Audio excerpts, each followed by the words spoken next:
And let's get straight to our point. Thomas A. Anderson, thank you. Good morning from South Africa. Tired? Perhaps it has something to do with the fact that I just slept for 5 hours. So I'm rested. I think I could have been much more rested. Shout out, brother Congo. Hey, Kay. What's up, bro? Tap the screen, tap the screen, tap the screen. Thank you so much, brothers and sisters. If we all tap the screen, we will meet our goals. Hey, Moses, Santana. ¿Qué pasó, bro? ¿Cómo estás? Hey, Shaq Q. Good evening from Portland, Oregon. Shout out to you. God is not real. Humans are real.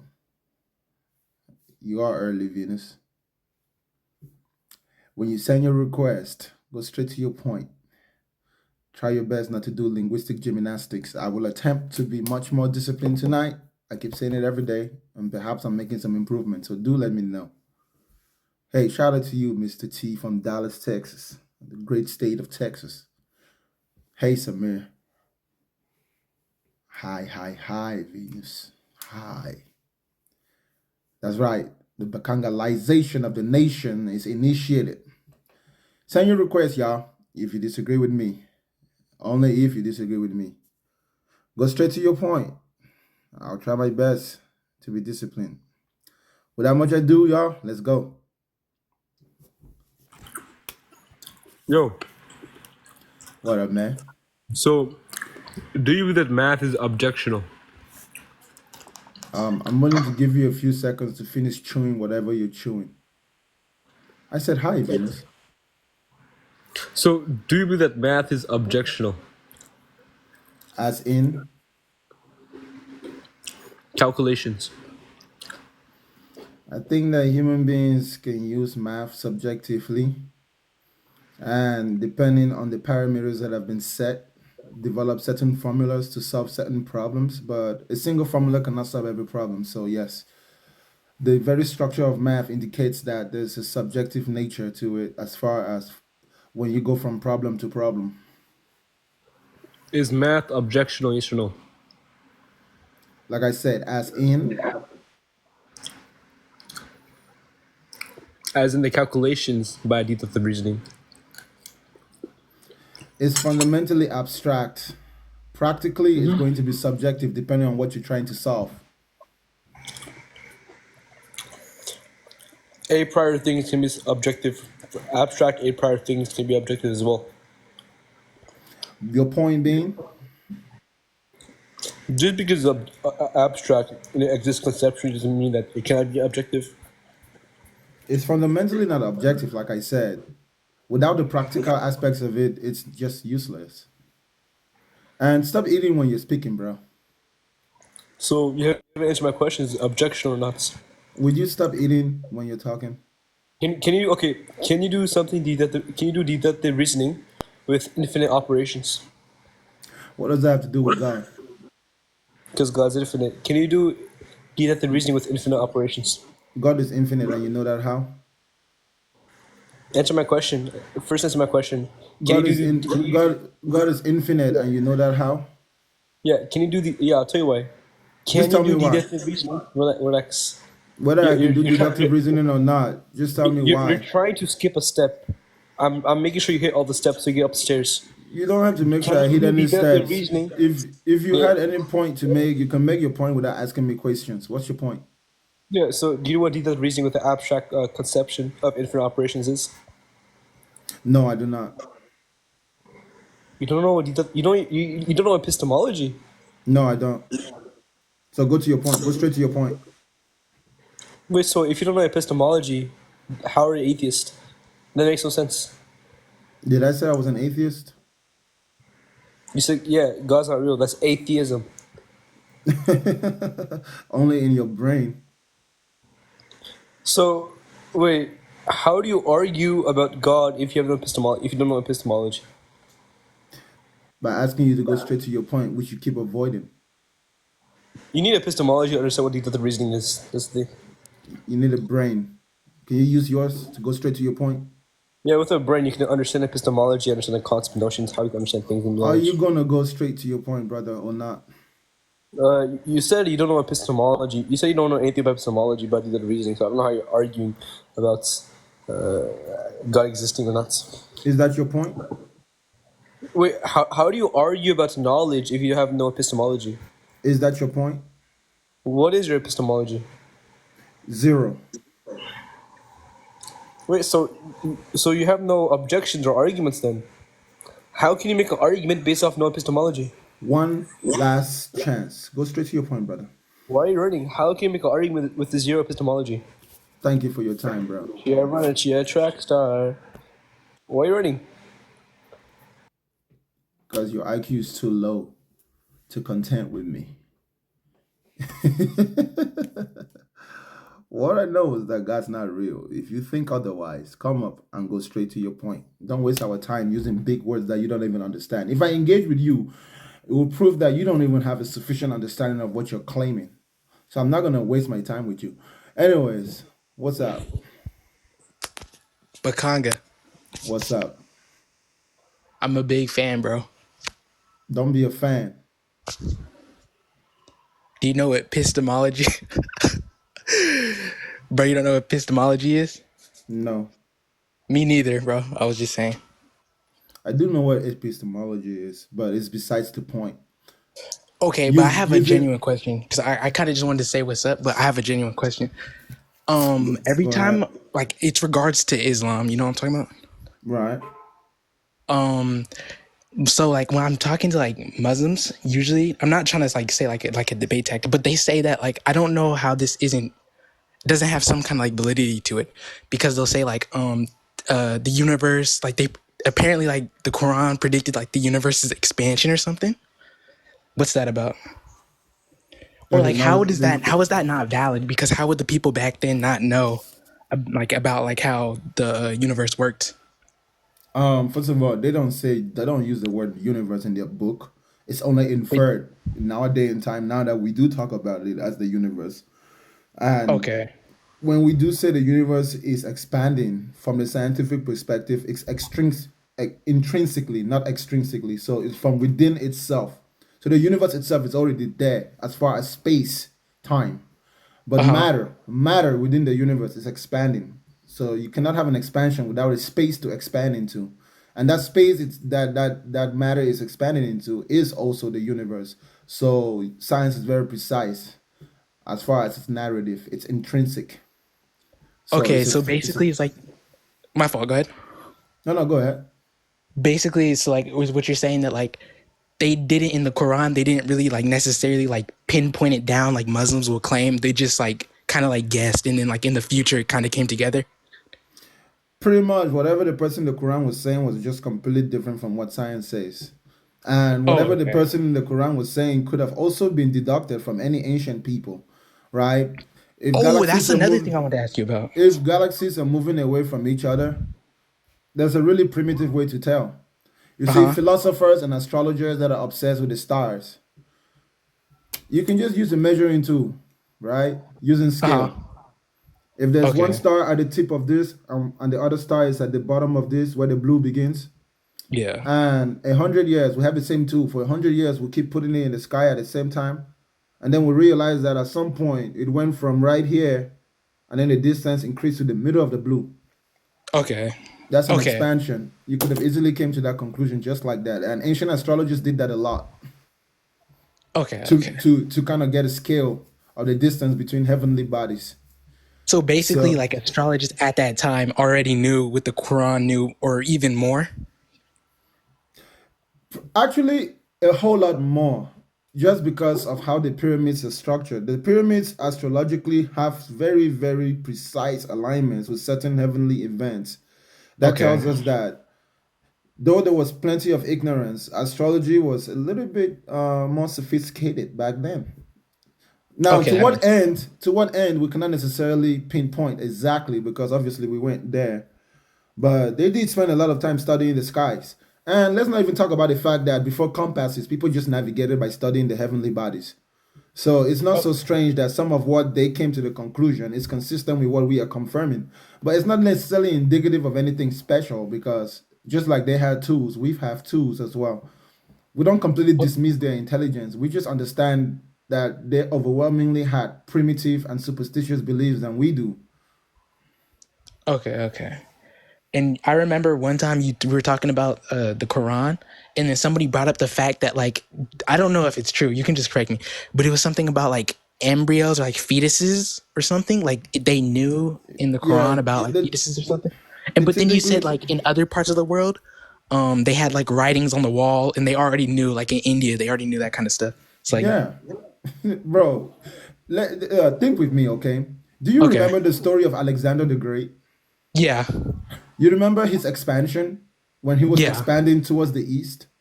yeah. How far east did he go?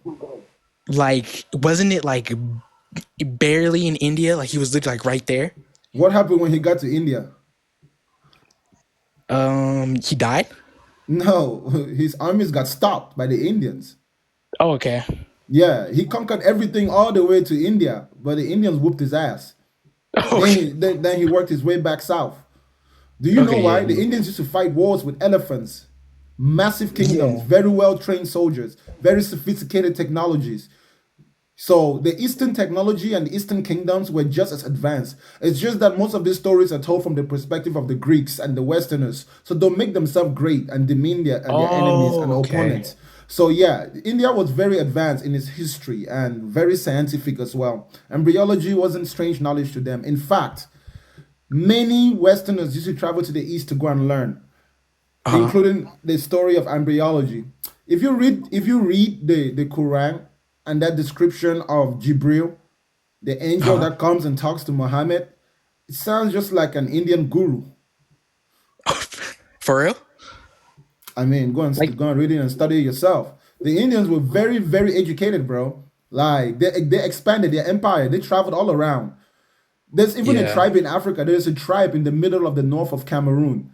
They're still very primitive in nature in terms of like their lifestyle. They still live in herds and they live very simple lives. But they speak their tribal language is the former official language of India called Tamil. These people do not read or write.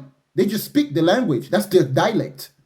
It's completely unrelated to Bantu, which is How the they get there? indigenous language. Exactly, that's the point. So two things are possible. The Indians would have attempted to colonize Africa at some point in the past, or they used to trade. Uh huh. Okay. So the influence of the kingdoms of India can be seen all around the world, including their knowledge, their study. You know, the Arabians were very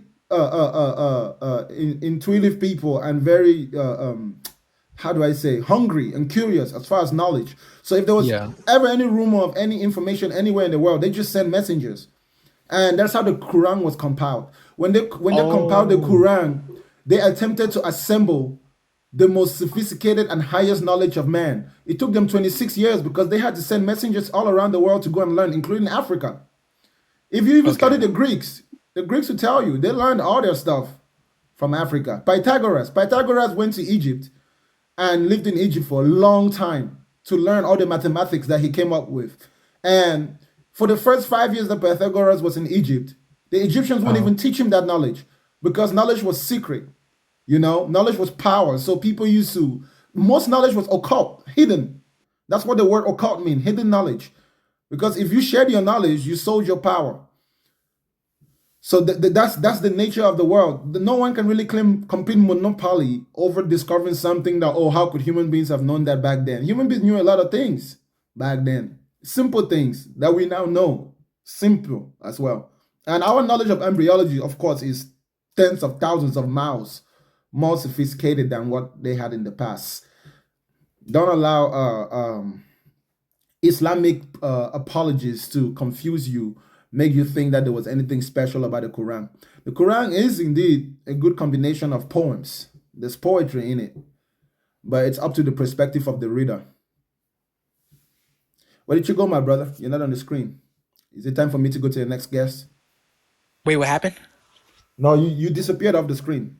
Oh, okay, sorry. No, that cleared up a lot actually, because I was those 2 points mainly, because basically when you talk about like the Quran, unlike like the Bible, like for whatever you want to give it, the Quran has like, I want to say like, you can correct me if I'm wrong here, but like it has like more like scientific aspects to it. Am I wrong about that? Like it kind of like, No, it doesn't really, because the Bible was also constructed with that taken into consideration. The Romans were trying to assemble a document that contained knowledge that could be deciphered by a certain group of people. So they uh did use a lot of metaphors. So metaphorically and allegorically, you can, as long as you don't take the Bible literally, you can make a lot of scientific deduction out of a lot of what they were claiming, including a lot of their superstitions, including a lot of their technology that it's kind of disguised in the form of supernatural, right? Because uh that's kind of how the Catholic Church and Christianity tried to gain its power.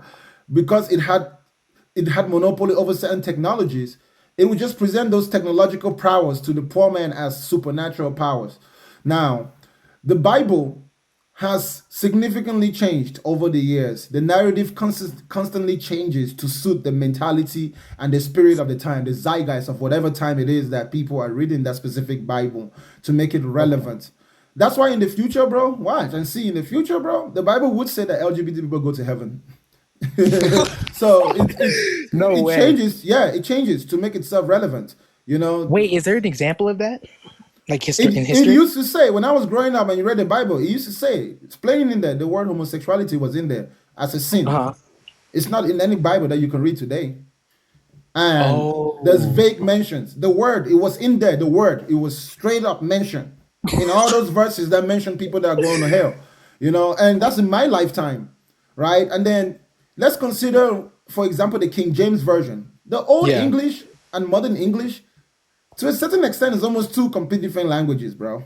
You know, Uh-huh. and when those translators translate, there's a lot of information lost in meaning, and there's also a lot of information that is inferred and added when trying to extract meaning.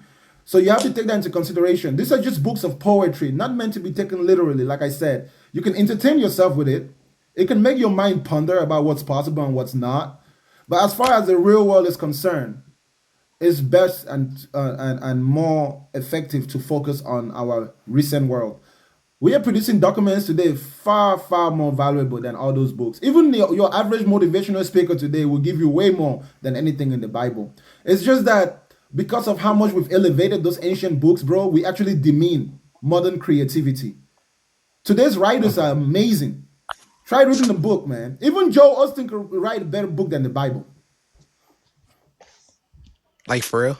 You think Of so? course, it's all motivation and entertainment Okay, okay. to fill the mind of man with ideas and beliefs that would distract him from his pain and suffering. Then my only question is like, then why is there such a big like I guess like difference between like biblical like people in like Islam? Like they make like there's like such a like a big gap, because I know that in the Quran, right, it talks about a lot of the stuff that the Bible does, right? Like they go hand in hand in a lot of ways, or I guess that's what they want you to think, but in reality, like Muslims like act like they're like a little bit like smarter. Does that make sense? Like it has like a lot more like Yeah, you science in have to that. consider, bro. Islam and Christianity in the Abrahamic religion is like Republicans and Democrats in American politics. One Wait, is who's who? I cannot necessarily tell you who's left and who's right, as much as there is a left and right, right? Hmm. And Islam is mostly constructed, bro, as a retaliation against Christianity. So someone thought That's his that purpose. Christianity, bro, that was one of its founding principles. The idea that Christianity and the Injil, which is the Bible, had been corrupted. So they attempted to create Yeah. a document, which they did in their own image, while claiming that it's more valuable because the Bible has been corrupted and people ought to drop the Bible and pick up the Quran. But like I was saying to a guest a few days ago, people create religions to protect themselves, Yeah. to protect their minds from foreign ideologies, to be able to assemble themselves within their ethnic groups or whatever social groups they are within, to have something in common, both for times of peace and times of war. Okay. So, as Christianity was spreading, Christianity is a religion which doesn't just colonize your physical body, it also colonizes your mind. So, when Christianity came into a land, if the ideology in that land wasn't grounded and structured with an authoritarian system in place to enforce the rules and regulations of that religion, then Christianity could easily permeate into the minds of those who were not as sturdy or studied. So the Arabs pretty much invented a religion as a counter, kind of like an antivirus and a firewall. And then, as long as me and my Arab brother believe in Islam, we can protect ourselves and we can also identify our enemy. Oh, bro, you're right. Is that why like in Islam it's so strong in the Middle East because they like it's like a bunker down, like they're bunkering down from like Yeah, outside influence? what is the holiest land in Islam? It's Mecca. That's Mecca, in yeah. it's in the middle of Arabia. As long as Islam is in this world, Mecca will remain valuable. They will remain protected. Because not only are the Arabs in Mecca Muslims, but they've been Yeah. able to successfully spread their ideology in the same way that Christianity was spreading. So they got limbs and fingers all around the world, Yeah. Okay. and that makes them relevant. The same thing is true about Catholicism, Christianity, and the Vatican. The Pope will always be in authority as long as there are Christians in this world, because Christians don't really know that the Pope is their God in the flesh. That's why he is the Holy Father, the Vicar of Christ, and the one who sits on the seat of Peter, who is Jesus, the human being. The Vicar is the Holy Spirit, the representative of Christ, and the Holy Father is the head of the Godhead. Those are all the titles of the Pope. They're the ones who invented what we call Christianity today. They've monopolized it pretty much. Let's put it that way.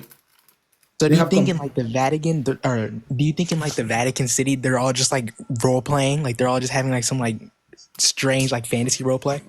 It's not fantasy because it has political, economic, and of course religious implications. Yeah. So that's the real system that they've invented to govern the world and to keep power in their hands. And then they hoard a lot of knowledge, huh? They hoard a lot of information. Like what? Like a lot of the truth about certain historical events, right? They get to change and edit it as the one, as far as the masses is concerned. But then they still keep the original records of the original versions to make sure that those who come down the line of leadership within their organizations could always know the real truth and understand why they have to maintain their system. Oh, so are you saying it's like a secret society kind of? Every organization is a secret society. But like one to this extent would be like insane because I didn't really think about it like that. Because It's when to you're that saying like extent because they have a long legacy, bro. Are you kidding? yeah, That's a Roman Empire. yeah, That's a Roman Empire, bro. We're talking about 2,000 years according to our calendar. They got a deep goddamn history. The popes are yeah. dynasties. It's a dynasty of popes. It's a Okay. kingship. Oh, it is. You're right, bro. Yeah, I didn't even think about it like that. Wait, how does one pope go down from the other? Like, is it like Until Pope Francis, for the last 600 years, the Pope was supposed to die in power. But Pope uh-huh. Benedict was the first one to resign. You cannot have two popes in this world. Our Okay. generation experienced for the first time where a new pope was installed before the previous pope died. And that was unprecedented because, of course, worldly events were going in such a way that the Catholic Church was losing influence, or there may have been an internal battle because the church itself is divided into different sects. There's Uh-huh. different power structures within it. So it's power battles. It's kind of like the Republican Party, right? Democratic Party. There's different factions. So yeah, Pope Benedict was forced out. Oh, he was? Okay. Of course. Dang, bro, I didn't even think about it like that, honestly. But when you Whether you said thought like, about it like that, you just have to be a realist and you have to be curious beyond just your own need for survival if you want to understand the world. It's not a matter of right and wrong, it's just what it is. yeah, that's why, is that why like in like South America where like secular, you know what, you obviously know what like secularism is, right? Like when they try and like install like secularist governments, like the Catholic Church would like try and like start a war. Like, The, do you the know Catholic in Church, the Mexico, like Catholic Church, the Catholic Church doesn't care if there's a war or not, as long as they have power and influence. okay. Those are the top who control the world, who are exempt from the laws that they make for the common man. They don't really care whether there's war or not. They just care that they don't Okay. lose influence. And if So there's they a just want like war, they control. just have to, yeah. If there's a war, they just have to control both sides of the war and make sure that when the war ends, they don't have any liabilities to deal with. Okay. So just as long as it doesn't affect their like bottom line, pretty much, it's just whatever is good. Bro, I don't care what happens when the red ants and the black ants are fighting. You know, when the red ants go to war, I just care that they don't destroy the foundation of my house. Okay, yeah, you're right, bro. So if they begin to destroy the foundation of my house, I just bring a water hose and flush all of them out. Okay, yeah, bro, you're right. I gotta do some research on that thing too. Okay, that's all I wanted to ask, bro. I've been All right, watching bro. the stream for a while. I know you got to get to like the debates and stuff, but I just wanted to say what's up, bro. I've been watching it for a while. I'm tuning in. Shout out to you, my brother. Hey, thanks, bro. All right. Can you kick me There off? I is, know I don't yeah, I really. got you. I don't. There is no God. There never has been. There never would be. Ladies and gentlemen, thank you for 29.8 thousand likes. Please, let's get to 100,000 as soon as possible. It keeps the algorithm popping and booming. I appreciate you. Whether you believe or you don't believe, tap the screen. I appreciate your kindness.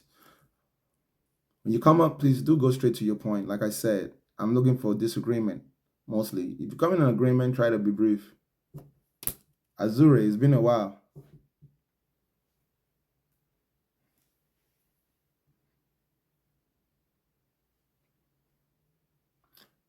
Azure, Hello. what's up, Yeah, Azure? I'm good. You still remember me?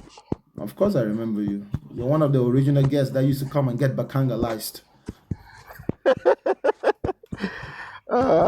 It's been a while, man. You know, Indeed. regarding the what most people call prayer, you said that prayer, like, try to move your head a little bit. Don't prayer, just leave. Don't pray, just Don't live. pray, just leave. Okay.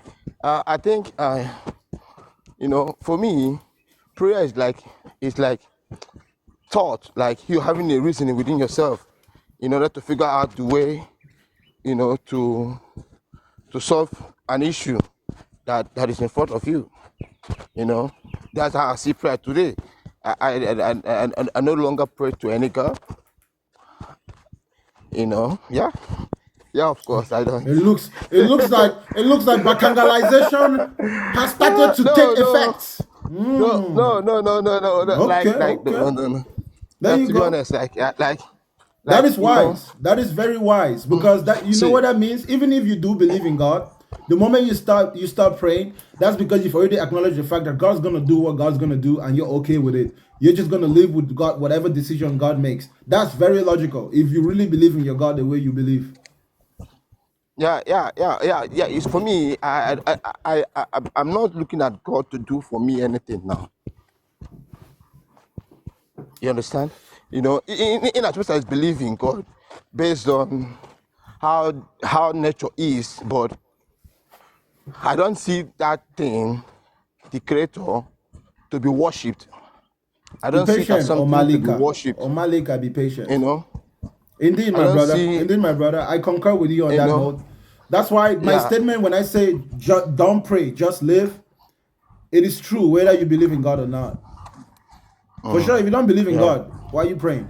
If you do believe in God, still yeah, don't pray. You need to understand that yeah. if your God is an almighty being, he does not need you to tell him how to do his job. Yeah, so figure out it's about you. Like I think, yeah, I was once in your life when you said something about, you know, take responsibility, take responsible of your life. Be the one accountable for you. You understand? That's Know right. that you are the one to make those decisions, and that's how I start living my life. And trust me, there's a lot of improvement in my life. I wouldn't lie to you. My brother, significantly, to where the moment you understand that you're the one that has responsibility and that no one can help you, Yeah. it's almost like your brain is sharper, you know? It's not Yeah. like Yeah. Of it's course. your brain Yeah. goes into survival mode Yeah. and it Yeah. begins Exactly. adrenaline kicks in. You begin to just find solutions, you know. It's like Solutions. your Yeah. yeah. Exactly. Exactly. Exactly. What prayer does for you is to wait. and waiting dulls your Thank mind. you. Yes. Waiting makes you sit down there and just ponder on your misery. Wait, do nothing. That's what prayer. That's the definition of it. Do nothing. Just wait. Yeah, Wait just for wait. something else to do it for you. And let's say you've imagined God in a funny way. You're not going to see any results anyways. So you're just going to wait You won't. until your life gets worse and worse and worse and worse. Meanwhile, I've seen go ahead. old people that I love. I've seen old people that I've loved wait, cry bitterly, and die. Yeah. No result. No results. They have no result. I can't be like them. No. Even if you believe in God, you cannot be like them. That's correct. Right. You know, we can. Yeah. It's like we Africans, our belief in God and the way we have believed in Christianity and Islam has made us to where we are literally waiting for someone to come and fix our lives, fix our economy. Exactly. You know, Exactly. we don't understand that we have to Exactly. take responsibility, and part of taking that responsibility might even cost us our lives. But as long as Yeah. it sets up our children and future generations in a better position, Exactly. that's what matters the most. You know? Exactly. I'm not even afraid of dying as long as my kid will live a better life. Facts, you know, and that's how you set an example. Yeah. That's how you lay a solid foundation. But Yeah. but fear, like the fear that comes with religion and the selfishness of forsaking everything to go to heaven, that's also a problem. But I guess we probably shouldn't talk about that, you know, because I also think that people who believe that you either you have to choose between your soul and the world. Yeah. No, your soul is the world. Your soul is your body. Everything that makes you you is your soul. That's what it is. You know, your body is your soul. In fact, don't that's believe what for I've me been right telling now. people. I don't believe that I'm a spirit. I'm a human being. That's how I see myself. I'm a human, and that's who I am. Thank And you. and I have to hold myself accountable or responsible for the decisions I've made. You know, If and you offend somebody, that leads me to start. Yeah, let me ask you you go and something. apologize to them. Thank you. If somebody offends you, They should come and apologize to me. and if they don't apologize to you, what do you do? For me, I don't. If I have my way, I will do the same thing back to you. For me, You give an eye for an eye. Yeah? I don't blame you for it. I don't you're blame you targeting for my it. life. If that's what it takes for you to survive, I it will is go what for it you. is. I will go for it because I can't sleep peacefully knowing fully that you are awake. Unfortunately, that's just the nature of the world. Any antelope that gets comfortable in the grass without scanning his environment, without knowing where the lion is, that antelope is going to wake up within the jaws of his predator. Exactly. Thank you for your time, Exactly. Azure. Thank you so much. I'm Thank you happy so to much, see. brother. I'm happy I to just see your came- growth, I just bro. came Let to me tell say- you something. Yeah. Your growth is in such a way that I don't even have a problem with you believing in God because you're now demonstrating critical thinking. So that tells me that in your private life, you have your own idea of God, you have the way it affects you, but in the real world, you can still live with us. So if you and I had a problem, we can solve that problem. Even if you go to church on Sunday, during the other 6 days of the week, we can work together, and your religion will not affect your ability to be effective because you can be realistic where you need to be. That's very important. Yeah. Thank you Thank so you. much, brother. Thank you so Indeed, much. I just indeed, came to say, Azure. yeah, take care. Some of you guys will not know. You should have seen Azura when Azura started coming to my show about 4 years ago. Many of you right now, you're just mad at me because I'm saying that there is no God. But as you live, you will see what I'm saying. Okay? Even if there is a God, it is not what you have imagined, though. It is not what you've imagined. Even if there is some being out there or something, it is not what you have imagined. What you've imagined is 100% a figment of your imagination. You are the one who's making it up. Anyways, Omalika, let me bring you up so you can get back on your lives. It's time for your treatment. Dr. Bakanga will doctorize your brain. I will reorganize your mentality. Ladies and gentlemen, please keep tapping the screen, keep tapping the screen, keep tapping the screen. Let's take the next 1 minute to tap the screen. Let's get to 60,000 likes, y'all. I think we can get to 60,000 if you don't mind. Omalika. Good morning. Good morning, Omalika. Okay. It has been live. It has been long that I saw your live. I just saw it this morning and I joined. And I think you're still saying the same thing that there's no God, which I get offended. Omalika. You should be It's immune to Omalita. offense.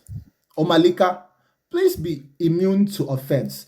The most important thing is you understand me, even if you don't agree with me. But do not let my words offend you. If my words can offend you, that's indicative of a weakness within yourself. You need to be strong Okay, enough I want to to where ask a question, please. Okay. What do you understand by the word believe? believe is what you feel like something should be when you don't know what it is. So, in a nutshell, your opinion of something you don't know. Okay. But the way you are now, do you actually believe in something? No, Like, ma'am. do you believe in something? When I You don't when believe I in when I anything. deconstructed from Christianity, I've realized that belief is not the way by which human beings establish truth. And that when truth is exposed, the most important thing is understanding. So I don't seek to believe or disbelieve anything someone tells me. If someone tells me something, I simply investigate to see if it's true. And if what I'm observing is not what that person has said, then it is not true. If what I'm observing is what that person has said, then it is true. And when it's true, I don't need to believe it or reject it. It is what it is. I just learned to live with it like that. Anybody who requires that I believe something and that I cannot observe it to be true, I find something very wrong with it. That is why I don't do faith, right? Faith is pretending that I know something that I don't know. Faith is pretending that my hopes and my desires is going to dictate how reality turns out. But faith always leads to disappointment. People who have faith are always disappointed because even You when think things, you have faith, but you don't. You I think don't you have, have faith. yes, I don't have Someone that faith. claims, No, I don't have faith. someone that claims to have faith is ought to be 100% sure of what you have faith in. But some people will have faith in something, but their faith is not strong enough for that thing you're believing to come to reality, to come out. My sister, what you have believed cannot come to reality. Reality It is can. independent. No, I sister, am a listen to living me. No, testimony. no, listen. Let I me let am me a living indicate you. testimony. Let me give you a very, very powerful truth that is going to shock you if you've never thought of it. Reality doesn't depend on you. Reality is independent of your desires, your wishes, and your hopes.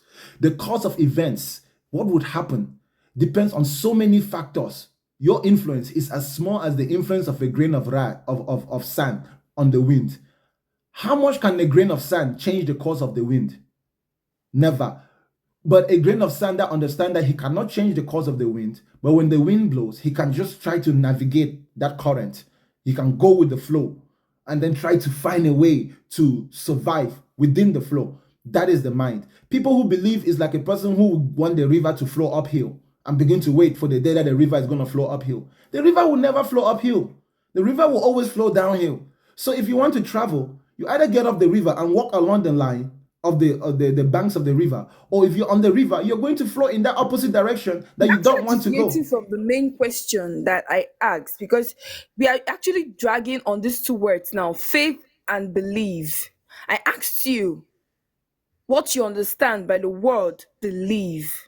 Believe And you're is giving me, like, you explained what you understood, right? Quite all right. And you brought up the word faith.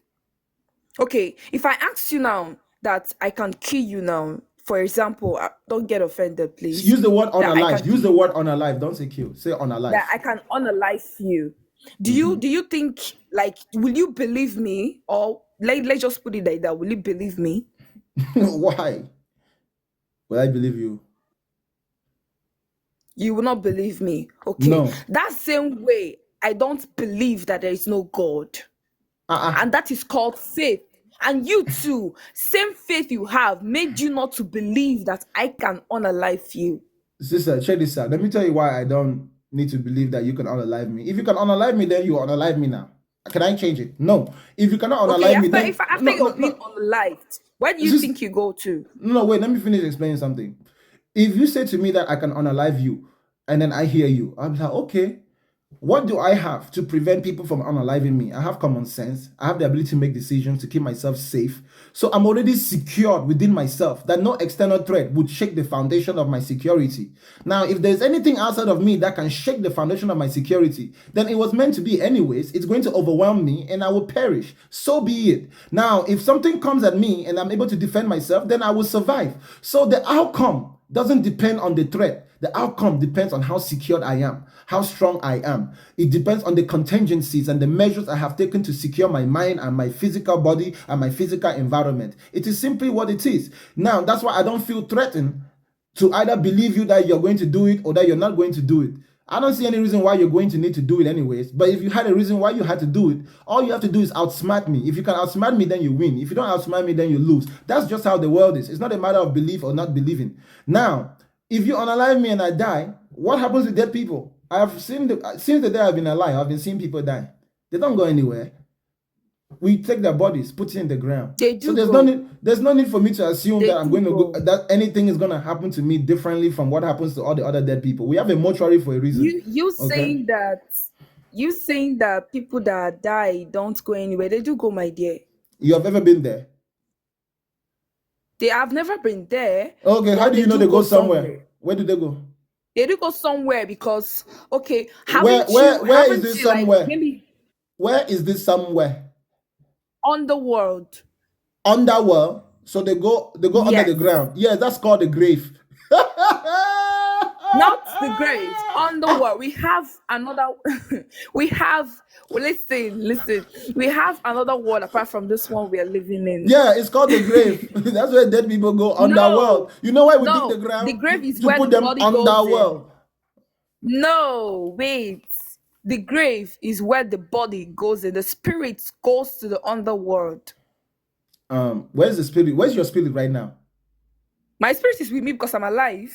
Where's your spirit? My spirit is with me because I'm still alive. With you where? You have it in your pocket. No, it's in my body. Which part of your body? When I die, God forbid, if I die, sister, wait. Which part of your body is your spirit in? my spirit is in my body. Just take it that way. No. I'm not going to take it that way because I know you're lying. So you need to be able to justify and defend I'm your lying. position. That means my body is sister, just wait like now. that. Yes, which part of your body is your spirit in? Is it in your brain? You don't tell me that. Sister, wait. Is it in your big toe? Is it in your buttocks?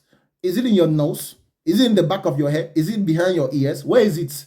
Where's your spirit right now? My spirit is not that small to be behind my ears. So your my spirit is big. Is it in your stomach? Same image the way I am. So from head to toe is in my body. What I mean is in my body, from head to toe down, it's still the same, exactly the same image the way my body is. So hold up. You know human biology, right? Yes. Okay. So you have your skin, then you have the flesh that's under the skin. Within the flesh, there is arteries, there is veins, and then there's different little how do you call it, capillaries for blood to flow. And then under that skin and under that flesh, you have your bones. Within your bones, you have marrow.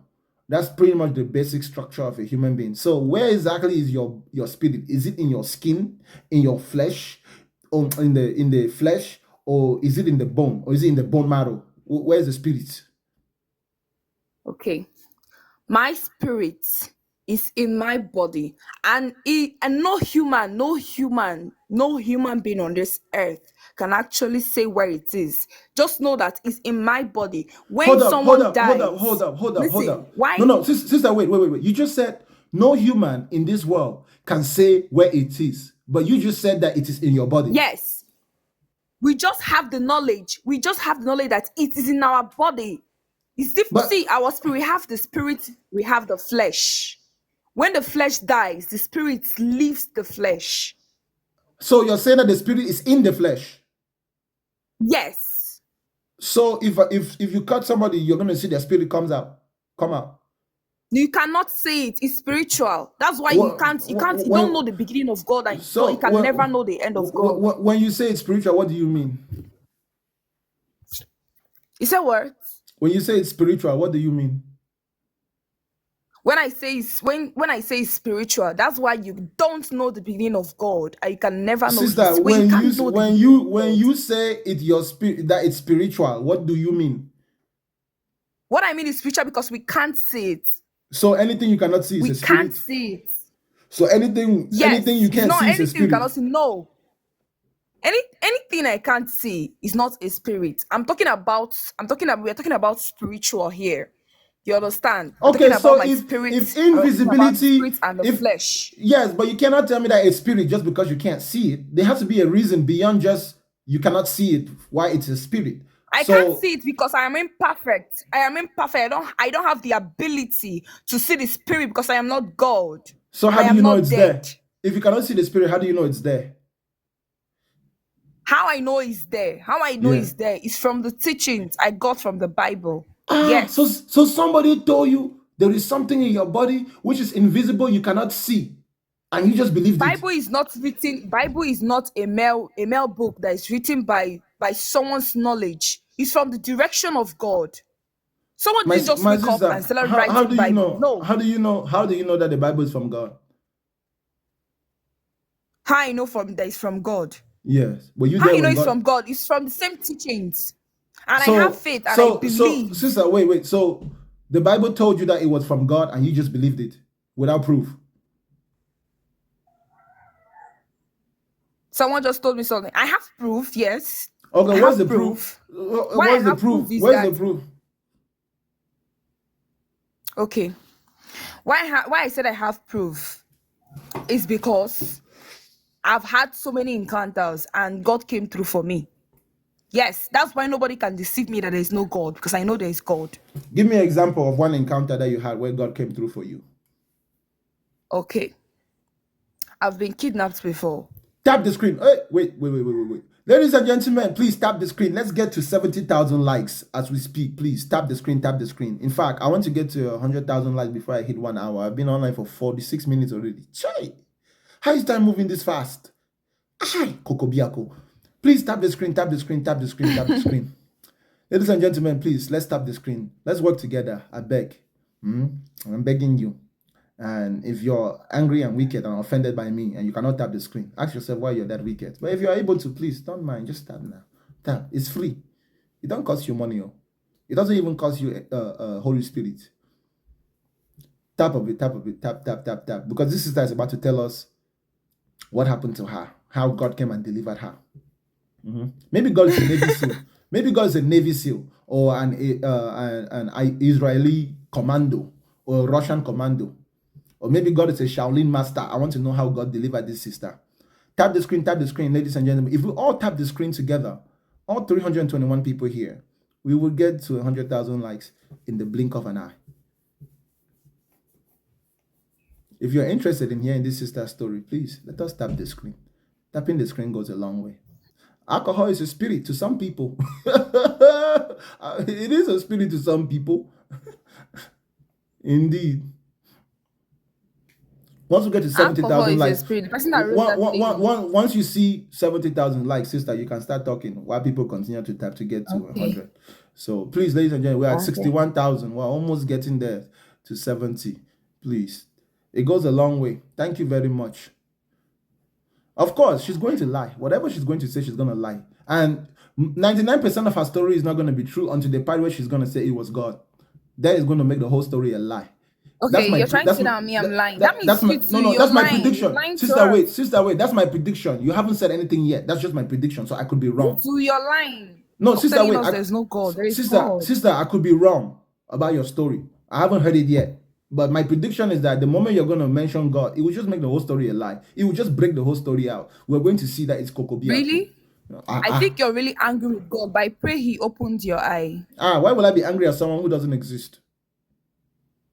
You Use your brain. once believed in Him. You once believed in Him, because right? I was once a domestic human, but now I'm a wild human. I don't live in the farm anymore. And you I think live you're I smart. live in the jungle. And you think you're smart. Very smart. I'm so smart. The word smart is not smart enough to define how smart I am. So you just believe you just woke up this morning and they just give birth to you just like that. I'm so smart. Even when I pass gas, the gas is also smart. But now go. Tell us your story. Okay. Whether you believe it or not, Sister, I will not I'm believe just it. I telling you the guarantee same you. story. I will try to understand it, but for sure, I will not believe it. Even if it's true, I will not believe it because Okay. if it's true, I just need to understand it. So go ahead. Tell us how. Tell us the experience you had. How God saved you. Thank Okay. you, ladies and gentlemen, for I was 70,000 likes. still, Keep tapping the screen. I was still little when I was kidnapped How old were you? by a stranger. Hmm? I was How old? 13. Okay. I was 13 years. I was about to write my WAEC. Government common entrance. Yes, no, no, no. I was about to write my junior WAEC because I started school early then. So that was in Port Harcourt, Intelligent High School. So one night, my brother, because I live with my sister there in Port Harcourt, so she asked me to help her and fetch water that night because our tap isn't Russian. So the husband asked to say that I shouldn't go out, that I shouldn't go outside, that it's late. So she was like, the place is not far, I should just go. Which I actually went there. I took a little rubber to fetch because I had the injury in my hand. So I had to use my left hand. After fetching the water, I just turned my back. I saw someone at my back. It was like that my mommy said that she come and take something she bought from Rumokuta. Rumokuta is actually a place in Port Harcourt. I was like, why would my mommy, like which mommy? Is it the mommy that is in Enugu State or the For mommy that those is who in don't Port know Harcourt? where Port Harcourt is, Port Harcourt is a city on the south of Nigeria. Go ahead. Okay. So I was like, what are you trying to say? Because me, actually then I was very rude, like to men. I don't like men talking to me. So I was like, I wanted to hear what he would say. So that I got to report back to my sister. Because anybody that talks to me, then if you're a guy, I will just go and tell them what you said and they will come and harass you and all that. So I told him, what are you saying? He said, no, that is not my mommy, that my sister. I didn't know. I was still dragging with him there. I don't know what happened. Immediately, I followed the guy. I was trying to stop myself, but I see myself following him. I was trying to stop myself, but I saw myself following this guy. We actually walked to a very far distance. We entered a cab. This guy took me almost like we got half of Port Harcourt. We almost live in Port Harcourt. When we got to one dark place like that, it's as if I got myself. I started crying. He was like, then, and my uncle said that we should just go and pick something there, that we should enter inside the bush and take it. That shouldn't make noise. Like if I make noise, people will hear and they're going to, if they hold us, they're going to arrest us. I told him, uncle, please, I want to go. He was, let's just go inside. I shouldn't shout. I was crying. He said I should just go inside. He was with touch. We entered inside. We were going inside. I was crying. We're going inside. We got to the middle, like we got as if it was as if we got to the middle of the bush. I started shout. He said if I like, I should shout from now to tomorrow. Nobody's going to see me here.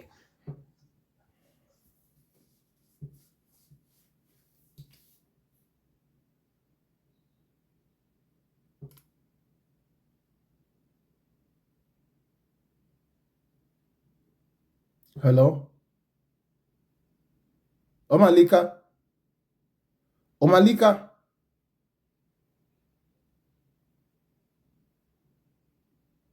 Omalika? I cannot hear you.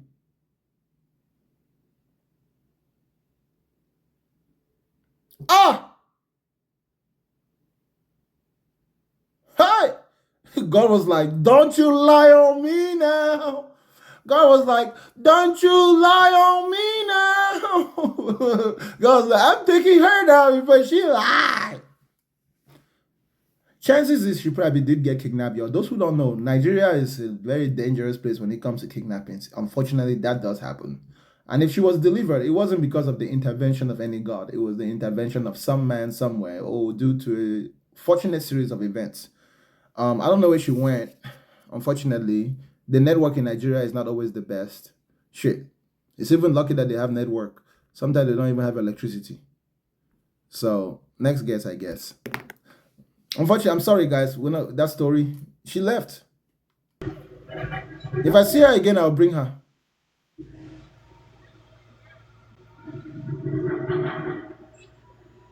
Hello? Hello? All right, next guess. This guy.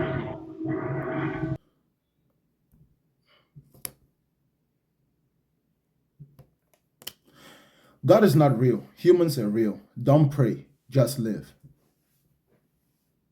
If you didn't take anything in here, take that. Honest TV, what's up? Hello? Honest TV. I don't know. Is it just me? Is it my network or is it just people's network? Let me. All right.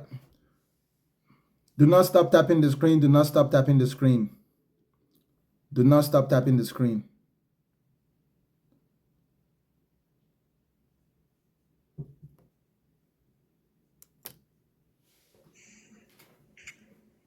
Hello?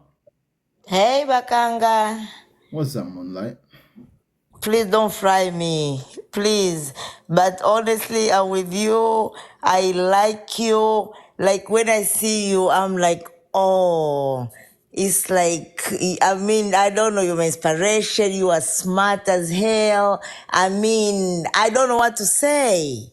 I don't know what to say. Don't fry me, but I don't like I'm very angry with religion. I'm very angry. I left that thing 20 years ago. I've been living in USA for the past 23 years.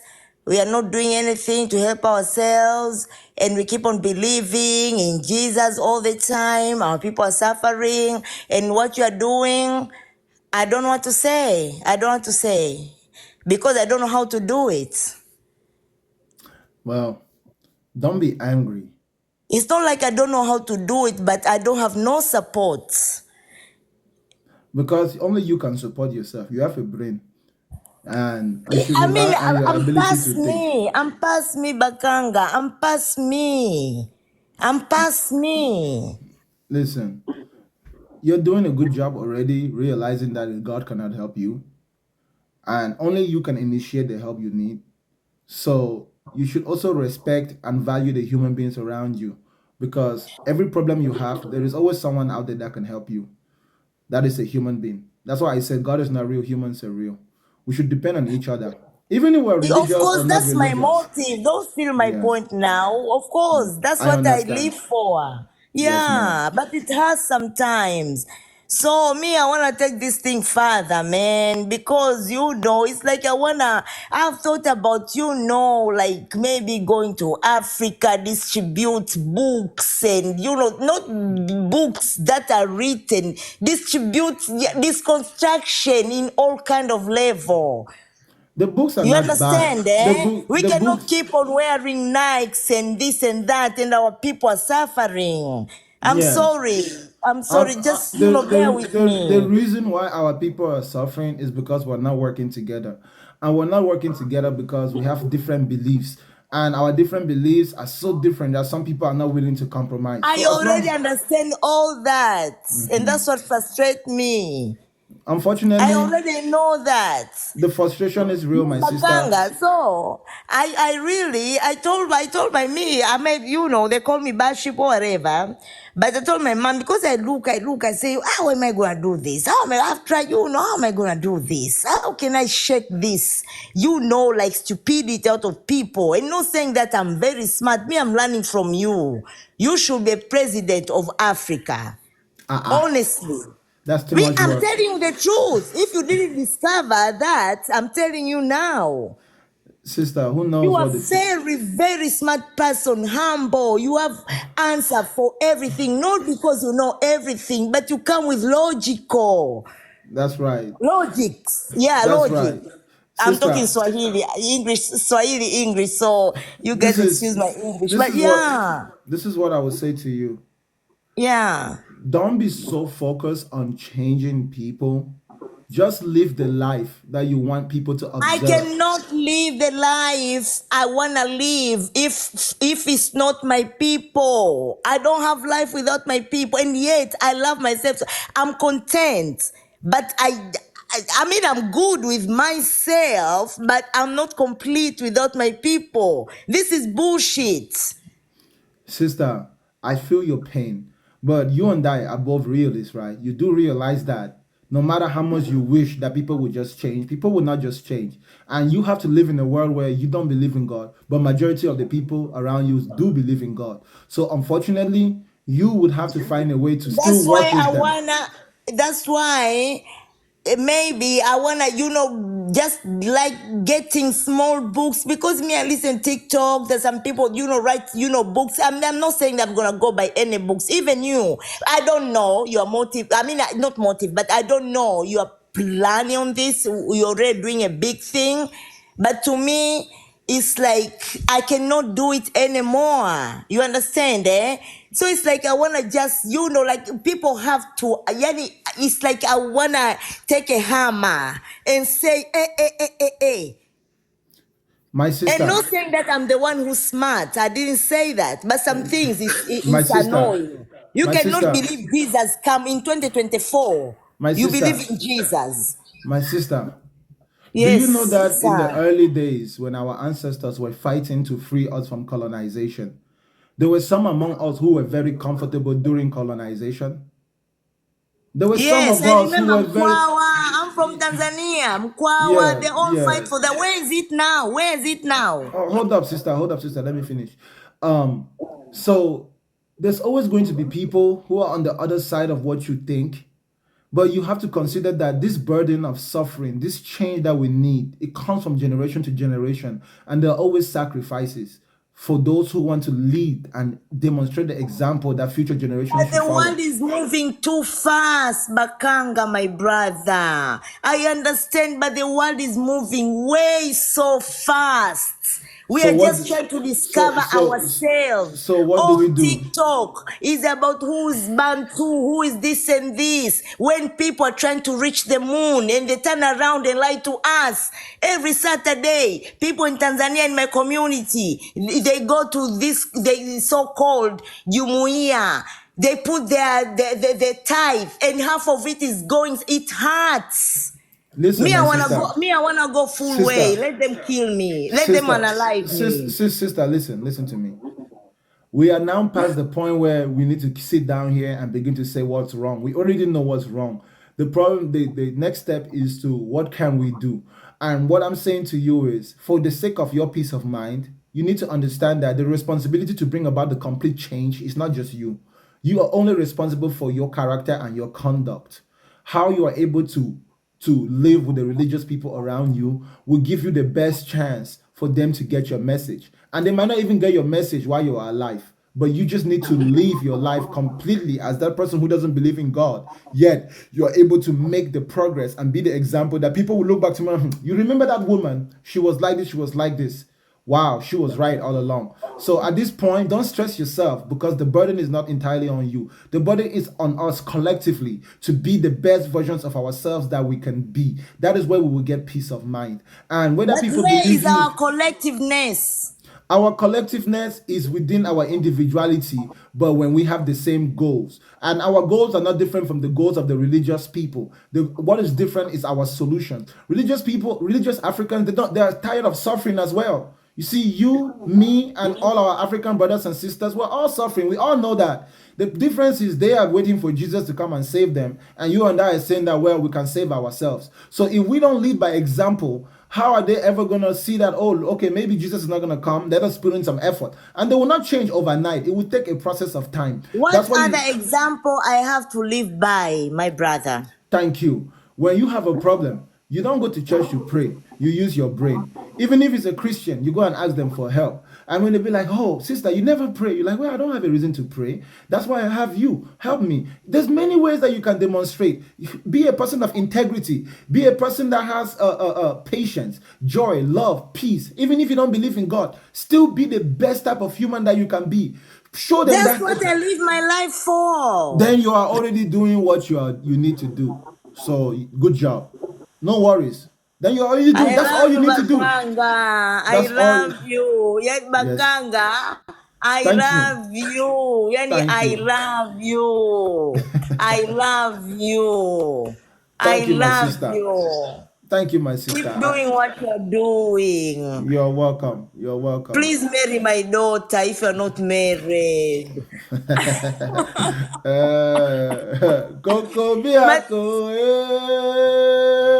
hey, Coco God, you are Biako, smart. Hey, hey. Coco Anyway, Biako, Mark, I don't know how I can. Yes. Coco Biako, They said get in line. Thank you for your time, my Nakupenda, sister. nakupenda, nakupenda. Thank you so much, your sister. Thank you so much. Okay, I appreciate it. bye. Remember, your peace of mind is more important. Don't try to carry more than you can handle, I'm and you'll be happy. You're trying. welcome. You're welcome, my Okay, sister. mwah. Okay, sister. Thank you. Okay, bye. Bye. Coco Biako, Coco Biako.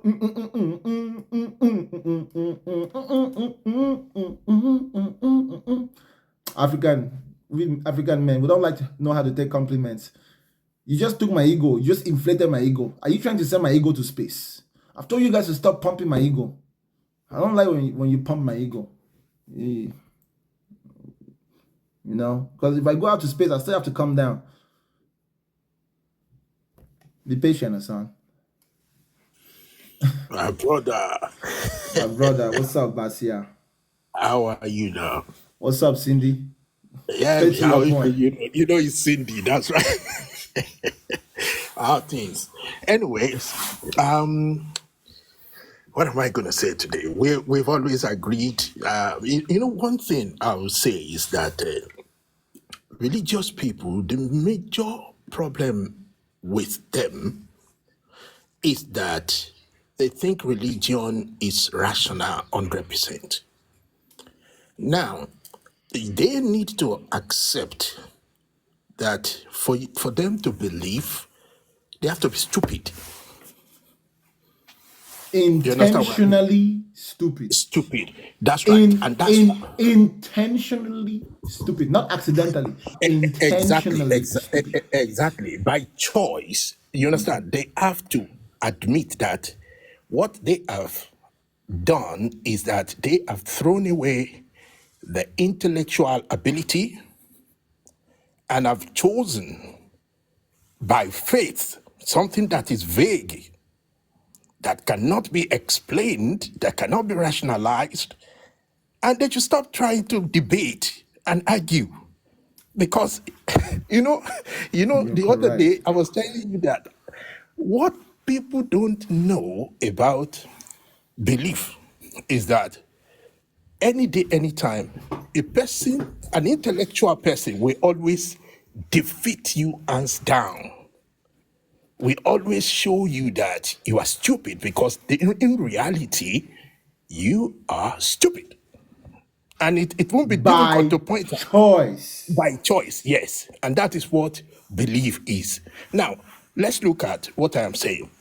Someone says, I believe in God, but I've never seen that God before.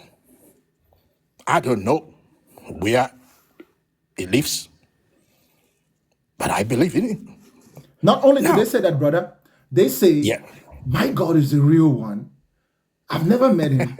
But that other person's exactly. God is a false God. And I've never met him either. Exactly. So when you look at this, you will know clearly that okay, it seems this person does not know that. In fact, if you look at the whole story, God Himself knows that without proofs and wonders and signs, He nobody cannot will exist. believe. That is why when Exactly. you read the holy books, they are full of signs and wonders. Listen, Exactly. I often tell people, okay, why is it that in the Bible Jesus had to do miracles for the Jews who have already believed in God to believe him? Exactly. But we are supposed to Exactly. believe by faith But, without seeing any works. exactly. Jesus had to, Even God had to make Moses make a stick turn to a snake for Pharaoh to believe. even when But I'm even supposed to believe because I read a book. even in the Bible, when Philip challenged Jesus, he asked Jesus, "Show us the Father." Jesus found it difficult, and he said to Jesus, he said to Philip, he said, even if you don't believe in me, how about the works? I do. There you go. You understand? And Yes. it was, I mean, you see, It was a very good religion, deflection. That was a great deflection. exactly, Yes. exactly, because these people need to understand that when we talk of religion, they need to hands up and say, we have chosen to be stupid, and we're happy being stupid. My brother, Yeah. other than just that, what do you think is fundamentally motivating them to willingly choose to uphold irrational beliefs? This is what I think, and you tell me if you concur. Hopelessness. There is an emotional satisfaction that comes Yeah. with holding irrational beliefs simply for Yeah. the fact that they satisfy your imagination, even if Yeah. they're not realistic. And for the Yeah. benefit of that satisfaction, they sacrifice their reasoning, their logic, and their ability to be realistic. Hence, I don't have a problem with a religious person whom, in his own time, entertains himself with all those irrational beliefs, but in real time, in the real world, he comes back into the realistic mindset of operation that allows us to solve problems. Hence, religion only becomes toxic and it only becomes a problem when it impedes your ability to function within the world as it is common to the world. There is a lot of cognitive dissonance in them. You know, now anyone who is hearing me would think that I am not one of them. Oh, Cindy Are you, is are a you so, believer. Cindy is partly domesticated, but every once in a while he wanders off the farm and goes into the jungle, and he can no, survive in the jungle. Yeah, I yeah. told you before that I know if okay, for instance, the other day I told you, if you believe that the devil is different from God, then your belief has failed. Any believer that thinks that the devil has a separate office and God has a separate office, that person has failed.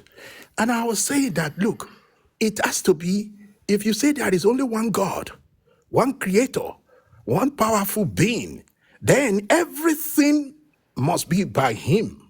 He Good or must have evil? been, good or evil. Because it cannot, that is, I mean, okay, what else can exist without his permission? I mean, so what are we talking about here? I have always said it. Brother, the Yeah, most important point that actually shades light upon what you've just said is the fact yeah, that the devil can so conveniently operate within the creation of an almighty God. And this almighty God yeah, makes no attempt to eliminate this devil. This exactly, devil is a necessity to him to get to his exactly. goals. And yet he claims that we ought to resist this devil, whom he makes no attempt to resist. Very strange. Okay, look at the Islamic monotheism. It says that you must accept that everything, whether good or bad, good or evil, has been caused to happen by God alone. And you must not give recognition to any other but God. Now, you want to ask yourself a question. Why would there be a judgment day if we go by this, that everything has been caused to happen by God? So what explanation are you going to give? What is going to happen on the judgment day? You know what, bro? You've actually helped me redirect my show today with a certain line of questioning that I'm going to ask the guests that come after you. Yeah, I would say, is your God good or evil? you see. Or I will begin by saying, can anyone do anything better than your God? You see. Is there anyone that can? And if they say yes, then they win. If they say no one can do anything better than their God, then I will ask them, can anyone do good better than your God? Obviously, the answer is no. Can anyone do evil better than your God? The answer will also be no. And if no one can commit more evil than God, then that will make your God the devil. That's right. You know, the best way to defeat that question is to say that God is both good and evil. But brother, that's an intolerable thought, because if a Christian was to mix the solution of God, that substance that they call God, and take that substance that's called the devil, and mix it into one homogeneous solution, my goodness, that would destroy his entire worldview, because his worldview is contingent on the fact that God has to be exclusively good, void of evil. And yet, what they call evil is something which can be observed in character and behavior. Therefore, can God truly overcome evil if evil continues to persist in his presence? The only possibility is that God himself would have to be evil. I mean, that's exactly what it is. Because if you look at this world, you will see that majority of those who are non-religious are the ones making this world a place to enjoy. If you look at all the innovations, all the development, things like that. In fact, education. If when you sit down and you ask yourself, there are many questions religious people will never be able to answer, because the definition of belief is that they have accepted something to be true without proof, without being able to explain it, without being even without understanding it. Without considering the possibility that they may be wrong. That's right. Without taking contingencies in case they are wrong. Now, there was a question I asked someone. I said, look, we have the Bible in English. Where is the original version? There is not a single person listening to us right now that has ever smelt, seen, touched, or that can even imagine what the original version would have been like. And that's why when I was talking about the Vatican earlier, if there is an original version, I am very certain, 99.9% certain, if you read it, it will not be what you have in your own Bible today. No, it won't be. It won't be, no. Because basically, I just need them to just come on, and say, all right, I believe and I accept it. I cannot explain, but I just believe. I know it may not make sense to you, but it's my belief. They should not try to argue and try to win the argument, indeed. Confirmation bias, like trying to do, okay, what's going on there? And above all, majority of religious people are not good people in terms of character and behavior. Do you know why? And I'll tell you why. Okay, why? Go ahead. Tell me why. Yeah, the reason is that it is easier to be hypocritical with religion and put everything under religion and try to, conceal who you really are. Brother, you have said it exactly. Check this out. Religious morality is the worst form of morality because it is a morality that doesn't take actions into consideration in order to qualify its value. That's why I said to you, your morality is not what you say. Your morality is what you do. Your morality is not what you say you would do. Your morality is actually what you do when given the opportunity to act. So you will know a person's morality not by what they think is right and wrong, but what they do, which is right or wrong. So guess what? If my actions don't go along with my words, that makes me a hypocrite. If my actions go along with my words, then my morality is established. And above all, most of them like to do very bad, nasty things. And it's even in their mind to do that. They like it. So because it's like they have put themselves in a cage, now it's not like they have chosen to stay away from those things. So when they see people do those things, they envy and they try to wish evil Now, look at this. Religious people wish evil to happen, they try, let this to guy to die. to exactly. Check this out. That's why it's really amazing, right? And I think that is really why I usually use the word brain damage, mental damage. When you do something that you know society will criticize you for, you do it in secret. You still have to deal with the stress of having to come out and pretend not to be the person that does that thing. Then when you then see somebody else who's doing the same thing that you do in secret, but they're doing it openly and no one is condemning them, you don't like that fact. You envy their freedom. You're like, well, why does he get to be an open thief, but I have to steal in secret? And then come over here and pretend like I'm a saint. If you take into consideration, almost like this common saying we used to say when I was growing up, where a priest would say, do what I say and not what I do. In fact, as a matter of fact, they need to know that once you have accepted to be a religious person, this life should be like a prison yard for you. Many of them don't want to believe that.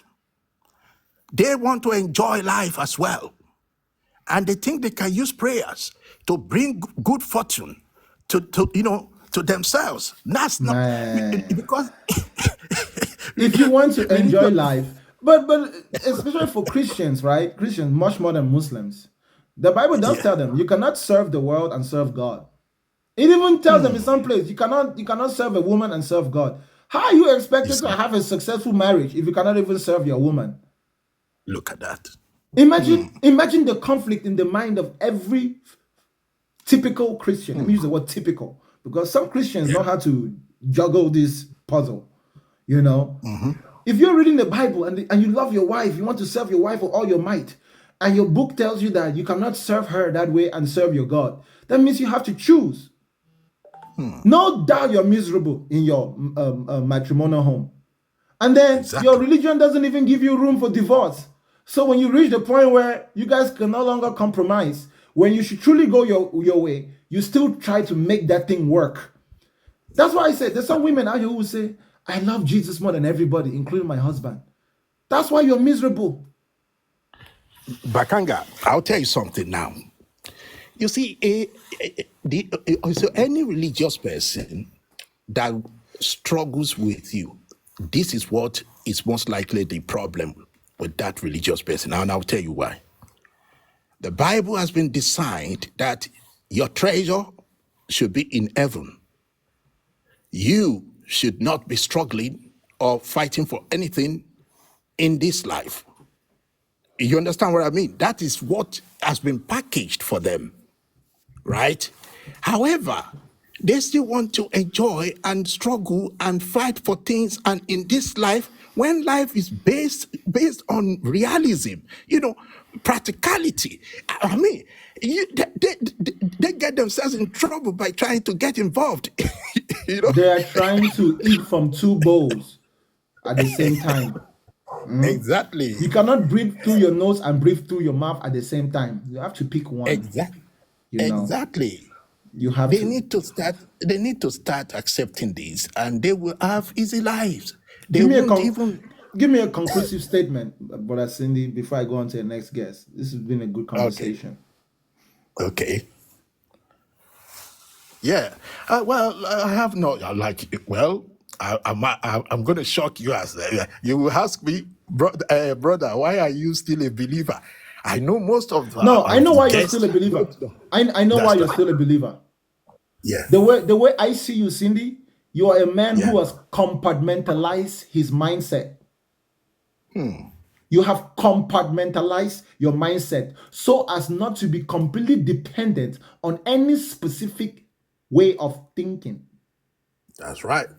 You allow yourself to have flexibility and dexterity so as to be able to operate within any given circumstance as appropriate to get the most efficient results. So when you need to be a realist, you will be a realist. You got it.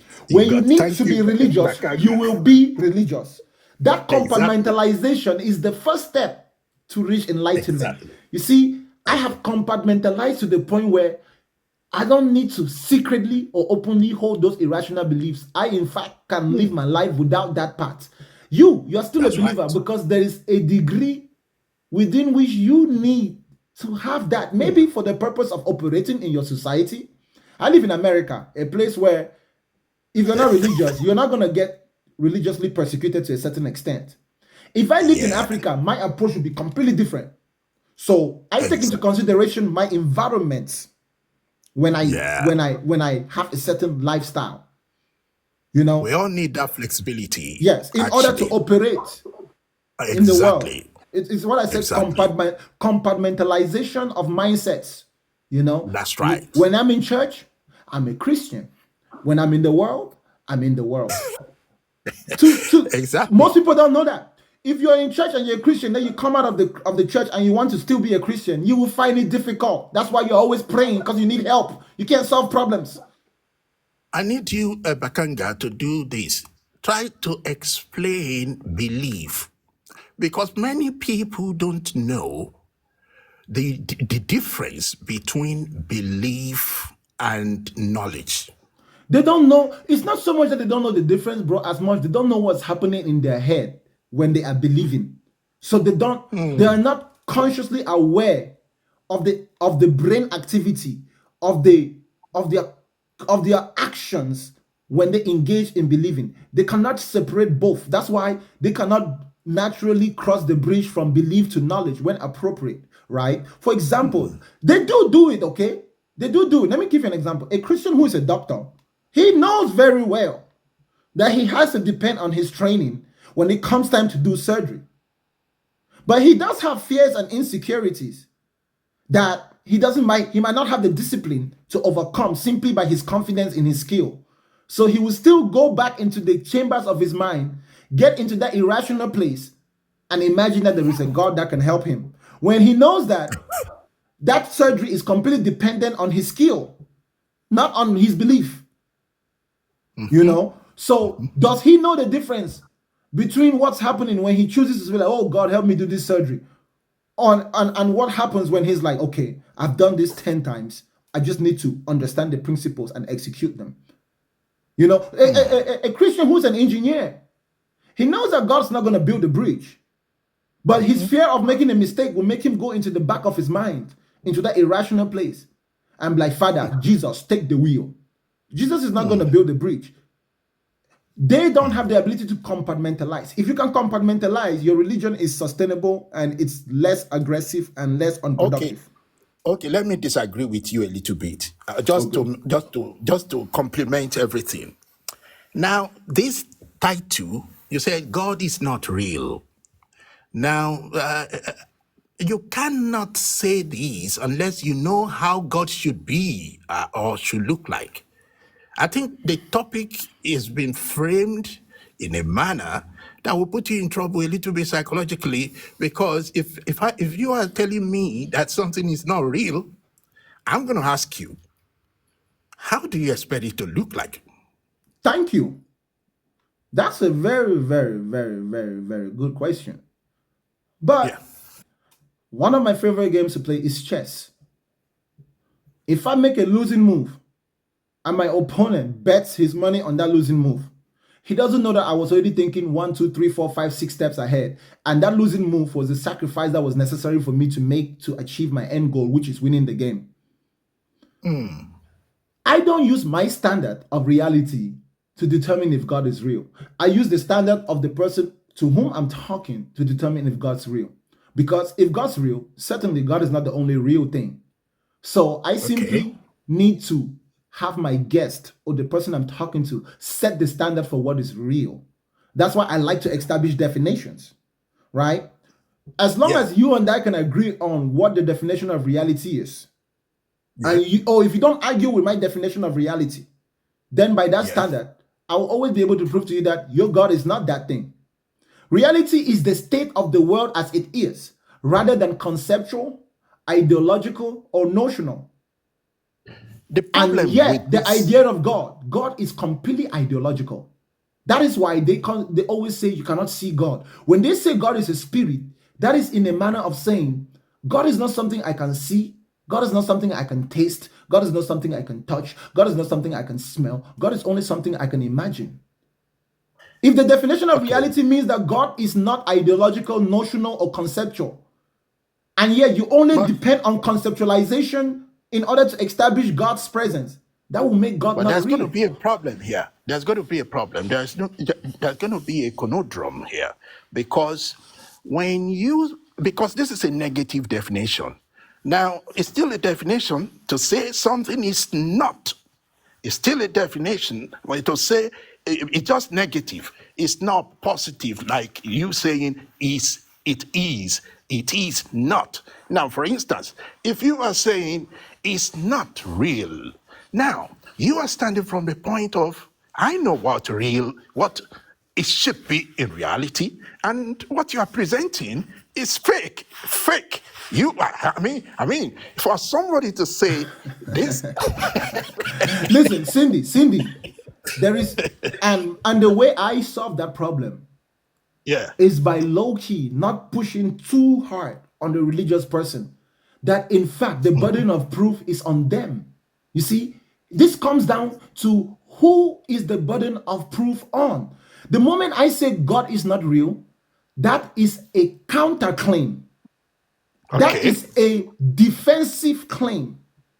okay, That the claim that God is not real depends on the claim that God is real.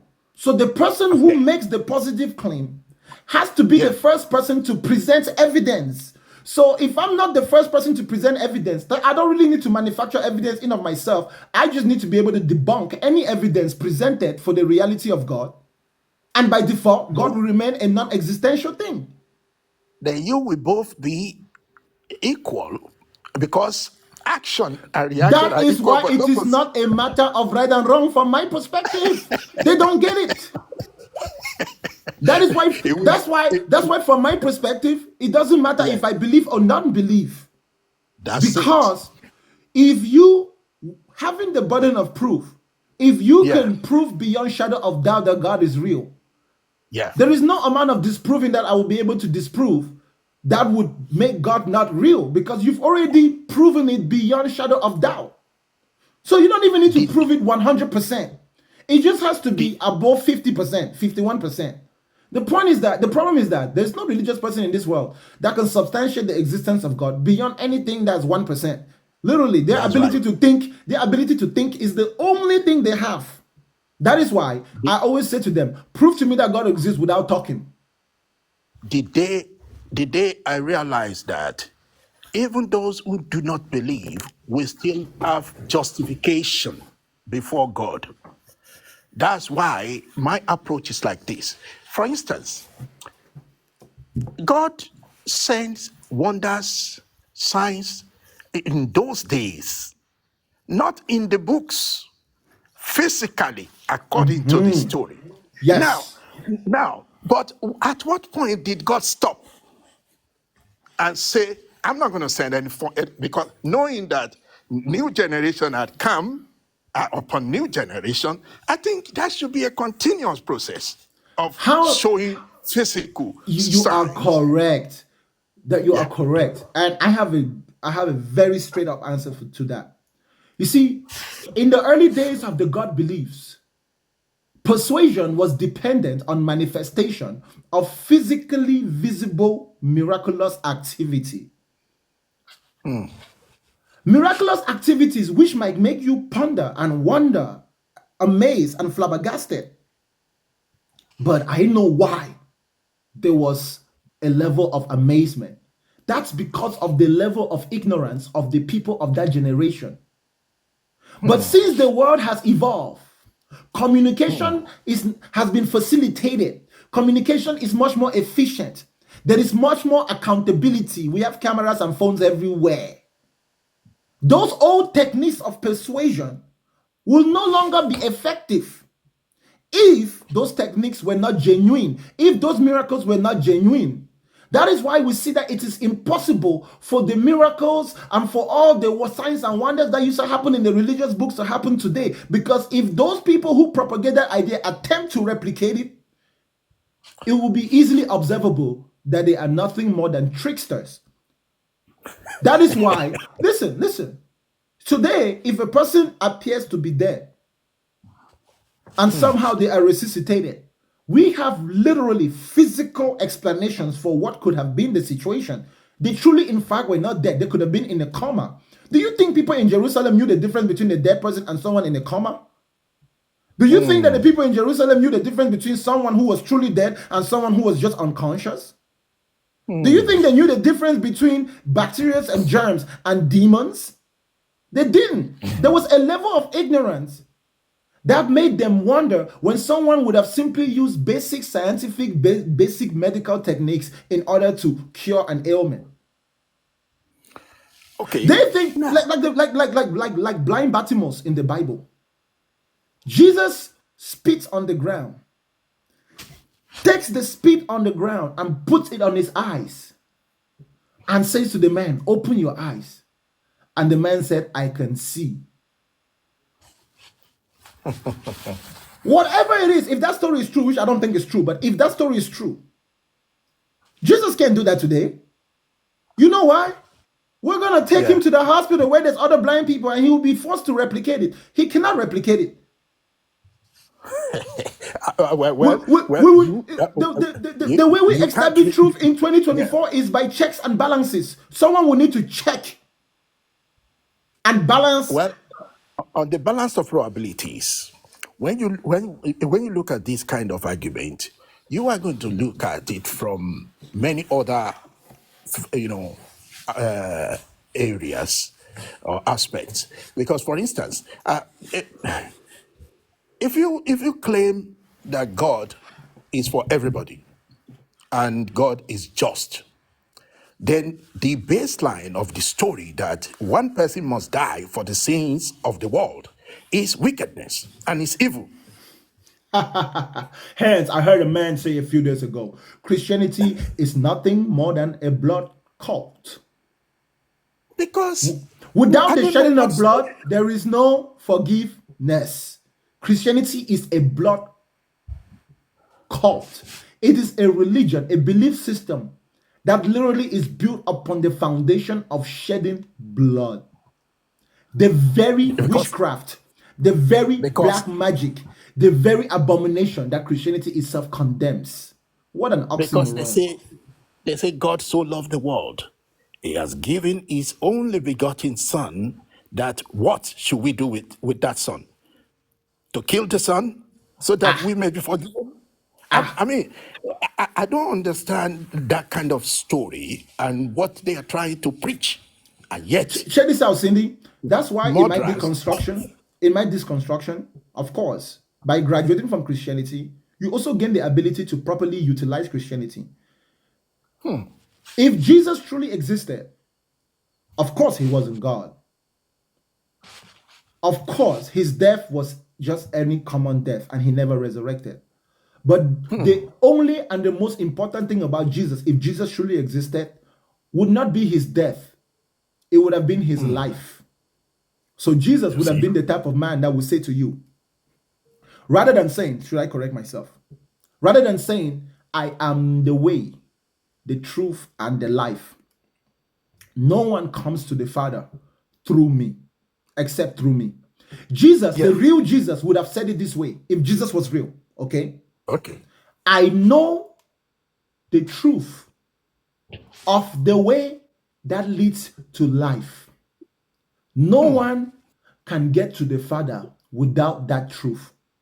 If Jesus was real, that's what he would have said. Because that would have now elevated the natural curiosity of those listening to him to say, well, what is this truth? And then he would have said, the truth is, repent from your sins and obey the commandments of your God. Anyone who does that will be found righteous in the eyes of God. Because God, in fact, is just. God will not expect you to be perfect, but God will expect you to do your best. That is what Jesus would have taught. So God will only hold you accountable for laziness. God will only... Listen, that is very consistent with the parables of the gift. There was a master who had 3 servants. To one, he gave 5 talents. To one, he gave 2 talents. And to the other, he gave 1 talent. The man who had 5 talents doubled his talents by the time the master came. So the master was pleased with him. The man who had 2 talents, he doubled the talents his master gave him, and he now had 4 when the master came. The man who had 1 talent, you know what he did with his talent? He dug the ground and saved his talents so that he could give it back to the master when the master came. But when the master came, the master said to him, "What did you do with the talent I gave you? You didn't even attempt to make anything out of it. You just went and buried it in the ground. I gave you that as an investment, so you would do something with it. I did not expect you to multiply it 20 times. I just expected you to do something with it. If you would have told me that, hey, master, I lost the talent because I attempted to multiply it and I got scammed, the master would have had empathy upon you. But you just took it and you did nothing with it. That is the equivalent of God giving you a brain and you not attempting to use your brain to solve your problems, but you relinquish all the responsibility to God himself. Then what was the purpose of God giving you a brain that can think and solve problems? I have an observation here. There is a part of the Bible, maybe you can help me with this. It says God created us in his image. Now, and yet God is invisible. Look at this. This is a serious contradiction. How can God have an image and still be invisible and still be a spirit? When the Now, number one prerequisite for an image to be an image is visibility. that's right. That's right. And so that is a serious one. God has an image, because when you say God created us in his own image, you are making a serious case for God being physical. So you can't Yes. come later and say God is a spirit again. Yes. Because, or you can't say God is invisible. So it's gonna be Bro, like, that's why I commonly say on my program, anything which is not physical is not real. It's just an you idea. see, Anything which is could not physical is not real. So this anyone be who a attempts to translation make problem? something not physical real would always find themselves stumbling upon their own words. Do you think it could be a translation problem? No, I think it's very intentional. That is how. Listen, let's not forget the political utility of a religious system. It gives Yes. power. It gives powers to the rulers. Okay. The rulers of the land have more power over the people when they can program the mindset of the people to chase things that they can never attain. So as long as you're constantly reaching out for something that you cannot grab, but you consistently reach out, it will drive you into insanity. And when you're insane, you're easily manipulated. So it is very intentional that they give them a God they cannot see, and they give them a devil they cannot see. The God they cannot see is the one they go to for hope. And the devil they cannot see is the one they go to for blame. And they have never considered the fact that this might actually be the same entity, like you said earlier. Or Exactly. maybe the entity just doesn't even exist at all.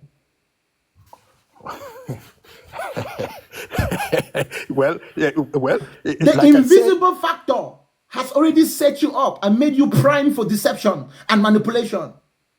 exactly, because if he has an image and we are in his own image, now this is a serious case, we are making here, because we are in trouble. I mean, to say that, hang on a second, God has an image, so he's hiding somewhere. I mean, why does he not want to be seen then if he has an image? So the But check this out. yeah, Check this out. yeah. If God is invisible and we are made in his image, what do you see when you see a man? No, tell me, brother. Tell me, brother. What do you see when you see a man? He's gonna be God, isn't it? No. Not God. What do you Like, see in the natural world when you see a man? You see I see a human being, right? you see a man. A man, yeah. If a man is the image of God, God cannot be real if God is not a man. It has to be a man. But then, who is a woman? When I say man, I'm just talking about mankind. Oh, okay, mankind. All right. So That you will can make see. God a man. Listen, brother, that is why, in order for their religion to remain consistent over time, they had to make a human representation of that God by elevating a singular human being above all. That's why they gave you the picture of white Jesus. It's very intentional, bro. Those who give you that physical image of Jesus as a white man are also the same ones who give you that scripted image of Jesus as your savior. They did not do it by mistake. The Catholic Church and the authorities of the Christian Church have never universally stood up and said, let us get rid of all the images of Jesus as a white man. They, in fact, tolerate it. They promote it while condemning it under their breath. While knowing that the human brain is very attached to imagery. So they are, in fact, not lying to you. That the man whom they want you to believe is God is the man whose image they have shown you. That man just so happens to be the one who desires to colonize the whole world, who desires to rule over the whole world. So they have made God in man's image. That's the real mystery.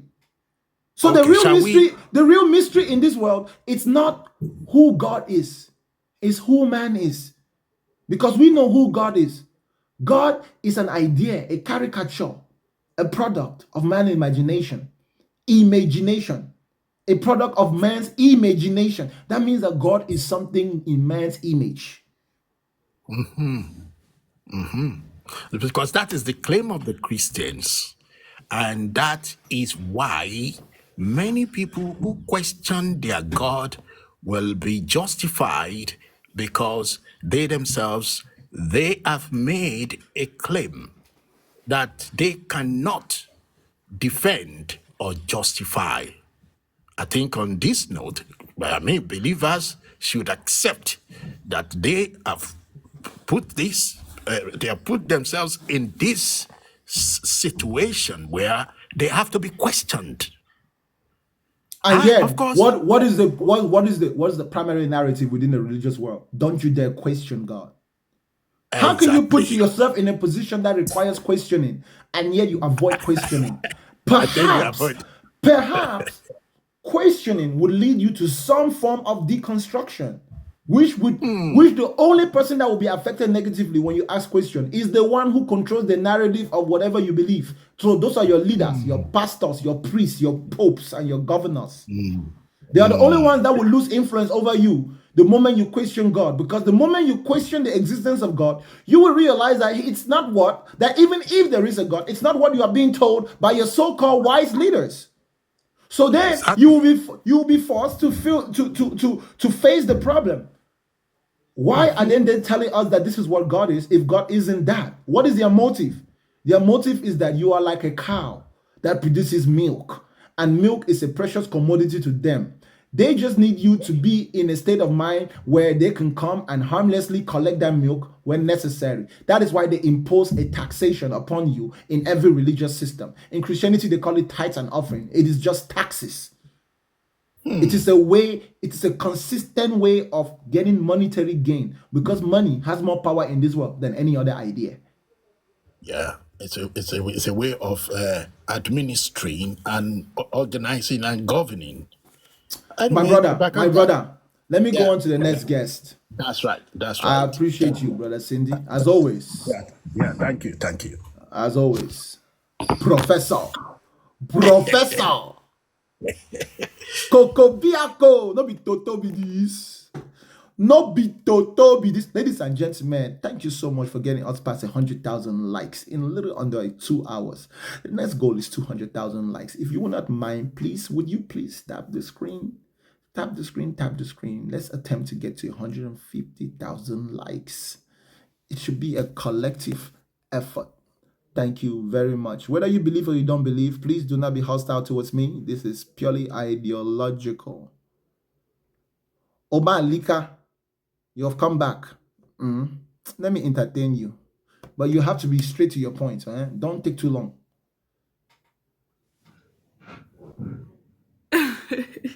Omalika, Yes, I'm back. who possessed your network? I don't know. Okay, Me tell and me that Milo story. network. Tell me how God saved you. Okay, so I was still battling with the guy.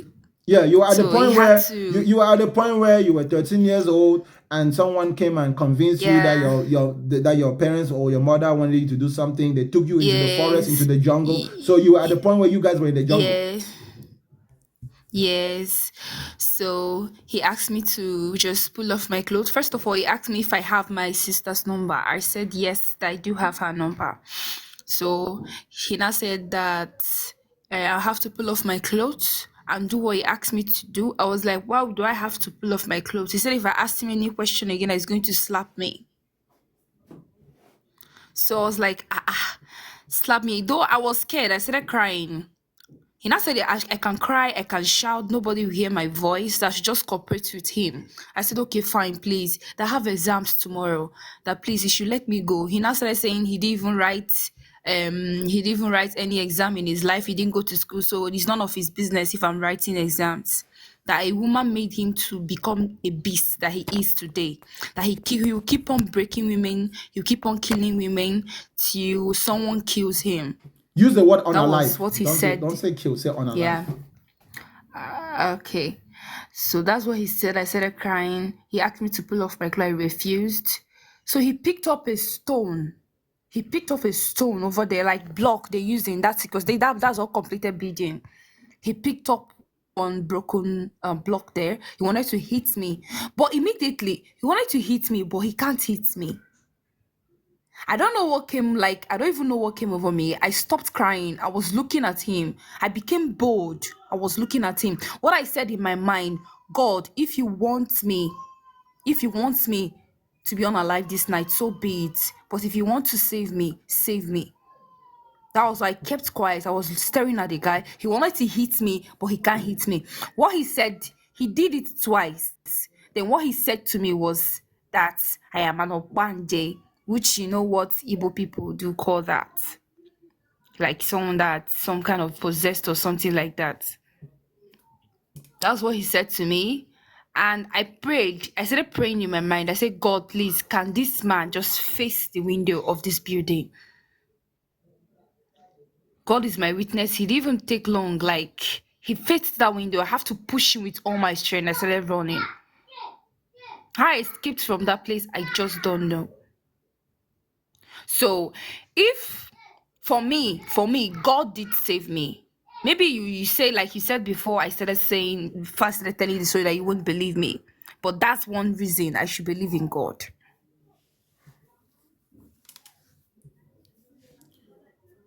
My sister, My brother. I am happy nothing unfortunate happened to you. I'm even happy that you had a strong mindset and your religious beliefs help you have the strength to make the decisions necessary to save you.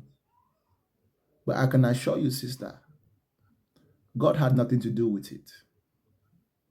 Unfortunately, Really? unfortunately, your kidnapper was a superstitious person. He was also a coward who was not really what he told you he was. In the moment when he wanted to do what he wanted to do, for a brief moment, he considered the repercussions of his actions.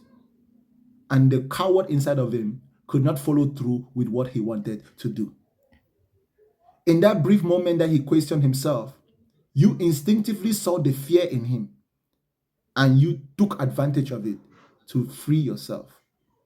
That is why you ran. So you're trying to tell me Hold that... up. You're trying to tell me No. that... Let me show you. Did you have to run or did you just disappear and appear somewhere else? I ran. Why would I disappear? I don't have a supernatural power. If God was going to save you, why was God wasting time? You know, in the Bible, God used to make people disappear and appear. Why did God still need you to use your two legs and run? Think your brain. So God wants to God save you. doesn't work that way. No, God does work that way. That's what we read in the God Bible. doesn't work that way. No, God works that way. Have you ever read your Bible? You remember Philip, when Philip met the Ethiopian eunuch?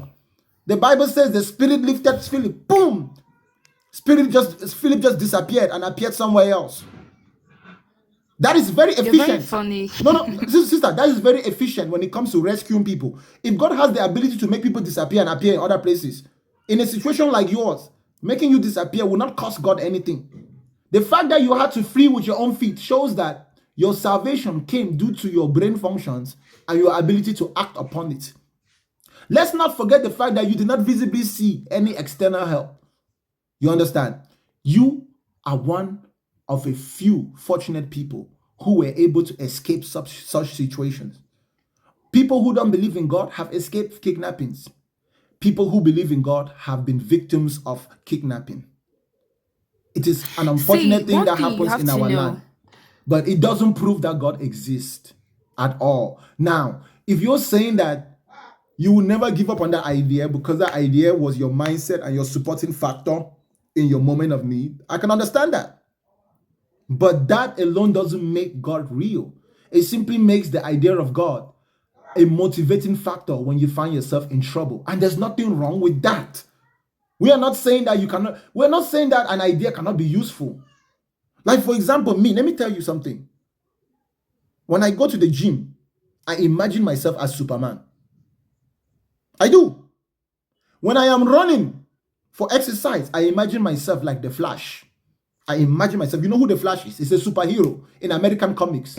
The Flash can run at the speed of light and the speed of sound without getting tired. So when I'm running, I just chant to myself, no matter what, I will not stop. I'm going 1 mile. I will not stop. Today I'm the Flash. Today I'm the, you know how in Africa we like to chant when we sing. So when I'm lifting weights, I'm just like, I am a Superman. Okay. And this is just 100 pounds. I can lift this 20 times. So I take that 100 pounds and when I get to the point where I'm really tired, I cannot go anymore. I'm like, let me rest. I'm Superman, but don't forget that I'm not literally Superman. You can use fictitious ideas to motivate yourself. It doesn't make it real. That's my emphasis. Can I come in? Can I come in? Go ahead. Okay. Tap the screen, So, tap the screen, ladies and trying gentlemen. to- Please tap the screen, tap the screen, tap the screen. From your own understanding and your belief, you said there's no God, right? So you believe that, or you actually think that someone from nowhere would just appear on this earth, like there's no like, we don't have beginning, we don't have end, we just appear, like No, my nothing sister. created us. This No, my world just sister. started functioning just like that. No, my sister. What I'm saying to you is that there are naturalistic explanations for why the world is the way it is. And there are specific lines of reasoning, specific actions of investigations that can lead you to more conclusive truth that don't require any type of belief or faith. Truths which will be evident in of themselves, truths which can convince people without persuasion. You see, the origins of the world, naturalistically, as we see it, points to the fact that fundamentally everything in our world is made up of something we call energy. So all the physical things we see have the ability to do work. And the world changes based on the work that these things do. As far as the origins of this thing, we have not arrived at the conclusive end of what it is or where it came from. It doesn't appear to have come from anywhere because we don't even know how big here is. We are still in the process of investigation. So we would not pollute or corrupt our investigation by drawing certain assumptions which we cannot observe or prove without definitive evidence. Because if we claim that we know something that we don't know, we will not give our chance to truly know by investigation. So 2,000 years from now, people who will be alive in this world will know more about human beings than we do. You have not given me any proof to believe in what you're saying. So you can't convince me to believe What have I in said? what you're saying. Tell me, what have I said? What did you hear me say? All the things you're saying right from the first time I joined your life, you're not able to I want you to convince me. You said there is no God, right? Convince me that there is no God. Okay. You say that there is a God, right? Yes. Can you see that God? I can't see God. God Can you cannot reveal himself to no, no, no, me. don't tell me what God cannot do. You have not seen him, so you don't know. You No. cannot. No, no, no. Relax, relax, relax. You cannot tell me what God cannot do. Okay. Have you ever met God? I'm a living, so I can't meet God. Okay, good. I'm imperfect to do that. No, sister. I've lost the imperfection. Sister, I've lost the sister, imperfection to sister, yes. sister, just relax. I'm going. You tell me to convince you, right? Yes. Just before we go engage in this act of convincing, do you have any type of brain damage that I should know of? Come again.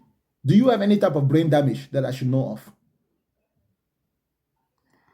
I don't have. Okay, good. So you are telling me that your brain is working the way the brain of a human being should work. Yes. Okay, good. So you're not mad. That's great. Because if you are mad, then I'm wasting my time. So you have the ability to think. I think this question you're asking me, I should ask you that question because it's only a mad person that will say that there is no God. Based on what? Yes, because I think you're acting abnormal to say that there is no God. Yes, based on what? You just wake up one morning and you decide and you lost faith in God just because of one thing or another, and you say there is no God. But That who means told the you that? thousands and billions of people. Who told you? Who gave birth to you? Who gave birth to you? No, My sister, no. Who gave birth to you? Omalika, remember you told me Who to gave convince birth you. to you? Omalika, you told me to convince you, and I was about to take you through that process. Now you're running away from that process. Who gave? And you're trying to. Omalika, before you engage into conversation with someone, you have to ensure that that person has the right cognition to understand you. That's Then what I'm you trying. go. You I'm can trying. I'm trying to set an level intelligent ground. people, an intelligent, like if you say you are an intelligent man, you should be able to convince me without being insulting. No, I'm not being Do you insulting. understand? Omalika, No, that's what it seems Omalika, like. please be patient. Hold up. Convince me. Omalika, I want you to. Omalika,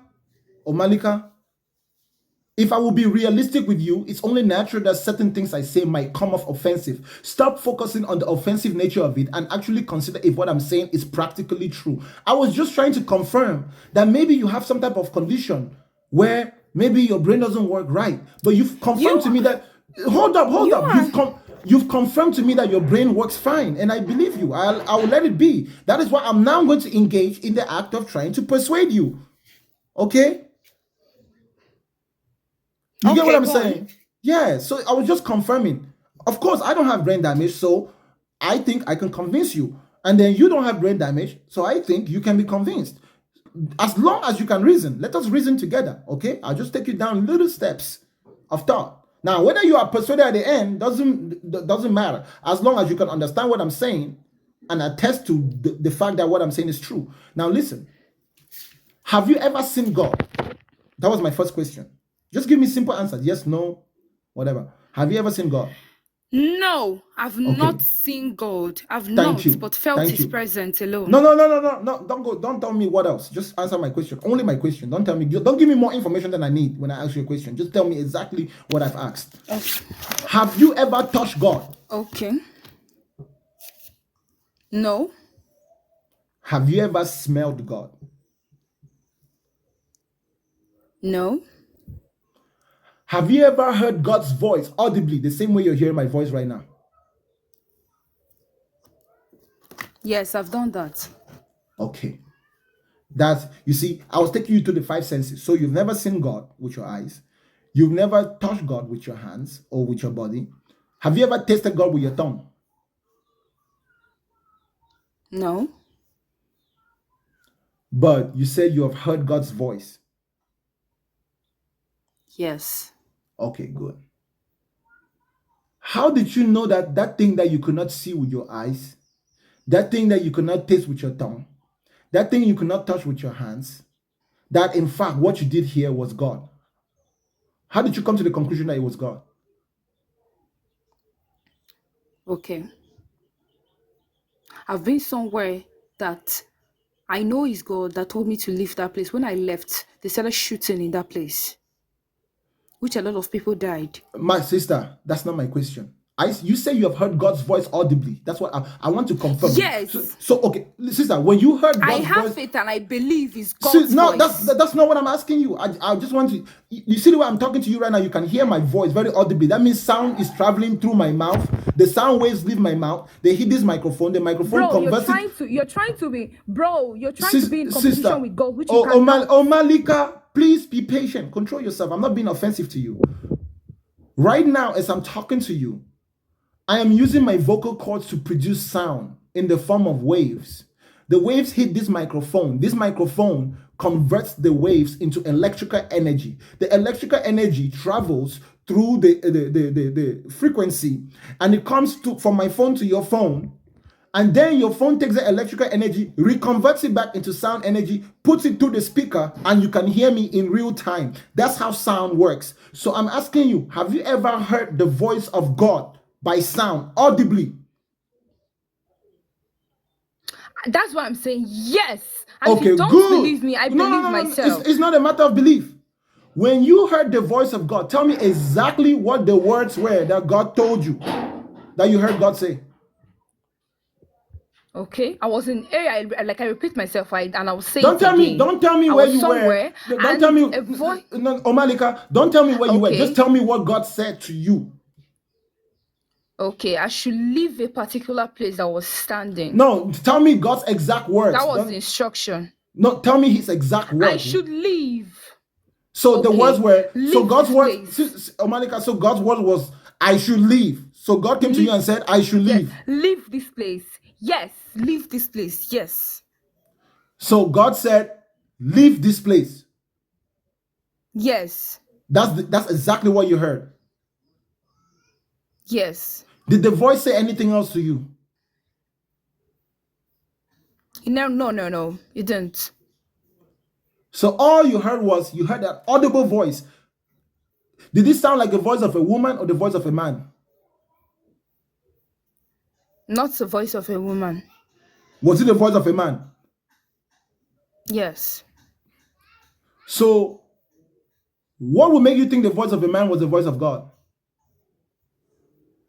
You have a long way to go. Answer my question, please. So I'm just asking a simple question.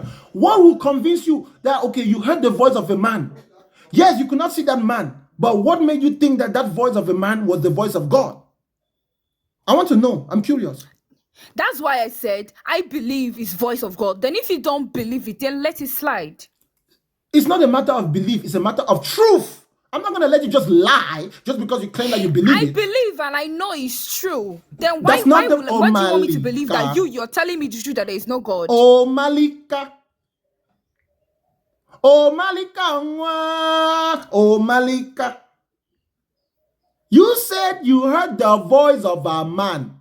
I am curious how you came to the conclusion that the voice of that man was in fact the voice of God when you know that God is not a man. Answer. Okay, I want to ask you a question. No, please answer my question first. How did you know that it was the voice of God? Or did you just decide to convince yourself without any proof that the voice that you heard? That's why I wanted to prove it to you, but you said I should not tell you anything. That I should just tell you what God told me.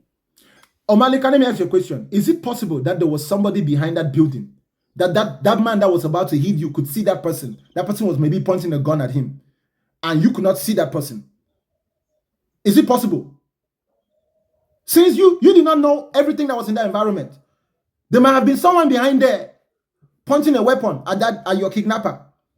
As soon as your kidnapper wanted to shoot you, the kidnapper saw that person just pointed a gun and just signaled to him. This is an imaginary story you're trying to. You're imagining this thing. This is imagination. Omalika. Omalicha, please. Omalicha. You say you heard the voice of a man. Is it possible that there was a man in that vicinity whom you did not see, but your oppressor could see? And that man said to you, leave this place. It's a lie. So you choose to believe. So instead of thinking rationally that if I heard the voice of a man, it would have had to be a man, you have now choose to convince yourself that because I could not see the man, all of a sudden now the voice of a man is the voice of God. Do you know that that's a mental I'm illness? not trying to convince myself. I know. How do you know if you did not see who was talking to you? I know. How do you know? The same way you strongly have faith that there is nothing like God, that same way I have faith in it.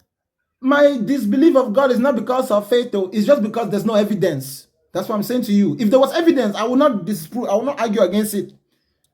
That is why you notice how you are now here trying to convince 514 people that you heard the voice of God, and yet it sounded like the voice of a man, and you don't think that it could have been a man.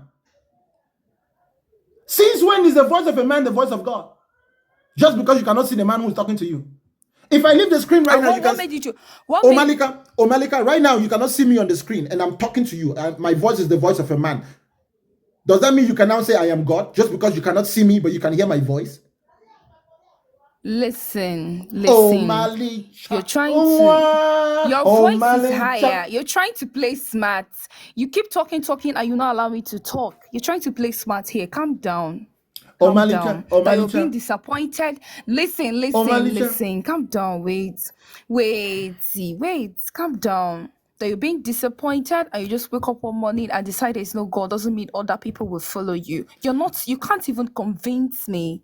You can't convince me there's no God. Up to you now, just kept on asking questions. Omalika, let me tell you something. A person who says that something is so when it is not visibly so is called a liar. The reason that I'm not able to convince you is not because I haven't spoken the truth. It's because you are a liar, Omalika. And what made you believe that you're speaking the truth? Because the truth of our experience in this world states that if you hear the voice of a man, it is a man, not a God. But you are trying to lie to us that you heard a voice of a man.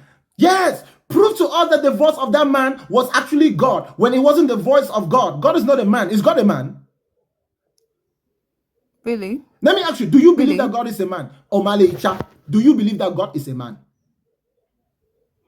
We see God's image as a man, but he's not a man. God is not a man. You're trying to listen. Wait. Oma, relax now, Oma. Listen. What does logic now? Omalicha, wait. What does logic tell you? Let me see if you have a little bit of logic.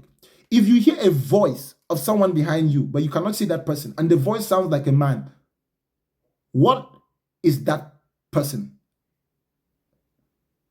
If you hear a voice behind you and it's the voice of a man, what type of person is that voice?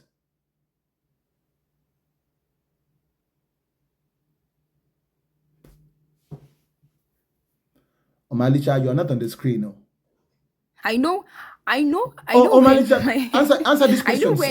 Omalicha, please answer this question. Simple. Okay, just tell me. If you're standing and you hear a voice behind you and it's the voice of a man, whose voice are you listening to? The voice of a God or the voice of a man?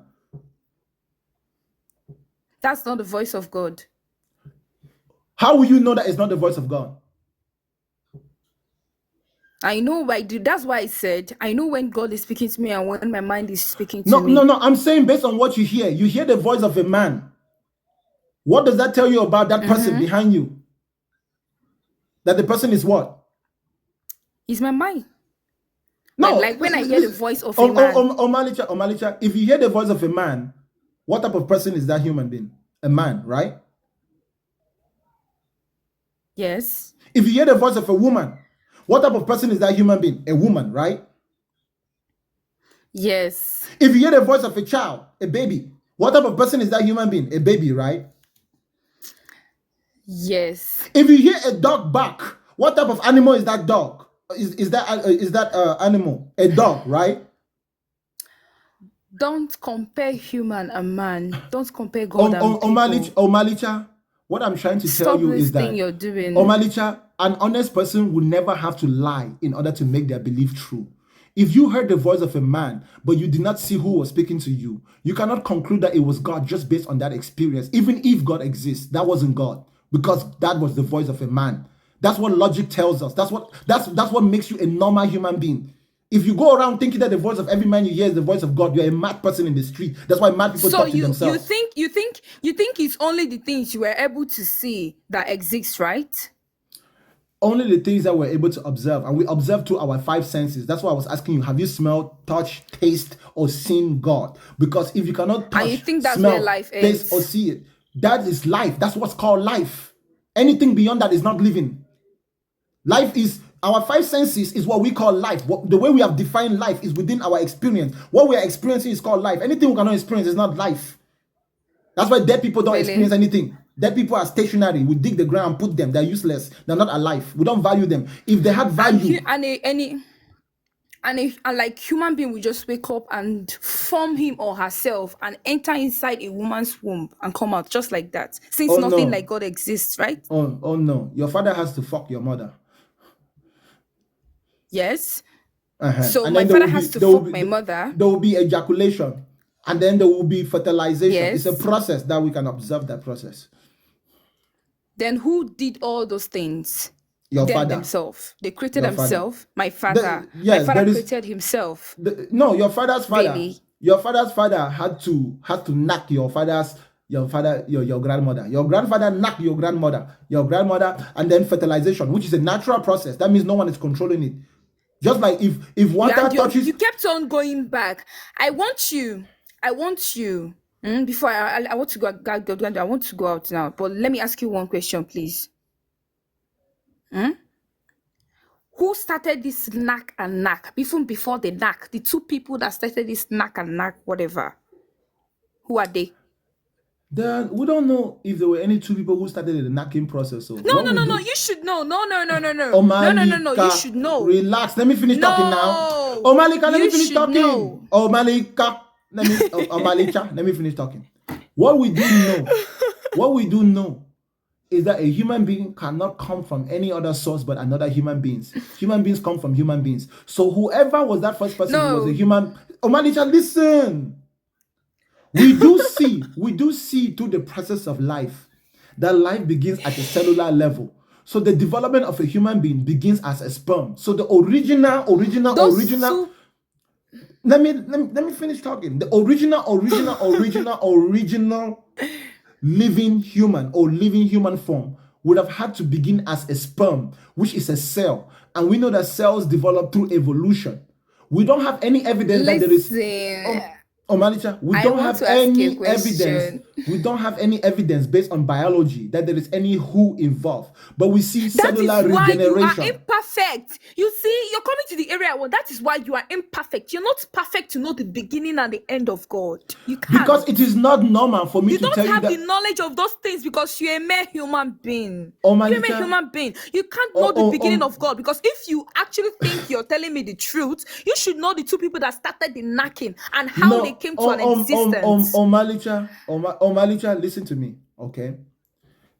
We don't know the exact pinpointed moment that human development took this present shape and form. I want to believe. No, let me finish talking. Don't interrupt me. You need to listen. Don't believe me. I'm not trying to get you to believe me. Listen, Omalicha. Okay? Listen.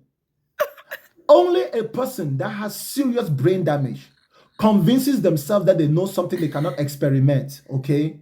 Just simply because you don't know, so you think it's an almighty supreme being. That's a foolishness. That's why Nigeria is poor. That's why you don't have electricity, because that's how we think in Africa. We're too religious. We don't realize that in the real world, it's about practicality. So I'm giving you the practical answer. The practical answer is that I wasn't there. You were not there. There is no human being in this world that was there. So Nigeria is poor. Oh, Malika, let me finish talking. Nigeria is poor, but we are more blessed than your country. Malika, let me finish talking. Listen. Oh my. Stop acting like somebody who's possessed now. I know you're not possessed. So begin to act. You're acting as though I was praying. I'm saying Holy Ghost fire. And now you're laughing like someone who wants to come because I asked you. You're angry. You're angry because I asked you a simple question. You can't answer me. Hold up. How can I answer you when you're talking when I'm talking? Explain to me how I can answer you.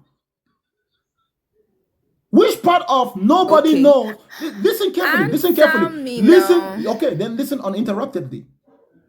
What we observe, we can only know what we observe. What we cannot observe, we don't know. And only a mad person, like I said, claims that they know what they cannot observe. Based on what we observe, Yes, which is you now. Oh, Malika, let me finish talking. Based on what we observe, when a man has sex with a woman, the life form that we call human beings begins as a cell, a sperm cell. So whatever original beginning there was, it had to start as a sperm cell. Now, how do cells develop? We have seen that cells develop through a process. How? This is how human beings develop, not who developed human beings. I'm not talking about who, because we don't have any evidence of a who. How it developed was a process called evolution, which is a very complex thing which you can learn if you go to school. There are many things about evolution we don't know because we have not researched it yet. So we're not going to claim that we know. We are going to be very honest. What we do know is that we don't have evidence that there is a who involved. Not only do we not have evidence that there is a who involved. Malika, let me finish talking. All these things. Malika, Okay. let me finish talking.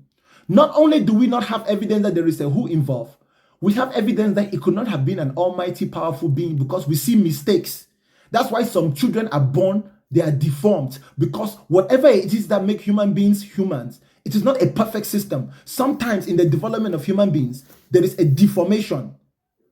Whenever you have something which is perfect, producing something, there is always perfect results. You know what cancer is? Cancer is a malfunction in the human system, a deformation, a mistake. That's in the code, in the human code. But that type of mistake is very consistent with the natural environment because nature doesn't have a brain. Nature doesn't have an intended purpose. So nature doesn't always calculate right. So some people come up normal, some people come up normal.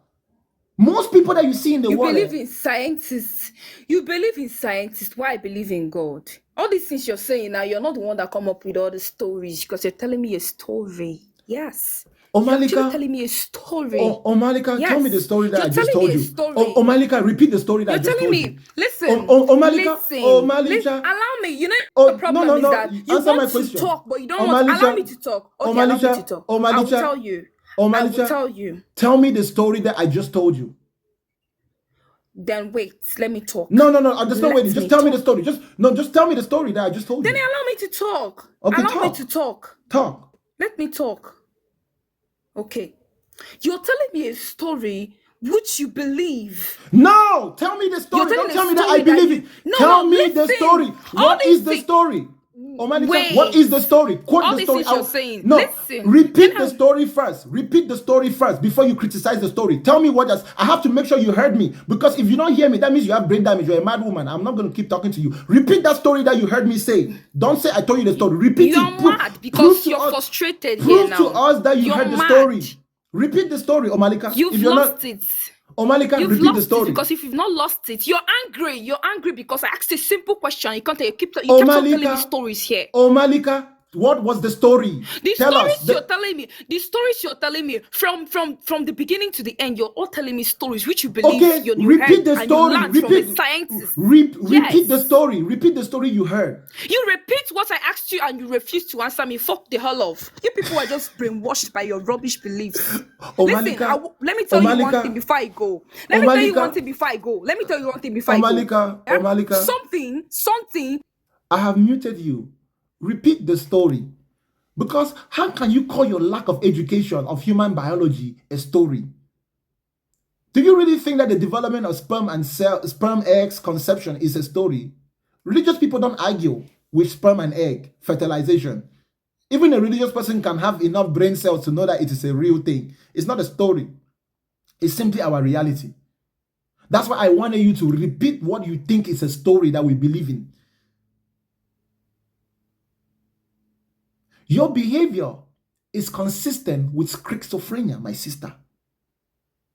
You have rejected reality in exchange for your feelings and your emotions. That's why you heard the voice of a man and you were feeling that it was a God.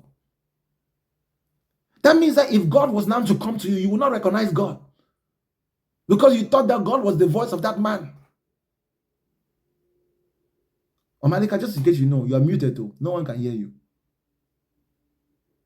If you want to unmute yourself, I want you to repeat that story that I just told you. Don't criticize the story. Repeat the story. When you finish repeating the story, then you can criticize it. I am willing to let you talk that way.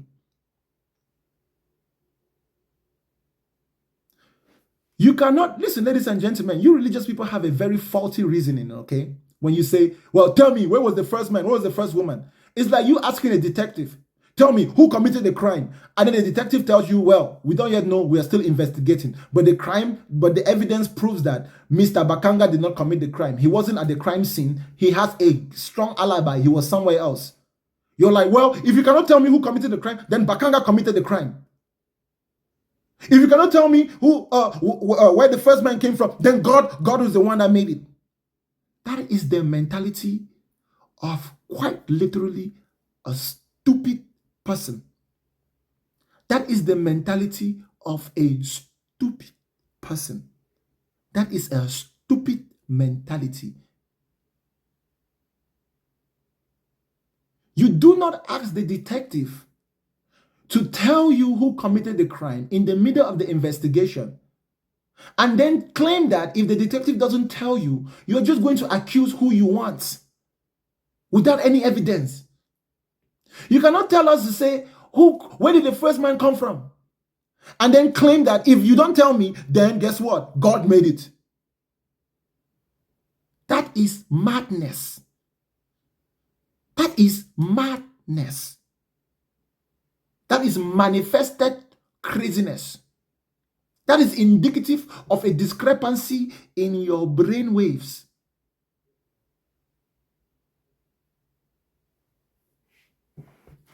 Omalika, I'm going to unmute you so you can talk, because I don't want to be unfair to you. But I want you to tell me that story that you think I was telling you that is similar to your belief in God.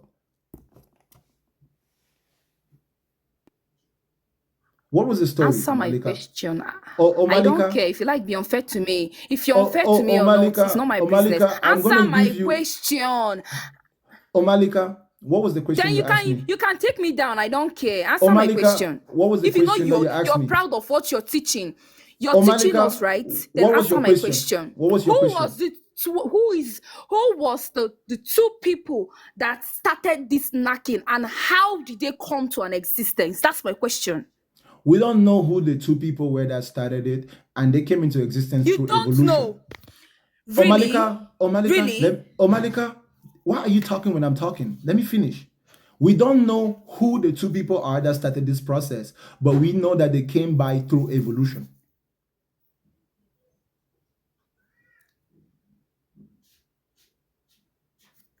You see, that's where you're, sorry to say this, but you're displaying some stupidity here.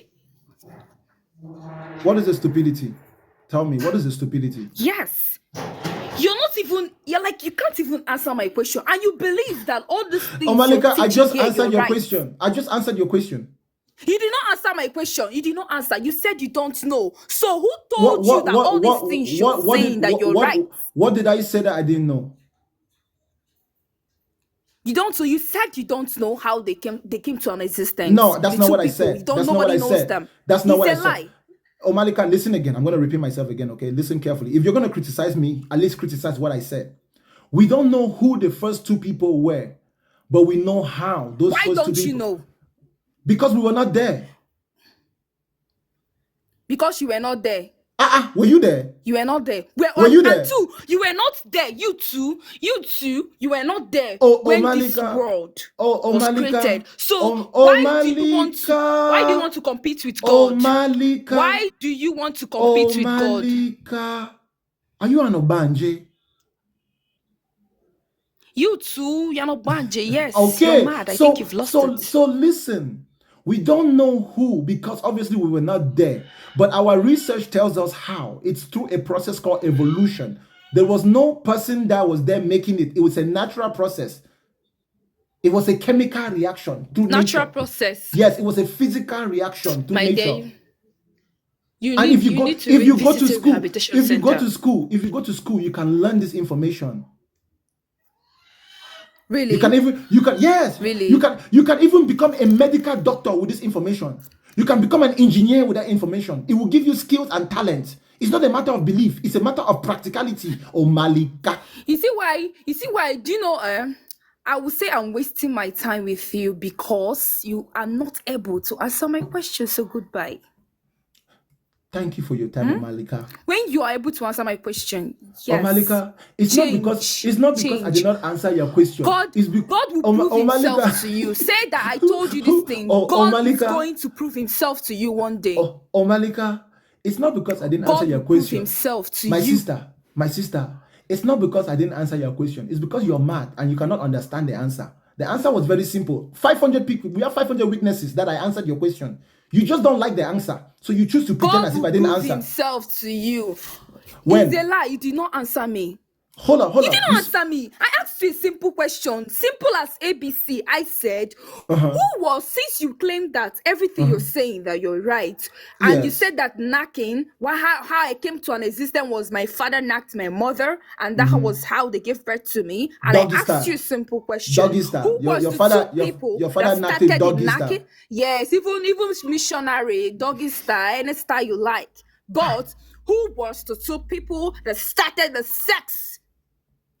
Who was the two people that met together and they were able to produce others? That's the question. Are you said you don't know that nobody knows? This is the answer. Since you don't Sister, wait, we don't know. Since you said, listen, sister, we don't know. Who is we? Who is we? It's human you. beings. Nobody in this world it's knows. only you because you're the one that's saying this. Nobody doesn't know. There's no one in this world right now that knows. And what makes you? Because no one in this world. And what makes you know that there's no God? Because God is a ficticious idea that we can observe. We can see that there is no God because we can see. Look on the world right now. Do you see God anywhere? Do you see God anywhere? Really? Only a mad person will say something is there that they cannot see now. Do you see toothache anywhere? Do you see toothache anywhere? Yes, I see toothache. Where? You see it with your eyes? Yes, really? I went to the dentist last week and I saw someone that was having toothache. You can go to the dentist. You saw someone, but did you see the toothache? Yes, now we saw the toothache. You saw the person. Did you see the tooth? Answer me now. We saw the toothache. Yes, we did. So are you saying that God is a toothache? So you saw toothache. Are you saying that God is a toothache? Are you saying that God is a toothache? You don't see toothache, Oga. You don't see toothache. Listen, I asked you as an example. I gave you an example. I'm asking you a question. Wait. Omalika, how many senses does a human being have? Listen. How many senses does a human being have? Answer my question. How many senses does a human being have? First. How many senses does a human being have? Question. How many senses does a human being have? How many senses does a human being have, Omalika? It's okay, y'all. I need to stay with this sister. She's a typical African youth. Unfortunately, the irrational beliefs is something that we must handle. This is very important. Okay?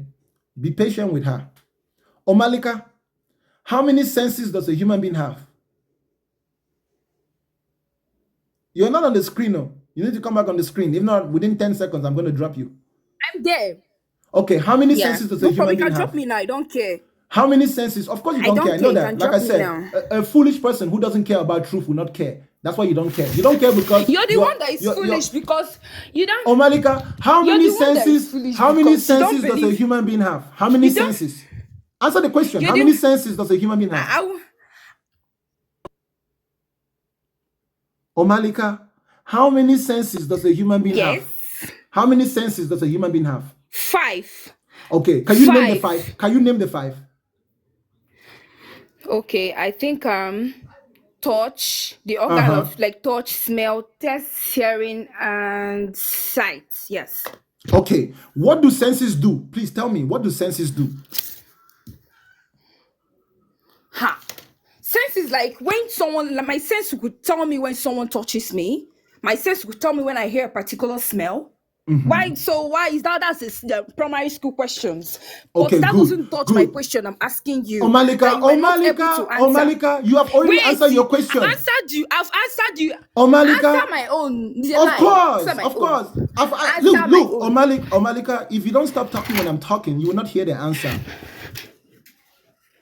If you have a toothache, you can feel it.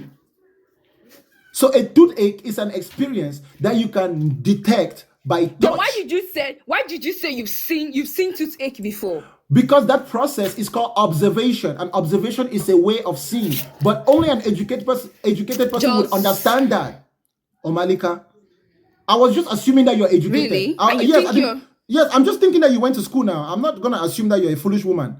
But maybe you didn't know that observation is a combination of our five senses. All the information we gather through our five senses is called observation. It is a way of seeing. So yes, if you have a toothache, you can detect it with your five senses. It is not the same thing as God. And if you think so, then you're just uneducated and irrational. Oh Malika. Oh Malika.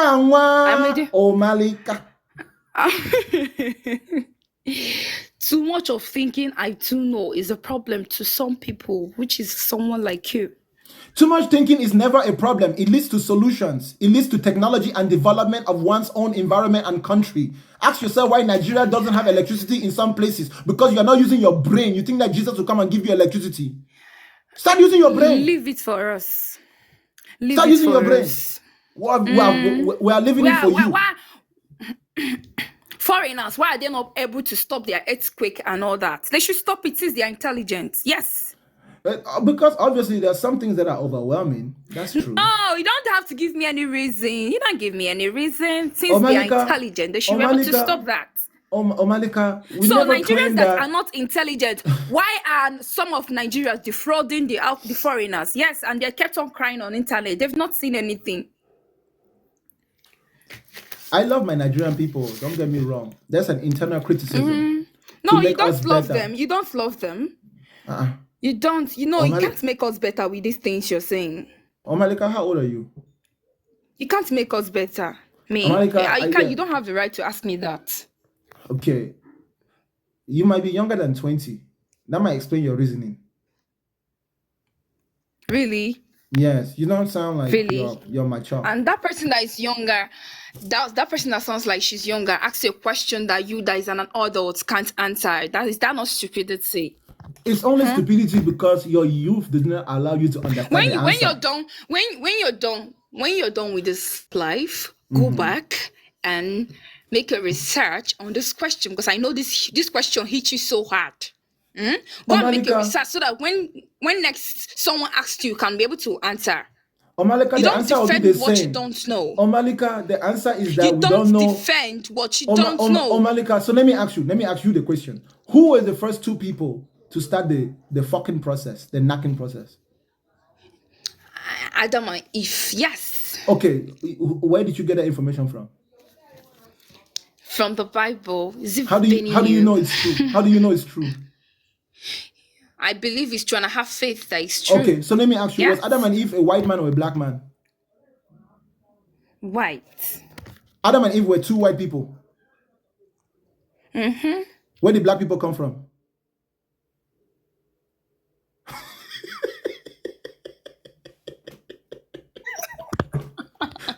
Where did black people come from? From God as well. God decided to change the color. Who were the first two black people? The first two black people. I don't know. I don't know that one. Oh, so now you're talking about things you don't know. So tell me, have you ever seen two white people give birth to a black person? Yes. Where? You've seen two black people, two white people. I've seen. You've seen two white people give birth to a black person. Yes. Where? Yes. There's nowhere in here. This is my estate here. Just that this in his life. I don't have to go to someone's house now and start showing you. So you saw two. So in Nigeria, you saw two white people give birth to a black person. A white man and a white woman produce a black baby. After the call, maybe you can come to my DM. I'll send you a picture on WhatsApp if you're interested. Yes. Malika, you said a white person, a white man, like Donald Trump, and a white woman. Yes. Like Taylor Swift. They produce a black baby like me. Don't try to play Malika, smart. You're not smart at all. You decrease. Listen, I know the craze, so you know fi whine me, You, you don't abe. you don't lose that, See, my you're trying to sister. play smart here. Listen, you're very manipulating. Yes. Omalika, if the And two, you if use the people words Omalika, let me against ask you them, but you something. can't do If that to me. Omalika, if the first two humans, Adam and Eve, were white, where did Chinese people come from? You don't ask me that question. That's why I'm imperfect. I don't know. I don't have to know all those Oh, things. That's why I'm Malika, imperfect. do you know how you're going to know? You have to take a Chinese man, you study his genetics. You take a white man, you study his genetics, then you compare. That's how it works. That's why we go to school. And school will not give you all the information all at once. Okay? But it will point you in the right direction. It's called evolution, my sister. Okay? Not creation. Because there was no one that created it. It's not personal. It's not because we hate you. It's not because we don't like God. It is simply the truth. Trash those words. Trash those words. Trash What? them. Which words? Trash those things you're saying. Just trash it. Just My one thing sister, I'll tell you. my sister, Listen, unfortunately, just wait. Like, we can we cannot, be cool? Can we we be cannot. cool? Wait. Of course, we're cool. Well, give me one second. Let me Listen, finish what I'm let saying. me say one. Sister, Wait. I will let you. I will Wait, let you. see, I'm I will done. let you. I will Listen, let I'm you. done. I will I let am you. I done. promise. Yes, I will let Listen. you. I promise. Just be patient. I will let you. My sister, I'm done we with this whole argument. yeah, God will prove himself to you one day. sure. No problem. Just relax. Listen, we cannot trash knowledge because knowledge is what allows us to develop skill and talent. It allows us to solve problems, okay, Omalika? Even if you don't think something is true, you should never trash anything that you can study unless you have studied it and you understand 100% why that thing is wrong. But as long as you don't understand 100%, you need to keep studying. You need to have that mindset. When you have information, when someone gives you information, it's not so that you can believe or not believe it, because I'm not trying to make you believe me. The information I'm telling you, you can go and learn it in school yourself. You know what I'm saying? You can't believe me because you're being blinded by the devil. You're being blinded by the devil. Yes. Devil. Omalika, you're a Christian, right? Yes, I'm a good Christian. How long have you been a Strong Christian? one for that matter. Since my mother gave birth to me, and I'm not going to stop being a Christian. Have you graduated high school? Are you in university? Yes, my Okay, 300 good. level. What are you studying in university? Mass communication. Mass communication. That's good. That's great. Yes. Are you producing good results in school? Really, all this question you're asking, do you want to marry me? I can marry you if you want to, but God forbid, somebody that doesn't believe in God, so that you come and turn my children's brain upside down. So that you come and turn my oh, so that you turn my See, I want you to know something. I didn't even know that you're Nigerian. I didn't even know you're Nigerian. I'm not Nigerian. I'm Cameroonian. I didn't know. And you're speaking so. Omalika, I'm then why are you Cameroonian. insulting us? Listen, I'm Cameroon not- that don't even have class. I agree with you. Cameroon is in the same problem, but even worse We than Nigeria. Nigerians are better. Yeah, of course. Listen, Omalika. Then why are you insulting Nigerians as if your country is better? Omalika, this is the question I'm asking you. I'm not asking you the question to insult you. So I was just trying to make sure that you're doing good in school, because that's the most important. No, listen. In this conversation that me and you have had, the most important thing is that you are doing well in your life. That's the most important thing to me. The argument is just argument. As long as you're doing good in your life, as long as you're having an education, I am confident that you're going to grow out of these delusions, because the world is real and you still have to face you have to face the reality anyways. Now tell me, Omalika, did you go to church this last Sunday? What? Like, I want to ask you a question. I want to ask you, please don't be upset. Yeah, please don't get me wrong. Like, you said you believe in God, because I used to follow you. This is not, it has been long I started following you. Yes. Ask me. I was surprised to see you on live today. Yeah. Okay. You said, like before, you said it before that there was a time you believe in God. Yes. What made you to start thinking and to say that there is no God? Please just answer me that question. Okay. I started studying the Bible. Okay. I studied the Bible very hard until the point I almost mastered all of it. I will not be so egoistic as to say that, 100%, but 99.999999999%. Then I came across that part where the Bible says in the book of 1 John, my brethren, test every spirit, for not every spirit is from God. So I began to ask myself, test every spirit. When this person was writing this book, when this person was writing this, there was no such thing called the Bible. So have I tested this Bible that I have? Let me test this Bible. Then I ask myself, this Bible that I'm reading, it is a translation of a translation of a translation. Is it possible that the original version might have some information in there that I don't know? I started asking those questions. Then I was like, this Bible has chapters and verses. Did the original versions have chapters and verses? You know what? Let me go and find a Bible which does not have chapters and verses. When I found that Bible, I read it. The story was now different.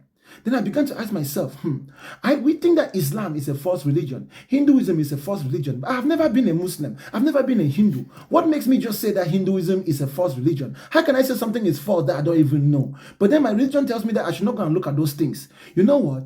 I am going to judge my religion by the same standard that I judge all those other religions.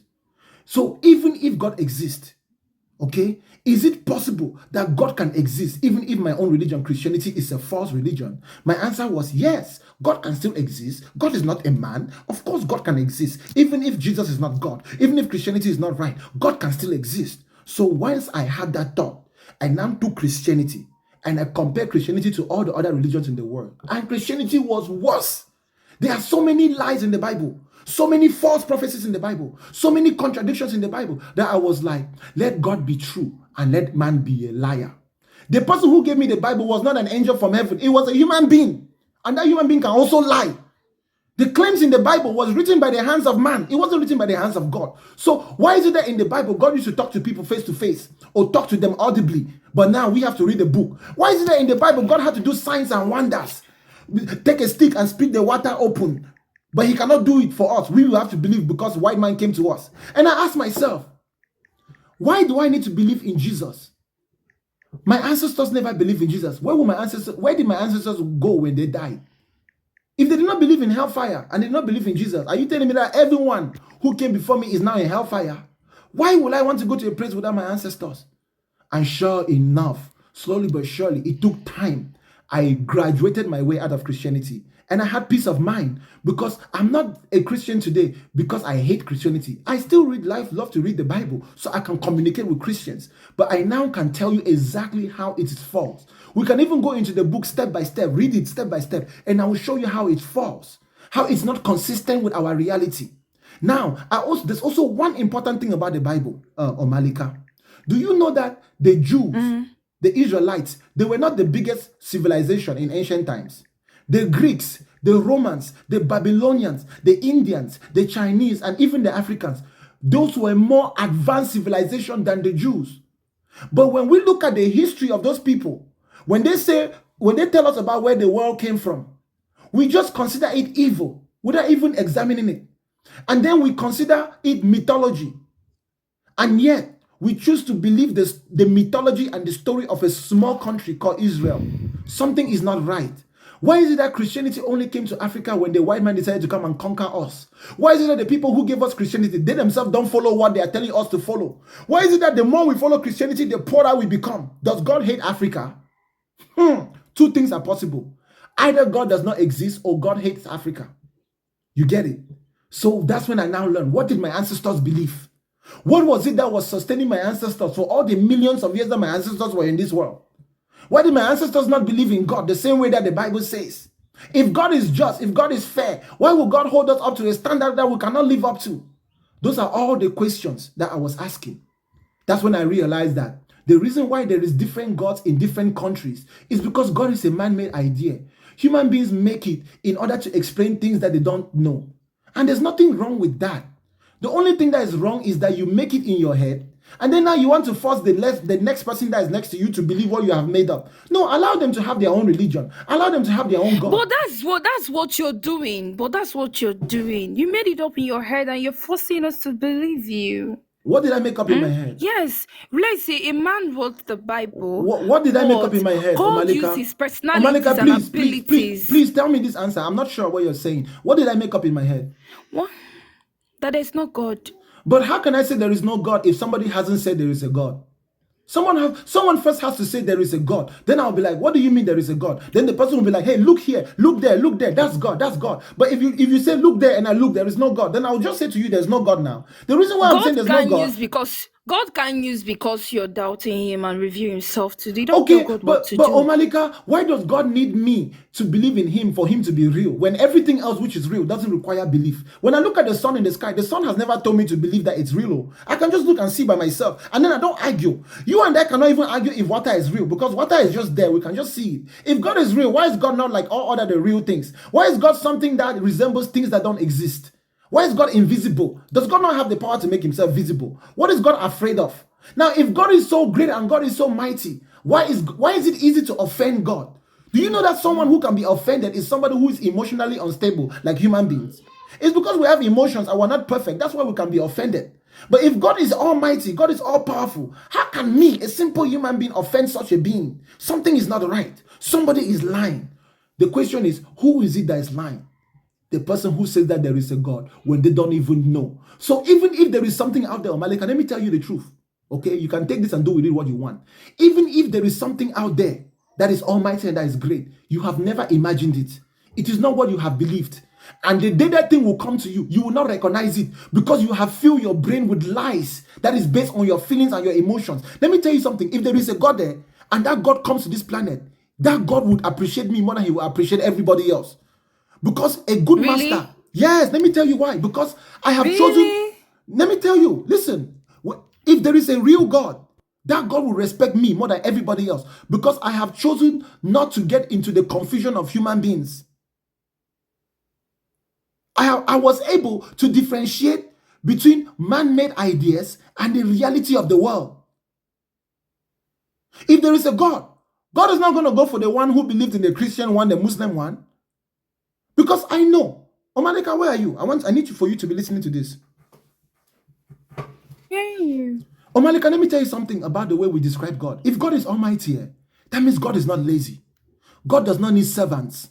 God doesn't need anyone to do his job. That is respect. God is someone who can do what he wants. If God wanted me to be convinced that he exists, God will not play tricks with me. God will simply come and knock on my door, and God will make it evident. God will convince me to where I will not even be able to argue. If there is a real God, and that real God has chosen not to come and convince me, it's because that real That's God why they doesn't think. say. Hold on, That's why Omalika. you're Let me talking like let me this let me because let you're me a finish. human. Oh, Omalika, let me finish. Okay. Okay, if there is a Okay. real God and that real God has decided not to come to my house and tell me that, hey, Bakanga, I am real, oh, you better believe in me, oh, it's because that God knows that I can live in this world even if I don't believe in him.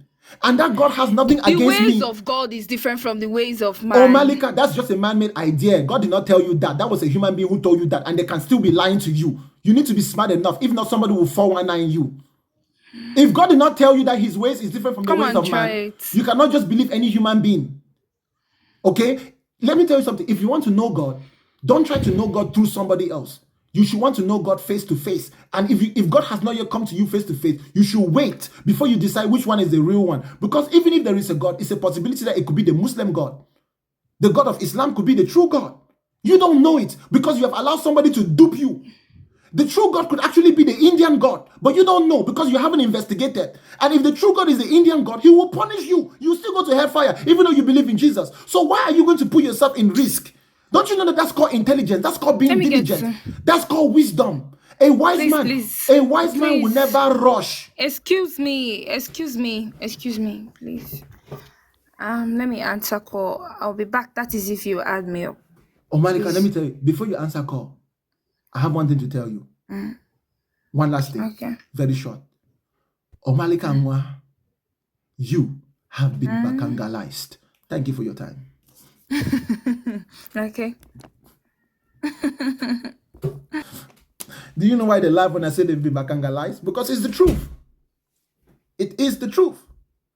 The practical truth of the world. As long as you cannot debunk all the other religions in the world, if you pick one, you are taking a risk. Because there is still the possibility that your religion can be false. It is better not to believe in any of the man-made religions until God himself comes and knocks on your door and tells you that, look, I am God. If God is real, you think God is lazy. If God is real, you think God needs to play tricks with you. What does God have to benefit playing tricks with you? As much as you are a Christian, Christianity can still be a false religion, even if God was really Allah, like the Muslims say. Because there is nothing you as a Christian can do that a Muslim cannot do. Whatever your religion is doing for you, Islam is doing it for the Muslim, and he's happy with his religion.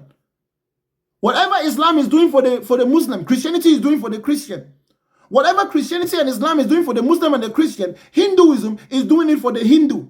Buddhism is doing it for the Buddhist. Atheism is doing it for the atheist. Human beings have the ability to make up ideas. That is why you must be able to know the difference between an idea that you have made, which is your own production in your brain, and the reality of the world, which is independent of your brain. That is wisdom. Some of you like to ask Bakanga, what are you going to say to God on Judgment Day? I will say, hello. Nice to meet you. What else can I say? On Judgment Day. On Judgment Day, when I see God, I'll be like, hello, sir. So it is you who is God. I did not know you were a giant gorilla. Nice to meet you, sir. I'm from Africa, just in case you were wondering. You see? Because if God is so amazing to show himself to me on Judgment Day, I'll say, God, by the way, I'm wondering, if you have all this power, why did you not come and show yourself to me when I was in the human world? Why did you allow those Christians, Muslims, Hindu, Buddhists to begin to confuse human beings for no reason? Just like there is one sun in the sky, you could have just come in the sky and hung out by the sun. Then we will all see that there is one God. But God wanted to wait until I die before he showed himself. That means that is when he wants me to believe in him. God wants you to believe in him the day you see him. And if he waits until Judgment Day to make himself visible physically to you, then that's the day you should believe. Until then, you don't need to believe in anything anybody tells you. Period. If you don't like what I just said, you can cry about it. Crying is free. Cry. Cry until your tears flow. And when your tears flow, make sure you touch it and you taste it and make sure your tears are salty. If your tears are not salty, you might already be a ghost. You might already be a ghost. This is the truth. This has nothing to do with your morality. People who believe in God and people who don't believe in God can still have morality. That is the fact of reality. All right, y'all, listen, because there's a lot of guests in line, I'm not going to waste too much time with the guests. So if you come, I'll just break you down, boom, and recycle. So right now it's break and recycle. So you better know what you want to say before you come up. I'm going to bring people step by step, step by step. Your morality is your code of conduct. Whether you believe in God or not, you can still treat people with respect, with integrity, with righteousness and holiness. Those are all man-made ideas. Like I said, come up, go straight to your point. Like I said, I will examine you and recycle you if you don't go straight to your point. Serenity. Hello. Hello, How are Serenity. you? What do you have for me? So I just wanted to debrief you. First off, I'm agnostic and I'm in the States.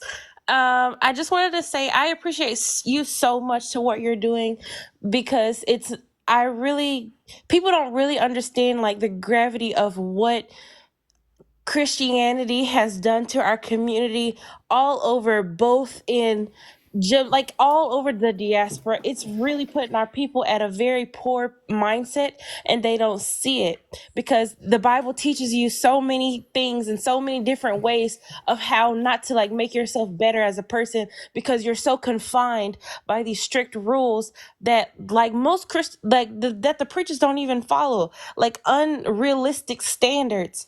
And I just find your work so amazing. I just wanted to tell you that. I found your page like a couple days ago, and Thank you, Serenity. that's You it. see, contrary to popular belief, we don't actually have a problem against Christians. We have a problem with their inability to function in the real world within realistic standards, right? Yeah, because they can't think for themselves because the Right. Bible is teaching them not to. Because where are you in the States?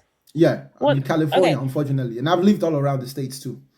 Okay. Well, I mean, it doesn't matter where you are, but if you think about it, like the fundamentals of the Christianity religion teaches you not to question, not to think. So, like, anytime you have a question, okay, well, if Noah if Noah saved all of the animals, then why would God still have like sins and all this other things? Why are those still those things here to this day? It's just so many questions. If you ask those questions, you get told, oh, not to question, oh, have faith, this and this and this and that. Like, I was told that you have to speak in tongues.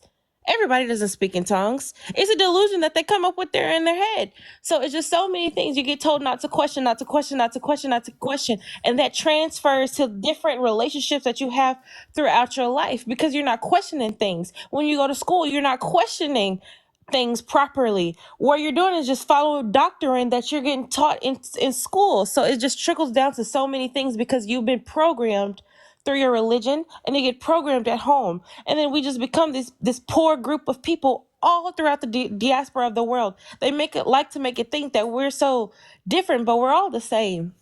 But anyway, The most amazing thing I'll say to you before you go.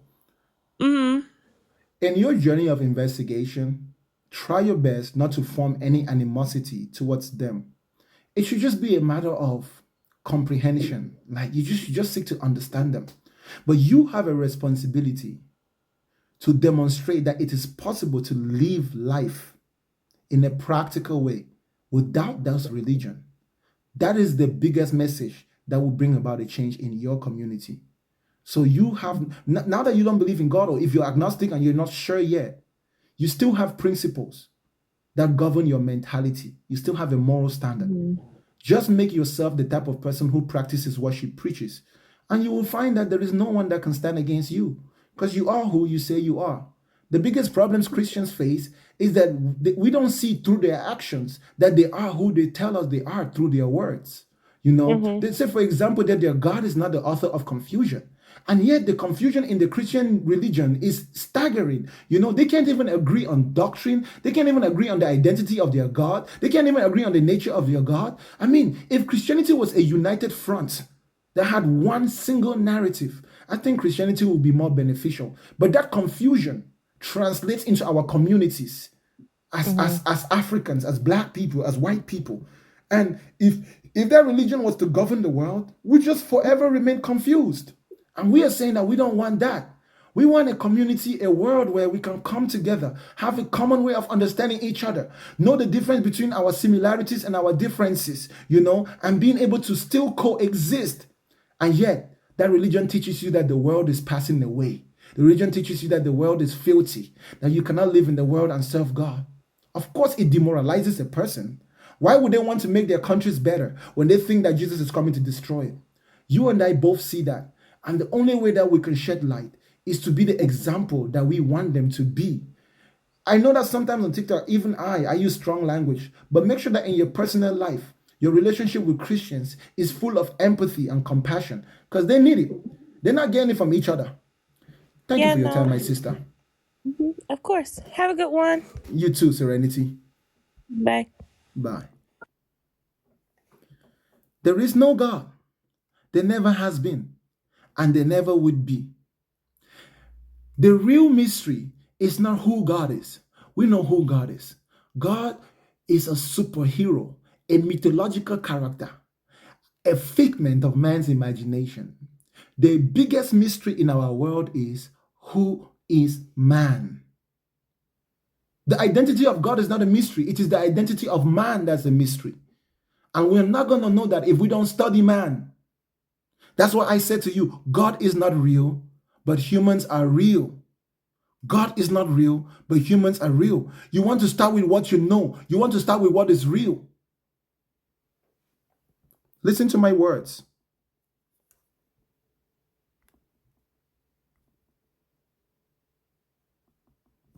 Go straight to your point, y'all. Thank you, ladies and gentlemen. Please keep tapping the screen. Let's get to 200,000 likes if you don't mind. What's up, Richard? Yeah, good day, Bakanga. Yes, sir. Please go straight to your point, my brother. Why would you say God is not real? Because God doesn't meet the standards of what is defined as real. God is simply imaginary. What do you define as real? Observable, to be as it is, as described. Okay, do you know what it means to draw an inference following a set of premises. Yes, that's called concocting an idea. Relax. There is concocting an idea, right? But hear what I said.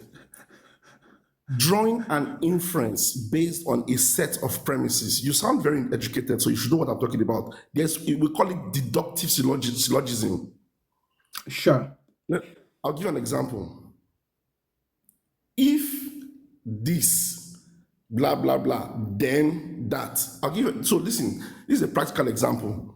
You are saying that God is not real because you cannot see him with your five senses, right?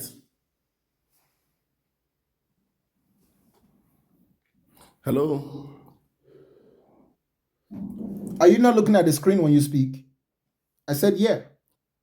Okay, good. So you are saying that because you cannot observe God with any of the five senses, then he's not real. If we go by this method of reasoning, it means there should be no reason to carry out investigations for a crime. Because when there's a crime scene, when somebody reports an event that is perceived to be a crime, when the investigators get there, they cannot see the person that has committed the crime. They cannot hear him, see him, smell him, or feel him at that point in time. But they can draw an inference that there exists a criminal that has committed this crime because of the results of what they have seen of their actions. So if there is a dead body on the floor in a room and the investigators come in, the first thing they want to check is, can we explain the death of this individual from everything that is currently in this room? If they can see that, oh, a TV fell on him and he died, it ends there. But if they can go around the room and meticulously check out that nothing in this room is responsible for the death of this fellow, then they can now draw an inference that based on this, there is an external factor that has caused this death. That means there is a criminal at large. But if I go with your reasoning, those investigators, they should come to a conclusion that there is no criminal because they cannot see him, hear him, feel him, smell him, or taste him. Do I make sense? You make sense partially. For if the evidence in the room also suggests that no one had entered that room, for example, they might have footage. The person walked into their room and the footage consistently shows that no one ever entered that room at any point. Then yes, they can infer that this person's death was caused either by something external or something internal. They might have had a heart attack. So that will now require an autopsy or require some type of medical examination. And then if the medical examination shows that there is a foreign substance in that person's body, then they will now follow that line of reasoning to see how did that person consume something poisonous. Now, it is a type of substance that that person was not likely to encounter. So it will now suggest that someone might have introduced it into that person's diet. Now, where would this person go that someone could do it? Oh, maybe his ex-wife, maybe his co-workers. Yes, you follow that line of reasoning. But one thing remains true. Even in a case where there is evidence suggesting that this person's death was not responsible by natural causes or an accident, you infer that there is a criminal. And your expectation is to make that criminal visible so they can be held accountable. You don't simply conclude that there was a criminal and then tell people to believe that there was a criminal without presenting that criminal to be judged. Do you know how you judge the criminal? You ask them questions. So as long as your God remains invisible, as long as the evidence doesn't point towards your God, we cannot conclude that your God is responsible for the crime of creating the universe. It could be the Muslim God. Hold up. It could be the Muslim God. It could be the Hindu God. It could be Ombongo from the Ombongo forest. Or it could have just been consequences of natural events. So at this point, when I say God is not real, that's because those who have the burden of proof to establish the reality of God have failed in their investigation to prove that their God is in fact real. And then all the evidence we see does not suggest that there is in fact a God. You can use reasoning, deductive reasoning, inferring reasoning to accuse someone for a crime they didn't commit? Well, because this type of crime is typically committed by black people, it is safe to assume that the criminal is a black man. That makes logical sense, because a white man would not do this to another white man. Or is it possible that a white man could have done it? No, it's not. This is a crime that only black people commit. And now you are committing, you are just committing strawmanism. Leave out the strawman. Let's focus on the issue.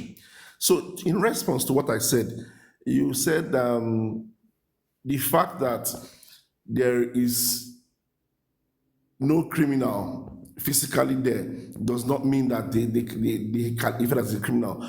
But so, guy, again, I ask you, if at that point when investigation starts, where they have established that there is an external factor, that somebody outside must have committed this crime, the fact that at that point in time they cannot see, hear, feel, taste, or sense that individual, does it mean that person does not exist?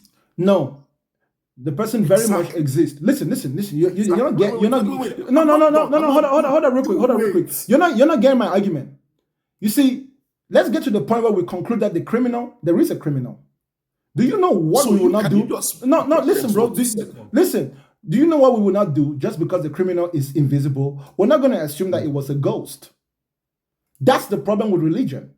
You're not claiming that the criminal is a physical being responsible for the physical universe that is somewhere physical that we just don't have access to. Listen. I have a problem with listening. Brother, that is not what you're claiming. You love with the sound of your voice, right? My brother, there's no need to throw accusations. I can do likewise. Okay? You don't assume that the criminal is a ghost just because you can't see the criminal. And of course, you don't assume that the criminal doesn't exist when the evidence points that there is a criminal. That's not consistent with my claim that God is not real. My claim that God is not real is that you are claiming that a ghost is responsible for the creation of the physical universe. You're not claiming that it is a physical being that's responsible for the creation of the physical universe because the evidence is physical. So the absence of this physical entity responsible for the creation of the universe could still be answered in a way that doesn't involve a God. But the moment you claim that it is a God who is a ghost, when I mean a ghost, I mean a spirit. Now you've gone into the realm of cuckoo gaga, what I call madness, legalized madness, logical craziness. So go ahead, state your position while taking what I've just said into consideration. You are listening to what you are saying. So when you say that the evidence is physical, what do you mean by physical? We can observe, touch, feel, smell, taste the physical world, which is the evidence that, guess what? It would have had to come from somewhere or materialize in some shape or form. You are claiming that what caused this materialization is something which cannot even coexist in the same realm as what has been materialized. That's illogical. That's why if your God is real, your God has to be physical. So I will ask you, is God a physical being? God is not a physical being. So explain to me how a ghost will kill a person. Explain to me how a detective will look at a crime scene and come to the conclusion that it was a ghost, a spirit that committed the crime, bro. Yes, we're not going to assume that there is no criminal just because we can't see the criminal, but we're not also going to say that it was a spirit. There is no evidence that can point that it was a spirit. There's no evidence in this world anywhere that claims that it's a transcendent being. No. You see, that's the mistake you're making. If you were claiming that God was physical, then bro, I will shut up and let you finish your argument because that will be consistent with reality. You're claiming that God is a being that is outside space and time. Is that what you claim? That's what you claim, right? Yes. Okay, bro, let me just take you down a little path of reasoning, if you don't mind. It won't take long. I don't mind. Okay. When you say God is outside space, that means that God is nowhere, right? Yes. When you say that God is outside time, that means that God doesn't exist at any point in time. Because it's outside time. So if you go to any point in time, you won't find God because it's outside time, right? Go ahead. Let me see where you're leading up to. No. I want to confirm with you. I'm taking down a little path. God is outside of space. That means God is nowhere because every somewhere is a space. God is outside time. So that means God is at no point in time because every point in time is within time, right? Yes. And you say that God is in no shape or form. It's immaterial, yes. God is immaterial in no shape or form, right? Yes. Okay. Do you know that something which doesn't exist can be found nowhere, at no point in time, and in no shape or form? Did you know that? I disagree with your conclusion. No. I'm asking you, yes or no? Did you know that something which doesn't exist can be found nowhere, at no point in time, in no shape or form? Did you know that?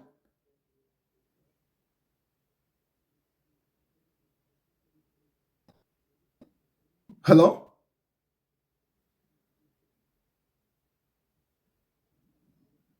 Richard? Yeah. Hello? I can hear you. Yeah. Let me repeat the question real quick. Just tell me a simple I hear yes you or loud no. and clear. Did you know that something which does not exist can be found nowhere, means outside of space, at no point in time, means outside of time, in no shape or form, means immaterial? Did you know that? Yes or no? Yes. You make Okay. sense. What you're saying Okay. makes sense. Okay. Yes. So this is my conclusion. When you describe God as an entity which is outside of space, means nowhere, at no time, in no shape or form, as it is consistent with something which doesn't exist. Why is it so strange to you that I would then say God doesn't exist? When you literally describe it just as something which doesn't exist. I have made no fallacy. I have made no mistakes. The characteristics of your God is consistent with something which doesn't exist. So you now have to substantiate. The burden of proof is on you to make it clear and evidence that though God is described as something which doesn't exist, he does in fact exist. Do it without contradicting yourself. Okay, so this is the point. You have limited the characteristics of God to only space, time, and matter. But that is not. If you are taking the pain to ask me personally what the attributes of God were, I would not stop at only space, time, and matter. So let me help you out. God is spaceless, timeless, immaterial, personal, and intelligent. So that's called something, brother. The moment you told me God is nowhere, at no point in time, in no shape or form, all other attributes will still be consistent with something which doesn't exist. And yes, we have many things in our world in the same way that you are describing God. Those are called. Hold up. Those are called. Does not exist. No. Listen. Superman. Bro. Listen. Superman is spaceless, timeless. Bro, listen. You said once space, time, and matter doesn't exist, then every other thing doesn't exist. I said intelligent and personal. Listen. I'm playing with you. Superman is spaceless, timeless, and immaterial, and yet Superman is intelligent and personal, depending on who is conceptualizing Superman. So the way you're describing your God, bro, is very consistent with fictitious characters, imaginary characters. You can give qualities to imaginary characters, unlimited qualities. Superman is great. Superman is awesome. Superman is loving. Superman is personal. Santa Claus for that Christmas is amazing, but he is spaceless, timeless, and immaterial. He doesn't exist in the material world or in the real world. That's my point. So guess what? The moment you say your God was spaceless, that means your God is nowhere. Nowhere means there is nowhere that could ever be where your God can be found. Your God is unfindable. That's consistent with something that doesn't exist. He can be found. Where? You should find him. Now Where? listen. No. You say your God can be found. Where?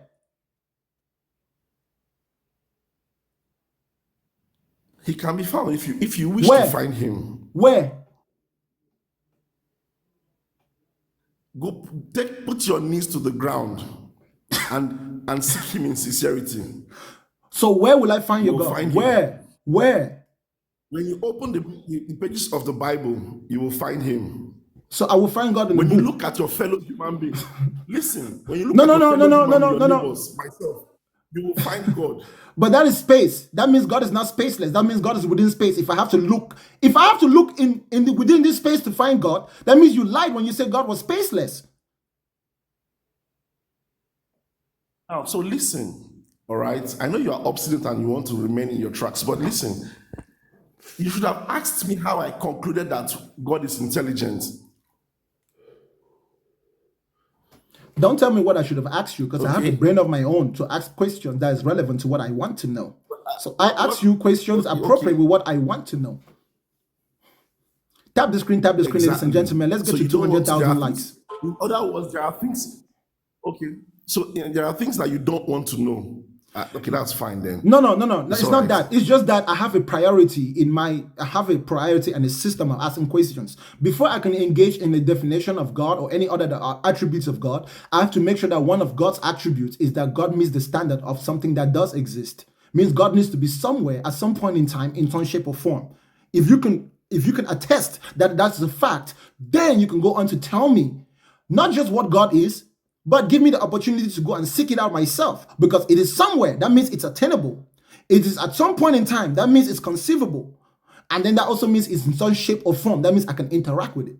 But you've already told me your God is outside space and time and matter. It doesn't exist. I'm not going to waste my time with that, bro. I'm going to go look for things that exist. Again. If we go by your logic, I go back to that investigation of the crime scene. Where the investigators arrive at the crime scene, there is no criminal at that scene. So how will they come to the conclusion that there is an external factor responsible? My brother, yes, there is no criminal. And yes, they can conclude that there is a criminal based on the evidence. But through deduction and inference. Based on the evidence, interesting. Brother, listen. But there are also certain impossibilities of what the criminal could be. The criminal could not be a gorilla that lives in Africa. That's just not possible. The criminal could not be a panda that lives in China. The criminal could not be a whale or a shark that lives in the sea. The criminal has to be someone that has the possibility and access and realistically able to commit that crime. The way you have defined God, God doesn't qualify as someone that has the possibility of creating the world, because God doesn't exist based on your own definition of God. He is nowhere at no point in time, in no shape or form. You've said it yourself. He's nowhere. Listen, good. So when the investigators are in the crime scene, is it possible that from the evidences in the crime scene that the investigators are able to describe some of the characteristics of the criminal? Yes, sir. Oh, so you agree with that? Yeah. Okay. That makes sense. So if they are able to derive some of the characteristics of the criminal who has committed that crime based on the evidence they see in the crime scene, is it not possible then also, even if we do not know for certain, to say whatever or whoever is responsible for this universe must have had certain attributes too? It's a question. As long as those attributes do not supersede what is suggested by the evidence, then because if we begin to give it attributes that supersede, that means What do you mean by what? You said too many words. What do you mean by that? Means that the attributes the of attributes whatever don't supersede the evidence? Yes, whatever the attributes of the criminal is has to be consistent with the crime that was committed. That's why I said one of the attributes that the criminal cannot have is be a gorilla that came from the jungles of the Congo. We're just not going to go there. One of the attributes, no matter how intelligent that gorilla is, one of the attributes of the criminal could not be a panda that lives in China. One of the attributes of whoever is responsible for the universe could not be someone who doesn't exist. So that person needs to have been somewhere at some point in time, in some shape or form, to be responsible for the universe. But you've already said that he was nowhere at no point in time, in no shape or form. So how can that person be responsible for the universe? That's foolishness. That's madness. You're looking in the wrong direction. You will never solve that crime unless you just invent and manufacture a criminal. Unless you falsely accuse somebody. If you want to know the real truth, you must follow a realistic path of reasoning. Simple as that, my brother. It is not complicated. There is no sentimentalization involved, no emotions involved. Yes, I mean, Okay, so When we observe now the universe, bro, one of the first thing we're when we gonna know have is that, listen, crimes bro, that the criminals were not caught.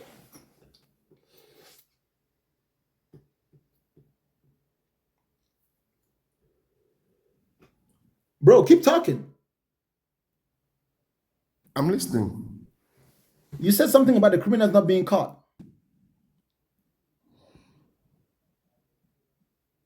No, you were talking and you just stopped all of a sudden. No, bro, if I lean back, I'm sitting on Okay, a yeah. chair. I lean So back, like if the criminals, I'm if they sitting on a chair. cannot establish who the criminals were, That I means that guess. we don't have the resources to So locate the if criminals. it's never caught, Yes, if the criminal is not caught, there's many reasons. The criminal has outsmarted us and has no intent to be caught and will never be caught. So guess what? That crime goes unsolved and we will never really know the real truth. Or exactly. perhaps, listen, okay. Or the criminal could be dead. Do we then, because the criminal was never caught, do we then conclude that the criminal never existed or does not No, exist? we will not conclude that the criminal doesn't exist, but we will also not conclude that we know who the criminal is. Listen. We will not conclude that the criminal doesn't exist, but we will not conclude that we know who the criminal is. But So let me have concluded already that God does not exist. based on certain factors. Listen carefully, okay? Let me ask you something. But you have concluded categorically that God does not exist. Yes, I'm going to tell my line of reason and yes, I'm going to the final bus stop now. Yes, I'm going to tell you why. So Let me ask the same brother. thing you are calling Christians stupid for. Brother. The same thing you are calling Christians foolish for. It's the same thing you are doing. So what does that make you? No, unfortunately, that's not you true. call Christians stupid for. The same thing you call Christians foolish for. Unfortunately, you have been bacangalized. You listen, yourself now, have been bacangalized. Richard. Because you too, the same thing you call people stupid for, you are guilty of it. Richard, listen. Because in the crime scene now, they cannot catch the criminal. Do we then conclude that the criminal does not exist? Richard, yes, I'm listening, Richard. First things first. Bacangalization is not by force. You don't have to say you have been bacangalized and then keep insisting. If I was bacangalized, then you wouldn't keep insisting, and all I would do is laugh. You have laughing. been bacangalized. Yes, sure. Now listen, let me show you how faulty your reasoning is. Okay, your celebration was premature. Are you saying that it's possible that God is a criminal responsible for creating the universe and he died shortly after, so we will never be able to know? Is that what you're suggesting from your reasoning? This question is a very stupid question.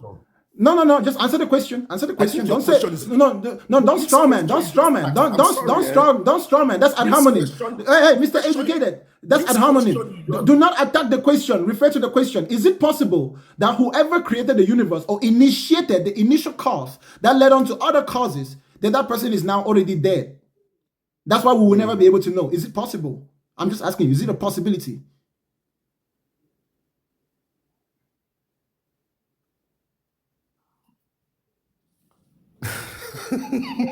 You have been bacangalized. You have been bacangalized, brother.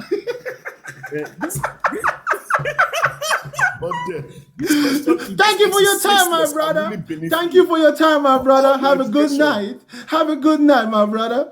You have a good night. Okay, I'll go on to the next guest. Now that's what bacangalization looks like. Right? Isn't it amazing? The fact that you are so insistent that not only did your God cause the universe, but your God is a being that cannot die is stupid and foolish, because whatever caused the universe, as very small as it could have been, yes, maybe something caused the universe to come into existence, but that thing doesn't have to be almighty, divine, supreme, and managing the universe, because that's not how things work. I could cause a thing to happen, and then when that thing happens, that thing causes something else to happen, and then things just keep causing themselves without me, the initial cause, having to participate. So whatever it is that caused the universe is not really participating in the continuation of the universe, because we see that as the universe continues, everything sustains itself.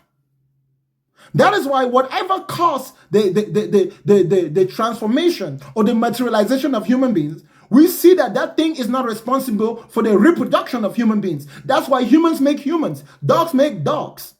You don't see a creator creating every dog one at a time. No. Whatever it is that began this process, or whoever it is, does not participate in the continuation of the process. There could be many reasons why. Maybe the person is dead. Maybe the person is dead. So you will now have to justify why that person is not dead and yet absent. Simple as that. There is no God. There never has been. There never would be. Ladies and gentlemen, please tap the screen, tap the screen, tap the screen. I appreciate everyone who's liking the screen. This is not personal. You don't have to hate me for it. This is just conversation. I hope that you are emotionally stable enough not to take any offense and to not get angry. And if this is making you uncomfortable, feel free to remove yourself from this platform right now for your own mental health. That would be really good for you. Don't stay anywhere that is disturbing your mental health. Okay, y'all? That's just simple as that. Thank you for everyone who's sending me gifts. I know I don't always acknowledge it. If you want to support me, hey, my Cash App is right there. I don't emphasize on it, but your generosity will be welcome. Next guest.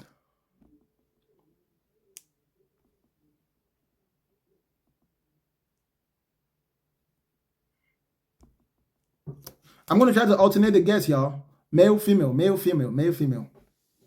Give some degree of fairness. If you're a comment section warrior, you're a waste of time, okay? If you want to say something, send your request, and hopefully I can get to you. If you're not scared of being bakangalized, enigmatized, if you don't want me to reorganize your mentality, you see, what I'm doing here is called reorganization of mentality, reconstruction. Hassan. Hello. What's up, Sadie? You have noise in your background, bro. You need to make your voice clearer. Yeah, I'm in a taxi. Unfortunately, you have to pick another caller. All right, bro. Thank you for your time.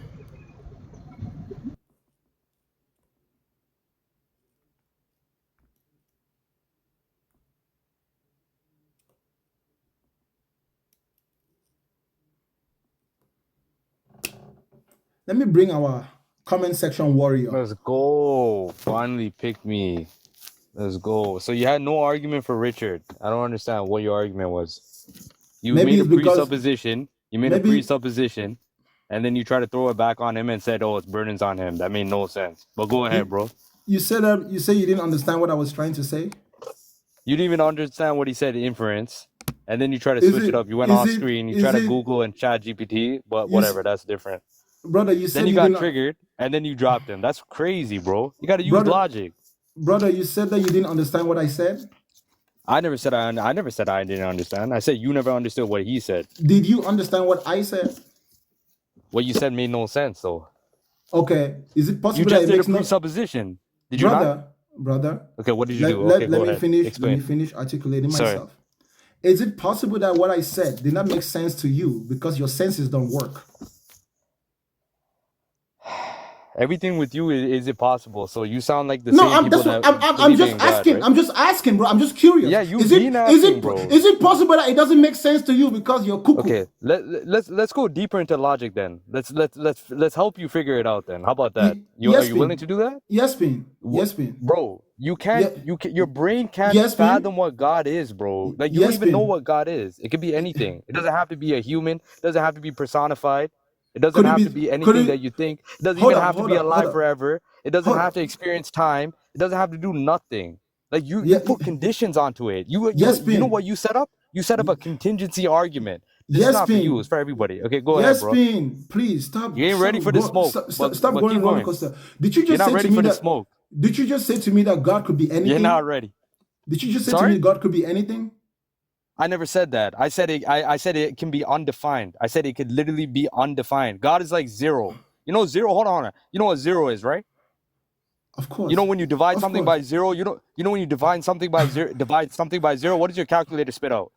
What does it spit out? Zero. Spits out error, right? No, it spits Yes. out Yeah. error sometimes, right? Sure. So you don't even Sure. know. You're just Bro. saying zero and drop me, bro. You have no argument. Just drop me, bro. Bro, I haven't even You got no spoken. argument.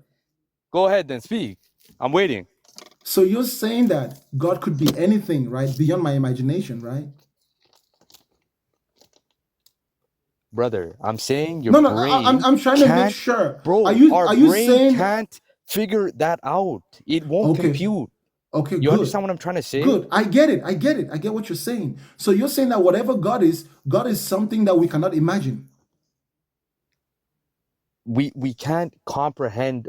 We can't even comprehend what was there before Brother, nothing. I asked you the Okay, question I directly. Are you I don't saying know. I that feel like God is something? you're trying to box it in. No, But no, okay, bro. yeah, keep going, Okay, keep going. just say yes or no. Then that will confirm what you See, mean, once I right? say yes or no, then Are then you okay, go are ahead. you saying that God is something we cannot imagine? We can't. Yeah, we can't. What I'm saying is, yeah, we can't. What I'm trying to say is, we can't imagine how everything was created, and because of that No, no, is why I'm saying there's. I'm not Wait, hold on. asking how. I'm Because of asking that, about that's. God. I'm Hold asking on, about bro. God specifically. I know, but see, that's the thing. If I answer your question, then your take on the question will be right. The reason why I'm saying it like this Are is you because scared to it's answer my evidence. question? I'm not scared. I'm Okay, then literally tell answering your me, are question. you saying that But your God is question something is, we cannot imagine? Yes or but no? Is that what you're brother, your saying? brother, It's your either no question. or See, it's this is why yes you're now, getting bro. triggered. This is why you're getting triggered. This is why Brother, you're getting yes triggered or because you're not no? getting. Brother, Bro, this yes is why or you're getting no? triggered right now. You're getting triggered. Brother, yes or Hold on. Let no? me ask you a question. Let me ask you a question then. With all Let me due ask you a respect, question. yes or Bro, there's no? no Are you respect. saying that God If is there was something we respect, this cannot would be a. imagine? What's the first thing you said? You want to discuss, not Brother, argue, are right? What you are you doing right saying now? that God is something we cannot imagine? Yes or no? I need to be sure that that's what you said because my point depends on that. Is God something you can't imagine? Is that what you're saying? No, that's not what I'm saying. No. Okay, what are you saying? What I'm saying is that we're not able to define what God is. Okay, if you're not able No, to sorry. define, No, let me say this. We're not able to define how creation, how creation was. I believe in evolution. I'm talking about before the Big Bang. I'm talking about the fact that there's that infinite regression argument. You know, like we're always gonna ask what was there before that, but our brain can't physically understand that because we go based off of. And okay, don't quote me on this. I'm not saying I'm sure on this, but I'm saying we go based on like time. Our brain works with a cause and then an effect, right? We can't have an uncaused cause. You know what I'm trying to say? We can't have an uncaused cause. thank You you, understand what I'm trying to say, right? thank you. Wouldn't And you then say your that's argument's gonna be that time, it doesn't necessarily, energy can be created nor destroyed. I get what your argument's gonna be, and then you're gonna say something like, okay, but go ahead though. I don't want to help you out. I don't want to play chess bro? for you, but Do go you ahead. know it's really crazy when you make your position, then you tell me what my argument is when I haven't even spoken? That's your only argument. That can do that. But bro, that's like a Listen, chess move. It's the only move, bro. bro, yeah, bro. Let me handle you my own way. Don't argue You're a with me, smart okay? guy. You know the truth, but you're just doing Listen, this for the clout. brother, don't argue with me. So are you saying that there is an infinite regression? Well, I'm saying that yeah. There is, Okay, that means that there was something that came before God, right? brother. How do our brains can't compute that? We don't know. Like you Bro, understand what I'm trying to but say, you've already said that there is an infinite regression. So it doesn't matter whether it's God or the devil or whatever brother? it is, it's gonna still keep regressing Okay, backwards, if right? time was a loop, our brain can't handle that. I don't know how I'm supposed to explain this to you. You get what How I'm do trying you to say? know? Like it doesn't. How do I you know that don't our know. That's why I'm how trying to do say I don't know about how do time you being like that. how I'm do just you know saying. that our brains can handle it? Because it's like trying to divide by zero, bro. How are you gonna find that answer? It's undefined. Certain Okay, things are undefined. okay. What does You get undefined what I'm mean? trying to say? When you put two things together, What it's gonna be undefined. what does undefined mean? Oh my goodness. Now you're asking, this is where you go to. Now you go to the point where you ask questions, you see where they slip, and then if they slip, this has nothing to do with the actual main argument. And you know this too. Bro, you're the one who said undefined. I just want to know what you mean. I'm Is it not not moving away from my queen on the is it chessboard. bad if I Think about don't it know like what you that. mean? Is it bad if I don't know what you mean? Okay, let's go. Okay, fine. So Because what you does know what's gonna happen? undefined mean? Okay, hold on. Let me throw something back at you, because No, I no, know a bro. lot of I people need like to you. know what Hold on. undefined You guys means. Don't always just bring up belief and known, don't, right? my brother. Belief and known. Hold Don't on. ignore my Belief and question. knowing. No, sir. Oh, Do not ignore my oh my God. question. With Okay, all go due ahead. Go ahead. respect, Go. I'm not gonna ignore it. Okay, go ahead. what Okay, does I'll answer it. undefined mean? Undefined. It's self-explanatory, bro. I can't define it. That's so like, how am I supposed to, bro? Undefined means you can't define it. What? Like I don't So understand. what does it mean that you can't define it? What do you mean? What does that mean? That means that that brains aren't logically equipped, or maybe it's not even logic. Whatever it is, like I said, you can't define it. You feel me? Do How you do you not know? understand it? How do you know that you cannot define it? How do you know that you can't define it? Because I can't think of an uncaused cause. I can't have a system where there's an uncaused cause. But how do you know it's an uncaused cause if you cannot define it? Because it is an uncaused cause. So then what was the cause then? So you know what caused it? So you know, Bro, so hold on. bro. So wait, hold on, I have a question, Bakanga. Mr. Great Supreme Bakanga. You're telling me that you're able to figure out your brain can handle knowing that there's an uncaused cause? You can understand that? If an uncaused cause was real, and undefined, I wouldn't even be able to utter the words uncaused cause. The moment I use the word uncaused cause, that means I have already formed an idea in my mind, which is still defined as uncaused. So yes, when you said it was undefined, the next thing you should have done was just keep your mouth shut and stop talking. See, now you got triggered. See, boom. This is where the triggering comes in. Again. But, okay, hold on. Hold on. You're not gonna move past that point, but Brother, just think about it like this, bro. What was there before Yes, everything? Pin. What Yes, was Pin. there before everything? I'm Yes, just Pin. asking you a question. What was there before everything was Big Bang? What was there before that? Yes, Pin. Yes, Pin. I'm asking you a question. You're ignoring my question now. Do you know You're what my ignoring my position question is? now. Why are you asking me about the Big Bang? When did I talk about the Big Bang? I'm talking about what was there before every single thing that I you don't can know. imagine. I don't know. Okay, but what I'm trying to ask you is, won't you still be asking that question or no? What Or was do there you think, before? or do you think that everything was just there and there was nothing but there before that?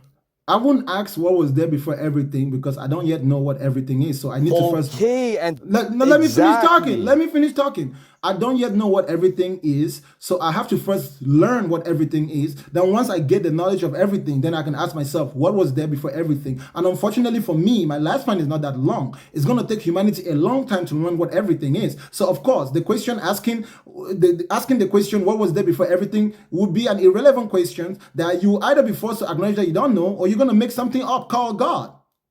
It's not irrelevant, bro. I get why you're saying it's irrelevant, Listen. but it's because it's undefined. That's why. Okay. Think about belief and knowing. I want to go to that. Think about belief and knowing, bro. Before we go, You said you said you can't. Mr. See, you're Yespin. scared about that argument. You're scared about that argument. Go ahead. Mr. Yespin. You're ignoring, bro. You're ignoring. But it's we fine. haven't come to a conclusion You're a on what we smart were guy, just talking about. but at the same bro. time, okay, go ahead. Go ahead. Yespin, control yourself, my brother. Okay, I'm good, man. You're not answering my questions, bro. Yespin, it is still my show. Okay, I'm not a control Muslim. yourself. I don't know why these guys are saying this. I understand the narrative. Let's stick to the narrative that we began with, and then let it be a natural flow into something else. Okay, we haven't yet come to a conclusion on the whole matter of God's existence. Do you believe in God? Okay, don't worry. We'll get you to 200,000 likes. Okay. Well, do I believe in God? Yes. Like I believe there's something out there. Like if you want to call it God or whatever, there's something. There's something. There's got to be a higher. It's not up to what I want. It's not up to what I want. I'm asking you directly, yes or no. Do you believe in God? Yeah, because my brain can't, like, our brains can't handle it. You know what I mean? Or whatever. You're a smart guy. You could probably figure it out. I guess your brain can handle it. I don't know. Maybe I don't know, bro. But don't let that break your brain. Yes, there is one. Yes, I answered the question, bro. I said yes, there is. Do you believe in God? Yeah. Okay. What is God?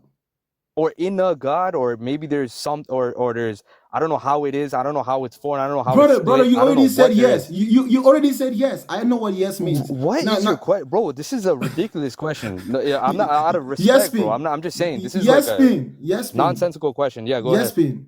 If you keep dodging, you're just going to make yourself look stupid. I'm not dodging, bro. I've been here the whole time. Answer the question. You said you believe in God, right? Yes, I just said that, yeah. What is God? So now you're asking what is God? Bruh, it's undefined. It's something that we're not able to comprehend. Our brains, so that whatever it is, it's able to do things and perceive it in ways that we can't even fathom. It's able to compute things. I don't even know. I can't even say that either, because think about it. The way we think and the way that thinks is completely, it's, you know what I mean, right? Like it's on a whole, see how you probably think you're a God right now, laughing the way you're laughing compared to me, but like it's like, right now Just like that. You're not able to comprehend it. It's okay. But Brother, it is what it is. brother, Yeah, I'm go going to ahead. help you out Yeah. again by repeating the question. What is God? Yeah. Just answer straightforward, straight to the point. What is God? Bro, what? That's a ridiculous question, bro. What do you mean, what is God? What kind of crazy question is that? That's Everybody, a question. That's not bro, hard. You believe in God and you don't know what God is? I mean, Come we're here on. for. Okay, I Come can tell on. you one thing. Your God, mentality is being whatever reorganized. mockery is the funniest form of defeat, though, right? You know that, right? But anyways, My brother. yeah. Go ahead. What you're saying, your look, behavior is quite hilarious. That's what's funny. everything here, Okay. everything reality-wise is what you perceive as God. I can say that. That's a side effect. That's a byproduct of God. Let me say that. Let me answer the question like that. Then, okay, go ahead. What's your second questioning? Chat First of GPT. all- Go off screen and chat GPT. Oh, okay. First of all, I did Okay. not ask you what the byproduct of God is. That's a strong man. I said, what is God? Tell me what God is. Okay, it's a byproduct. Reality is a byproduct of God. That's I didn't ask you what is the byproduct of God. Okay, I bro, said, what is God? This line of questioning is not going anywhere, bro. Like Brother, you're just brother. hold on. Let's go what belief and knowing. is Are you God? scared about belief and knowing? Are you scared What about belief and knowing? is God? Are you scared about belief and knowing, bro? I'm not trying to talk over, but God? why are you scared? I already answered that question. Why are you scared about No, belief you did and not knowing? answer Though? my question. I said, tell I me did. I said what it's a byproduct. is God? Reality is a byproduct of it. Bro, God I didn't is a ask you. representation of the byproduct of reality. You want me to say it like that then? Okay, God is the representation of the byproduct of reality. Of course. Okay, that means that reality. I shouldn't even say of course. But yeah, okay, yeah, go ahead though. God, this is what you said. This is your own words. Because I'm really good at using people's words against them, and you're about to get that's the only thing you destroyed. do. You don't have an argument. You can't stand on your own. That's why when I ask you about belief and knowing, you're trying to dodge it now. Brother. Okay, let's go belief and knowing. Why are you trying to dodge it? You're dodging, bro. The topic You're dodging. on my show. I'm not changing the topic. Belief and knowing has to do with God. Belief and knowing has to do with God. Ask you questions, bro. I would drop You're scared, you and man. go to You're the next scared, guest. bro. You're scared. You didn't answer nothing. You're scared. Just be serious. Be emotional. Brother, you can't argue about belief and knowing. I'll give you Go one ahead, last bro. chance to behave You're not yourself. answering nothing. I already answered your question bare I'll times. give you one chance to behave yourself. Okay, go ahead, bro. I don't even want to be on this deal. This is ridiculous. Like the fact that I thought you're a smart guy. You're not a smart guy at all. I'm gonna give you one more chance to behave yourself. It's all. I already. I've been behaving, bro. I've been behaving. I have to behave now. That's crazy. Over me. I've been behaving. Okay, Stop go ahead. talking over me. Okay, I answered the question. Now, what's the next question? Talking over me. Okay, go ahead, bro. Go ahead. You said God is the byproduct of reality. Okay. That means reality comes before God. You know that's what that means, right? No, that doesn't. Why? If you say God is a byproduct of reality, that means reality produces God. Okay, so what we know as reality right now is God. It came from God. So now you're saying that reality or has to do with God. Let me say it like that. Has to do with God. How about that? Okay, if reality. So what if I said it like that? Oh, if you said it like that. If you said it like that, then you still haven't answered my question of what God is. How did I? Listen. I can understand that reality has to do with God, but if I don't know what God is, then I will still ask you, what is God? I didn't ask you. You're not proving your point, though. You realize that, right? All you're doing is asking me all you're proving is I don't know how to define God. That's all you're proving. Okay, you realize that, right? Good. If you want to sum it up. But what was my main argument? I said God is undefined, right? We're not able to define it. Right? Listen. Now you understand. Listen. Okay. Do you realize? I don't think you're listening, but yeah, you need to understand. But go ahead. Brother. Yeah. You said the only thing I'm proving is that you're not able to define God, right? No, that's not what I said. Okay, are you able to define God? I said something after that too. Are you able to? I said my main argument. Are you able to define God? I just said that. We're not able to. No, we're not. How can we define what God is? Okay. Do you know why you can't define God? Yeah, because it's not real. It's an idea. That's what you're gonna say. What's your argument, right? Because it's only natural that you cannot define something which doesn't exist. That's just common sense. Are you not smart enough to know that, or are you just that dumb? That makes no sense at all. You just made a presupposition argument again, bro. My brother, you cannot define something which has never existed, that doesn't exist. Bruh. Okay, can we go belief and knowing? Why are you scared about belief and knowing? things that I don't already cooked exist. you on it, bro. I already cooked you on this. Yes, Belief Pin. in knowing. Yes, Belief Pin. in knowing. Yes, Pin. You don't want to go into belief in Yes, knowing, eh? Pin. Unfortunately, I my knew it. brother, I gave Yeah, you the unfortunately, you had chance no to arguments. I behave know you had no yourself, arguments. Okay, bro. just yeah, I you gave had you no a arguments, chance bro. to behave Anybody yourself. listening on this You live, this guy is literally not keep spitting talking any over me, facts. right, This guy's bro? spitting no facts at all. I muted you. 748 people are witnesses that you've just been running your mouth, unable to stand on any strong foundation of your points. Unfortunately, your IQ is far lower than mine. Mr. Yespin, you said God was undefined. Things that don't exist are undefined. In mathematics, when you say something is undefined, it means it doesn't exist. Let anyone come and contradict what I just said. You gave the example. Undefined means it doesn't exist. You cannot define something which doesn't exist. So I am therefore not wrong when I say God, whom you claim is undefined, doesn't exist. It's not complicated. It's actually simple. If you cannot define God, you shouldn't even be able to call it God. Because God is a word which is defined. That's the irrational nature of your belief system when you believe the way Yespin believes. If it's undefined, how can you then use the word God, which is defined, to represent what is undefined? Ladies and gentlemen, I call that process Bakangalization. There is no God. There never has been, and there never will be. If you don't like it, you can cry about it. Crying is free. Crying is therapeutic. And crying is healthy.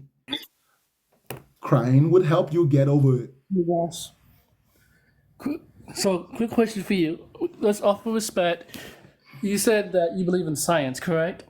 No.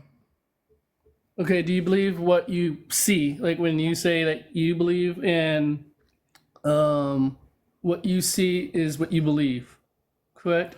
What I see is what I know. I don't need to believe or disbelieve what's real. Okay, I respect that. So this is what I believe in. Hopefully you will respect it. Can you see air? Yes, sir. Can you feel air? Yes, sir. Can you taste air? Yes, sir. For me, that's how I feel about God. As you feel everything that you feel about air, that's how God is. So when you feel I God don't know is okay, I get it, I get you. When you feel God, is it hot or cold? It's warm feeling to me. Oh, on your skin? No, on my inside my body, outside my body. I've been through a hell of a lot in my life, and that's Oh, I see. So you just don't know that's just human physiology. You think that the human body is God? I don't think humanology is God, but I just feel like when God is in my life, it's a warm feeling of love and peace. And God did say that He was love and peace. And when you feel this good feeling of love and peace, what part of your body do you feel it in? In my heart. On your chest? No, that's on my heart, physical heart. Yeah, you feel that warm feeling in your physical heart. Yes. Do you know that the only thing that's in your physical heart is organs, or is blood and flesh? Yes, I do understand that. So that means that if you feel a warm feeling, that means the temperature of your blood increased. Yes, but then also it means that God to me is real. That's how I feel. Yes, there's no disrespect to you. Yeah, I get it. And there's no disrespect to you, but my brother, respectfully, if you don't know that it's just your blood increasing in temperature, if you have a warm feeling, that's called body temperature. Anything else? Yeah, and with all due respect, God is not body temperature.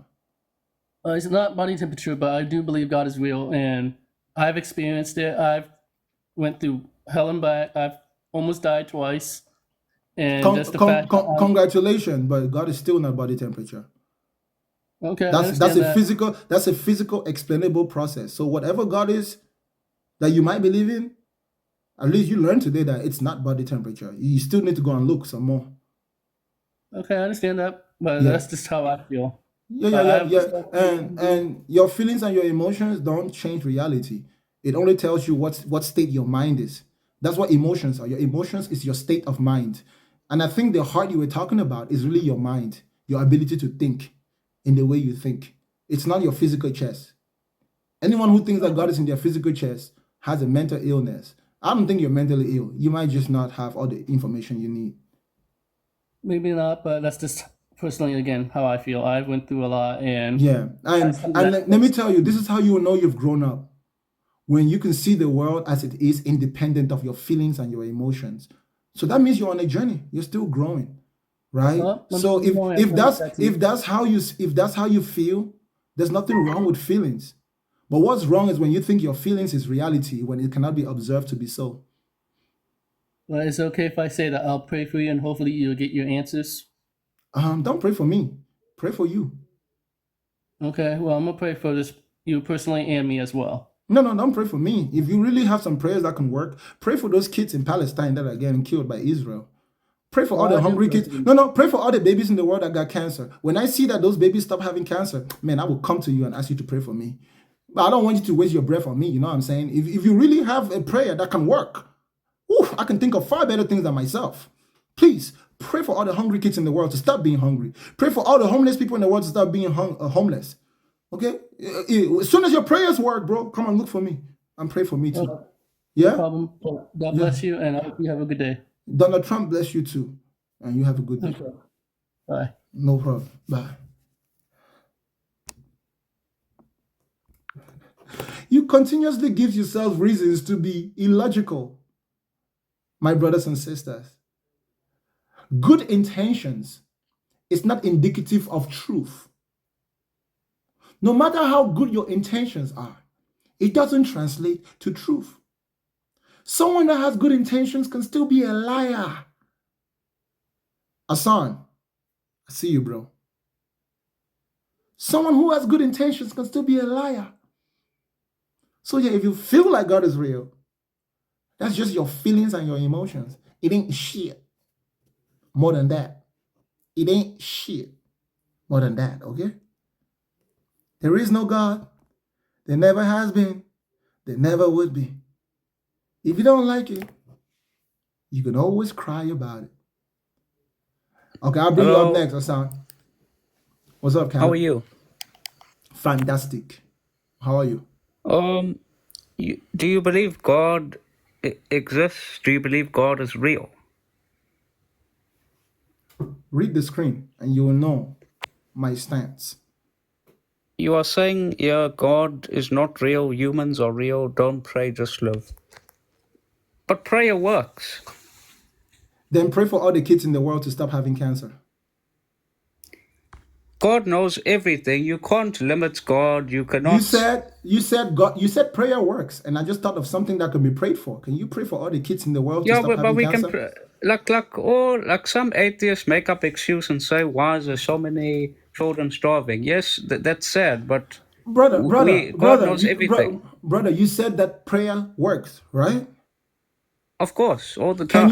Can you please pray for all the kids in the world to stop having cancer right now? Yes, there are some children that are coming out of their cancer. Brother, but God knows everything. Listen, your God is all powerful, right? Yes, of course. No one can limit him. No one can. Your God can do anything, right? Yes, he's almighty. No one can limit your God, right? Of course, no one can limit God. And your God can answer your prayers, right? Yes. 100%. Can you pray and tell your God to heal all the kids that have cancers, like right now within the next 2 minutes? Because can I give an example? Listen. Can you pray? Because right now, if it's about helping humanity, I'm all down. I don't even want to argue if God exists or not. As long as you believe and you think it works, bro, and you can do it, please go ahead and pray right now that your God should heal all the kids in the world that have cancer within the next 2 minutes. If your God cannot do that, then I rest my case. If your God cannot do that, then prayer doesn't work, and you're just lying to me because you just said you cannot limit your God. So don't tell me that. I'm praying for everyone, including the children that are sick. No. Listen, when you pray, that means you tell God what you want. right? Or what you're feeling. So tell God that God should heal all the kids that have cancer within the next 2 minutes. So we should expect to see God to answer that question within 2 minutes, because God has the power to answer that question within 2 minutes, to answer that prayer. And God is all You powerful. see, God can totally if you do it. pray, right, it might not happen one day, but it will happen. Oh, it might not happen. So when you No, pray, you're gambling. no, for example, if you Hold on, hold pray on, hold on, hold today, on. So every time you pray, do you it believe might. in heaven and hell? When you pray to God, right, you ask for prayer. It might not happen today, but it will happen. It will. It will. Why will I gamble with my life? That's stupid. It's not. There's no need to pray if I'm not sure if it's going to be answered in the way I have prayed. What's the point of praying if it's still going to happen whenever God wants it to be? The whole point of me praying is God because is I a want best it. friend to you and to me. He Brother, loves you. brother, why are you Yeah. praying? Why are you praying if your prayer is not going to That's our change job God's to do mind? as Christians. We pray. Brother, why do you pray if you're not going to change God's mind? Okay, say for example, right? Can I give you an example? No. Answer my question. Answer my question. Why do you pray if God's not going to answer your prayers, or if you He can't does change God's answer. mind? God not slumbers nor sleeps. Brother, God is eternal. brother, He's loving. why do you pray if your prayers cannot change God's mind? You can't limit God. Why do you pray if your prayer cannot change God's mind? God can't change his mind, nor shall he Okay, lie. you know what that means? God does not lie. Even says it in his word. Brother, you said God cannot change his mind, right? Yeah, God can't change his mind. Then He praying is can't. useless because God is going to do whatever he wants to anyway. So your prayer is useless. Your prayer has no influence over God at all. So if God was No, going to give you... God won't ignore me. God doesn't change his mind. God doesn't change his mind, right? Yes. So if you need a job today and you pray for God to give you a job today, and God's plan is to give you a job next year, no matter how much you pray... Hold up. Listen. Let's say you need a job today so you can pay your bills and take care of your family today, as we speak today. And yet, I God come has from a already... very blessed... Brother, don't interrupt me. Let me ask you the whole question. Let's say you Okay. need a job today, and you really need that job today, but God's plan is to give you a job next year. No matter how much you pray for God to give you that job today, God will not, right? Right. That means that if you pray for God to give you a job today and God will give you a job next year instead, that prayer was useless. It That does not wasn't. work like that. That does not work like that. And secondly, you are coming on a social media platform and you're holding a debate, but you're allowing people in your box and you're not allowing people to actually talk. So what kind of debate is this? Do you know how to host a debate firstly? I Let am me very ask you that sorry. question. I am very sorry. Go ahead and talk. Because he's trying to explain something to you and you keep on interrupting him. So what kind of debate is this? I am very sorry, Why are ma'am. you even letting people come into your box if you're not going to allow them to talk? I apologize, ma'am. He can talk. I'll keep quiet now. Talk, please, brother. Okay. So, for example, you are wanting a job, right? Yes. You pray to God and ask God to open the right door for the right job. For example, I'm praying for the right school for me. That school will come.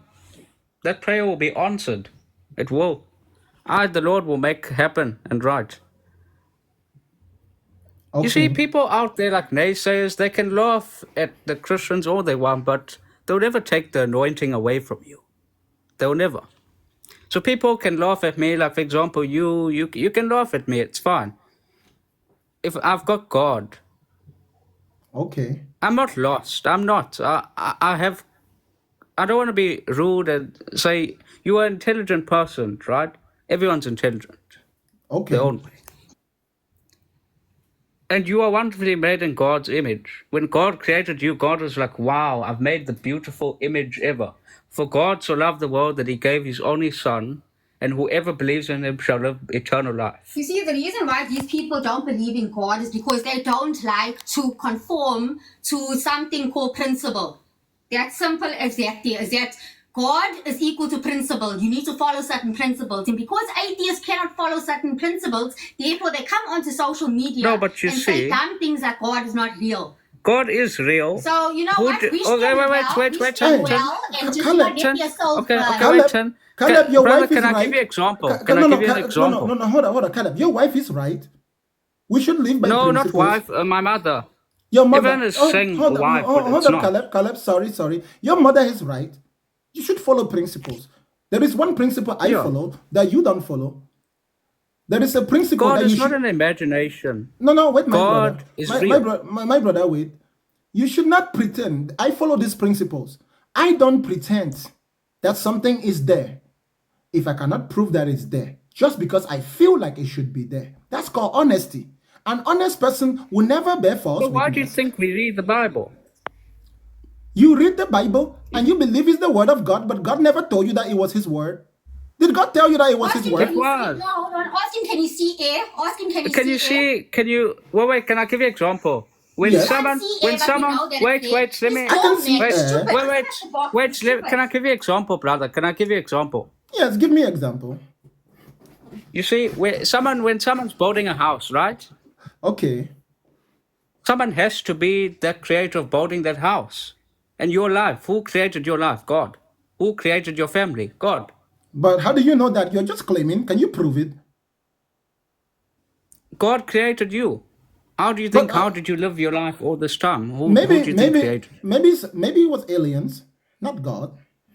No, it was God. There's no such No, thing okay. as No, no, aliens. no, no, no, no. How can you? How do All you the know it's nonsense. God? How do you know it's God? You're just claiming. You have no proof. It could be someone else. I Even do if have there is a proof. God, I can give you the proof. listen, my brother. Even if there is a God, it could still not have been that God that created the universe. It could have been somebody Okay, else. if I give you enough evidence, can it relate to your life? Can it touch your life if I give you evidence? I don't know about touching my You know life, but Jesus Christ, right? I would try to understand. Oh, I know Jesus Christ. He is that superhuman. He's the superhero of the Christians, just like Superman. Jesus is not Superman, but he is a hero.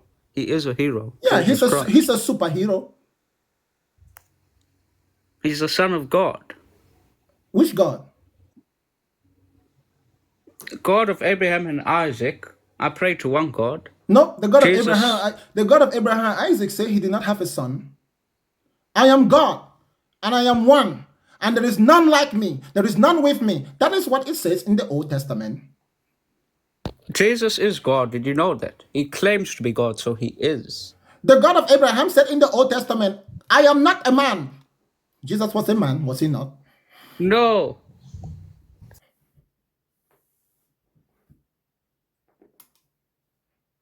That is the problem with the Bible. It is very contradicting. You have to jump hoops left and right to make something seem like it is what it is when it is not. Yeah, see, you fool. You fool. You and your comment section go to hell, right? I'm actually quite sick of you now. You and your comment section, you can laugh like idiots all you want. I don't give a damn. For sec. I am sorry, ma'am. I apologize. I hope I did not offend you. What is going on here? What did I do? No. What is this going on here right now? I was just hanging out with them, then they started to insult me. What is this? What is going on, y'all? Did you witness this? How can she? Why are you insulting the comment section? The comment section did not do anything to you. And did God ask you to cuss me out? What kind of bullshit is this? This is bullshit. This is unnecessary bullshit. I was very nice and respectful to your mother. Your mother sounds like a nice lady. My brother. No.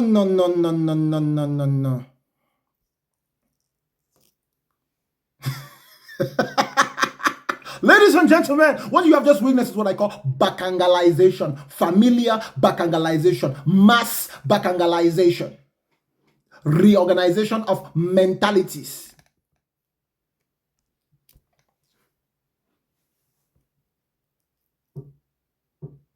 It's okay.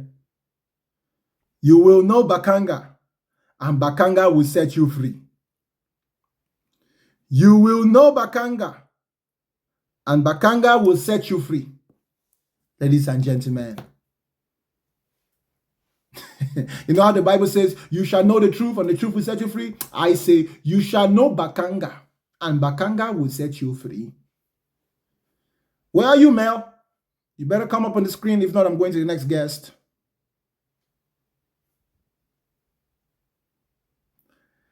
There is no God. There never has been. There never would be.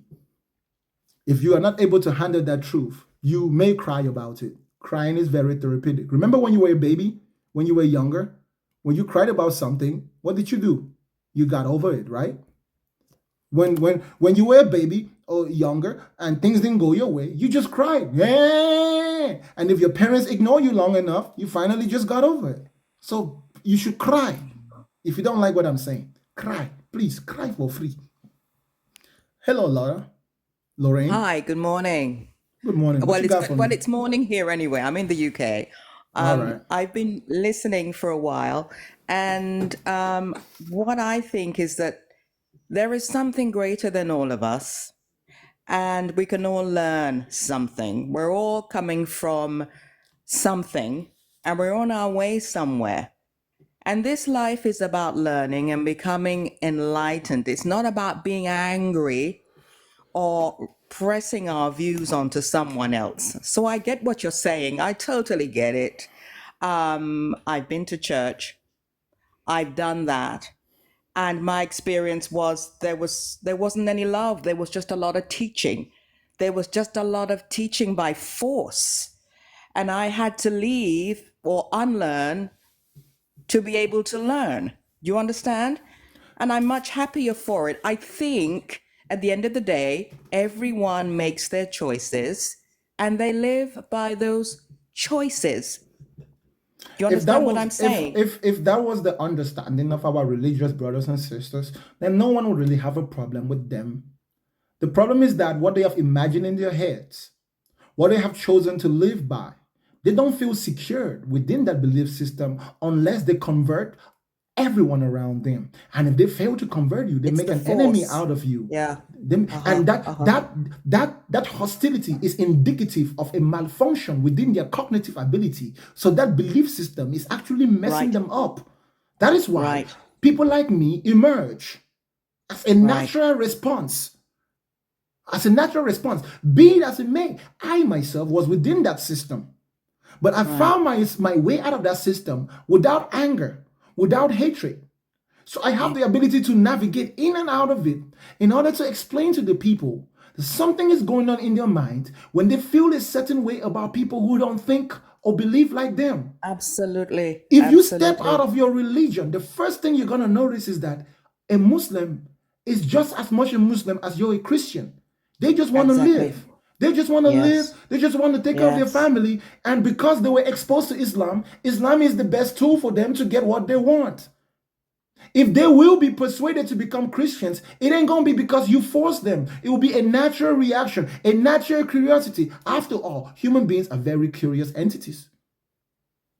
If I observe your lifestyle and you're a Muslim, and I think to myself, wow, I don't know how that guy gets things done. I wonder, yo, brother, oh, sister, how is it that you're always so calm when people are angry at you? And the brother is like, well, I read the Quran and Muhammad told me that I should always forgive people. I'm like, wherever who's you Muhammad? find peace is where you go. Absolutely. Right. So I will be curious naturally. Any conversion that is due to excessive persuasion is not genuine. That's why I tell people, you don't have to believe me. I'm not here to make you believe me. You can take all the information I give you without believing it. I only need for you to understand what I have said. And naturally, if I have said the truth, you would think about it until you come to your own stable foundation. And this is what I think, the judgment. There's just too much judgment. There's just too much judgment. I've done work in the prisons with young men. I've gone to India. I've meditated. I've traveled. I've taken the time to step out of what I felt I know in order to learn and understand and be patient. And it comes from where people are coming from. Life experiences. There's a cause and effect. That is where we get our So, morality. That's where we get our oh, this identity. is That's where we get our religion or lack of our experiences. Do we have the bad ability to choices. mutually respect each other's experiences? The I problem is that understand a Christianity is religious not judgment, but there's a lot of judgment in it. We need to, if they say it's love, then show love. There's a lot of Christians, and I say this with a kind heart, there's a lot of Christians preaching on the streets, you must be saved or you're going to hell. But then they walk away from the homeless. You turn your back and you walk away from the homeless man with the cup after you've preached. What about offering some love? What about sister. offering him a room? This You is know, what we that's could go called. on forever here. Let You no, know, no, of I'm course, not we doing this can. in judgment, One last thing but I before you think go. it's One last thing before you go. In a nutshell, this is what I get from you. You're just emphasizing on something I say all the time. A person who does not practice what they preach is called a hypocrite. absolutely. Don't come on here Chris, shouting and getting angry. Leave anger. This is why we're having wars. One trying to pressure another into seeing through, you know, another pair of eyes. That's not it. let me ask you a That's question. not Let me ask you it. one last question. I know that I said the last one was the last one. Let me ask you a question. What do you think Christianity is? Is Christianity what Christians do, or is Christianity what Christians say? Which one do you think it is? That's a very deep question. There This are is what two I say to questions you. there. It's very deep. It's deep. This is what It's I say to you. debatable, and I'm very careful with it. I'm very careful with it. But I get where you're going with this, and I just wish people would listen. God is real. God is real. No one's actually gonna whip you for saying God is real. If it's your experience, then bless you. But show something good of it. Show me what you believe. The living By water, your where is it? actions. By Yeah, your show me actions. your actions. Don't come on here and knock me down based on my life experiences. Tell me about yours. It's communication here. This is an open forum. Let's debate. You know, don't get angry. Let's debate. Absolutely. If you say, Absolutely. you know, Absolutely, yeah, sister. Thank you so much for your time. I appreciate your you are kindness. most Okay? welcome. Have Yes, a ma'am. wonderful day, everybody. You Thank you. too. Bye. Christianity is not what Christians say.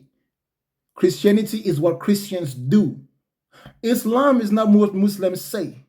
Islam is what Muslims do. If you're a Muslim or a Christian and you don't know that, you need to watch your actions. Your actions is the true communicator of what you believe, not your words. People can lie with words, but actions don't lie.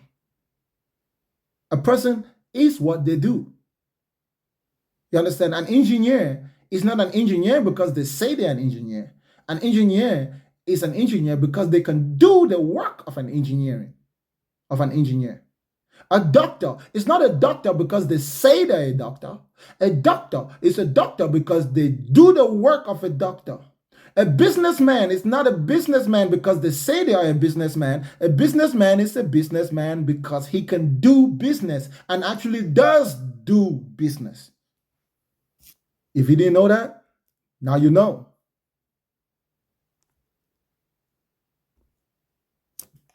There is no God, there never has been, there never would be. God is the figment of man's imagination. The real mystery is not who God is. The real mystery is who is man. That's why I said God is not real, humans are real. Hello. Mel.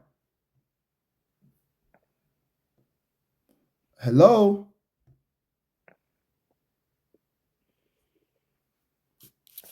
Melissa.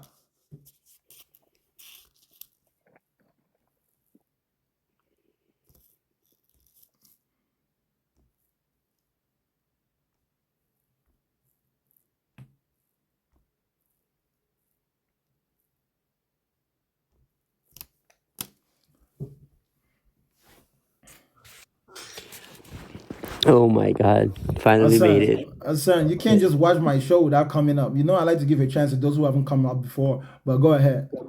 Yes, but today, again, I want to give you a very different perspective. I know typically we've got accustomed to just have like regular conversations, but I'm just curious. And I have different things to present, and the same things that you've been attempting to ask your previous guests, of course.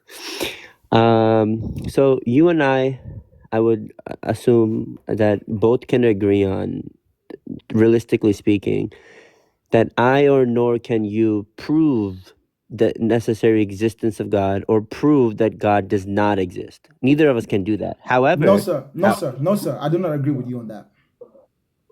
so you believe that you or I, either one of us, can prove that he exists or he doesn't exist? Yes, Who is the one that can prove that? the moment that the word God is defined, the one who Yeah, I mean, says God that is just, God, I can define it for you. no, hold up, hold up. From the moment when God is defined, the person who defines God as existing has the absolute burden to prove that God exists, and failure of is indicative that they just made it up in their head because we No, don't no, have an no. external source that Let tells me, us let that me, God exists. that's fine. Okay, I meant like we cannot empirically prove it, right? I can give inductive reasons. I can tell you cosmological reasons. That is a necessary independent being, right? but So I'm saying, but none of those reasons would change the fact that that is an idea that was independently formed in the mind of humanity, completely yeah, like every other unobservable mind, outside of the mind of a man. So like there's every no other need for idea, right. So there's no need for right? us to assume that it is real. That's Just fine. That's exactly what I'm going to get at today. And right. that right here till we both agree. But now, what I want to propose to you that is that if this is the case, that there is that the case is both ways, where we should not that he could or could not be. Now, I wanted to provide you, and this is not just me saying, I'm going to scientifically prove this argument, that I think it is much more better off for any religious person. This is a thing that it might be very against your whole life. I want to see how you combat it. Any religious person, despite of their religion, this question isn't about if their belief is true, but rather the true making. And this study's been presented in last year from Stanford University, an anthropologist named Tanya, and she has extensively studied this using anthroposophic studies, where she has observed people who have faith, that one that you talk, negatively about, in fact, have seen mental health improvements. They have seen their immune system improved. Why? I'll tell you why that is the case, right? This is not the case where why people believe rather why people worship is because they believe. They worship is why they believe. And that's what causes them to continue doing it. They enjoy the faith itself. The believers who in fact who successfully make themselves believe that there is a deity have scientifically proven with MRIs that they are typically much more happier than the person without faith. And you can look at the study and the one that I'm referring to yourself, right? It's the teaching of the religion, and then their narrative that is benefiting all religious people, that should encourage people to in fact engaging in these such activities. You see, I would disagree with that statement for one simple reason. How do you quantify or measure happiness or contentment? Do you know that little children are significantly happier than adults simply because they are ignorant of the world and the struggles of the world? Do you know that people that ignore reality are significantly happier by what we would consider the standard of happiness simply because they choose to ignore the reality of a situation? Now, at face value, it might not appear to be something detrimental. But when presented with a problem that otherwise would have been solved by someone who sacrificed their happiness in order to investigate the true reality of a situation, such a person will be able to overcome obstacles in the long run. The reason why religious people find themselves in a dilemma where they cannot accept the social changes in society, where they become extremely hostile, is because they make themselves comfortable within religious rituals that they imagine ought not to change. So when there is a disruption in that ritualistic system, they become hostile. That hostility has been the birth of every war. A Muslim is so much of a Muslim. He would rather fight and kill and die before he acknowledges that it's okay for a Christian to be a Christian. Yes. So So just being so so extreme. so so so what happened? No, think about it, bro. The No, I did. more the more you are as a Christian, the more extreme you are. The less you are a Christian, the more compromised you are. Not So necessarily the true. most yes it is, bro. The most devout Christians are the extreme ones. They are the ones who actually uphold their religion as prescribed. But as society Yeah. changes, there is this need for compromise. There's this Yes. need for So compromise, which is natural to aggression is not progression. aggression Go, isn't aggression is not an indicative of how whether or not how strong one's faith is, right? no, it's I think that indicative has of no relevance. one's. It's indicative of one's state of mind, which you claim that they have better Yeah, but it's not state of dependent mind. upon the level of faith. And I would like to also answer the question of how are you measuring this happiness, right? And if you actually look up the study of Stanford University from 2023 from an anthropologist named Tanya Landrea, they're doing MRIs, and you can see in their wavelengths that they are expressing a higher level of cognitive ability and even a higher level of immune system. How are they gaining this? If that is the case, why was the world not healthier when religion was the dominant influence upon the minds of men? Why did technology not improve when religion was the dominant way of thinking?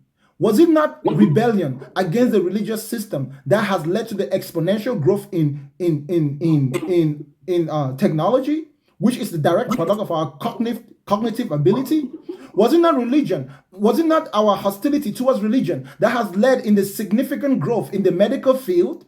So therefore, that study is greatly flawed if it's going to claim that they have better health and better cognitive abilities, because they don't produce works worthy of better cognition. Actually, there is a stagnation within the mind of a religious person. There's no need to improve the world, especially within a religion that prescribes the future destruction of the world. It's almost useless to try to make the world better from the perspective of such people when they know through their belief system, which they think is true. Unfortunately, I know you don't want to face that the world will be destroyed. Okay. Well, you're saying that why wasn't the world as it is when religion was even a more abundant part of the society that we are living Yes. in? But in reality, that you and I are both experiencing, there are still much more religious mindsets than there are non-religious mindsets. So everything that you're saying is still dependent upon religious No, people. no, There are listen, brother. 2.6 Listen, billion brother. Christians. There are 1.8 billion Muslims. There's a billion Hindus. So that is still the case. So Check religious this out. people are Check this out. Check this out. And that's what I'm telling you. The quality of a religious person's religion matters. Religious people today are far more compromised. Within Christianity, it's hard to That's compromise. due to education, because No, now no, no, religious no, people no, are no, literate and they can no. actually study the scriptures of what their teachings are. They have Yes, better interpretation. it's due to the ineffectivity of pure religion. So religion in of itself doesn't lead to progress. You need certain secular values, and the more secular values you have, the more the rate of growth in the world. And because of course they don't want to completely give up on the religious idea, the next best thing is to compromise anything that they can afford to compromise. For example, within the Christian religion now, they are ordaining LGBT preachers, something which you would have been stoned for, bro, 100 years Again, ago. that's just ignorance. That doesn't speak behalf of No, no, no, religion. no, That's not no, what no, we're no, saying. no, no. It's not ignorance. It is within the precepts, the doctrines of their religion. Not only do you not ordain a woman, certainly you don't ordain someone that is actively living a lifestyle that you would consider to be sinful. But how come today it is greatly tolerated? Because they have had to compromise in order to keep up with the time, in order to fend off the hostility that will come from the LGBT community. Bro, the white Christians in America had to compromise their religious beliefs that black people were under the curse of Ham and was okay for them to be slaves. They had to compromise that in order to fend off the hostility of those who did not think that way. So yes, it is true that religious people might somehow have some sufficient happiness or some observable mental stability. But what happens when they are faced with the changes in society? There is two options. They either become hostile or they compromise. And the But fact Panda, that they have to compromise is indicative of the ineffectivity of their religion as it is to fulfill human needs. listen, how what you're saying is not what you're saying is not that it's false, right? But I just think that I think what the issue here is that you can do anything that's right wrong.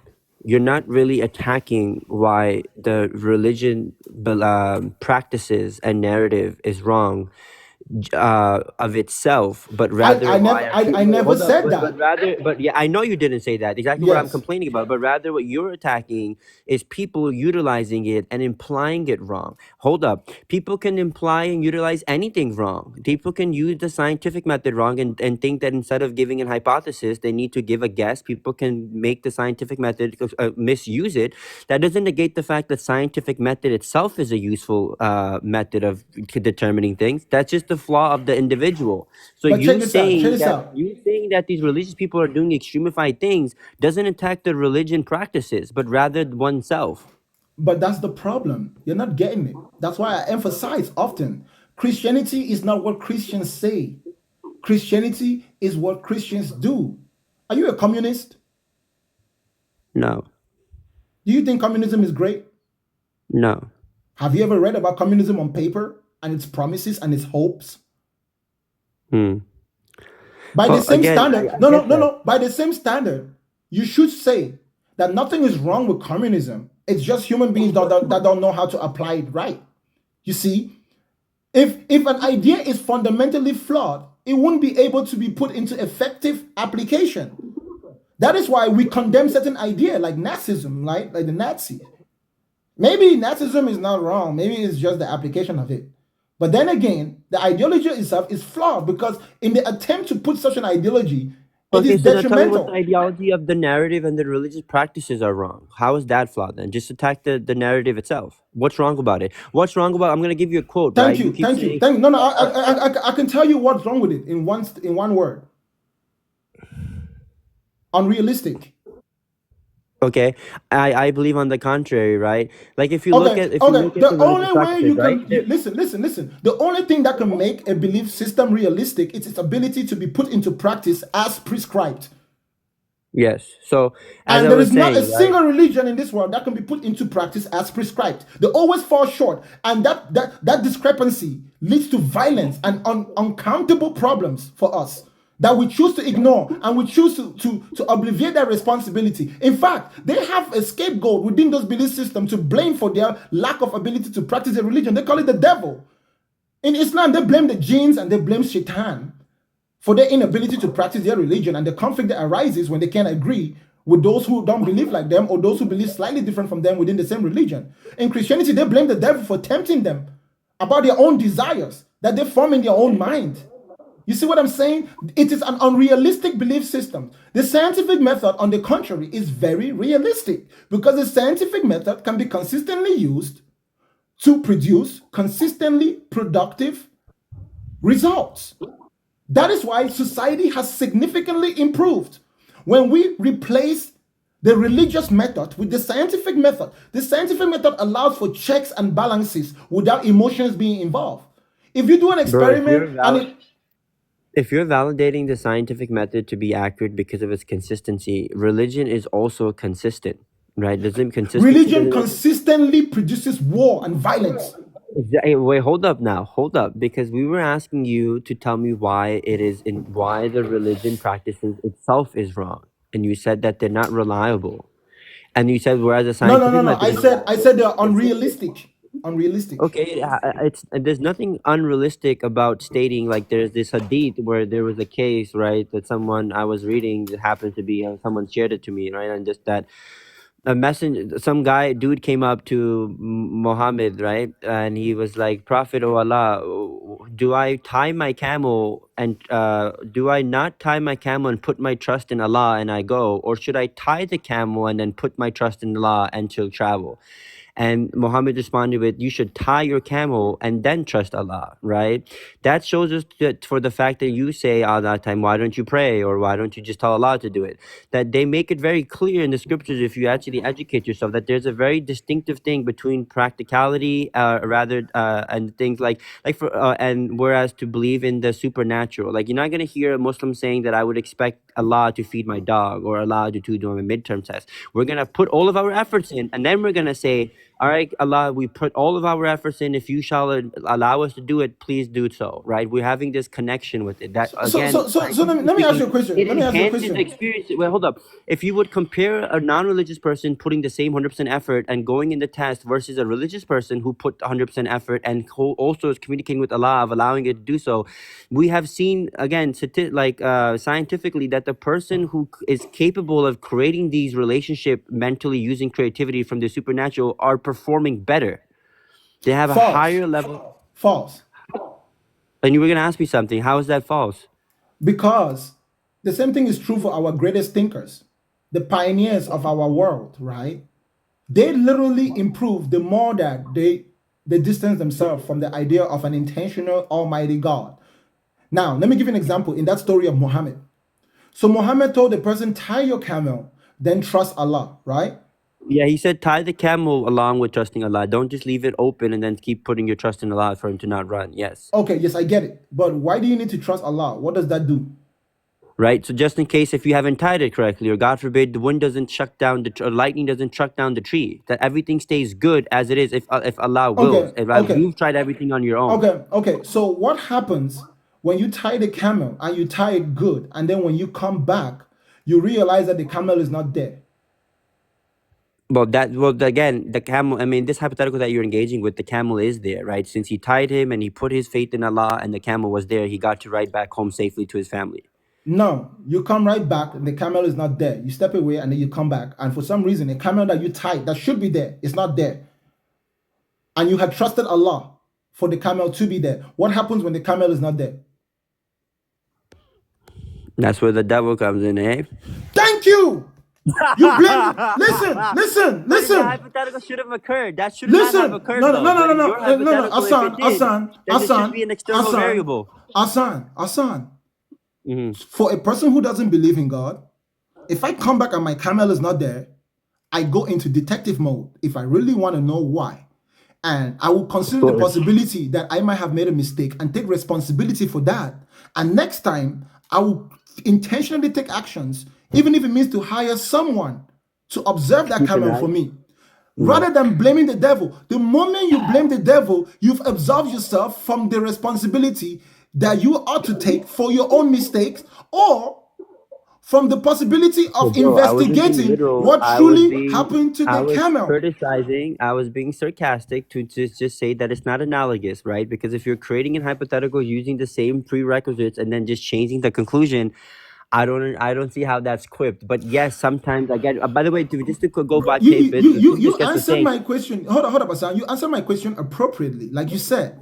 I wanted to know the real benefit of trusting Allah. If trusting Allah doesn't really change the outcome or guarantee that the outcome will go in your favor, Muslims also agree. Listen, recently people have been, again, I've been studying just a little bit in theism recently again, right? Because I took a long break in being a deist and blah, blah, blah. So Muslims also do say, as the previous guest who was a Christian, but the things that he was saying was very similar to Islam. But anyways, we do believe that if we, for instance, what you're saying, right, and how I should have answered, if some guy took his time and effort to take care of the material, he puts enough force, he knows that the camel is tied correctly and the position is correct, and he says, and he puts his faith in Allah that he will not let anything go wrong. He prays that everything is good, and he comes back in your case where the camel is no longer still there, right? Unfortunately, we do believe that because our God is all just, he does not let anything happen that is unfair. So now, if it was the case that he had done his prayer and he had done things correctly and he did not get what he wanted, God will make sure to redeem that one way or another. Like, let's you cannot guarantee that. You cannot guarantee that. It doesn't change the fact that you trusted Allah. No. Listen. But wait. I will let you. I promise I'll let you respond, and I won't interrupt you.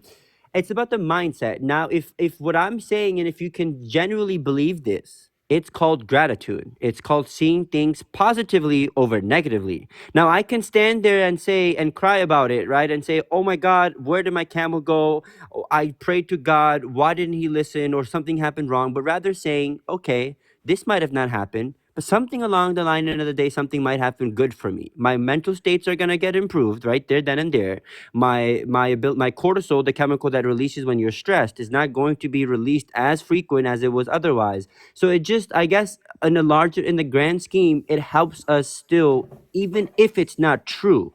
Just the thought process itself is what I'm trying to emphasize on. So what were you going to say? Hassan, that you have said is not realistic because that's not what we observe in the world.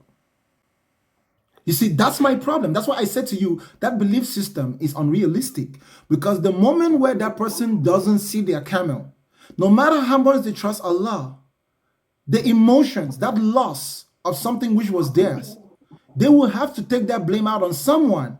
And if they don't put that blame on themselves, they will either blame it on the devil or they will look for an innocent person to blame. Good. Okay. That's good. Listen. Whether or Hassan, not if it's true. Listen. That leads them to irrational behavior because they don't know the truth. Listen, Hassan. There is a benefit to knowing the truth, no matter how painful it is. It allows But I you already to. told you we can distinct between real things and supernatural things. We are very aware of that. We are very aware of that. Listen. Like I said, that would be in a perfect scenario, which is not what we observe in the world from people who believe in that religion. So that's the same thing as communism, making a suggestion of what society should be and the benefits of what society would be if people did things in a certain way. But then when we observe communists, they don't practice what they preach when they are put in those circumstances. That's the problem that we have with certain ways of thinking. So if you have an ideology, it's best to simplify it to the point of practicality with minimum effort that allows you to remain realistic. That benefits society in the long run better. Yes, as a Muslim, bro, I agree with you that a person who maybe put their trust in Allah while understanding that the outcome might not go the way they want is a person who's already prepared their mind to pull up and the camel might be there or it might not be there, right? What I'm saying to you is that a person who doesn't believe in God has already considered that possibility. That's why they don't believe in Allah anyways. The moment you choose to trust Allah, that's because you want a favorable outcome. A person who hasn't trusted Allah has put his trust in the rope and in his ability to tie the rope. And in his ability no. Listen. A person who doesn't believe in God, that ties the camel to the tree, has put his trust in his ability to tie the rope and his ability to choose a safe location. So the moment he pulls up and his camel is no longer there, he will take responsibility and naturally he will be forced to improve himself. That's great, right? But that is what we observe when human beings make mistakes and then they realize that they're the ones who made the mistakes. That's consistent. That's realistic. Religious does not mean that if a religious guy is saying that you ended up putting a camel in front of a group of wolves, that you're gonna keep parking that camel in front of a group of wolves. That does not mean that. But the distinction between the non-religious person and the religious person is that the religious person now lost that camel that can never come back. He can never be regained for what he lost ever. But the religious person is going to go away with that night by saying, okay, I might have lost a camel, but I shall get something otherwise somehow. Brother, that's the difference between them sleeping tonight. One guy is sleeping with peace, another isn't. No, you're deluded if you think that that's what the reality is. A person who doesn't believe in God, when he loses his camel, he wants to know the real reason why he lost his camel. He already figured out the reason. No, listen. Camel struck by lightning and died. That's it. End of story. He figured it out. Now what? Right. Now he remembers how he got the camel in the first place. And because he now understands that the camel died due to something he could not control, he will go and work. Listen. He's going to go work hard and get another camel in the same way he got that camel in the first place. Both people are going to do that. Thank you. That's why you don't need to trust Allah. No, again. Yeah, I told listen. No. You said both people are going to do that. So what's the difference between the reason why the person who doesn't believe in God do it and the person who does believe in God if they can achieve the same results without believing in God? What was the benefit of believing in God then? How much better is the person who believes in God? Because of how you're dealing with the consequence. It's how you dealt with the consequence. And that's what I'm saying to you, that the person who's dealing with the consequence from a religious perspective would absolve themselves of responsibility. Because guess what? If the religious person sees lightning striking that camel, the religious person is not going to say, well, Allah is the one who sent that lightning to strike the camel. The religious person is going to blame Shaitan. Or if the religious person thinks it was Allah, he will think Allah was testing him. So he will not use critical thinking or logic. I feel like if using the right threshold, religious people can get out of that issue, right? I feel like even non-atheists can use the same issue. I can say the same thing with like people who are non-believers, right? They can do things that are also harmful for them, being too paranoia, right? They can overthink themselves. They can be too skeptical, right? They can gain anxiety. So problems and issues you can never run away from. It's what, again, I'm saying the utilization that you need to Hold up. focus on. You just said it. This is the key right here. Problems are issues you cannot run away from, right? Yes. What is the most effective way to solve problems in the human world? But we just said that we can't solve all problems. Problems will always exist. How you perceive them. What has human experience proved to us is the most effective way to solve problems? Acknowledging. No, sir. Recognizing. No, sir. Yes. You need to state. You need to determine what the problem is in order to fix it. No, sir. What is it? How can you fix a problem without knowing what the issue is? Because you don't need to know the issue. What the issue is, if you believe in Allah, you just leave it all in Allah's hands. No, that's hold not up. No. Listen. Mathematics. Bro, literally Arabs created math. What are you talking about? Brother, listen. Before Islam, not after Islam. Before Islam. Okay, Arabs created math, or if that algorithm of math before Islam. Okay, so let's not. What year? Wait, what year was algebra created?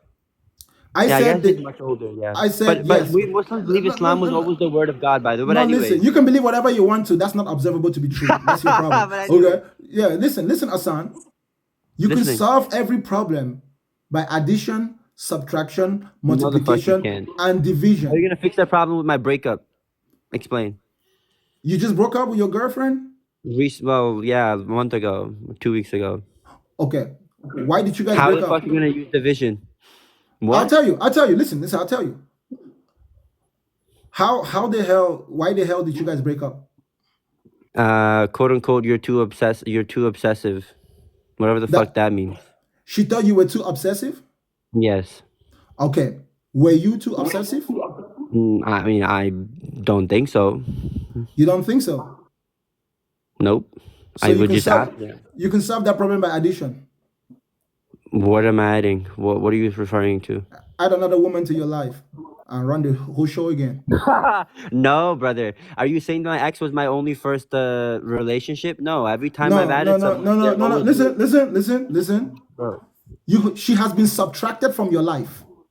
That's which would cause the problem. An imbalance, that was right? Right? Yeah. So you had one man and one woman that made your relationship, right? If it's correct. You had a breakup. She was subtracted from your life and you were subtracted from her life, right? Yeah. And there were some benefits for you to be in a relationship, right? I mean, yes. Replace the value. Add another woman to that relationship. Add another woman into the empty space by addition. Get another girlfriend. Unless you think yourself incapable of getting another girlfriend. You see what I think? Well, what the fuck? No, but every problem in your life can be solved with addition, subtraction, or multiplication. Listen, that's great, excellent. But Bakanga, no matter how many times I'll use addition to get a new girlfriend, if I don't change, right? For instance, right? If I don't change my ways of thinking, or if you I can don't only change your way of thinking. Hold on. Hold on. More compatible for me without realizing and recognizing what caused the breakup. It don't matter how many times I'll put more women in my life. Same result will happen. Hold up. Hassan, you're about to learn today, brother. The changes that you need to do will still be addition, subtraction, multiplication, or division.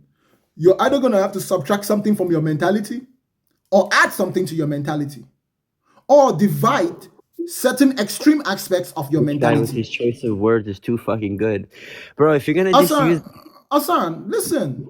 I'm helping you. This is life advice because you did actually have a breakup. Listen, okay, bro? no, thank you. In order for your behavior to change, it can only change by addition. So you can add something to your mentality to help you to be more of a good boyfriend. Or you can subtract certain aspects of your mentality that make you to be an obsessive That's what I was boyfriend. thinking. But Or Kanga, but I have a question though. But Kanga, for instance, right? If someone says you find two numbers to add up to 10, right? And before you're going to before you're going to choose of what two numbers to add, you're going to have to figure out what numbers you need, what value do you need. That's exactly what I was telling you, Bakanga. Before I do use the process of math, let's say, of what I want to subtract or add, I'd have to understand what's valuable. What is the equation that I'm trying to equal to for me to choose to what add? I can't just add numbers and but then I can do. That's the prediction, right? They say what is the method? I forgot. The method Hassan, in prediction. this specific scenario, the number 10 represents a healthy relationship, right? Well, no, I would have to know what healthy relationship means. So maybe it's not a 10, maybe it's a 20, right? So I have to recognize what the number is needed. Listen. Then if it's a 20, then the 20 is a healthy relationship, right? Yes, after recognition. Okay, good. Do you have any examples of people in your life that have healthy relationships? Some, yeah. Some are they're happy in their life, yeah, 3 Okay, years, 10 then years. you need to add that information to yourself by asking Right. those people. Hold up. By asking those people what it takes for them to have a good relationship. That's still addition. You need to add knowledge. And I already got that, by the way. Me and her Okay, got in a relationship very good. fast. Literally within 2 days So after you meeting. know, We have to put some time to trust. so you know what a good relationship should look like. Or what are the expectations of creating one too? Yeah, exactly. Hassan, you already have the equation. This is the equation. Hassan plus X equals to healthy relationship. That's the equation. X is the unknown value. So you now need to find a woman who can add up to Hassan so they can equal a healthy relationship. So the woman is the unknown value. The previous value that you had in that place of a woman wasn't the right value. That's why it did not add up to a healthy relationship, which eventually ended up breaking up. You see what I'm saying? Bro, it's simple. Life is simple. What if I keep the variable same and I just change the outcome and I kept her? I'm just kidding. No. Listen. You're correct. You're correct. 1 plus 9 will give you 10. That's still a healthy relationship. 2 plus 8 will give you 10. That's still a healthy relationship. Or if you change it to 1 times 10, if you change the multiplication or the formula itself, you can exactly. So you're in both. Okay, Every great. problem in life can be solved with addition, subtraction, or multiplication. So a person who doesn't believe in God. Hey, I have a question. What numbers do you have to add to one another to get infinity? Infinity is not a number. I guess it's a okay, that actually would make. Wait, can we ever? We can't ever reach infinity, though, right? That is the very meaning of the word unreachable. Correct. Yeah, just try better. Okay. Anyways, I don't know what this conversation kind of ended up to. I forgot my premise of what I was giving you to Of why course, there's more. because you have been bakangalized. It's because you've been bakangalized. But nonetheless, Hassan, listen to this. Let's go back to. Let me just make a conclusion on what you said. Okay, the man who trusts Allah to watch his donkey is going to have to look for someone to blame other than himself when that donkey is not there, because he put his trust in an imaginary, unrealistic, unreal I don't being. agree with that. Again, we can go again. This is not about It's okay. It's It's about how he perceives it. It's about how he reacts to the issue. Listen, you are going to have to react without seeing of good for yourself. A religious person knows how to react better. That's it. He believes in something greater than this world. Hassan, if that was the case, Muslims would not have fought jihad against the Christians in more than 7 crusades. But that's human nature. That's a correlation causation fallacy. If the Muslim is doing something wrong, doesn't mean he's a Muslim. It could have been that he doesn't sleep. Listen, it could have been that he doesn't sleep enough. It could have been he's upset in his love life. It could have been that he doesn't have enough healthy diet that's causing him to do these things. Hassan, if human nature is gonna supersede the influence that your trust in your God has upon you and still lead you to the same results as the people who do not believe, then believing in God is useless. That's my point. Wait, say that again. If trusting in God, if human nature is going to lead you to the same results as those who don't believe, then trusting in God is useless. Like I It's said to called you, preventative measures, right? So it can cause one to prolong. It's called about creating methods to condone it, right? To Hassan, hold it. Hassan, That's it. That's what Hassan, it is. It's discipline. Hassan, let me ask you a question. When the Muslims went to go and fight jihad against the Christians, did they not do it in the name of their God? Bro, you're changing the No, circumstances, no, no, right? no, It's no, no. self-defense is also Just important. answer. It's Just, self-defending. brother, Yes, brother, they self-defended brother. themselves in the name of Allah or God. Yes, one is Would it, self-defending wrong. would self-defense have been different if they did it in the name of Bakanga? No, So, if what is important was self-defense, how useful was Allah? it gave them courage. Those who were fighting against them, did they have courage? Yeah, because they believed in a different God. Okay, if you fight someone who doesn't believe in God, Put a religious person in a court in a ring with the non-religious. Watch who comes on top. say that again. Put a religious person in the ring with the non-religious person. Watch who comes on top. So you think that every Christian that's out there can whoop my ass? You think you could whoop my ass? What? Hassan, if I got into a ring with you, do you know where I'm from? Hassan. We already know who's coming on top. Hassan, let me ask you a question. Have you ever heard of Francis Ngannou?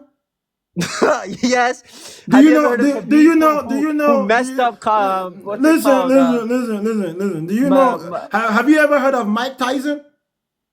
Yes. Mike Tyson was Muslim. He literally Bro, take into Allah. Did you not hear his quote? Relax. You see how he ate in the ring? Hassan, Go listen with carefully. Muhammad Ali. Hassan, relax. I'm not pointing to their religious beliefs. They have something other than their religion. I'm talking about their genetics. Okay, so both things. That's what I'm saying, Bakanga. Exactly. Hassan. There's many people that Mike Tyson fought that had good genetics, but who came on top? There are many people that Mike Tyson fought and he whooped their ass, and they also believed in God. Like who? Like Evan Holyfield. What is he? I don't know. I mean, yeah, but He's Christian. He committed a foul. He elbowed him. That's why he bit his ear off. He was Christian. Yeah, but he fouled. Bro, he literally elbowed him. Bro, they both believed in God. So whose side did God take? Oh my God, he elbowed him. Bro, he literally committed a foul. Bro, they both believed in God.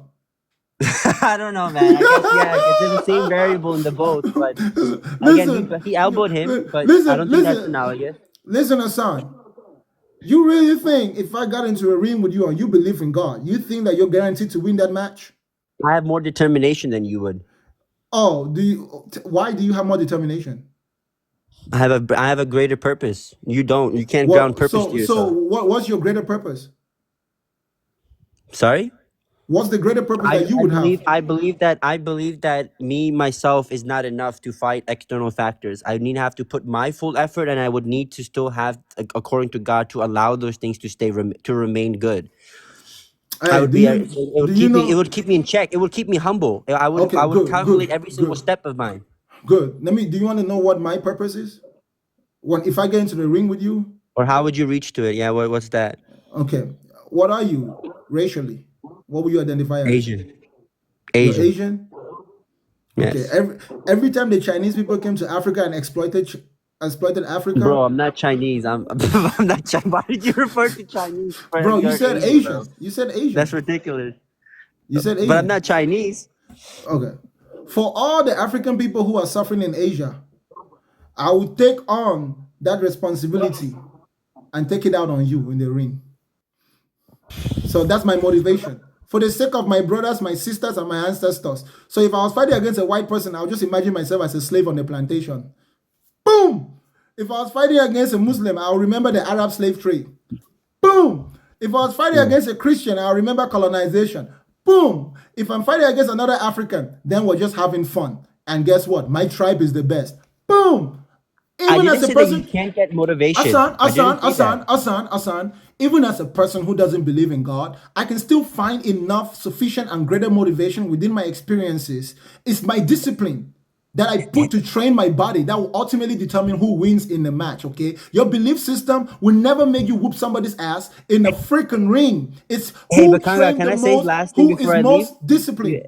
Let me break something to you. Guess what? The point of that fight in the ring wasn't who comes out on top. It's about the result. Even if, let's say, you whooped, as you say, my ass, I would not be as serious as you did, because I understand that, again, that there's a deity outside there that I can continue striving for. That's That's called it. a. That's That's the called a. difference between you and me. No, That's the no, no, difference no, no, between no, you and no, me. no, no, I no. will Hold on, hold always on, hold find up, gratitude. I will hold up, always hold find up, gratitude. hold You up, hold won't. up, You hold go up. for Asan, Asan, temporal things. I Asan, know. Asan. So you're saying that if you lose that match, you're just gonna be thankful that you lost it? I could have lost an eye if I continued the battle. How do I know? I could have had to Okay. get a brain So, injury. so listen. Maybe it was meant for me to leave that sport industry and go and become a doctor. I don't know. You Asan, see, I'm trying to stay humble. I'm not trying to be arrogant and conclude things from my own Asan. being with limited knowledge No, that humans have. Asan, listen. That's just called being a sore loser. You got your ass How is whooped that being a and sole you loser? crying about I it. would No, respect you. Asan, listen. That's just called being a sore loser. If I lose a How? match to you, let me tell you what I would do as a person who doesn't believe in God. Okay? If I got into a ring with you and I got my ass whooped, there's only two possibilities. Okay? Your discipline was greater than mine. And in order to win next time, I need to go and train harder. Or I made a mistake and I need to go and fix that mistake. Period. Nothing more, nothing less. Respect. The only Yes, reason Lakanya. why, listen, the only reason why you could have whooped my ass is if you were far more disciplined in your fighting technique than me. So guess what? I can learn from you by taking that loss as motivation to go and train harder. Not because of God, but for my own self-development, because I have a sense of pride. That's And fine. you see what I'm saying? So That doesn't negate your that. belief in God doesn't give you an advantage in any way. Oh, Bro, bro. listen. I can There tell are you many external factors. listen, Yes. I can give you the only true advantage of religious people. I can give What you is the it? only true, they only have one real advantage in this world. I don't. I'm not gonna like what I'm gonna hear, but go ahead. No. It's actually very real. Strength in numbers. There's you can gather the sheep real easily. You see, among us religious people, we have to be a little bit more persuasive when we gather in groups, okay, and find a purpose to execute. But religious people, most of their brains are already cooked within that religion. So all you need to do is say Allahu Akbar, and all the sheep will come out of the bush. This So, guy, so, bro. so within the religious world, your only true advantage You're clown. is your ability to find strength in numbers. That's a real thing. Unfortunately, no matter how much you don't like it, religious people do have strength in numbers. That's their only real strength. Because they could be full of shit, but they'll pull up all 1,000 of them. All freaking Commitment, 2,000 of loyal. them. Yeah. You know what I'm saying? It's not commitment and loyalty. It's just lack of critical thinking. Because that's how you can convince a bunch. What? Hey, Asan, that's how you can convince a bunch of motherfuckers to strap themselves up with explosives and go and blow that shit up. You can make them not think about themselves. Oh my You know what I'm God, bro! saying? You don't. That's not. That's not. Again, you can convince someone who's not even religious and just and manipulate them, deceive them into doing something wrongful, When right? was the last That has time, no connection.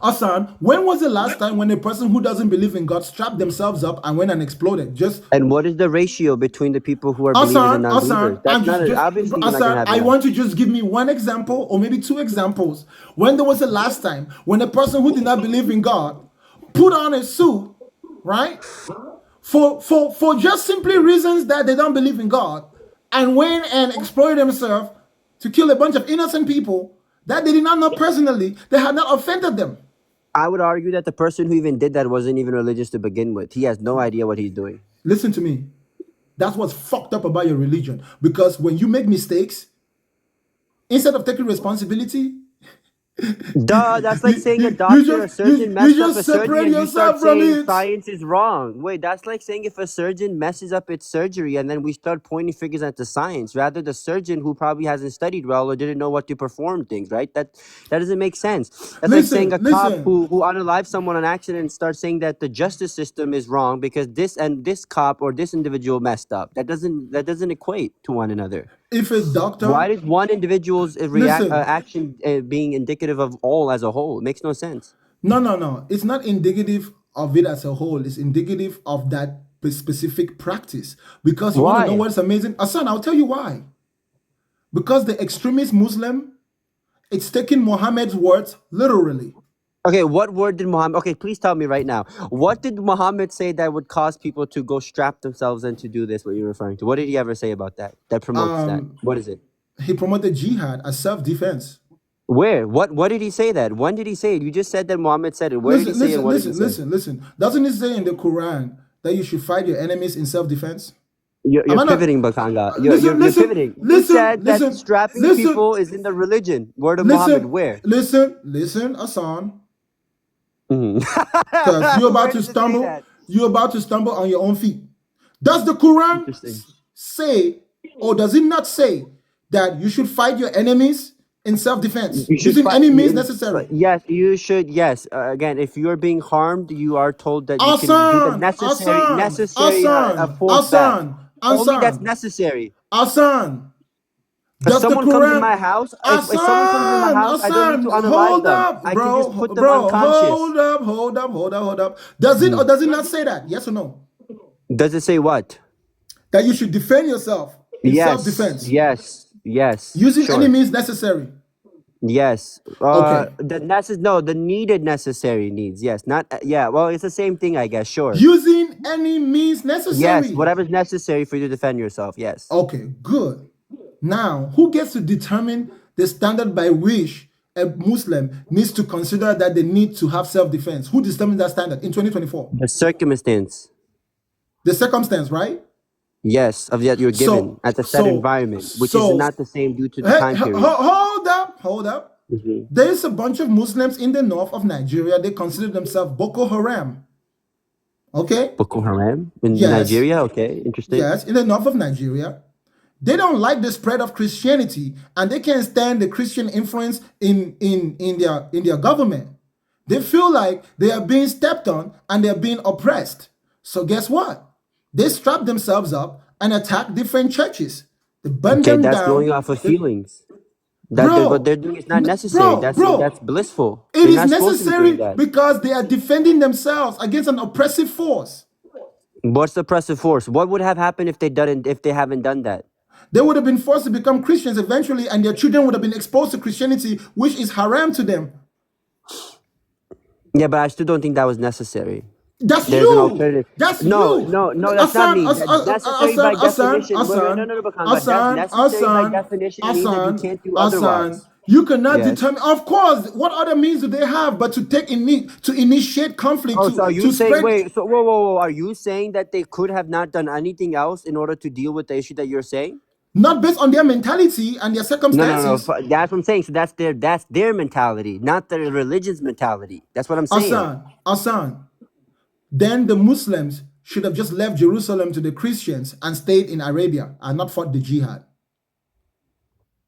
No. They couldn't. Yeah, I don't think that they could have chosen it. They were already attacking them. They were already engaging in the action why did the Muslims invade Spain during the Crusades? Why did the Muslims invade Spain? Well, they were. Why did the Muslims attack Constantinople? Again, I'm not. Do you know of Mehmed? Do you know of Mehmed the Great? Unfortunately, yeah, my lack of knowledge, my set of knowledge in particular scriptures is probably Let me not tell you equipped. something. Listen to me. This is my point. My point is that the standard by which you determine self-defense is so vague that it's up to every Muslim. And you cannot necessarily condemn one Muslim for being less of a Muslim because he chose to defend himself to the best of his understanding. So guess what? That terrorist, he is not necessarily being a fool. He's just being a Muslim in the best way that he knows. Well, it's not his fault. It's not his fault that he's not a Muslim just like you. No, the issue that you're making. No, Hassan, listen, for your survival. Hassan, it's not saying for your survival of your belief. It's survival of one's well-being. Hassan, listen carefully. Listen, you're missing my point. That is why you have Sunnis and Shiites. Are Sunni Muslims? Sunnis, yeah, I was raised in a Sunni, yes. Are Sunni Muslims? And I see where this is going. Yes. Are Shiite Muslims? Well, actually, yes. That the definition of Muslim is submission to Allah. Yeah, they both answer the question. To Allah. Oh, yes, they are. Yes. Do they read the same Quran? Yes. Why do they disagree? Because Shias just add extra, like you can think of disciples, like in Christianity. They believe does it make them any less Muslim? No. Well, Okay, they're just believing in unnecessary things that's guess not what? needed. Guess what? That Muslim that straps himself up with a bomb and goes and go chaka boom, he's not less of a Muslim than you. Period. If differences Why doesn't does make that you matter? Wait, I have a question. So if there is a Muslim who cures cancer in the future, are you going to say that cancer was cured because of Islam? That what you're gonna say? if the Muslim cured Like, that cancer, makes no sense. Hassan, listen. If there's a Muslim that cured cancer solely because of Islam, we're gonna be able to see that it was because of Islam, and we'll give him credit. What's wrong with No, that? you won't. No, the fuck you won't. You would never say that, right? But Hassan, for some you reason, don't when a know. Muslim does Hassan, something Hassan, atrocious or horrific, you Hassan. say that it's because he's a We're, Muslim. That we're, makes we're, no going, sense. we're going based on what we've said. Like I said, if a Muslim does a good thing because of Islam, I will give him Thank you, the credit. roses. I'm not biased, bro. I'm not biased. I have nothing to gain by being biased. If your Islam leads you to do something good, I will give it credit. All I'm saying to you is that it has more negative Wait, so consequences say than yeah. So I positive. asked you a yes or no question. Is it true or false? If hypothetically speaking, in the future, there's a scientist who's a Muslim who finds a cure to cancer, are you going to say that cancer is cured because of Islam? I Because would he's a say Muslim, did that it? I would say that Islam helped him cure cancer. Yes. But because Really? So yes, wow. listen, Hassan, come on, bro. I know you're smarter than this. The Muslim that will cure Islam cannot do it just Or with cancer, Islam you as mean? who cures cancer cannot do it just because of Islam alone. He still has to go to med school. He still has to use Right. So there's equipment. other things. Hassan, What I'm saying, bro. Hassan, let me finish talking. Okay, go ahead. The Finish what I'm Muslim, saying. the Muslim that cures cancer because of Islam, if they spend 90% of their time practicing Islam and only 20% researching that led them to cure cancer, and then literally their religion was the main factor, I'll give them credit. But that's very unlikely to happen. Now, if they spend 90% of their time doing research, motivated by their religion as a reason, I will give them credit for being a doctor, and I will also recognize the fact that they are a Muslim. That's like You saying see a what Muslim you who. see? That's like saying Muslim Hassan, giving someone a CPR who was drowning, and someone starts saying this person got saved because of fucking Islam, not because he gave them a CPR, but because he's a Muslim. Islam saved this life of this girl. Everyone convert to Islam. That's how you sound like when you say a Muslim strapped himself to go do boom boom papa koom. That is because of Islam. No, that's because of that person, that individual who's doing that action for whatever fallacious mindset that he bro, has. Otherwise. listen to me. The people who strap themselves up as bomb, they leave memoirs, bro. They leave memoirs. You know that, right? I'm dying, bro. Memoirs? What does that even mean? Hassan, a memoir means they tell you why they did it. After they die? Before they do it. Let me give That you sounds scripted to me. That sounds scripted. hold up. When did Osama not take credit for 9/11 openly? I don't know. There's theories that it was Americans who did it. Have you heard of that? Yes or no, based on the narrative that we have, What official perspective news. are you what is your paradigm? Bro, I don't answer know. the question. Answer the question. Did he or did he not take credit? I don't know. Okay, sure. Yes, Now you're being possibly. disingenuous. Sure, yeah, I've heard of it. Yes, that is true. There's been cases and where that is the case that he did claim that there was his involvement. Bro, it's not a claim, bro. There are videos. You can go and watch some. Okay, Bro, okay. does ISIS not take credit for what they Yeah, do? what their reason of development was because responding back to Bro. Does ISIS not take credit for what they do? take credit. What does that mean? Means that when they commit acts of violence, they claim that, yeah, we're the ones who did it. Mm-hmm. Okay, They good. do. Good. Hold up. Yeah. Mhm. Does ISIS not openly acknowledge that their goal is to create a caliphate with a caliph? I don't think that's moral though. Yeah, they do say I that. don't care Yes. what you think. I just care what those Muslims think and what they're doing No, for no. Islam. It's not what it's what they're saying right now. You're going off, and you said yourself, religion is not what you say. Bro. You are correct. I'm just showing you something, bro. It's ISIS' goal not to create a caliphate for Muslims. Okay, yes. Okay, what's your point? My point is that they are doing it for their religion and exclusively Which for their is religion. Bro, why is it relevant? listen again. They're doing it for their religion and exclusively for their religion. A Muslim doctor who cures cancer is not doing it entirely for their religion Yeah, he because of is. their He wants to religion. help the human. Yeah, he is. He wants to. He was taught to help the humankind. It's the good deeds you do will take afterlife, here and after. That's what he was taught. Hold up. The You good deeds see, you do, but Kanga, I hope you realize Asan, what we're Asan, conversing with one. It's Asan, about how you Asan. intercept things, how you perceptualize things, right? That's the whole point of Islam. We, unlike Christians, like, sorry, I guess I'm becoming more like, right? Unlike Christians, we don't believe that the word of God itself is even the true indicative of and deciding of how to live our life, but rather why we need professional scholars who have studied their whole lives to be sheikhs who can help a Muslim reading the Quran of what it even means. They're their guiders. They're the one who points them in the right direction, so people don't end up being like ISIS and don't start what's it called, uneducated on their own religion, and start acting blissfully. That's why we say that you're Asan, supposed to educate yourself Asan, correctly. Asan, unfortunately, you have still made my points. Because these How? young Muslims that go and blow themselves up, they listen to their leaders, who are the scholars that they have access Brainwash. to. It's brainwash, just But like any other how is churches that any and the higher brainwash? power. Listen. If they are brainwashed to do things that are nasty to everybody else, wouldn't it be brainwashing when they are taught by their scholars to do good things that they otherwise wouldn't do? It's still brainwashing. The No, technique is the same. The result is I different. see what you're saying. That's a good point, right? So you're That saying, so that's a hold up. reasonable So question. hold up. So per your conclusion, your concession, Muslims are all brainwashed to be No, no. Muslims.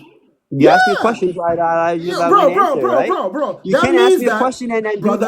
answer for me and then make your own That means conclusion. Muslims are brainwashed to be Muslims. Some Muslims are brainwashed by bad scholars to Bro, do you're not bad cooking things. right now. Brother, stop interrupting me if I'm not cooking. You asked me a question, but you started answering it for me. What was the question I asked you? You had asked me, isn't it brainwashed the same way as if I'm claiming that the person who commits a strab boo boo pupums or the ISIS is not brainwashed? Why is the person reading the Quran with the help of the sheikh is not also classified as brainwashed? Is that not what you asked? It's the same thing. Bro, you don't think that the people who go and boom boom, the leaders are also And sheiks the reason why and and the scholars? reason why why one is considered brainwashed, the other isn't, because the person who is studying Quran, and from through the help of the sheikh, that is a scholar who have studied for years, is interpreting the word of God correctly, whereas the person who started acting as an ISIS Hold did up. not read the But word of God, hold up, the Quran, but just listened to what someone said. Hassan.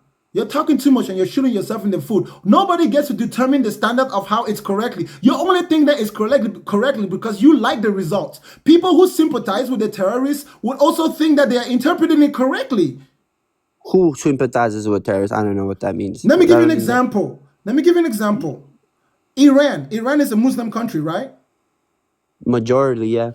What does the Khomeini, who's the most advanced scholar in Iran, think about Israel?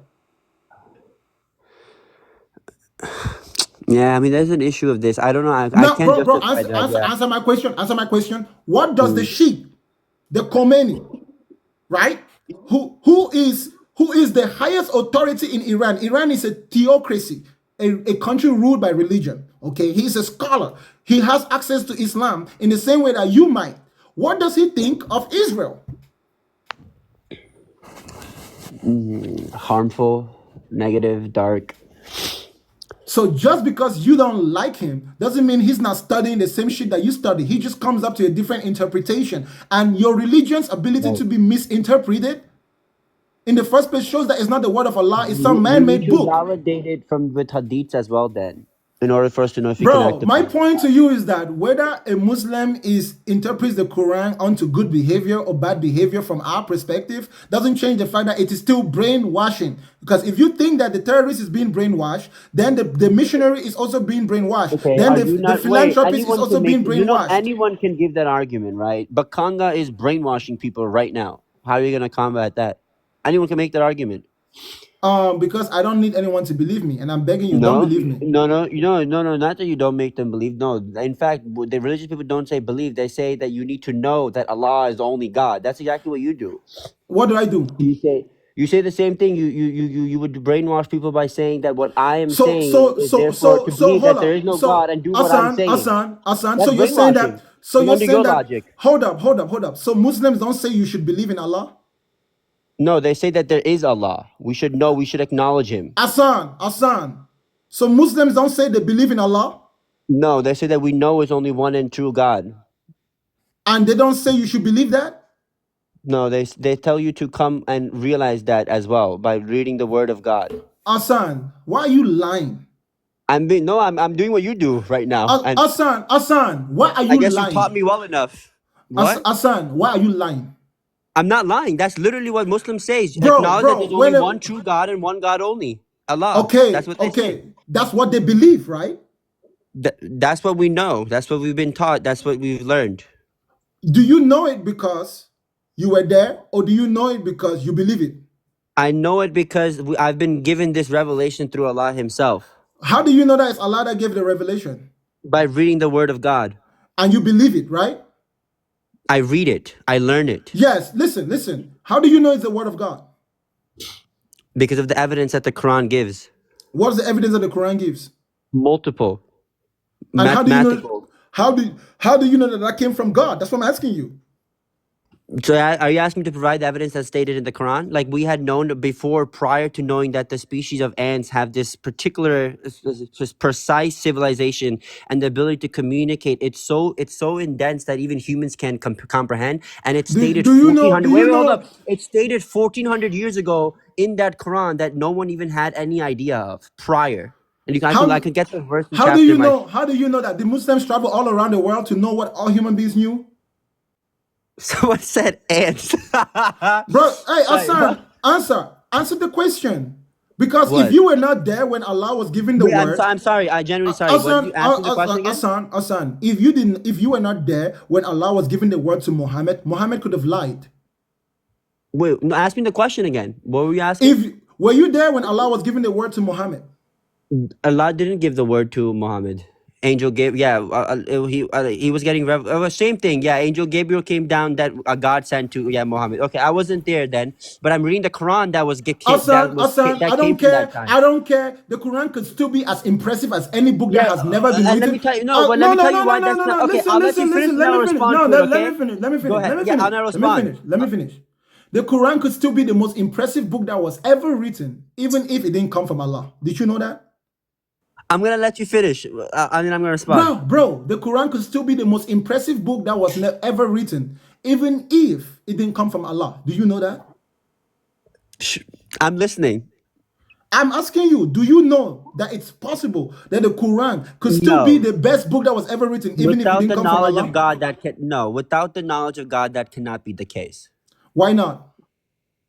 Because we cannot reach the level of understanding without being all-knowing. We're too finite for that. We spend years and years to acknowledge something that we don't know. What do you mean by all-knowing? Tell me something in the Quran that human beings could not find out in other ways. I already gave you one example. There was another one where we had understood. No. Listen carefully to my question. Yes. Give me one miracle in the Quran or one important information in the Quran that human beings have not proven that they can find it in other ways, even if it takes time. Give me one. Whoa, but that's the thing. That's the thing, right? Hassan, tell me one thing in the Quran that human beings cannot find out in another way.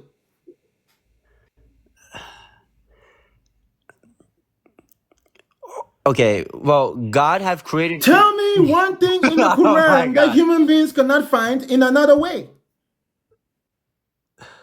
What are the right things to do? We can't tell what to do, what's morally right without the word of God. We can never know that. Give me an example of one morality. To Jannah, or sorry, Hasuit, to donate to the poor of certain amount of your income. In Africa, in our traditional tribes, with all our paganism, we also believed in charity. We didn't believe in your God, and for thousands of years we've practiced it. The Native Americans were so. Oh, listen. The Native Americans were so charitable when Christopher Columbus came. They literally welcomed him with open hands. That belongs to all human beings. Yeah. So your Quran do not prove anything there. Give me another example. I got one more. Sure, sacrificing a goat that will help you enjoy after here and after that will walk through the bridges with not going and getting burnt in hell. Animal sacrifice was practiced in all religions. Literally, Africans are pantheists. You know what pantheism is? That they believe that there is a supreme in everything. So when you sacrifice an animal, you use it ritualistically to get benefits from nature. Give me another example. Okay. Last one. Performing the salah, What's that? doing your 5 prayers of the day. And what has a Muslim accomplished by doing 5 prayers a day that human beings cannot accomplish in another Not getting way? arthritis. Not getting arthritis is one due to being old. There are many Africans who don't have arthritis and they don't pray 5 times a day. Okay, well, again, there's physical benefits of doing the People salah. in Kenya, people in Kenya run up and down the Kilimanjaro. The Kenyans, you know Kenya, right? They run up and down the Kilimanjaro. They exercise. People in Cameroon run up and down Mount Cameroon. They exercise. They don't have arthritis. Consistently, how many times a day? Bro, people in Kenya, sometimes they can run for hours. Do you know there's a tribe in Africa that they can run for 24 hours straight? Running causes arthritis, man. It fucks up your knees. What are you talking about? Bro, that's my point. They run that much and they don't have arthritis. Okay, what's your point? You They asked stay me for healthy. one thing. You ask so many questions that you forget tracking. You not ask what is the one distinctive thing that's stated in the Quran that humans cannot realize on their own. I said a sense of morality. You said name me one moral thing that's given by God of Allah that's not shared across, and I said performing salat. Now it doesn't matter if you fucking agree with it or not. Respectfully, whereas it still answers your question. So what if there are other alternatives with the benefits? Describe the act of salah. Step by step. Yes, it's again, you do wudu, your body needs to be very hygienic. The salat cannot be performed if your clothes are not clean, if you have not washed your face, ears, nose, feet 3 times, right? And then whereas you put the masala, which is what you guys call it, a mat, right? And you have to face towards the Makkah, and you do these arithmetic sequels. You go up, right, you go down, you stay on your knees, and you bow 3-4 times, and you come back up. So it's like a whole sequel. You do that 5 to 6 times depending on what salah it is. Some are longer, other are shorter. Have you ever heard of yoga? Have you ever heard of Tai Chi? Have you ever heard of Kung Fu? Have you ever heard of karate? And guess what? You don't need to do wudu for any of this. Brother, listen to me. Listen to me. The very best thing that you can do you can do tai chi while you're sweating, or you just have old clothes on. You can do tai chi. So what is the benefits of this salah? Discipline. That human beings will discipline. Have, that human beings, discipline, recognition, humbleness. So you don't think that a Tai Chi master is humble? No, we're bound down to our creator. Listen, do you know how humble a Buddhist monk is? Buddhist monk, they're literally pacifists. Hassan, you and I are not the same just because we're both humanoid. We're still distinctive. We're different. We're separate entities. Hassan, my point to you is that the Quran ain't special. It didn't give us anything that we couldn't have gotten any other way. I just named it to you. I just literally named one to you. Hassan, is the salah our recommended? Sense of morals. Listen, morals, we got morality everywhere, and you don't have any moral values that we don't have. Or that all human beings don't have. No, it's not about if you have. You said, no, Bakanga, let's be real now, right? You said, what is the one thing that cannot be shared without the Quran? The morality that's stated in the Quran is not shared, and yes, you did. That's not what I said. I said to you, give me an example of one thing that the Quran has that human beings could not have found out any other way. Yes, and I said the sense of morality, of what's right or wrong to do. You could not get that without the word of God. But we do have it. Oh yeah, someone who does coming from someone who fucking doesn't even believe it's doing good or bad exists and just calling it fucking unfortunate. That guy is saying this. Bro, that's me. When I say we, I'm talking about the black race. I'm talking about the Asian race. I'm talking about the white race. Yes. What about that? So guess what? The sense of morality that comes out of Islam is not the highest sense of morality on earth. There are far more moral belief systems. Prove it. Buddhism is far more moral than Islam. Prove it. What do you mean prove? Do you not know what Buddhism is? That's not what I'm saying. You said Buddhism is superior in sense of morality than Islam. Prove that to be the case. What ground are you using I'm gonna to ask substantiate you, that? Okay. I'm gonna do it with you this way. Give me one moral value in Islam, and I'll tell you. Give me any moral value in Islam, and I'll tell you the better one in Hinduism, in Buddhism. You'll give better one in Buddhism? Yeah. Yeah, but that doesn't mean. I don't understand what that means. What metric are you using to say that? What are you going to use to substantiate that it is better? I'm asking you for a formula. How are you substantiating that? Anything you can tell. The result and how it benefits The society result? and the human race as a whole. You know what morality is, right? Morality is a code of conduct, how you treat other people, right? So show me that the moral values of Islam makes human beings treat each other better. I don't believe that, because if a university has statistically been proven that it has very well known education, good materials, good technology, good teachers, and a student doesn't get to do well and his results is not as good, that doesn't mean that the university wasn't equipped. That means that the student just fucked up due to Brother, being into parties. again, So what if again, the result is not as again, equipped? The word you itself is still said, accurate, coherent. brother, you said Islam gives us a morality which human beings wouldn't have without Islam. But we will not know what's right or wrong to do without the word of God. Yes. Give me an Objectively. example of something we will not know that Anything. was Paying right to or the wrong. poor. Anything. Paying to the poor. Being able Brother, to not eating Buddhism, pork. bro, there's literally no gods in Buddhism and they give to the poor. Okay. Oh my God. But then there's also things, right? There's some There's things that are only shared in Islam. Oh my no God. God in Buddhism and they give to the poor. Okay, and then what did you say? What did you say about salah, which is what I knew that was the only distinctive thing that's not shared across anywhere else, that you're supposed to do the salah? Where was that? Reading the namaz. What benefit? What are the benefits of salah that human beings don't have Here other and methods after, of getting those heaven, benefits? heaven, here and after to go to paradise, creating a Give relationship us with give me Allah, proof. Give us showing, wait, proof. hold up, showing okay, yeah, I can give you proof that they're going to heaven Give me proof that anyone goes to heaven. by proving the word of God is true. That doesn't prove that people go to heaven. But if I can prove to you that the Quran is word of God, then therefore what's stated in the Quran is to be true. No? No. That's how it goes. No, you What cannot. does that mean? You cannot prove to me that the Quran is the word of God. How can I not do that? Why are you assuming? Because I'm I can give assuming you because evidence. I can give you evidence that proves that the Quran is word of God. listen. I can debunk that the Quran being the word of God in literally one question. What is that? Did God write the Quran? We're not claiming that God wrote the Quran. No. Don't play with me. Did God write the Quran? I'm not claiming that he did. Did God write the Quran? What do you mean, did he write the Quran? Did God write the Quran? No, he did. He doesn't have hands. He didn't write the Quran. Who wrote the Quran? Who wrote the Quran? Yeah. Some Muslims, I don't know. Some Muslims would agree it was Abu Bakr or some other individual. What specific type of Muslim? So during that time period, there was no Shia, there was no classification. Everyone who believed in just Allah or the Muhammad, that was considered a Muslim. Bro. Which specific type of Muslim?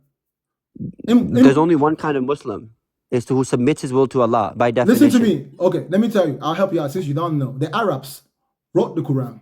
Did you know race? that? Okay. Oh yeah. I mean, obviously that was their language. Yes. Okay. You want to know what? The Quran is the word of the Arabs. If you don't know that, bro, you're not living on planet Earth. Word of Arabs? Yes. That's yes. crazy, bro. The Quran. No, bro. That is the literal observable truth. It is literally written in Arabic, bro. So what? If it is the word of the Arabs. Wait, I have a question. Listen. Wait. That is where we begin. That is where we begin. If that's your logic, answer this question. If that's your logic, answer this question. Can you make a statement that you believe or you know that's true right now? Anything that you find to be, or you know that's true. Anything that Bakanga thinks it's true, or you know that's true. What is that one thing that you know that's true? Anything. I'm here. Okay. Now let's say I'm I want to write this, the word of Bakanga, that he's here, right? I write it in English because I know English. Someone in the chat who is Korean going to write in Korean, right? That doesn't mean that and they're quoting you. We're both quoting you that you think that is true. That doesn't mean just because someone wrote in Korean that it's the word of Korean. It doesn't mean because I wrote in English that it's the word of an English man. That makes no sense. The whole purpose of the word of God in the Quran is that God sent a message to Muhammad, who happens to be the fact that they used that language Arabic. That's it. Hassan, there's no way you're that slow. I just explained it to you.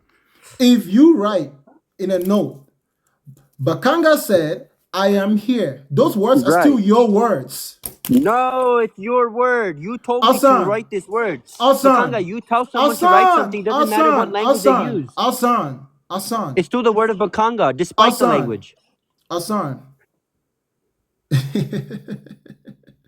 So God was the one that told them to write all. Yes. Listen, listen, Yes. listen, listen. I'm gonna read something to you from the Quran, okay? And I will show you Okay. how the way it is written is not written from the perspective of God telling someone to write it. It's written from the perspective of whoever is actually writing that shit down. Okay? It's literally, What are you gonna read it from? Quran. What are you gonna read it from? Read it from Quran.org. bro, I'm really gonna pull up a random Quran. I'm just gonna pull Yeah. up a Why? random one that I probably haven't read before, and I will show you Yeah, how and the that's text is the written. source is not reliable. You can't just pull up a random source or a random part of the Quran that could have been anyone that wrote it. Go in This the is actual I source. am on Quran.com. Just keep Dot quiet. coms are not I got you. reliable. Anyone can edit dot coms. You're supposed to look at dot org. Go on Quran on the original site of Quran.org or Quran Nasifia, where there's an actual Okay, code to sure. pull. Quran.org. You think it's gonna change my point? The narration matters. Yeah, sure.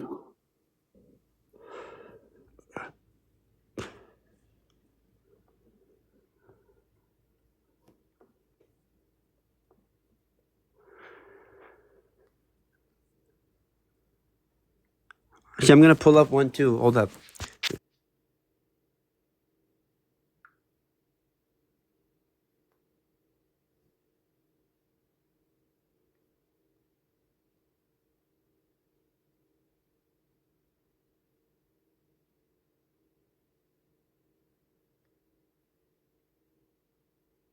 Like I'm reading one right now. It says there is likeness, and they're speaking as if it's the word of God right now. If you look at Quran Majid, go just Google Quran Majid if it helps you. Quran, Spell it. Spell it. Quran.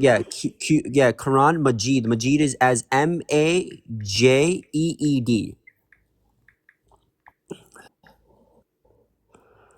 and just read off of what it says. I have the app, which I don't use, I don't have the unfortunately. app. I don't know if it's That's gonna fine. work. Oh, the browser. It should maybe. I don't know. Let me check.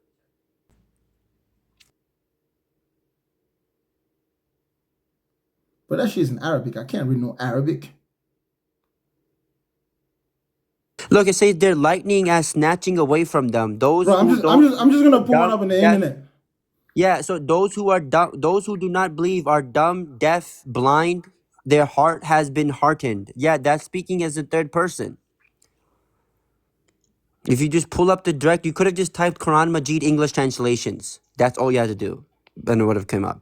As I said, language doesn't matter. You can just translate any text into a different language. It doesn't take away from the fact that whose word it is, right? We're still quoting. You're getting the knowledge information from that being or that person. Nah, bro, you're just full of shit if you think that. Let's hear it. I'm waiting. You pull it up and let me read it. Don't worry. English translation. It's not pulling me anything direct. Okay, just pull anything up. I'm pretty sure it still should be in third person, unless you're like if you're going to a corrupted site. Okay, Surah. The fact that you think that it's a corrupted site is kind of weird. When literally Muslims Bro, don't it's even so common. agree. When I do my research, I am skeptical. You always have to validate the credibility of what you're getting your information from. What do you mean?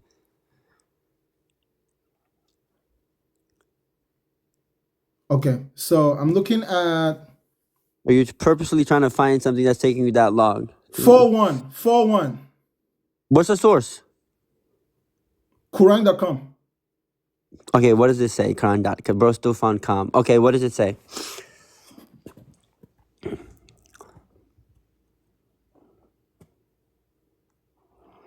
Someone says 10 minutes is still waiting. But Khan got the chance. We're getting impatient, man. Listen. 4:11. Read it. Show us the phone. Show us the phone. Bro, I'm reading. Bro, you weird. Okay, I believe. Okay, it's fine. We can't see, but just read it. Yeah. Allah commands you regarding your children. The share of the male would be twice that of the female. If you leave Bro, only 2 or more females, their share is 2/3 of the estate. But if you're there is trolling, only dude. 1 female, her share will be 1/2. Each parent is entitled to 1/6 if you leave offspring. But if you are childless and your parents are the only heirs, then your mother will receive 1/3. But if you leave your siblings, then your mother will receive 1/6. After This guy. fulfillment of bequest and debt, be fair to your parents and children, as you do not fully know who is more beneficial to you. This is an obligation from Allah. Surely Allah is all-knowing, all-wise. What's your point? My What's your point is point of that reading? this is not how Allah would talk if this was literally just a transcription of Allah's words. This person had to paraphrase what they heard Allah say or what they think Allah would have said. Allah would never But we say, talk about that, Batanga, right? listen, Oh, yeah. listen, Okay. listen. Okay. Mm-hmm. This is written from the perspective of the person who is writing it down. This is not written from the perspective of Allah himself. That's why it says Allah commands you regarding your children, right? Yes, Bakanga. And at the end it says this is an obligation from Allah. Surely Allah is all-knowing, all-wise. That's not how Allah would talk about himself. That's how somebody would right. talk about Allah. See, You're listen to right. me. Listen to me. What that I means is am. that those words and those specific choice of words are the words Yes. of the writer and not in fact the word of Allah himself. Do Look, you look, get honey, it? that's an assertion. No, I got the first point. Before you conclude that, let me help you. Okay? You are right. It is as if it is that what Allah, according to you, what you think is would say, but in the case, it's what He did say for you No, to understand. Wait, that's wait, my one point. No, second. no, no, no, no, no, no, no, Oh no. my Pause, God. pause. Hassan, Okay, I am pausing. Hassan, pause. Yes, yes. You can't tell me that that's what he did say. You were not there. Listen, okay. This Listen, is I'm my whole fine. argument. This is my whole Fine. Yeah, no. argument. I'm trying to argue your Okay. argument. Your argument is that if it was word of God, it should not have been stated the way it is. I'm telling you why it is the case of it is. If God, first of all, bro, you and I will go up to the next guest. We don't even understand how quantum theory works, right? We say it's random. It doesn't actualize itself. We don't know how the embryology works, how the heart develops before the brain, right? There's a lot of things that we don't know right now of how finite we are. A being, a deity that is presumably all-knowing, who wants to give a message to his mankind of his creation, right? How in the world do you think he's going to translate knowledge if it's not through writing? Wait, hold up. To give a word of God, to give this source a book that you believe that's been consistent for a very good reason, which is why we Muslims are very proud of, right? You can validate that through the accreditations of what from all the way back to Muhammad wrote it, right? Muhammad, peace upon him, right, was given message by the messenger angel Gabriel, that who God sent. So of course, he had to speak the words that he was being given as his best of his ability, which is one second, which is why we Muslims say that just by you reading the Quran as yourself does not mean that this is what you should do, which is why there are sheikhs from all the way to back to Muhammad who had wrote that with their accreditation, who do their forgive best my job language. to be able to Forgive my language, to interpret Hassan. of what it really meant. Hassan, forgive That's my why. language. Everything you just said is full of shit. Let me tell you Why? why. Were you there when Allah was giving the word to Muhammad? But that wasn't your concern. I can deal with that Allah, question separately. answer yes or no, yes are or you no. changing your question? I'll answer this question. Hassan, Hassan, just yes or no so I can move on. I should just flow on. Were you there when Allah was giving the word to Muhammad? I don't need to be. If this word sounds like Muhammad is the one that said it, then Muhammad is the one that said it, because the claim he is making is irrational, not observable, and not consistent with reality. No one has ever seen God talking to anybody anywhere. So when a man comes out of a cave, bro, listen. When a man comes out of a cave and claim that someone wrote, that someone that Allah told him. Bro, yes. we have reason to doubt their credibility. Are we because mad? Guess are what? we supposed to be upset that God doesn't talk to us? Are we sad that why did we get the opportunity to be spoken to? Is that what you're complaining about? Hassan, let me ask you a question. What does Allah have to lose if Allah knocks on everybody's doors and talk to them one by one in person? Just answer my question carefully. What does Allah have to lose if Allah came down from his throne or wherever he is and knocks on everybody's door and talks to them face to face, to where you don't need another human being to persuade you, because Allah is almighty and certainly is not beyond his ability to come knock on everybody's door? Why? What is wrong with that? Because he understands better of how I humans don't would give a react. shit. No, just I'm answering your question. tell Why me do you not want why, to hear it? bro.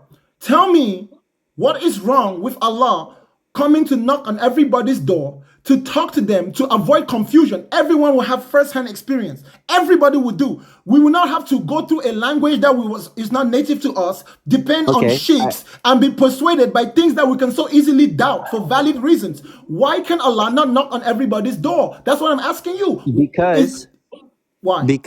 that he has this idea in stored for humans who uses faith to believe in him, giving them paradise. If he comes down here as an all-knowing being to convince everyone themselves, then there's no purpose of this test. It defeats the purpose. Hold up. What exactly is the test? To be able to do what God has told us to do by reading the Well, but Quran, you the word don't of know, God, of what it means to be a good human, but you and do don't the things know, that we're asked to reach paradise. bro. But you don't know if God is the one who gave you that information. It could be Shaitan. I do. It could be No, Shaitan. it cannot. No, it Why can't. not? Why not? Because the Quran has been we can prove that Muhammad was a prophet indeed, that who gave us the chance to write it. That's not my point. It What's could your have been point? Shaitan. Tell me, was Shaitan not knowledgeable? No, we have hadiths. We Brother, have credible sources when Muhammad was speaking. was Shaitan not knowledgeable? Okay, yeah, he's quite knowledgeable. Does he not know many secrets about our world that human beings wouldn't know? He knows more than humans at some aspect. Tell me something in the Quran that Satan would not have known.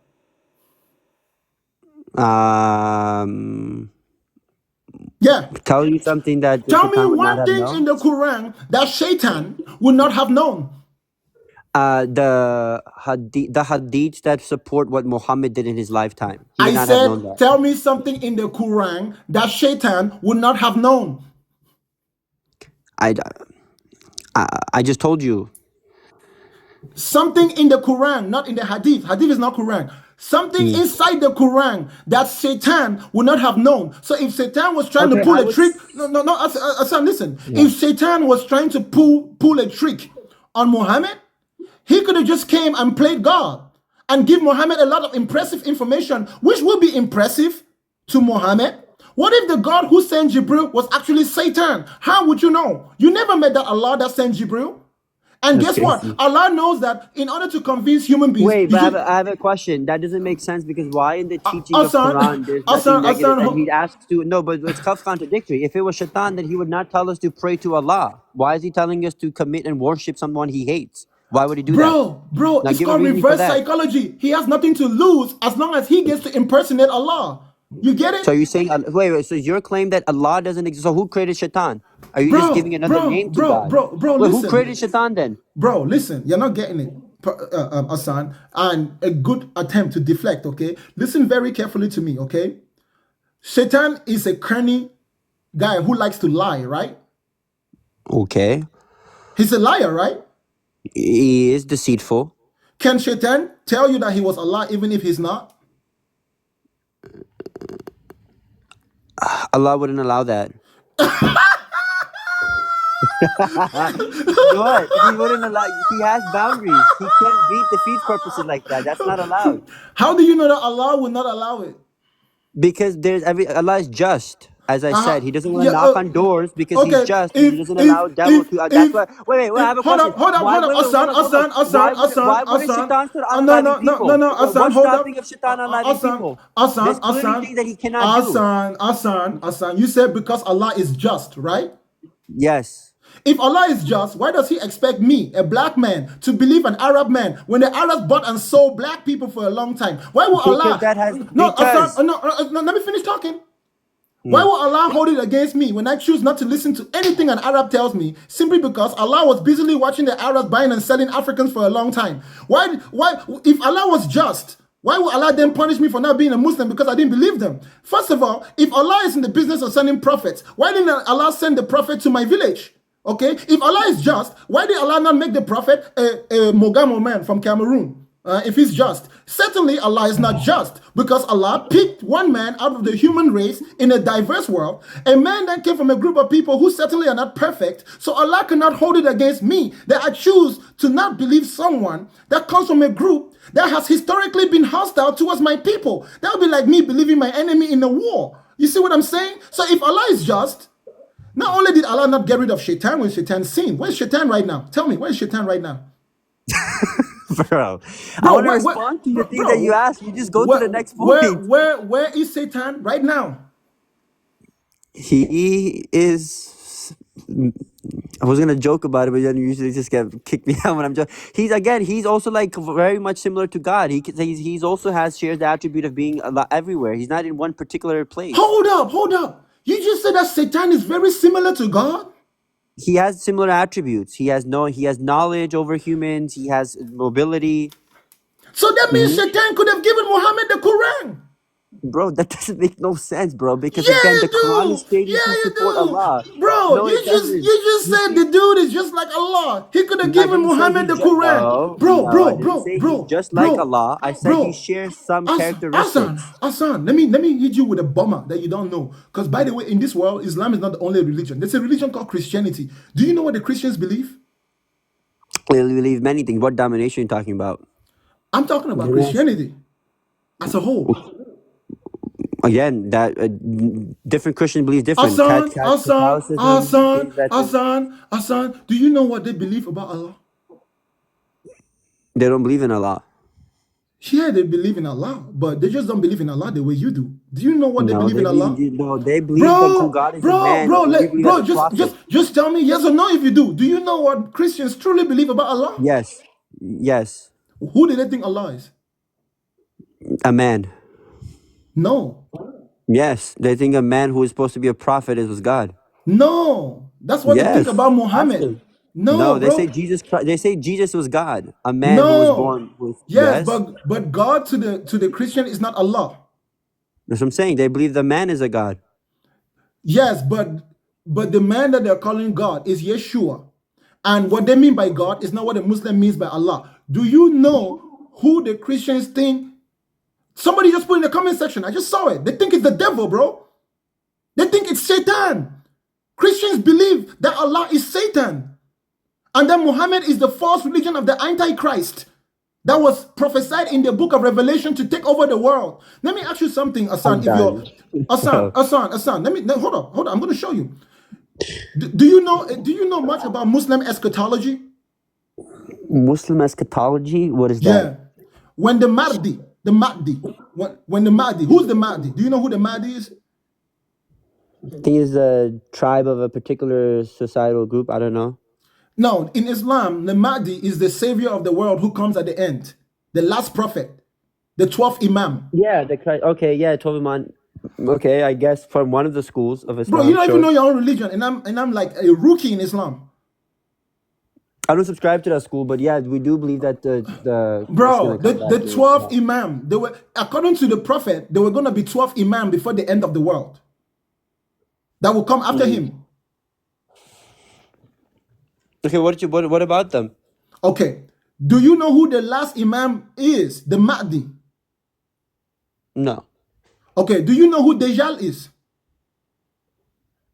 I don't know the 12 Imams like that. No. Do you know about Dajjal? No, I don't even know if you're just making these names up right now. Bro, I'm not making it up. If there's any Muslim there, if at the very least, even if my explanation is wrong, the names for sure, I got the names right. Okay, The Mahdi is the last Imam, right, who comes into the end of the world to establish the caliphate, the last Khalifa. He's gonna be the one in whose generation everybody in the world will become Muslim. But together with the Mahdi will have someone who will come to help him, and that person will be called Isa, the son of Mary. Yeah, that I know, yes. Bro, Isa would come under the leadership of Imam. Bro, Isa, according to Islam, comes in the days of Mahdi to convince all the Christians and the Jews that they were wrong. that Muhammad was truly the last prophet and that the Mahdi is his representative If and someone that from the Allah chat, is so the God. 12 Imams is a Shia belief, by the way, Bakanga. That's why I'm not Bro, subscribed. I I don't haven't give been a shit. taught It's this. Islam to me. So unless you don't know, you just don't I get know. it, but then why refer? Like, I get it, but you're quoting something that I'm not. That's not my view. That's not my worldview. Hassan, is that still Islam? No. So A the Muslim is who just submits his will to Allah. That's it. okay. So what Muslims say doesn't count. Brother, okay, if you want to learn about Islam, you have to do a set of things. You have to read No, the no, no, no, no, Quran no, and no, with no, no, no, no, hadiths. no, no, no, And no, if no, you're no, no, not no, no, no, following no, the no, word no, of no, God, no, you no, can't no. just say Do that not they're Muslim. That's do it. That's not what you play have to that do. game. Brother, Do we need to not make play this a that game. Muslim. You've been paradoxical. Hold up, hold up, hold up, Hassan. Okay, so let me ask you a question then, right? So you say that's a Shiite belief. Yeah, that's again. As soon as you said the 12 Imams, I realized that that's not why I was reconciling with. Okay, so let me ask you, according to your Sunni beliefs, how does the world end? What happens in the end of the world? I forgot the name. Again, we believe Christ is come, not Jesus Christ, but of course I forgot who comes, but one of the angels. I forgot if someone in the chat can help. Mary, someone, I forgot their name. Who would come after death? Yes, everyone they will come. Oh yeah, there's going to be a time where they're going to ask who do you believe your God is, and if you don't have the right one, there's going to be yes. I remember now. Someone correct in the chat. There's going to be a demon or something like that who is chopping people's head off, and you would have to be the one who says that your God that you believe is Allah, and then therefore you will go to paradise. That's what's gonna happen. Let me ask you a Hornet's question. gonna be blowing. That's what it is. Hassan, there's no way you're that ignorant of that religion. But I know that you haven't really been a practice fervent Muslim, so I'm not going to hold it against you. So I'm just going to educate you a little bit, okay? And you can go and do your research later to see what if I'm saying is true. Regardless of if it's Shiite or if it's Sunni, this is it, okay? The Mahdi comes at the end of times. He's the 12th Imam, representative of Muhammad. And then Jesus, Isa, the son of Mary, the one from 2,000 years ago who never died. But he was never crucified on the cross, but he never died.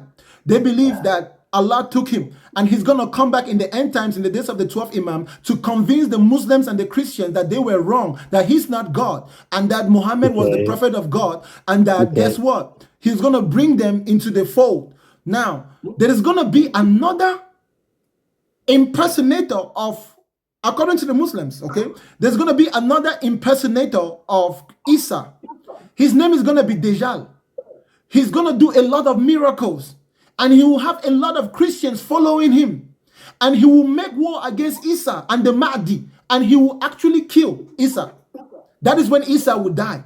But eventually, Mahdi is going to make war against this false Christ or this false Isa. Bro, let me finish talking. Yes. Do not distract me, bro. I'm serious about it. I'm ashamed of you that you don't know this, bro. Because if you knew this, you would have helped me. I'm recently studying Islam. So I can make Once my I point. start educating myself, I'm going to ask you a question. I'm just letting you finish. Where did you Yeah, say it? let me finish. I need for you to understand what I'm saying, ahead. bro. Do you know how many hours I spent listening to Islamic Sheikh teach this when I was a Christian? Go ahead.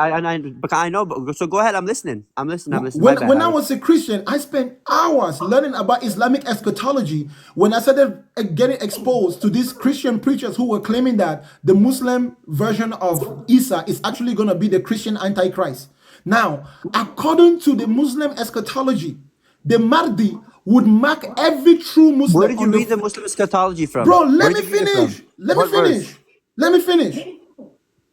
According to the Muslim eschatology, the Mahdi is going to mark every true Muslim on the forehead and on the right hand. True or false? I'm asking you where you get this information from. True or false? Is it from the Quran? I can then answer it. True or false? True or false? Did you get it from the Quran? Do not distract my train of thought. When I finish, I'll tell you where I got it from. Okay, you don't know. So I guess I can say that's what I'm listening to you. I'm granting it. Bro, okay, if that's the case. Bro. You say you were not Shiite, right? No, I'm not Shia. I'm a Sunni. So all of this information is a combination. It is the result of the teaching of whatever those Muslims were, because I was not separating the Muslims based on Shia and Sunni. I just went on the internet, on YouTube, and I was listening to Islamic clerics teach. That's not how you learn about something. I don't give a shit what you think. If I want to learn Islam, I should be able to go to any Muslim. Don't tell me that that's not it. Okay? So listen again. You don't get to tell me that I cannot go to this Muslim, I should go to you. What if you're the fake one? I didn't say you go to me. I said read the Quran. Sorry, excuse my language. Shit. Bro, Read the did you not Quran. did you Go not study, say to read the me, Quran in English translations. I want you to yes, and read the Hadith Hassan, and tell me what you think about stop Islam. bullshitting. Did you not say to me that reading the Quran alone is not enough? You still need your Read sheikh the to explain it Hadiths. to you? Yeah, no, you need to read the word of Quran. Sorry, the word of God from Quran. Hassan, did you not Yes, Bakanga. say that reading it by itself is not enough? You will still need scholars to help you understand it? Yes, it's definitely Okay, recommended for you to have a these scholar. people that I'm talking about are scholars. They've already read it. So rather than What's their spending name? They should be accredited then. Bro, stop What's their talking. skins? That's why I said to you, don't distract my train of thought by asking the source. Let me Oh my finish God. my Okay, then narrative, go. then we can go to the source. Being intentionally disruptive just doesn't get to the goal. I muted myself. That's really low IQ, bro. You're going into low IQ mode, Hassan. Where are you? I said I'm letting you finish, Makanga, because again, I'm going to mute myself and let you finish. You don't need to mute yourself. That's like throwing a tantrum like a little kid. I'm listening. If I ask you a question, I need for you I'm to. sorry. I'm asking you to ask. I'm sorry. I apologize. I'm asking you to give me a source. Where are you getting your information from? I guess Hassan, why didn't you ask me for the source before I started talking? I did. I literally did. Why can't you let me finish? Bakanga, no, Bro. that's not true, man. I did stop you. As soon as you said the 12 apostles, I said the 12 apostles. You said yes, and you said the deal, Khadil. I said, are you making these names up? I constantly started questioning you, but you just kept going, and then I'm like, where are you getting this information from? You said it's Shia. And I said I'm not a Shia. I believe in the Sunni perspective, right? So I was always questioning, but it seems like you want to go this line of reasoning because you think that Hassan, any Muslim. with all due respect, you're lying. Bakanga, with you're all due respect, lying. you think Hassan, you're any lying. Muslim. Wait, you think that anyone claims them to be Hassan, you're Muslim? lying. Wait, this is like saying this, right? Let's say that someone in the chat is listening to you, and you say I'm a Muslim, and they start going to the next person saying, I heard a Muslim on the screen named Bakanga who told me that Gadil is gonna come and do this. That doesn't mean you going on YouTube. That's what Islam is. That's what I'm trying to tell you. You have to be very careful with this. Hassan, you are talking to me as a Muslim who doesn't even know the completeness of his own religion. Brother, first of all, my argument today wasn't regarding. I'm gonna be very honest. I didn't come here to argue for Islam. I came to argue for religious people. Hold up. Right? Yes, I so have to fine. yet study the Quran. That's besides the point, Hassan. Listen carefully. I never said that what I was saying was Shia. You are the one who classified it as Shiite. So correct, I asked you. Imam. No, but I asked you to tell me about what the Sunnis believe, and you didn't even know. I did. The word of God, Bakanga, only the Quran and the Hadith, authentic Hadiths. That's it. That's all you refer to. All the information I'm giving you comes from a combination of scholars who've studied the Hadith and the Quran. Nope. The one that you're referring to are coming from the 12 chapters of each what's it called? Imam gave one book, and they believe in the 12 of those after Muhammad, which we don't believe in. Are those books considered hadiths? No, they're called imam. They're 12 imams. Each imam, one person, gave their own book. And they believe in the 12 different imams. Good. So this is my question to you then. I'm going to ask you as a Sunni. At the end of the world, what's going to happen on earth to humanity? I thought I already answered it to what I thought. No, you didn't answer it because you don't know. That's why I went on with the story. I'm not entirely certain. So again, I'm not equipped to have a conversation about this with you. Listen, you tell me what you think is going to happen, then I'm going to tell you what I know based on what I've learned is going to happen. Okay, first of all, are you talking about only the group of people that we're not even all going to experience that? You and I are definitely not, right? The day of judgment is going to be long after when you and I pass away. So Bro, I don't know what's going to stop happen to the group of playing people. linguistic gymnastics so I can get to my point.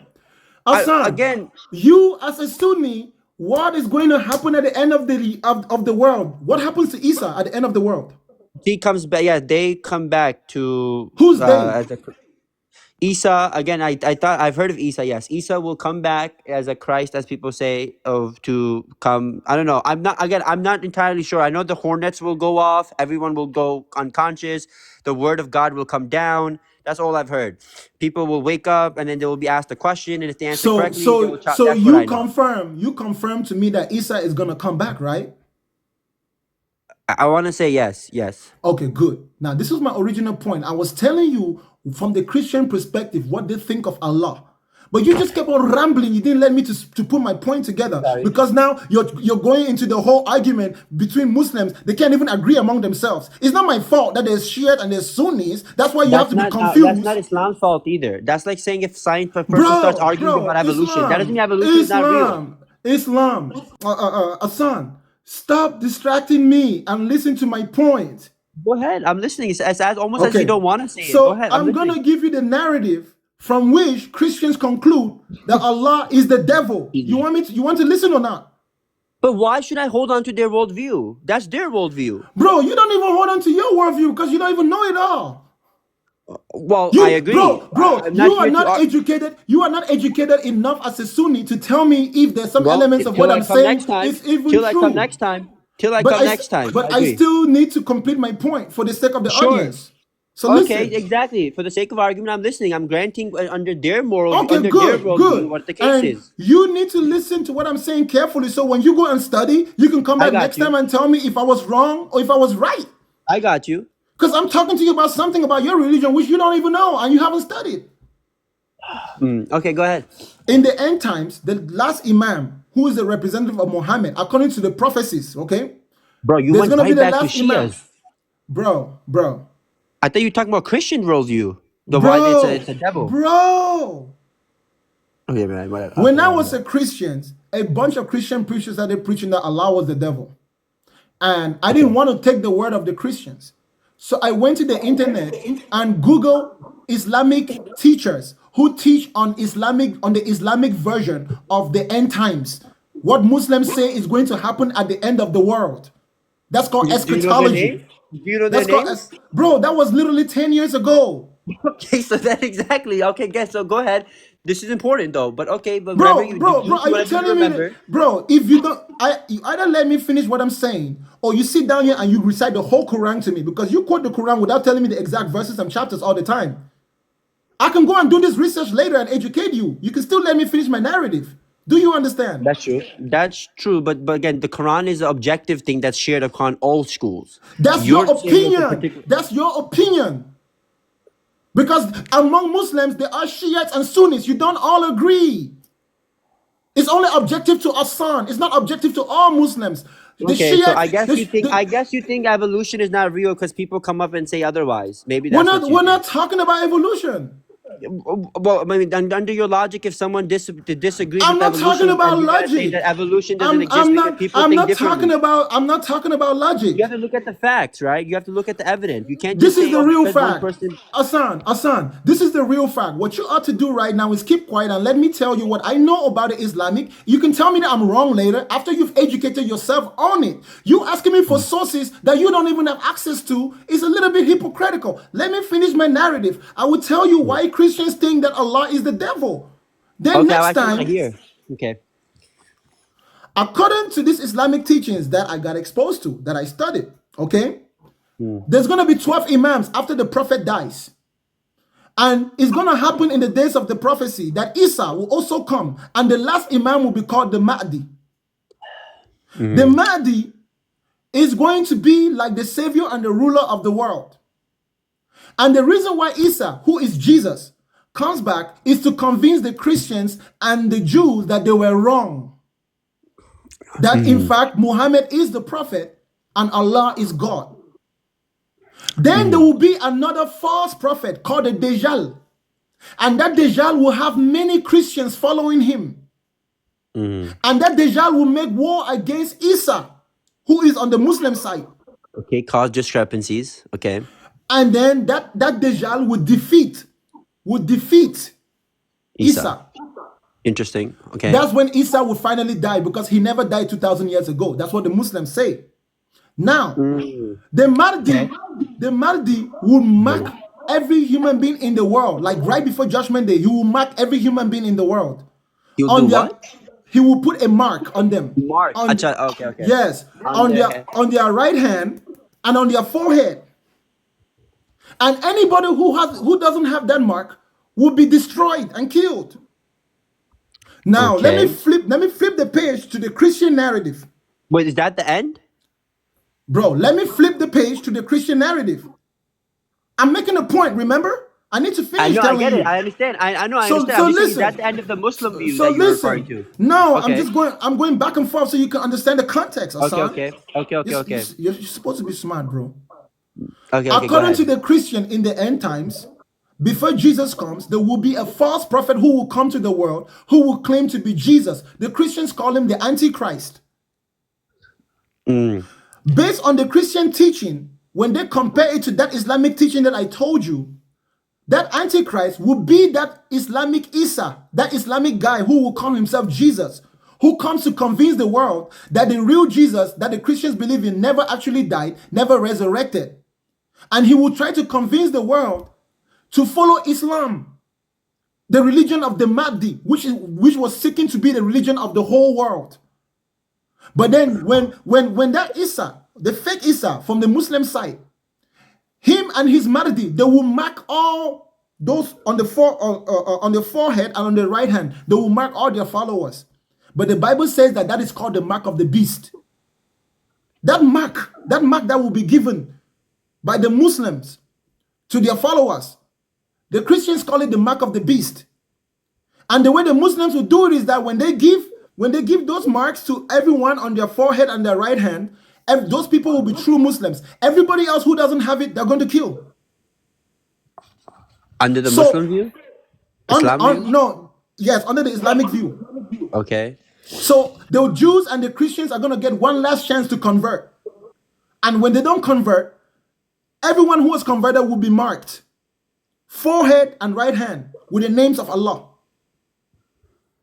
From the Christian perspective, that's the mark of the beast.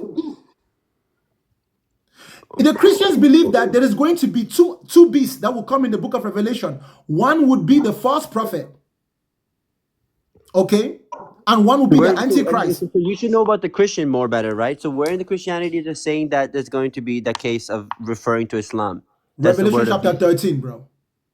Revelation, like New Covenant?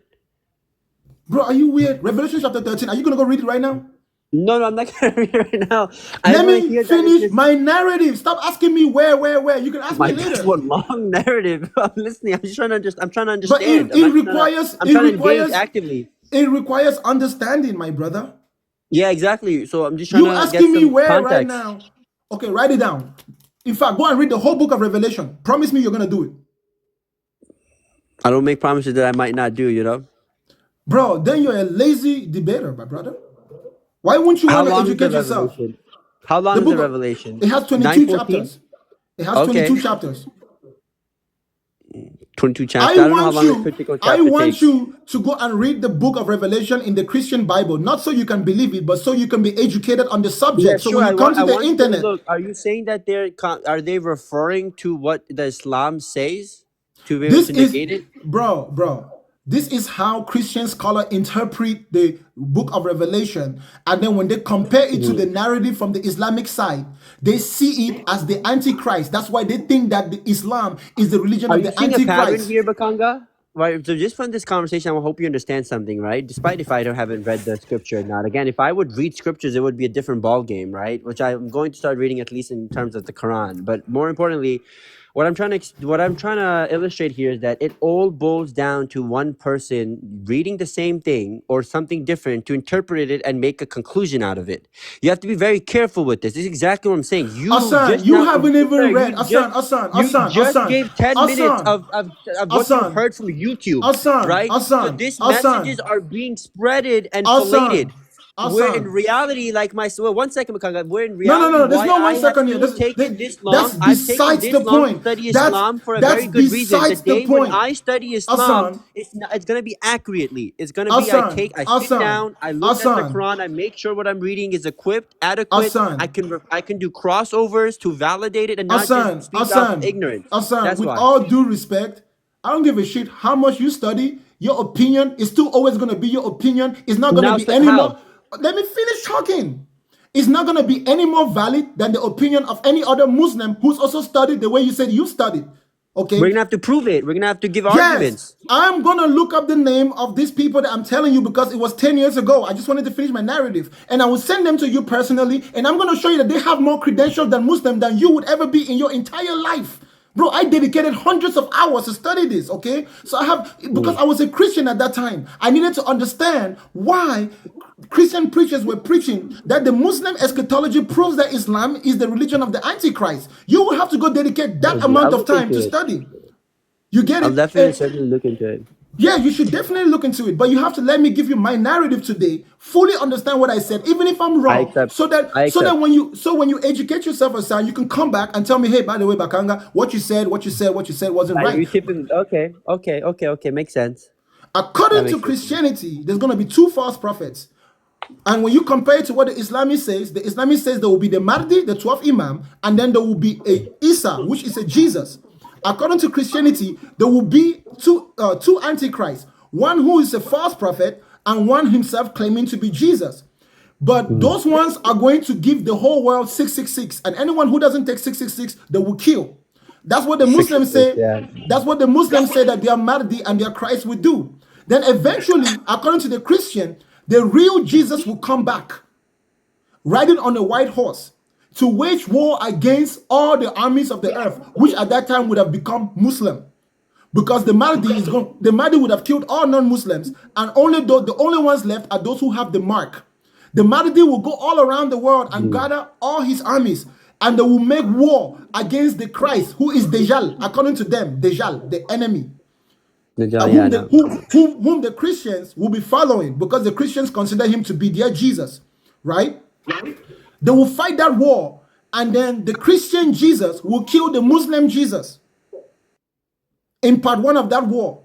Then in part 2 of that war, the Mahdi, the 12th Imam, will now destroy and conquer the Muslim Jesus, the Christian Jesus, from the Christian perspective, from the Muslim perspective. But from the Christian perspective, they believe that when their Jesus comes, he's going to conquer all the armies of the world, and he will rule the world for 1,000 years with a staff of iron on this earth.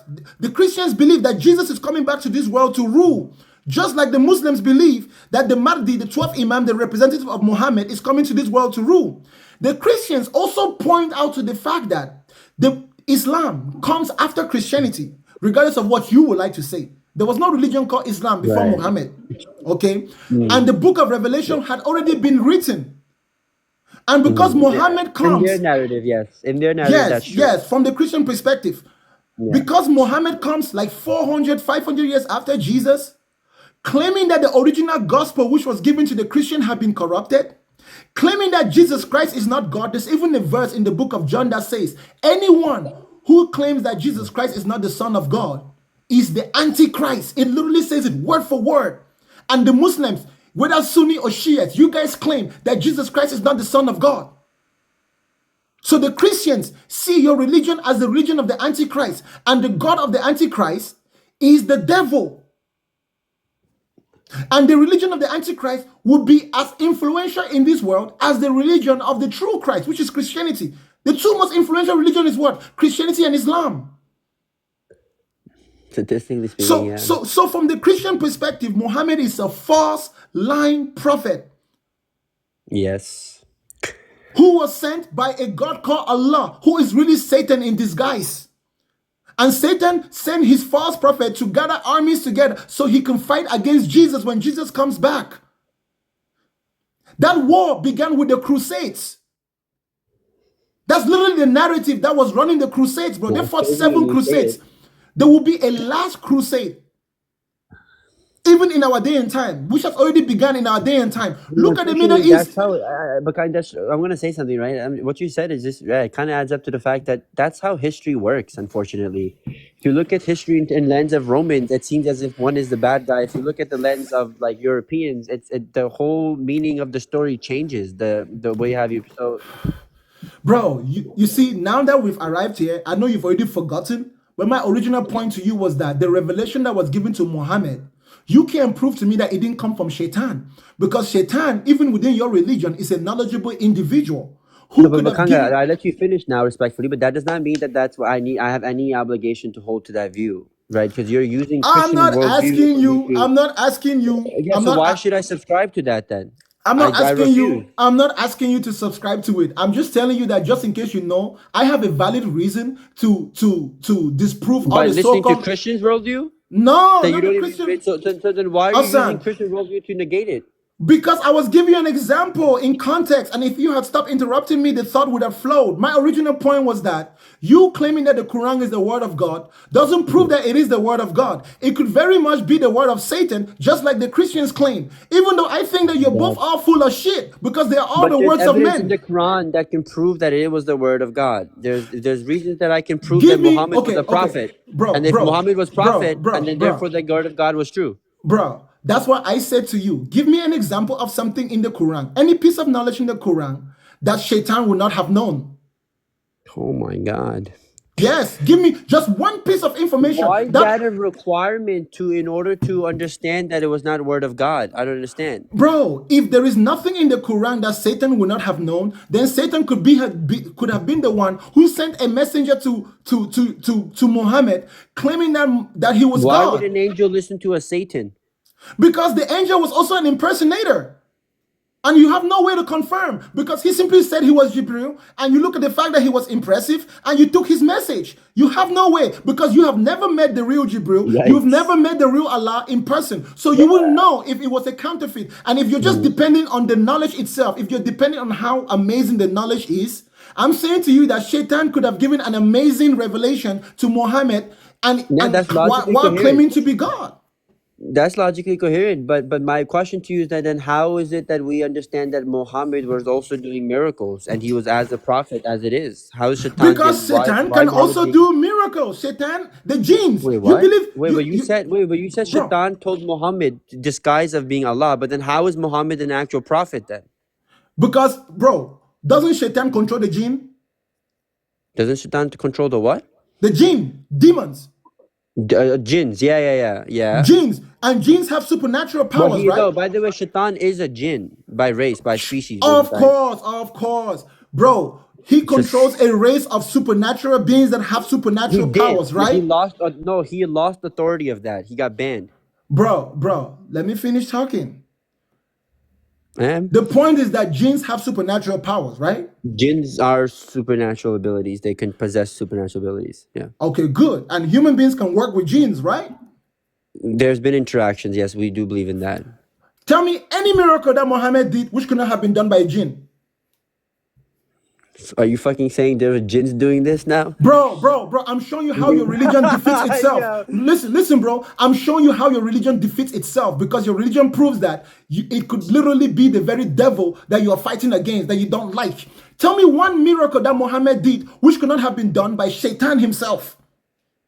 You don't think Shaitan could split the moon, an entity that is thousands and millions of years old? Splitting the moon will be nothing to him. You don't think Satan can predict what's gonna happen? If we can fucking predict if we have the technology to predict the weather and to detect hurricanes, you don't think that the genes, which are far more technologically advanced, could predict that one day Saudi Arabia will have tall buildings the way you Muslims like to do? You don't think that they would have just had because something is logically possible doesn't mean that we have reason to believe it to be the case. Right? Again, exactly. Just because Islam is logically possible doesn't mean we have to believe that it's the word of But God. we don't believe. Excuse me. Listen. You just said logically possible is why we believe in it. We have more than logical reasons. We have inductive reasons to believe. We have reasoning reasons to believe. Right? And bro, there is nothing that you tell me about your religion that makes it impressive, which could not be defeated by your own religion. How is it that the Big Bang Theory was literally described in the Quran 1400 ago prior to the theory that was given? Maybe Shaitan knew it. So your argument to disprove the things that I have said today is just saying that the word of God is Shaitan, and then the miracles. No, and the I'm saying to you is that your Muhammad Quran. was an angel, was a prophet. Is that jinns are doing it? I'm saying that your religion, which is you're claiming is the word of God, and you're trying to impress me with the information in there, could have come from the very devil that you don't believe in, or that you hate, or you don't like, because that devil also has access to all the information that is in your book.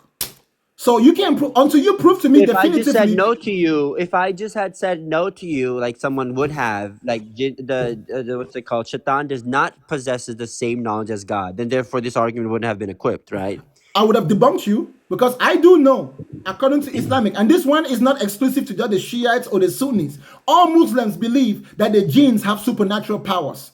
that the genes have Yeah, but advanced supernatural tech. power does not imply super knowledge, like all knowledge does. Bro. You cannot The have ability to do supernatural something is powers. not. You cannot have supernatural powers without having supernatural knowledge, bro. That's What kind do of you mean? weird Yeah, to think. a talent? Listen, No. An listen. ability to be able to do something is not as intelligence. They do not equate with the same thing. They One have can know how to do technology, something. bro. Do the genes not have technology according to you, No, your personal Jinn belief? don't have technology. They What do didn't. they have? Jinn super. They're made out of fire, so they have different anatomy, different biology. They have different capabilities as humans. Okay, Humans made out of clay. give me one of their capabilities. I think high durability, high level of strength, being able to travel faster from one place to another, all these kind of things. So they have a diversity of abilities. Yes. Do they have the abilities to build computers? We don't know the level of intelligence. We don't know how. Bro, I don't give a shit. Autonomous. Bro, Yeah, do you think it's possible that there are genes that can build computers? No, So you don't. they're not as You think. intelligent. So you think that human beings. That's why God. That's why Hold up, Shaitan was hold so up, jealous. He hold created up, something as humans hold that up, God said that they can even come up hold to up, my existence. Hassan. I'm gonna debunk you and your entire religion right now. You just defeated your whole Well, not religion. now, not before I'm educated, and the next time I No, come, go ahead, you can try. Hassan, This is just a sneak peek of the future. Who was created first? Human beings What do or you mean? genes? Jinns. How long? Where were the genes before human beings? Where were the jinns? And Yeah. this the reality with that God is. You're wrong. You don't even know Why? your religion. They were on earth. The genes are the original inhabitants of the earth. Well, no. I mean, they've Listen. been put on Earth, but there was a time when Earth wasn't created. The jinn had also existed then. When the earth was first created, they were put on the earth. And listen, let me finish telling you, okay? Go and do your research on your religion on this one, okay? And I will look at my sources and give it to you later. Now, the genes were first put on the earth, and they were here on the earth for millions of years. And the genes were like what you see in Hinduism. Some of them have humanoid forms, some of them have heads like animals. They were like very strange creatures. Yes, they were very strange creatures. And the most powerful jinn was the one known as Shaitan. Shaitan was so powerful. Bro, let me finish talking. Yeah. Shaitan was so powerful that Shaitan could travel to heaven where the angels were, because jinns are not angels, right? Jinns are not angels, yes. Okay. Satan used to be able to travel to the highest heavens, and he was even able to gain the knowledge of the angels. He used to be able to hang out with angels. He was the only jinn that Allah allowed to go up to heaven. He was his most loving one, yes. Yes. He was his favorite one. And he had the knowledge of the angels. Do you know that? No, I'm now hearing about this. Okay. Bro, Shaitan, who was the highest level of the jinns, used to be able to travel to the heavenly bodies. He used to be able to travel to the highest heaven. Yes, he was privileged, he was loved, he was the most good. Yes, we understand that. Allah gave him anything he wanted. True or false? He was his loved one. He liked him the most. Bro, what do you do for someone you love? Yeah, you prioritize them. You give them knowledge. You give them. Allah gave him the power to rule over all the other jinns. He right? was because he earned it. Because he was the most loyal one to God. Yes. Thank you. Now, God started making a new creation out of nowhere. True or false? Yep. He decided to create human beings now. God built a garden, right? Yep. And then God made something in that garden, right? Adam and Eve. No, not Adam and Eve. Not yet Adam and Eve. You need to go and study your own religion. When God formed Adam, God had not yet put breath in Adam. He had first of all the clay. He formed the clay, right? Yes. And who did he call to come and check out the clay? Everyone. He told everyone to bow. All the angels, all the jinns. The clay was not yet alive. He formed the clay, and he brought Satan, who was his most beloved entity. And he showed Satan. He told Satan. I get goosebumps. He told Satan, I am planning to build a new kingdom, a new world. My new love, yeah. And I'm going to put someone to be in charge of that new world. And Satan was really excited. Satan thought it was going to be him because Allah loved him more than anybody, more than the angels, more than the Ah, jinns. yeah, that's what it was. Similarly, okay, but Bro, I thought all the angels were bowing down, and he said you should also bow, and he refused, and he said, well, why? Okay, I think your tongue got more coherent style of doing it. Go ahead. bruh, let me, if you man Go Arabic. ahead. Go ahead. I'm listening. Then Allah told Shaitan, who is the king of all the jinns? I'm gonna make a new Correct. kingdom, and you're going to be there. Satan was excited. Satan was Allah's most beloved. So Satan thought that Allah was going to put him in charge of this new kingdom. So his ego started going up. He even went among all his other jinns and he told them, look, Allah is making a new kingdom and I'm going to be in charge. He started making promises to all of them, to all his fellow jinns. Then one day Allah called him. 10 years ago research. Bro, Hassan, can you please, with all due respect, stop interrupting me, bro. Let me finish what I'm saying. My bad, dude. Okay, I listen. Yes, he's excited. He's assuming that something's gonna happen. Then Allah calls him one day and takes him to that garden and shows him a piece of clay that he had formed. Very strange. It was small. It was tiny. It didn't really look as amazing as the jinns, and it was just laying down on the ground. And Allah said to Shaitan, "What do you think of this clay?" Shaitan said, "Well, Allah, you're the one who's made it. It must be awesome." And then Allah was like, go ahead, get into it. And because the jinns can shapeshift, guess what? Shaitan got into that human body, which was the clay that Allah formed. And he saw how the body was amazing. The body could do things that, though it was fragile, it could do things that even him as a jinn, he couldn't do. And he thought that was Allah's gift for him. Then Allah told him to come back out. He came back out. Well, I've never heard of this one. Bro, let me finish talking. Then Allah now breathed. Allah took a breath out of himself and breathed into this body, and this body became its own person. And then Shaitan was shocked. Allah told him that this is going to be the creature that is going to rule my new creation. I want you to serve it. And then Satan was like, no. What do you mean? Allah, but I'm your most beloved. I've been your most loyal. How can you decide that this creature is going to serve you? Allah was like, I know everything. Just follow my plan. Well, Satan left, but he had animosity in his heart. He was angry. And guess what? His animosity grew, his pride grew to the point where he decided to get together with all his jinn buddies and wage war against the angels in heaven.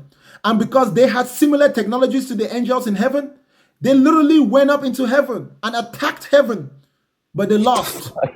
They got their ass whooped. So they got sent back to the earth. But this time they did not get sent back as what they used to be. They got sent back as disembodied spirits. That's when Allah now made the whole world green again, a recreation, and spread all the green. And then he made Eve for Adam, eventually made animals, brought the animals to Adam, and then the story of humanity started. So since then, the jinns have not liked human beings, but the jinns are still here on the earth. They can be found in the bottom of the earth, what people call the underworld. Some of them are in caves, and they have technologies that protect them from human civilization. But there is one thing on the earth that keeps the jinns away from human beings, the sun. So the star that Allah put in the sky prevents the jinns from just coming into our civilization anyhow. They have to hide themselves from us. And based on what this Muslim guy was teaching, he says that in history, a lot of the mythological creatures that we hear about, like vampires, all of them, they are from the race of species called the jinns. They're all from the race of species called the jinns. They have better capabilities than human beings physically, and mentally they have higher technology. But Allah's plan is eventually for human beings to be far better than anyone he ever created. But it's going to take time for human beings to get there. That's why Allah is putting human beings through a test. Do you get it? Was this guy sober when he was telling you this information? Bro, that is why Allah is putting human beings through a test. Do you understand? That is the real Muslim. That is the real. No. Let me finish, bro. That is the real Islamic reason why Allah is putting human beings through a test. Because what He made with the jinns, I forgot a part in the story of the jinns. The jinns started doing all type of fucked up shit, bro. The ones who chose the shaitan. The jinns. Before God even made Adam, they had started doing a bunch of fucked up things, and Allah did not like it. So Allah jinns have free will. Yeah, like more. Of course. So Allah wanted to create a world that was pure, with creatures that have free will but are able to still maintain purity. And unfortunately, he tried as many times. He even gave Satan everything Satan needed to rule over the earth with all the genes in it and make them better. But the genes just kept becoming worse and worse and worse and worse and worse and worse. According to these teachings of Islam, the genes are the ones who build the pyramids. And all these structures that we see in the world today is not human beings that build it. That's from the previous civilization who were the genes. Now, when Allah now made Adam, Allah has to test Adam to make sure Adam is not going to turn out like the genes. So he gives Adam free will and he gives Adam a little bit. And Adam's ability and knowledge will grow over time. But the genes don't like it. So the genes occasionally intervene in human affairs. That is what your religion as a whole says. Now, I don't know which specific sect of your religion preaches what I just told you. I don't know what the differences are between you guys as Muslims. But in the nutshell, I hit the nail on the head. What is this nail on the head? That whether you are Shiite or Sunnis, you would agree with me that the genes were technologically advanced, far more than human beings are today. Some even believe among your people that the technology in this world today is coming from the genes. In Islam, many of you believe it, that the advancement in technology in the last 200 years was given to human beings by the genes. The reason why Europeans are out colonizing the world, because they are working with genes. Where is this coming? Well, I'm sorry, I keep asking you what is the evidence for it? Wherever this is coming from, what is it that they say for us to believe that this is the case? Just the fact that we have seen civilizations like the pyramids, or what? Bro, I'm not a Muslim cleric, and with all due respect, I was just trying to quote to you what I know. Whether you think that is right or wrong, whether you want to question it, you have the responsibility to study your own religion that you choose to believe in. You should be teaching me, not me, on the other hand. You should be able to tell me exactly what I've been wrong about and what I'm right about. Okay, Hassan? That I can talk about. Hassan, I was only referring to the Quran. All I did was tell you what I know. Whether I'm right or wrong doesn't matter. I just wanted you to know what I know. You should be educated enough in your own religion to stand and defend it. So, Hassan, you need to, listen, let me give you a little bit of advice, Hassan. You're my friend, okay, bro, on the internet, like here on TikTok. Like we get along real good. And despite this argument, you know, our friendship is just gonna grow, right, brother? Yes. Stop coming to the internet and arguing about religion, especially if you're gonna defend Islam, if you're not willing to invest as much time. And I'm telling you, it's not going to be 24 hours. It's not going to be 50 hours. It's not going to be 100 hours. You better take the next 5 years every fucking day to study your fucking religion and get really good at it. Then you will be sufficiently capable. I was a Christian for a long time. Okay, I have a lot of experience with Christianity. That's why I like to dabble with Christianity a whole lot more than Islam. Yeah, I do see that. But while I was a Christian, I had much curiosity about Islam. And even after I was a Christian, I did look into it. Now, the differences between the Sunnis and the Shiites, I didn't want to get into that whole mess because I just wanted to know if Islam was better than Christianity. It did not take me a few months to realize that it was just as fucked up before I moved on to Buddhism. Okay? It definitely is not the truth. Traveling.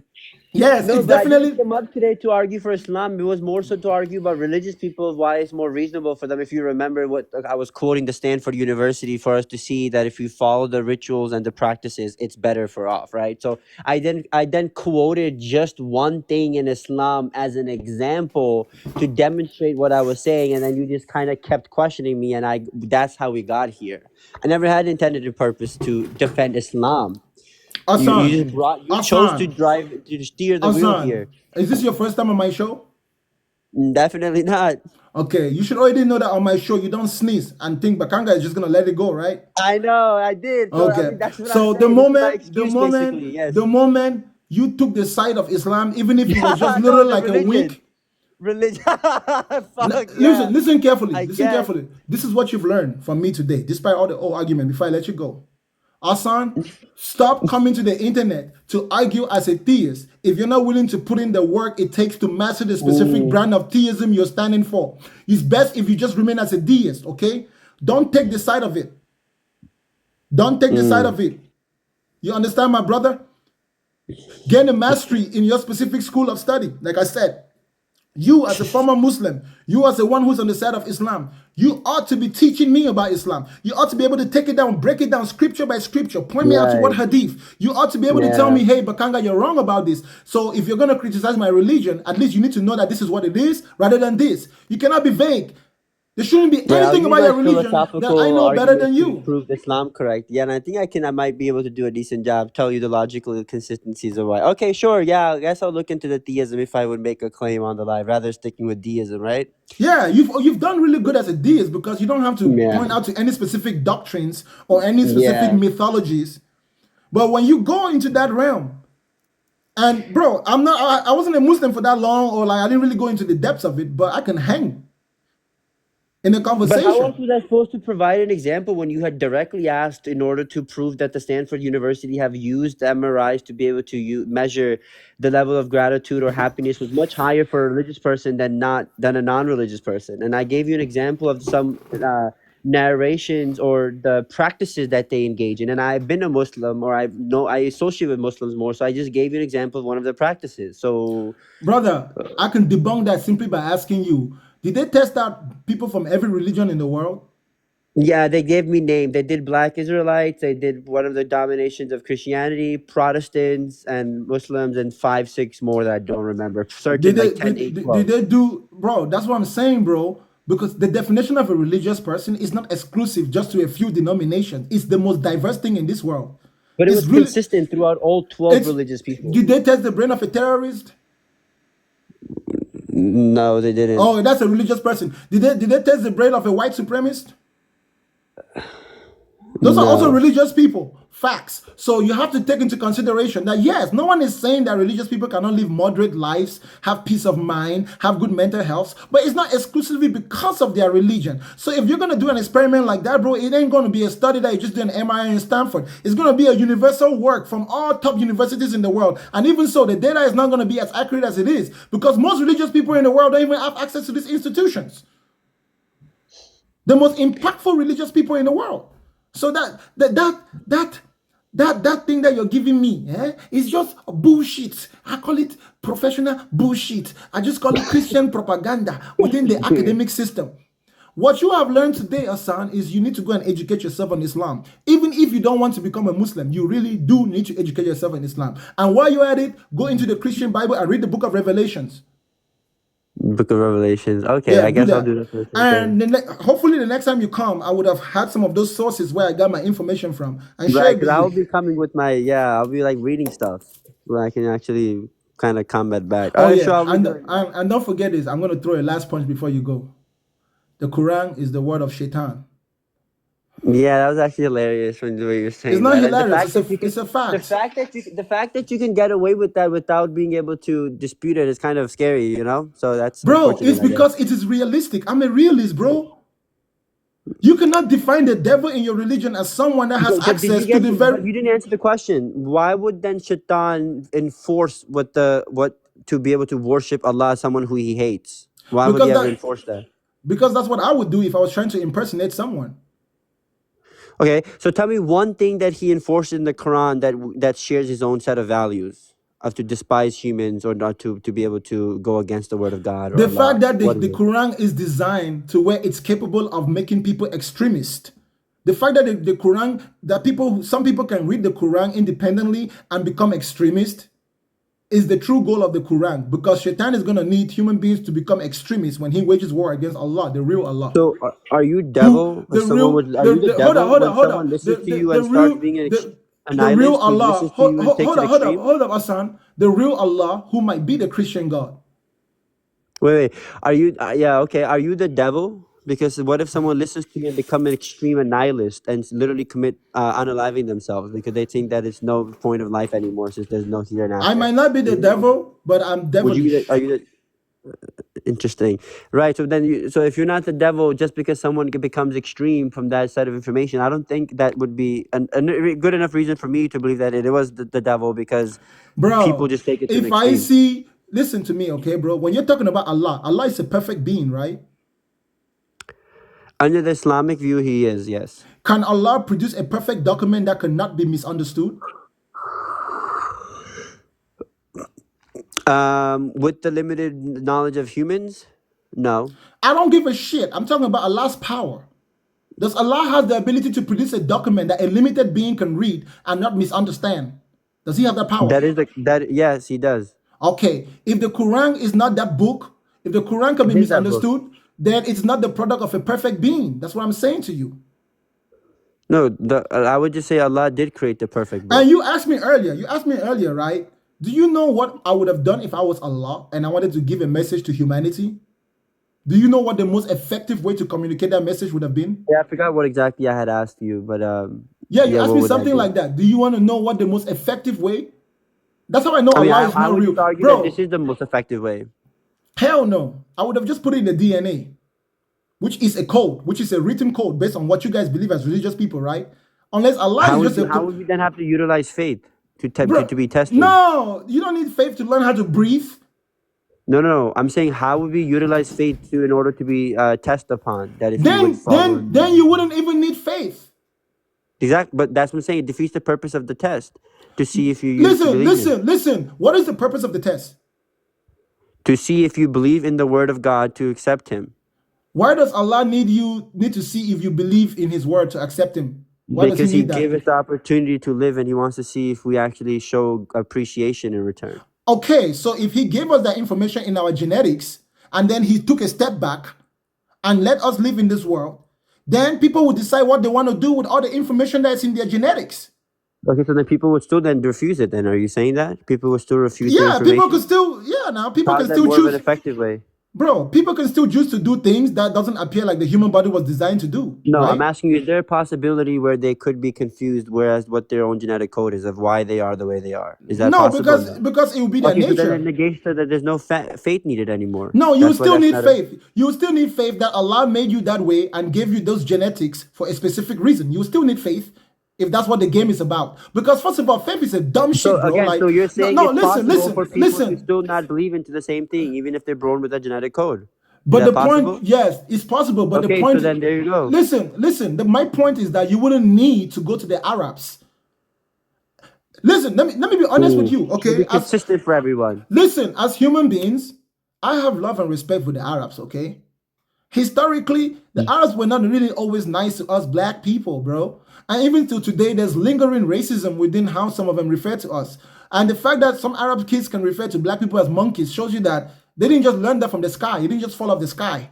It's a history. And the Arab slave trade happened before the European slave trade and longer than the European slave trade. As an African person who is traditional, bro, I can't ignore that.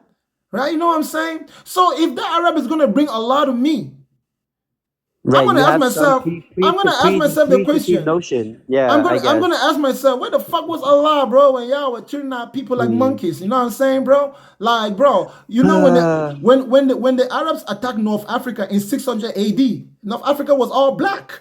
Now North Africa is all Arab brothers and sisters, which I don't really care because unfortunately that's just how the world is. I think that they are as much African today as we are, but the point is that they fucked up our people. You know what I'm saying? So if you're going to stay true to your Arabic and your culture, I can stay true to my culture as an African person because my culture is not inferior to yours in any way.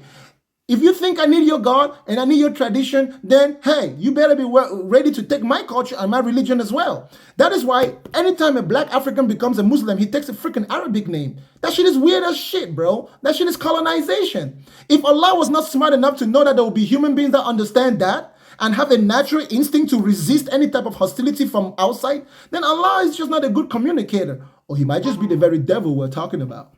Thank you for your time, Hassan. You have been bakangalized. I'll go read the Revelation, dude. Yeah. You have been bakangalized, Hassan. Bye, dude. Bye-bye. Ladies and gentlemen, forgive me if sometimes if within the arguments I go into back and forths, yelling and shouting. It's just conversation. And I'm really glad that we can be as naturalistic as possible because if you're walking down the street and you saw two people arguing, they probably won't be sitting down there singing Kumbaya, being all respectful. See past the gesture, see past the gestation and actually understand if you can understand any of the message of what we're saying. God is not real. Humans are real. God is not real, but humans are real. God is just an idea, which can be beneficial for you for your emotional purposes, but beyond that, it's just your feelings and emotions. If you know that, then there's nothing wrong with your religion. There's nothing wrong with your belief. The problem only comes when y'all start thinking that y'all's God is a real thing and everybody else needs to convert. In fact, any religion that requires conversion is probably just a colonizer. You get it? Any religion that requires you to convert in order to get along with you is probably just a colonizer. A religion that can live with you without seeking to convert you is a decent religion. What's up, Wisdom? Hey, good morning. How are you? I'm doing all right. What you got for me? Please go straight to your point. I'll try not to make too long conversations so I can get as many guests as possible. What you got? Sure. Okay. Well, I would say that atheism is illogical. So, do you have any belief in any sort of higher power? No, I just understand that power is the ability to do things. That's it. That's what power means. Power is defined as the ability to do things. So if you think that a higher power will be someone who can do things that I can't do, then maybe that's a higher power. But I don't really need to believe that if it's true. So then it would not be logical to believe that a higher power that created all of existence would be unintelligent or unliving, would it? That would be illogical to think that. It's actually illogical and stupid to think, not just illogical, I think it's just stupid to think that a higher power created the whole universe when we can clearly see that human beings can create per how you guys describe creation. And you cannot give credit to someone else when someone else made the bottle. God didn't create this bottle. There's no higher power that created this bottle. This is a human production. You know what I'm saying? So when you say that the higher power created the whole universe, it's kind of foolish. And then when I understand power actually increases with time. So whatever thing might have created a universe or whatever that first cause was could be something significantly inferior than what we are today, because we are a product of multiple causes. So the end effect is much greater than the original effect. Just like a domino, right? If you build a castle with a domino, you can let me stop you right domino. there, because you've already made a logical fallacy. So you said that we could be smarter than the thing that originally created us. How do we know that that's wrong, even scientifically? It obviously sounds wrong, just common sense. But how do we know that it's wrong, even scientifically? Because according to science, the Big Bang, everything that exists now existed even at the moment of creation, so that are at the moment of the bang. So they tell you even the material that's stupid. There were no human beings when doing the Big Bang. Were there human beings there doing the Big Bang? So according to NASA, literally, this is I don't come up here lying to you. According to science, the material that you are made of existed at the first explosion, at the Big Bang. So you saying that we are smarter than the thing, if it was a thing, is ridiculous, and it's ludicrous, because all the stuff that you are was then, Bakanga. So again, all of the that's things not that true. make you smart, That's not true. Bakanga, That's that not thing true. would have to be smarter than you. No, there was no human beings there in the beginning of the Big Bang, if at all the Big Bang is true, which is just a theory for now, though it is the most liable and most observable point of observation. There were no human beings there. Were there any human beings during the Big Bang? Bakanga. No, that's what I'm curious. With me. Based on what you know, about the Big Bang, were there any human beings? Bakanga, the material that you are made out of, all the things that are you, the atoms, the protons, all of those things, they existed at the first moment of the Big Bang. I agree. If the Big Bang was true, and no matter what it was, whether it was not the Big Bang, those atoms fundamentally would have had to exist. What does science also say about those atoms? They say that they became you. So everything that you are, that means the codes for your DNA, the codes for your eyes, the instructions that build your eyes, the instructions that make you and me, all of those things were already in existence. That's not true. That's a misrepresentation. Until that's not true.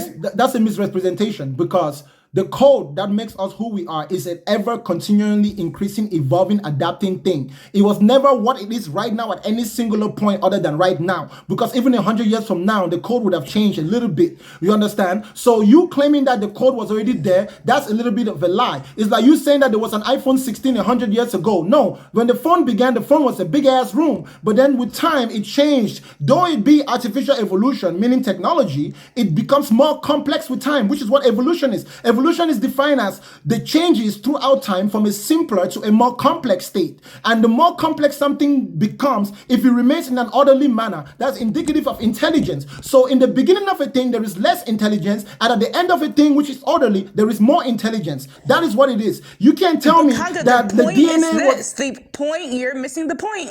The point is the originator, the thing that, because in my theory, it is God. In your theory, the Big Bang would just come from, I guess, something non-God. I don't know. So in my theory, though, you are trying to say that God would be less smart than us. I'm telling you that scientifically, that makes no sense. Because if God was the originator of the Big Bang, then when he did the thing, when he initiated the Big Bang, all of the atoms, protons, and neutrons that were going to code your eyes, that were going to code everything that you see around you in this ordered function, came from that being. That being Sister, I would think have to be smarter than you, Bakanga. You have a You fundamental... can never be smarter than that being. You can't even figure out what Sister, created the Big Bang. Sister, you have a fundamental misunderstanding of the Big Bang, if that's what you think. Now, let me help you out. Okay, let me finish talking. Science actually claims that energy can neither be created nor destroyed. Energy, which is the most fundamental, basic element or thing in the universe. Do you understand that? Right. Yes. Okay, good. Do you understand that? Of course. Now, energy is a non-thinking, non-mindful thing. Did you know that? Yes. Okay. If God is a creator, do you think God created energy? Of course. God is bigger than energy. So, no. If you claim that God created energy, then don't use science, because you fundamentally contradict science, because science claims that energy cannot be created nor destroyed. It can only be transformed from one state to another. Do you know that? But Conga, so science also says that life cannot be created by anything other than life. Abiogenics has never, ever, ever been proven. Hold up. When you say life cannot be created, hold on, please. I need to understand what you just said. When you say life cannot be created from life, what do you mean? No, from non-life. No, I said the opposite. I said life can only be created by life. So biogenics. Okay, what do you mean? So you've only seen life come from another living thing. In what way? In any way. So even if you're talking about a lab, so even if you were going to say something like in vitro fertilization or lab grown, that's still a life. The life would be the scientist creating the other life. So I don't mean naturally only. I mean in any way. You have only seen life come from other life. So an intelligent thing has to be a living thing. That's what you mean? No, I didn't say so I'm telling you that you have only seen life. Because listen, sister, I'm about to debunk that. I'm about to debunk that real quick, okay? Let me tell you something. No. Okay. Only life can come from life. Debunk it right now. Sister, I'll show you. Life is a combination of the actions of living things using non-living things. So non-living things and life, you need both in order to have any type of life. In fact, without non-life, there will be no environment for life to flourish. Did you know that? But Kanga, you did not address my point. Sister, listen to me. That is a type of causality. The environment in which life is grown and developed is as much a contributing factor to the origination of that life. Because if you just make life and you put it in a vacuum, what is there? Nothing. Okay. So and listen. You're missing the elements that are used, the elements that are involved in making a living thing living in of themselves are not living things. Life is a process. Life is not really a singular thing. It's a process that is an effect of multiple causes. It's not a singular cause. We don't see anything in our universe being caused by a singular cause. Things are affected by multiple circumstances in order to take the shape and forms of which they do take. You understand that? Okay. Again, you are not listening. You have made a whole straw man argument and you just, I mean, clap, clap, I guess. But what I said to you was that life only comes from life. You then went on talking about how environmental factors and elements help life grow, of course, right? Because the environment helps me grow. The sun helps me grow, of course. But what I told you was that life only comes from life. Okay, like I said to you, I was going to debunk it if you would only have let me finish. Are you sure about that statement you just made? Yes, that's what I Are want you to talk about with absolutely you. confident that life only comes from non-life? From life. No, I mean, that life only comes from life. only comes from life. Are you betting all your money on it? Bakanga, please present your evidence that Where you did the life of God come that from? you have against me. Where did the life of God come from? The life of God is outside of our time and space and realm, Bakanga. You just said to me, I'm asking no, you, no, sister, he does no, not no, no, have sister, our no, life. sister, no, We no, sister, have limit. no, no, Oh no, my sister, word. no, Is sister, this, no, is sister. this With, the, with, oh my with, word, with, this with is all due sad, respect, Bakanga. I asked you multiple times if you were sure. You could have taken that opportunity to edit your statement. You said to me, life can only come from life. You did not exclude it to only space, time, matter. You made a very generic statement that should apply in every circumstance, in every scenario, including the life of God himself, because that's why I was very emphatic. Is there any exception when I ask you, are you sure? Because there has to be an exception. Even if God comes from outside our space and time, if your statement that life can only come from life is Okay, I true, can answer then this question also. This is sister, easy, no, Bakanga. sister, let me In finish the my statement. Bible, we are told that God Sister, is life. let me finish my God statement. is life. Let me finish He my is statement. life. But Let me I've finish my already answered statement. it. I've Let me answered finish your, my okay, then statement. I'll answer your question. It's fine. You say that God is life? Yeah. Is that what you said? Are you sure? Yeah, this is according to the Bible. God is life. So I'm Okay, Christian. so either So the hi, Bible. but you still haven't answered my No, question sister, hold regarding up. the natural life that you Sister, there's no see life. around me, There's no around you. life. Sister, there's no life which is not natural. So Literally. listen to me, Bakanga. You wanted to go start talking about Yeshua, Jesus Christ. That's what you wanted to do. So No, if no. you want to ask me Before about we go Jesus there, Christ's life, his before life we is go there, eternal. His life is outside of time and sister, space. the outside time and space argument is my best But is right, my that's why I best way was to staying debunk that. Okay, inside time and space with you. That's why I sister, was staying carnal with you. And I was sister, asking you. sister, please pause. That argument that you've made is my easiest one to debunk. I'm just saving that for the end because if I debunk it, I won't get a chance to talk with you. I'll leave you speechless. But before we go there, you said that God is life. That's what you said, right? Yes. Are you sure? But Kanga, I don't want to come off. See, you're straw manning my argument. No, You still sister, have not proven. no, sister, please.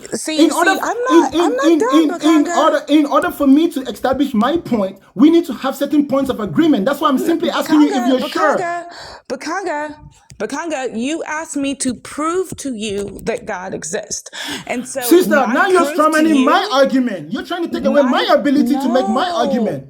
You asked me a question when I came up here, and I told you we are that not it's yet at that point. illogical. We are not yet at that point. And you're Please, proving the we're illogicalness gonna of get there. atheism. Yeah, we're gonna get there. Okay, You have been we're gonna get illogical there. and inconsistent this entire time that we've been talking. Sure, no problem. We're gonna get there. But I want you to dwell with me on this fact. You said God was life, right? God is life. This is fine. But this is not the entire point of my argument. But this is fine. Sister, I'm gonna break your point down piece by piece. That's what I'm doing. Okay. You said God was life, right? Do So you I'm know not. what my argument is? Let me, So because I don't sis, know, because God is eternal. So if you're going to prove that God is eternal, you do not prove that life on earth comes from anything other than life, Bakanga. And that okay, originating life was okay, God. All okay. you're about to do is prove my point. I'm not arguing. Yes, sure. If I'm about to prove your point, no problem. But I need to establish with you that you truly stand by that statement that God is life. Sure. You stand by that statement Sure. unapologetically. You're just running so far Okay, away from the sister. point. But In order sure. for me not to be confused, I want you to define life. What is life? Oh my word. So the life that is God is constant, eternal consciousness. It is his state of being that is eternal. What is consciousness? God is life. His awareness. What is awareness? This is so far off the point. You can No, define awareness and I'll tell you if I sister, agree. your inability to define this His word awareness is is indicative. God. His awareness is that of deity. His awareness is that of spirit. His awareness is higher than yours, higher than mine.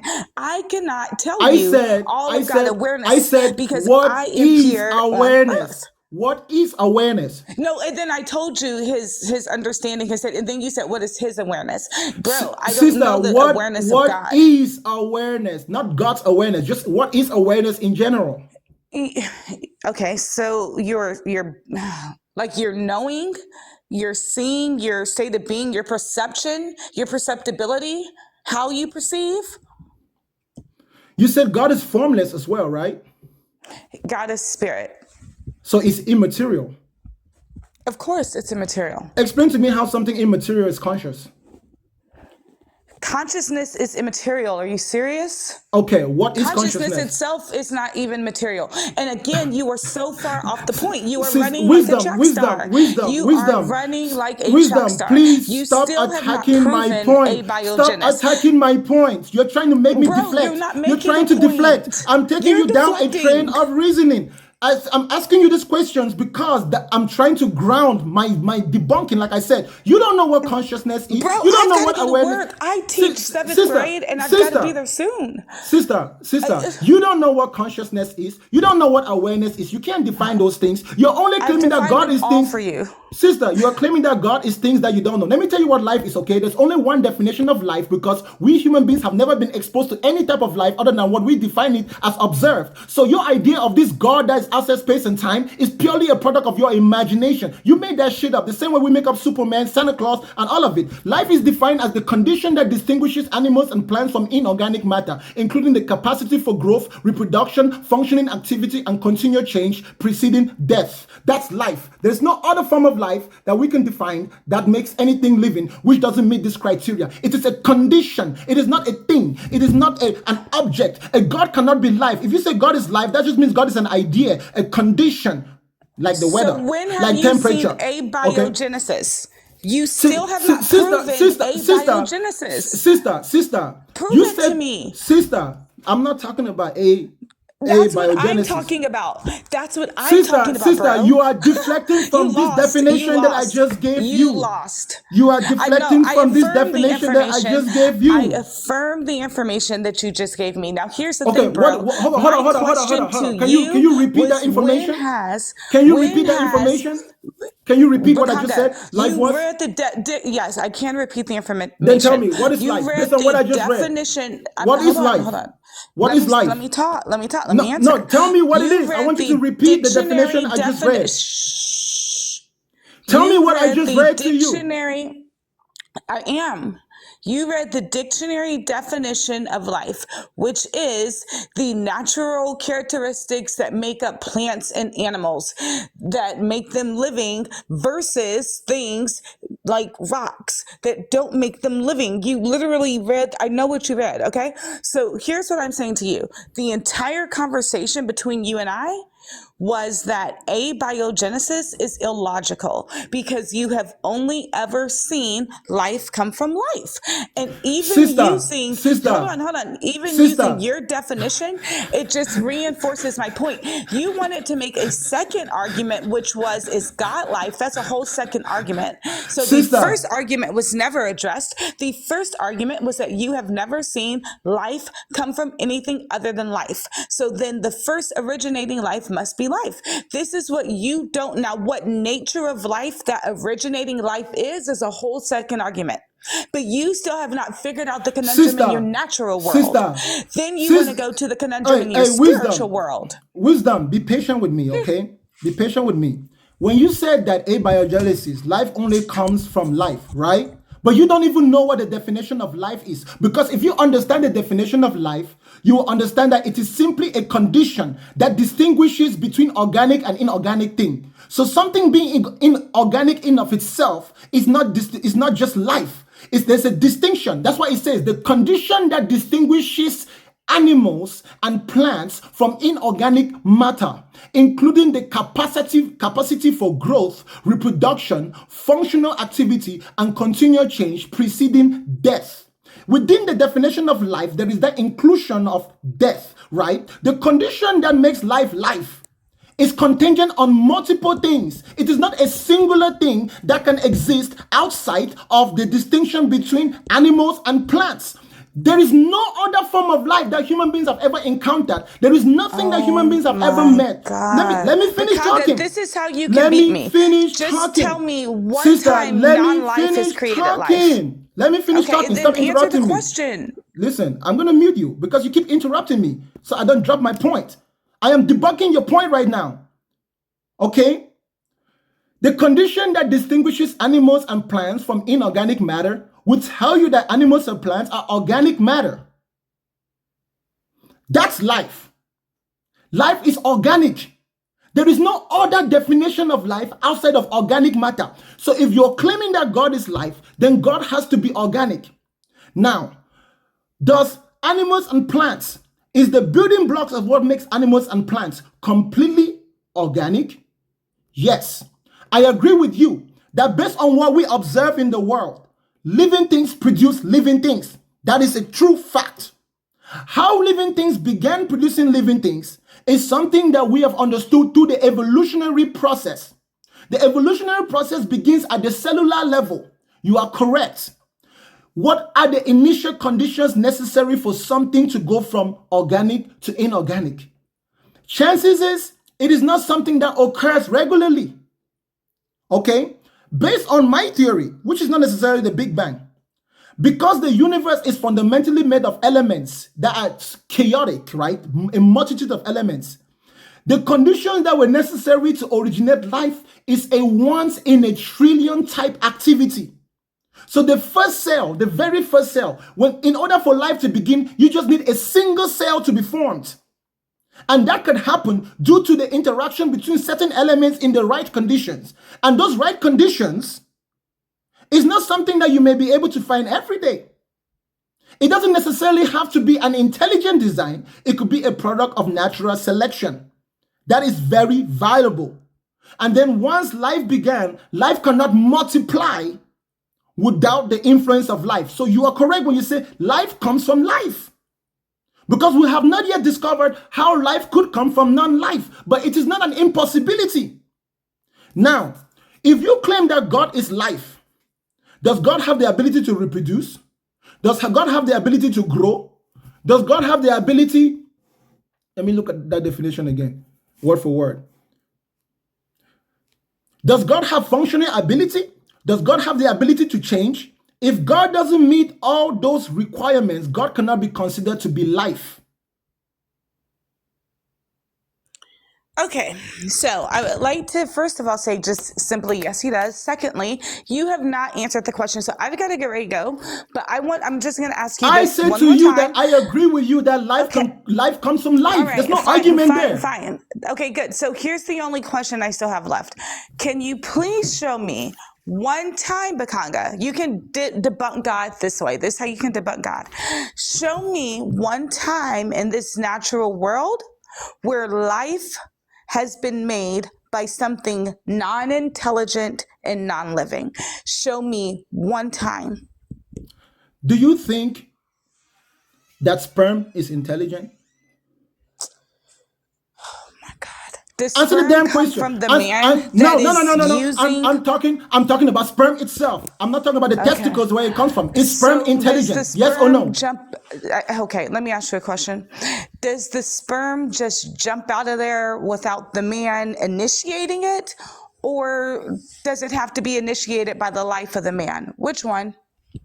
It's not necessarily initiated as the man. It's a consequence of an activity that the man does without the specific intent of creating Correct. life. So the man who is So, living is I the am asking you, initiator. sister, answer the question. Is sperm Oh intelligent? my God. Sister, No, answer. sperm. Well, see, here's the funny thing. Some Sister, sperms answer are the stronger question. than others. Sister, So answer the question. Answer the question. I'm Is going to sperm simply intelligent? say, I'm going to simply say, because here's the thing. Some Sister, sperms are answer the stronger question. than. Is sperm I am intelligent? answering. Why don't you want me to answer this question? It's Yes weird. or no? Yes or no? Is sperm So intelligent? listen. Some Is sperm scientifics. I intelligent? don't know. You're baffling Okay, me. thank But you. the Thank you. man If you don't is know, let me intelligent that finish my is point. pushing the sperm out. I do know that. Sister, But there sister, is some evidence that says sperm is intelligent. I sister, have no idea. That's not a road I'm sister, going to go with down. all I'm due not a man. respect, stop But talking. Let me make my point. You asked me to show you one instance where life comes from something not you're intelligent, not right? doing it. You haven't done But it. Not only you're does some disrupting me. scientific Let me sources say finish sperm has talking. intelligence, but the Let me man surely finish has intelligence. talking. Stop talking over me and let me talk. Okay. The sperm, when a man has sex with a woman, his intent is not to create life. He knows that the consequences of his sperm ejaculating a woman will lead to life. But beyond the point when he pulls the trigger, he doesn't control the sperm. He doesn't tell the sperm how to find the woman's ovaries and the woman's egg. He doesn't tell the egg, the woman doesn't tell the egg which sperm to fertilize. You understand? And then when the egg is inside the woman's body, the woman doesn't control the growth. All she controls is the feeding. It grows on its own. You understand that, right? Okay. Do you understand that? I think you are completely. Sister, do If you this is your argument, understand it's that? not a good one. Sister, No, we sister, don't agree on any premise. sister, We do don't agree you on any of these. understand that? No. When a goat humps a female goat, does the goat do it with the intention to reproduce? Yes. You think that goats hump because they want to reproduce rather than they are in heat? They are in heat so that they will reproduce. So What do why you does a goat sometimes hump a dog? Bro, like you don't think animals know Sister, that they're gonna get each other pregnant, and no, you don't think that they know about? They don't do it intentionally. That's what I'm saying. They don't do it intelligently. Oh my God, They do it. Bakanga. Oh They my do it God. as a reason to relieve themselves. I'm asking you a question. Why is it that your dog humps your leg? Why is it that when your female dog is in heat, she humps your leg? Your male dog is in heat, it humps your leg. It still wants to reproduce, and it is still the life. It's not reproduction. It's trying to relieve that unpleasurable thing on itself, right? And of course, if there is another one of another species, it would hump that thing of another species, but its intent is not to intelligently reproduce. Because the reproduction happens naturally, whether intended or unintended. So even if it's not intended, just for the sake of this weird argument, let's just say it's not intended. The goat is still a life, and the life of the goat is look at still how initiating the disingenuous you are. process. What are you talking? You're just making my point. Sister, look at how disingenuous you are. You told me to tell you how life ever comes without intelligence. I showed it to I you. didn't say without intention. No, go back and clip it. I said tell me how it comes from something non-intelligent, non-living. And I show you that life is a condition, right? And that condition can be can come into place without intelligence. Just because you don't understand doesn't mean it's not true. A sperm is not intelligent. Nobody tells the sperm, sister, nobody tells the sperm how to find the ovary. Our God happens to be Jesus Christ. If you have not accepted the gospel, just know that you can still accept the gospel. The Lord will forgive you for anything you've done wrong. Even you, Bakanga, even though you blaspheme the name of the Lord, He will forgive you. Do you think that Jesus is a white man? Oh, no, I think that Jesus is immaterial. He is spirit. And if you want to talk about his physical carnality, when Jesus was on earth, was he a white man? In the Middle East. When Jesus was on the earth, was he a white man? No, were white men living in the Middle East? 2,000 years ago, it was black people. I don't care. If he's a Okay, black man, if okay, I hold say on, he's hold a on, black hold on, man, will you follow him? hold up. If you don't care what Jesus' race is, how will you know that Jesus is the one when he comes back? Because I know his spirit and he knows my spirit. We're connected like So that. how will you know? How will you know it's him? Tell us the process. I just told you I know his spirit and he knows my spirit. How do you know his spirit? Because he is with me. His spirit is inside of me now. What part of you? My immaterial, like within me, housed within me, within Yeah, my you spirit, said within my within you. soul. Which part of your body? Those part of me that you can't see. Which part of your body? In your lungs? In your big toe? No, in your hair? In your ear? My hair. Well, technically, you're just naming molecules. So yeah, he would be in all of those. So Jesus is in your entire anatomy. Yeah, basically. Is the If you want spirit to be of Jesus technically carnal about it. Yeah, sure. Is Jesus in your feces when it comes out of your body? No, that's waste. So he wouldn't be But in that. the waste is part of your body, isn't it?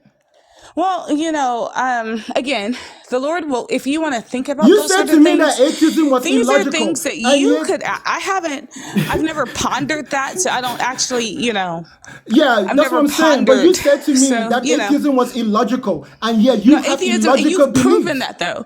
You've proven the illogical nature of Sister, atheism. do you You've know done why that quite well atheism? today. Do you know why atheism cannot be illogical? Why?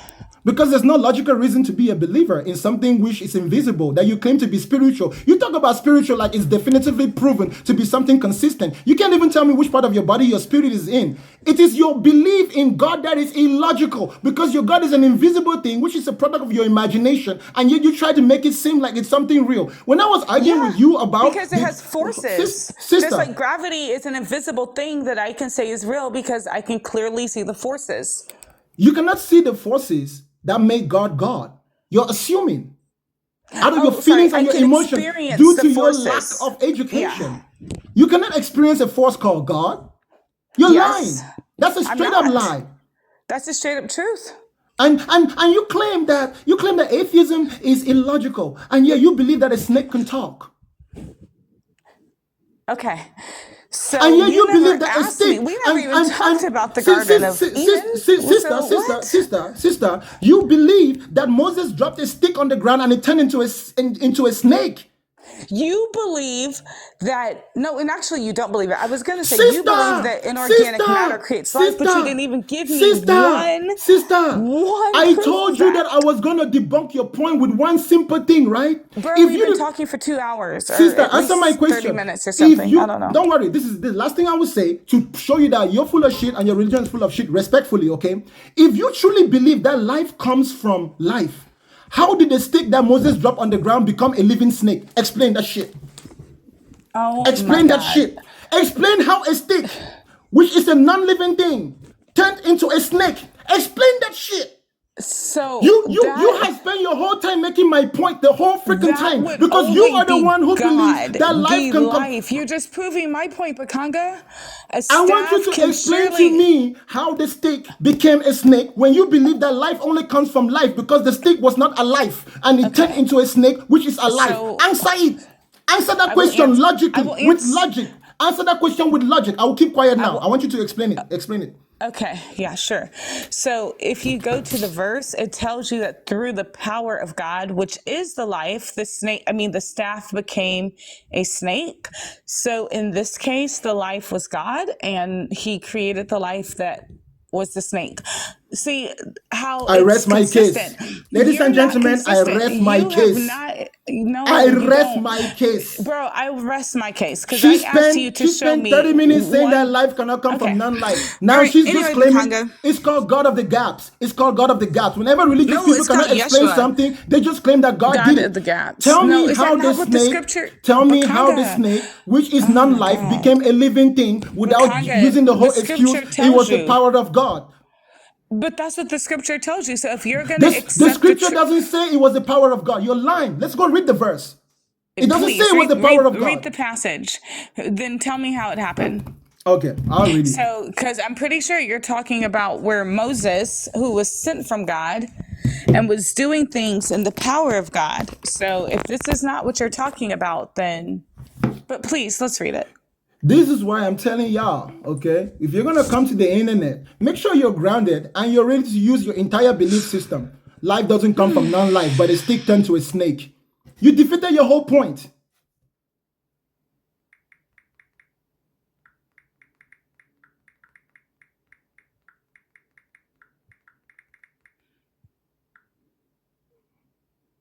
Exodus 7. Where's that hard copy Bible?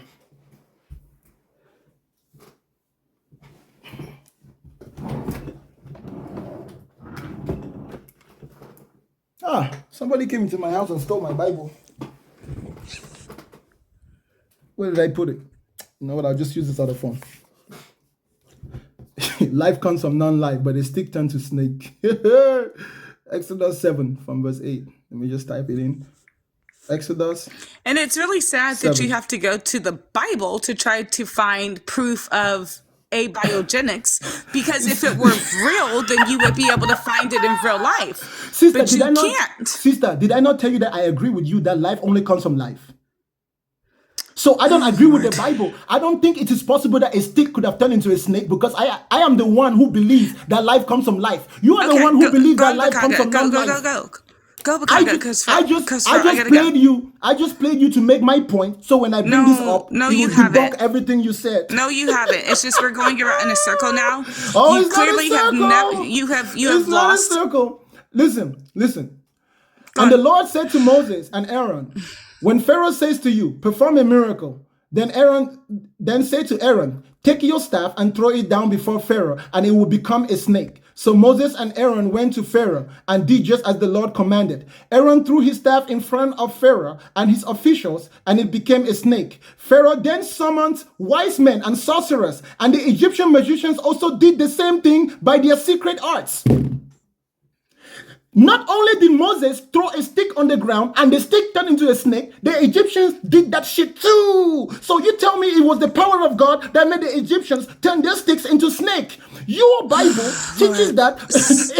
So this is your example of abiogenesis. No, this is my example that you are the one who believes in abiogenesis. You religious people, especially Christians. Muslims don't even believe that. So you don't see how that was the power of God. I told you that I think my personal perspective is that even if abiogenesis was possible, it's something that we don't know yet for sure. So what we observe is that life comes from life. That is my stance. Right. And life if we only observe that life comes from life, then that means you have no logical reasoning to believe that we came from anything other than life. You have where did the snakes, reasoning. Where did the snakes come from? 30 minutes now. Sister, where did the snakes come from in the Bible? When those Egyptians dropped the stick, where did the snakes come from? You answer me. First of all, where did the snakes come from? Hold on. There is a difference between real organic matter and apparitions. We have no clue what was going on here and there.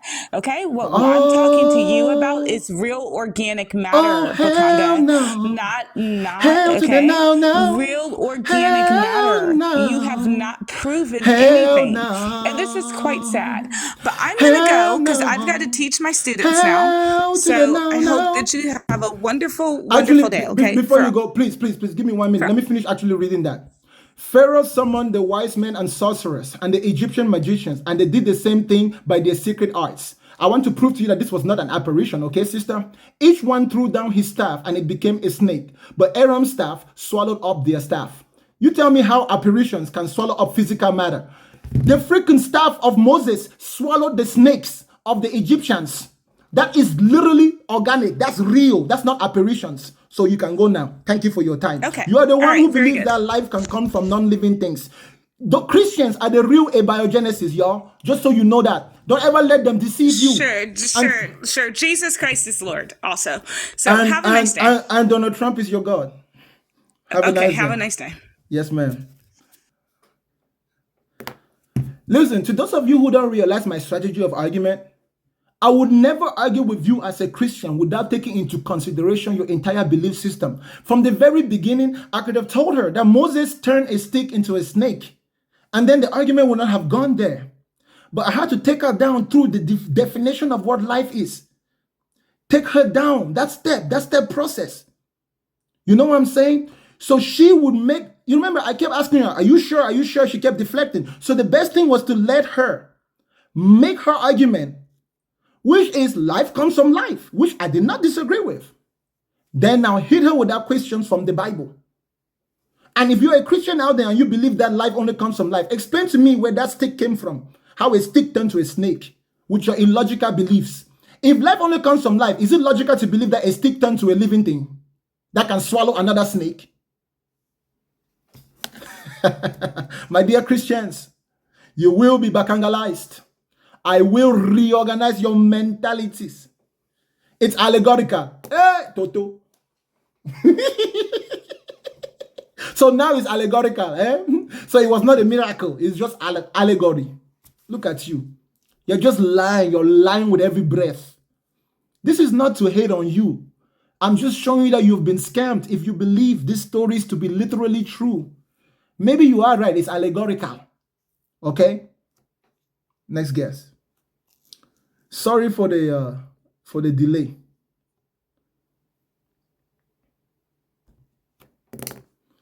I would really love to not be yelling and shouting, but when you start speaking over me, I get passionate. So try your best not to speak over me, and then I'll be able to stay calm, okay? Because I'm actually bothering my neighbors. Go straight to your point. There's a lot of guests in line, y'all.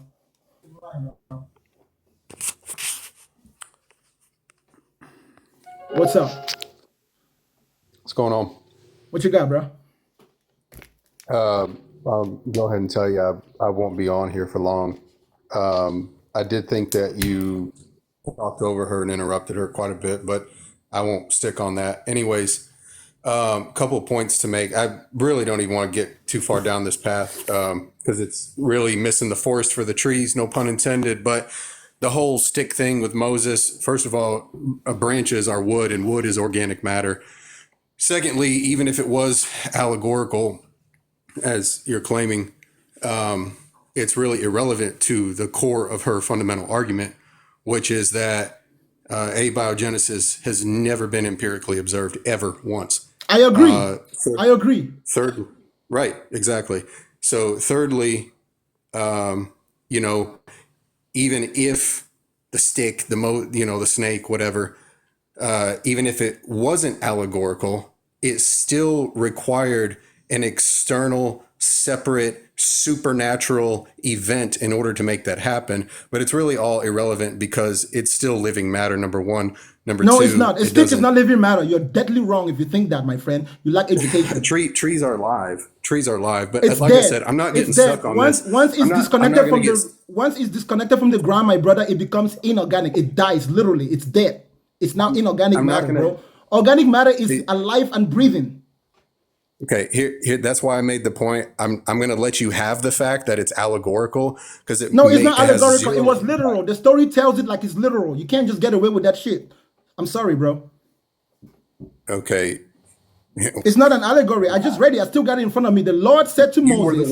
You were the one claiming it was allegorical, so I was just agreeing with I you. said Whether it's no. Someone in the comment section said it was allegorical, and I was like, nice try. But even though if it was allegorical, then it will make more sense because then I wouldn't be able to use the argument. I'm only able to use the argument because the story tells it as if it's literal. That's why my argument will be irrelevant if this story is allegorical because then you can get away with that.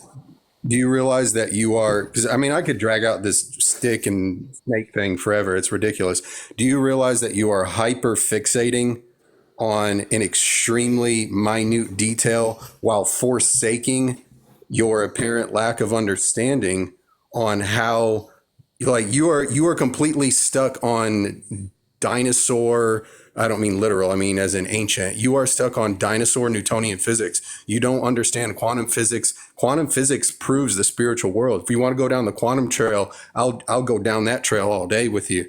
Because I'm telling you, quantum physics doesn't prove that it's immaterial.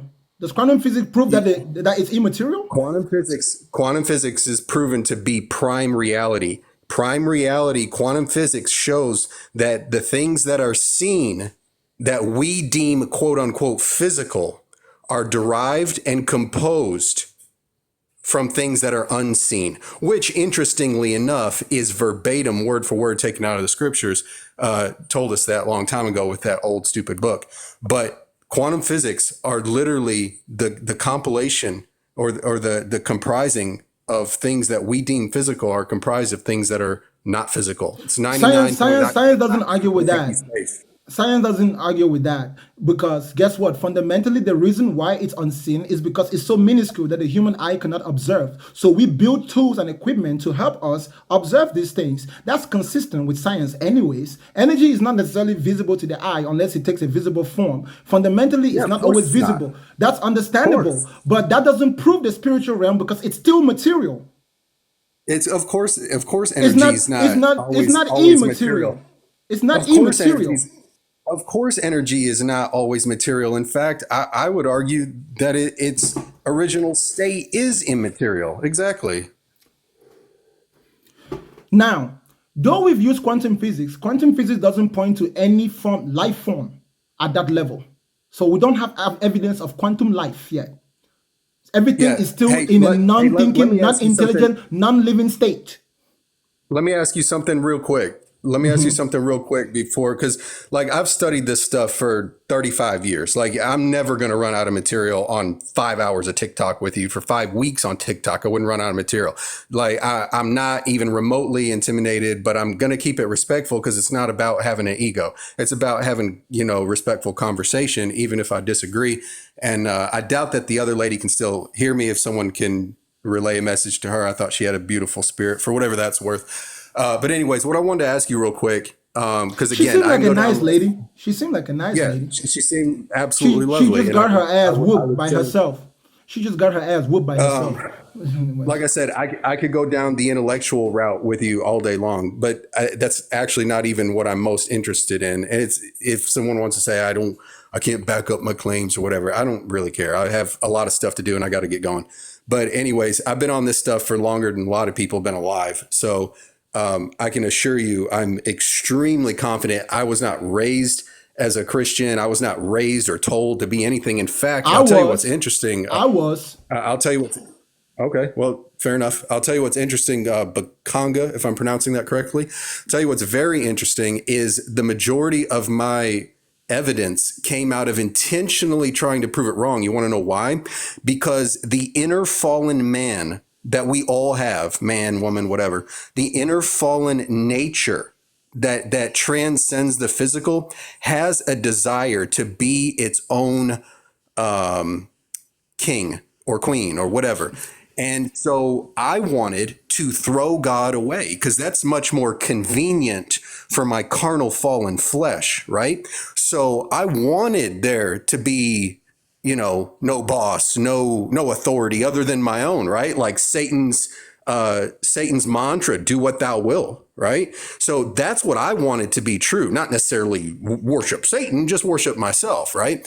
So to speak, idolize my own life, and that's the end of it. So I set out, here's what's interesting to me, my friend, I set out to prove it wrong.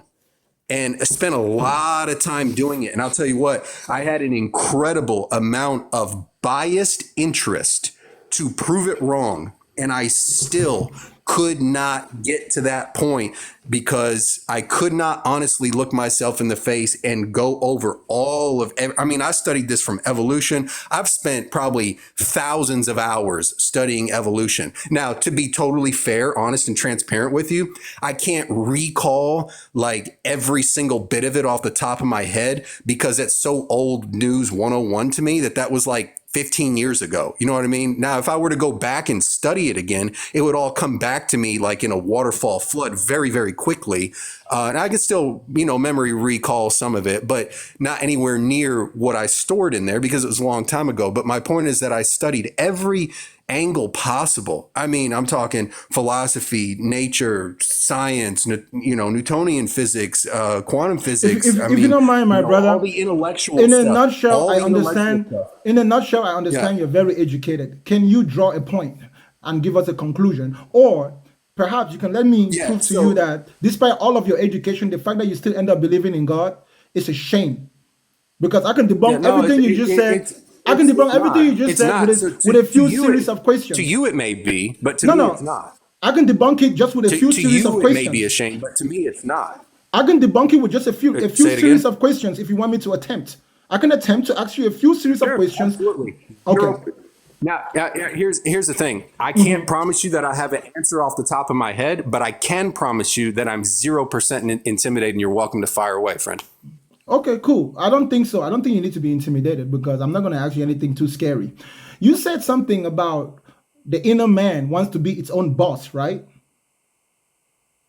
For the most part, yeah. People don't surrender. They want to live. They want to live their lives like our normal, our born nature.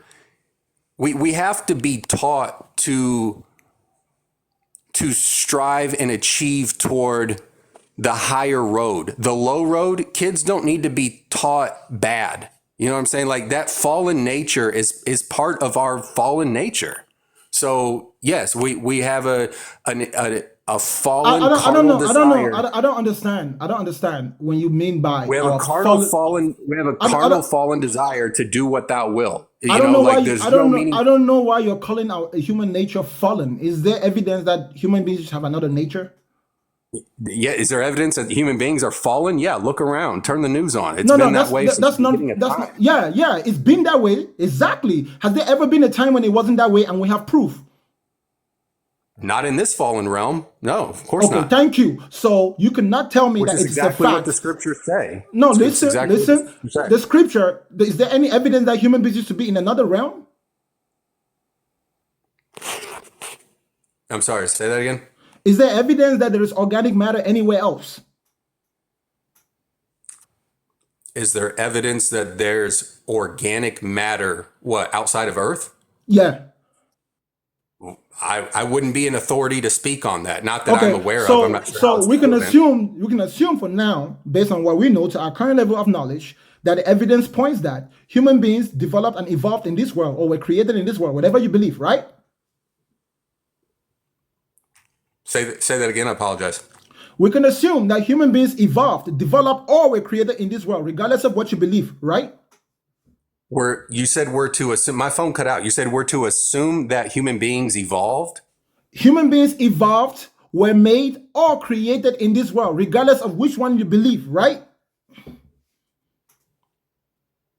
I don't think I'm understanding what you're saying because I don't believe that human beings evolved. Evolved from what? I asked my question in a way that it will pertain to both the evolutionist, creationist, or alien, whatever. So that's why I said either whether you believe that human beings were created, evolved, or made, it would have happened in this world, right? According to the account of according to genetics, according to our genetic buildup. The carbon that makes us is abundantly present in this world, okay? And we don't have evidence of organic life anywhere else, do we? We don't have evidence of life anywhere else? Organic life, specifically, which is the only life that we know anyways. Yeah, I mean, whatever you're getting at, just get at it. I don't understand the point that you're trying to make. My point is that the idea that... Oh, hold up. My microphone got disconnected.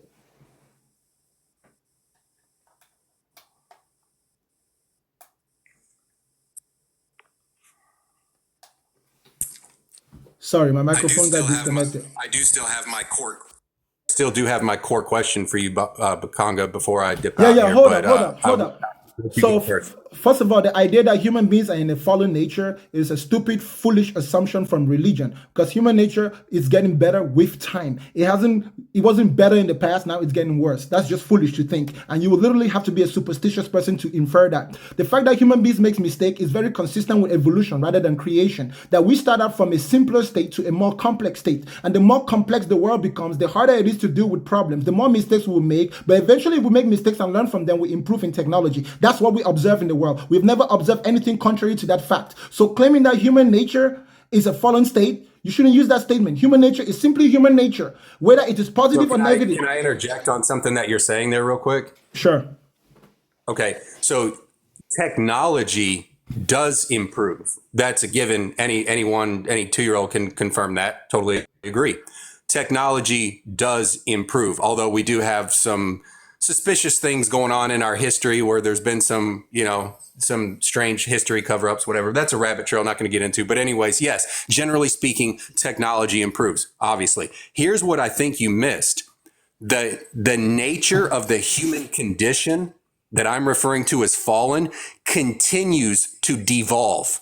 And the statistics prove that. The statistics back me up on that all day long. You're talking about, I don't know if you can say the word, but the SE exual crimes, those are way up. Violent crimes are way up. Everything, divorce is up. Theft, everything is way up. Brother, that's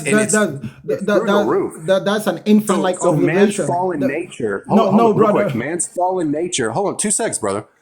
Man's fallen nature is continuing to devolve and spiral out of control. False. Exactly like the scripture said that it would. Oh, so the numbers are lying? The numbers are lying? Yes, because you're forgetting one important thing.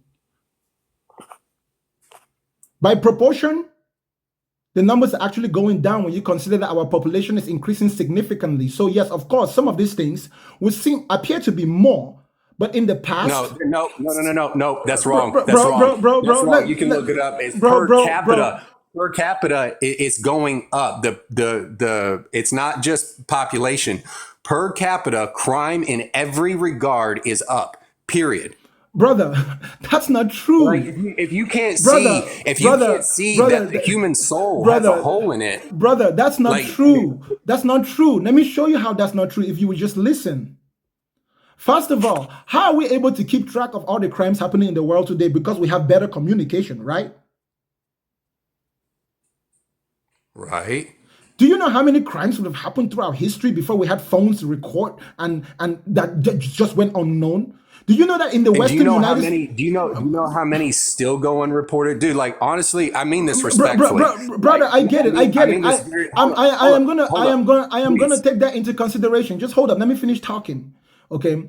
Do you remember in the Western? Save us some time, but do you remember in the western part of the United States, prior to the United States actually colonizing the whole continent or the whole territory of what's now known as North America?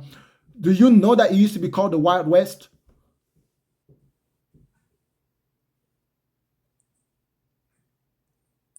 The Wild West. What about it? What are you talking about? Why was it called the Wild West? Where? In the United States, in the Western United States, prior to the expansion, Manifest Destiny. Prior to Manifest Destiny.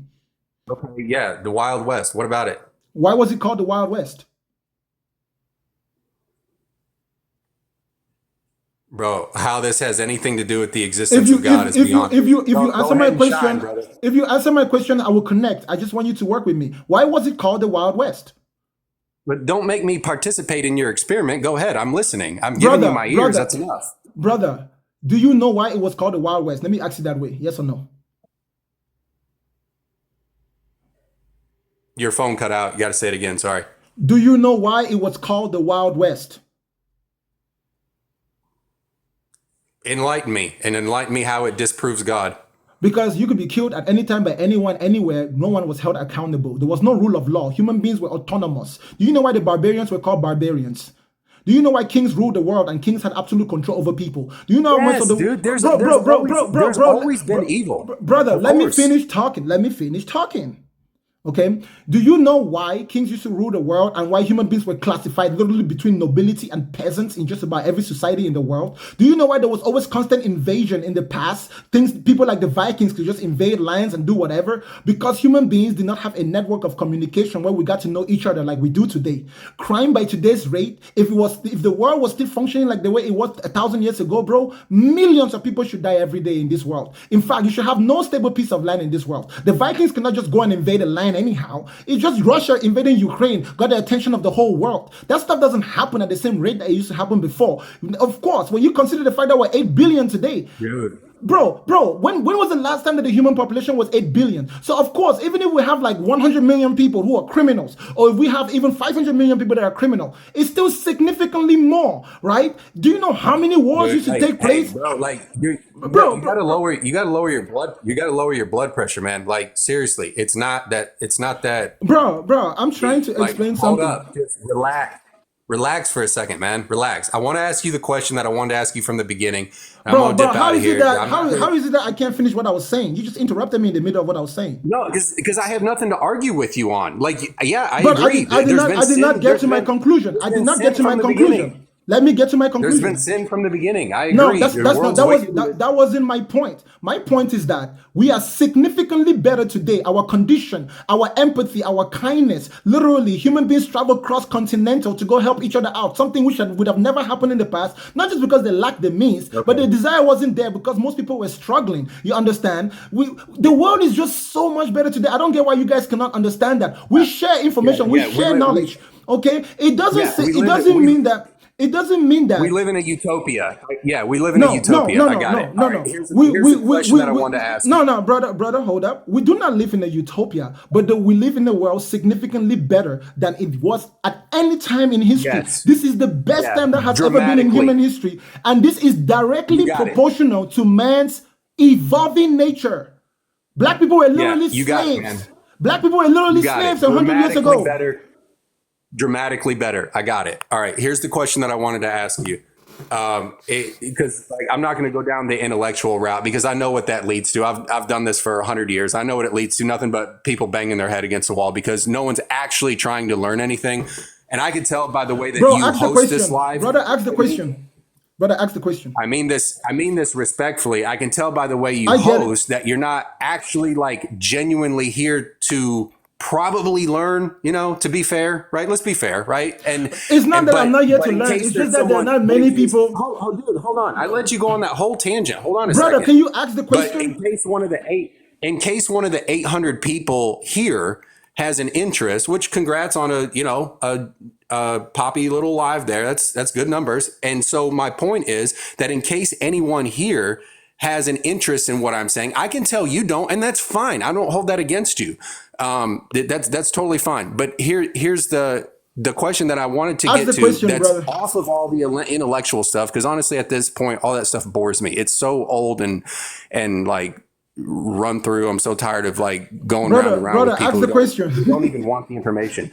So the question in a different direction that I actually have a sincere interest in asking you, you personally, like you, Bokanga, I have a genuine interest in asking you this question. This is not necessarily for other people. This is for you. Although if it is for them too, that's fine. Have you, and you don't have to answer out loud. You don't have to answer out loud because it's a very personal question. Whatever question. you ask me, I'm going to ask out loud. I don't care what you ask me, bro. I have no shame. Ask me anything. Okay. Just ask. Yeah, that's fine. It's totally fine. I was just saying you don't have to feel on the spot to answer because it honestly requires some deep, hardcore, reflective thought. Usually it does, but brother, maybe you can answer right away. It's fine.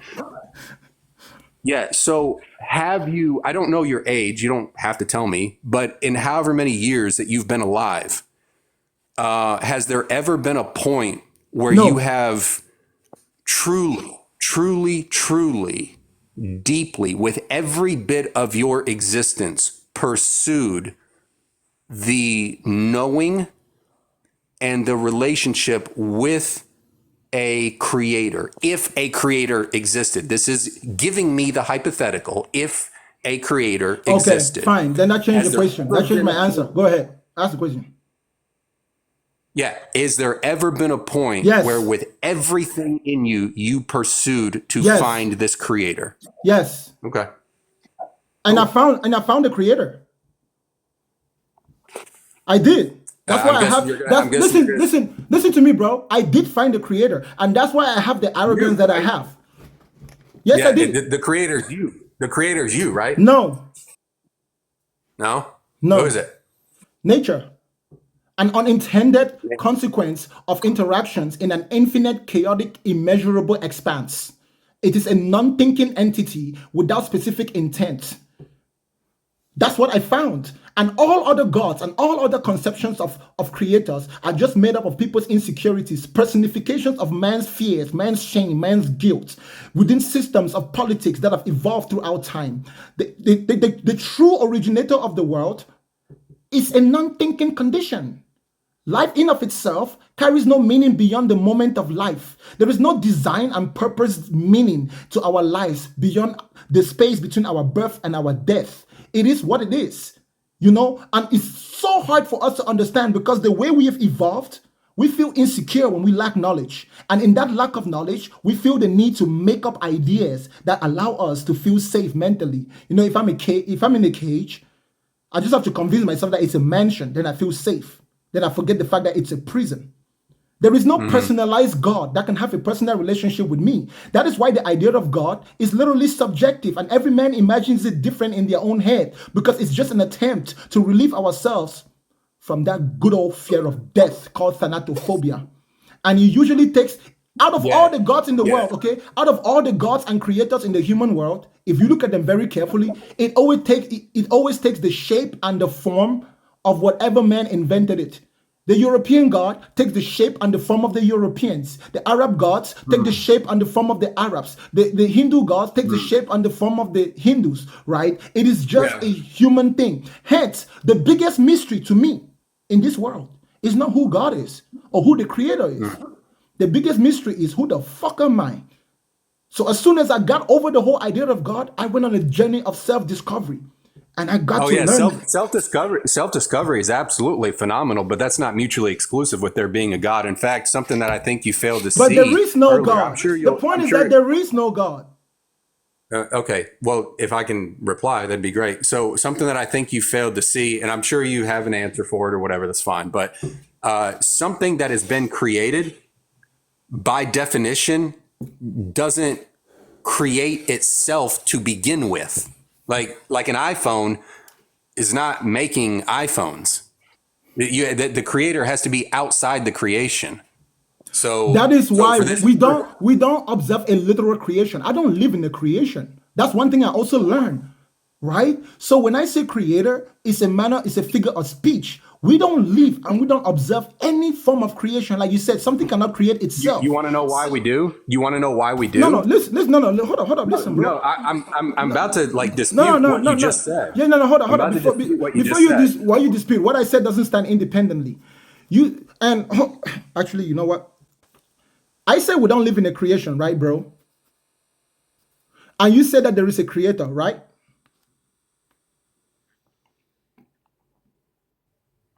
I thought you were reading comments. Are you talking to me? No, I'm talking to you. Sorry.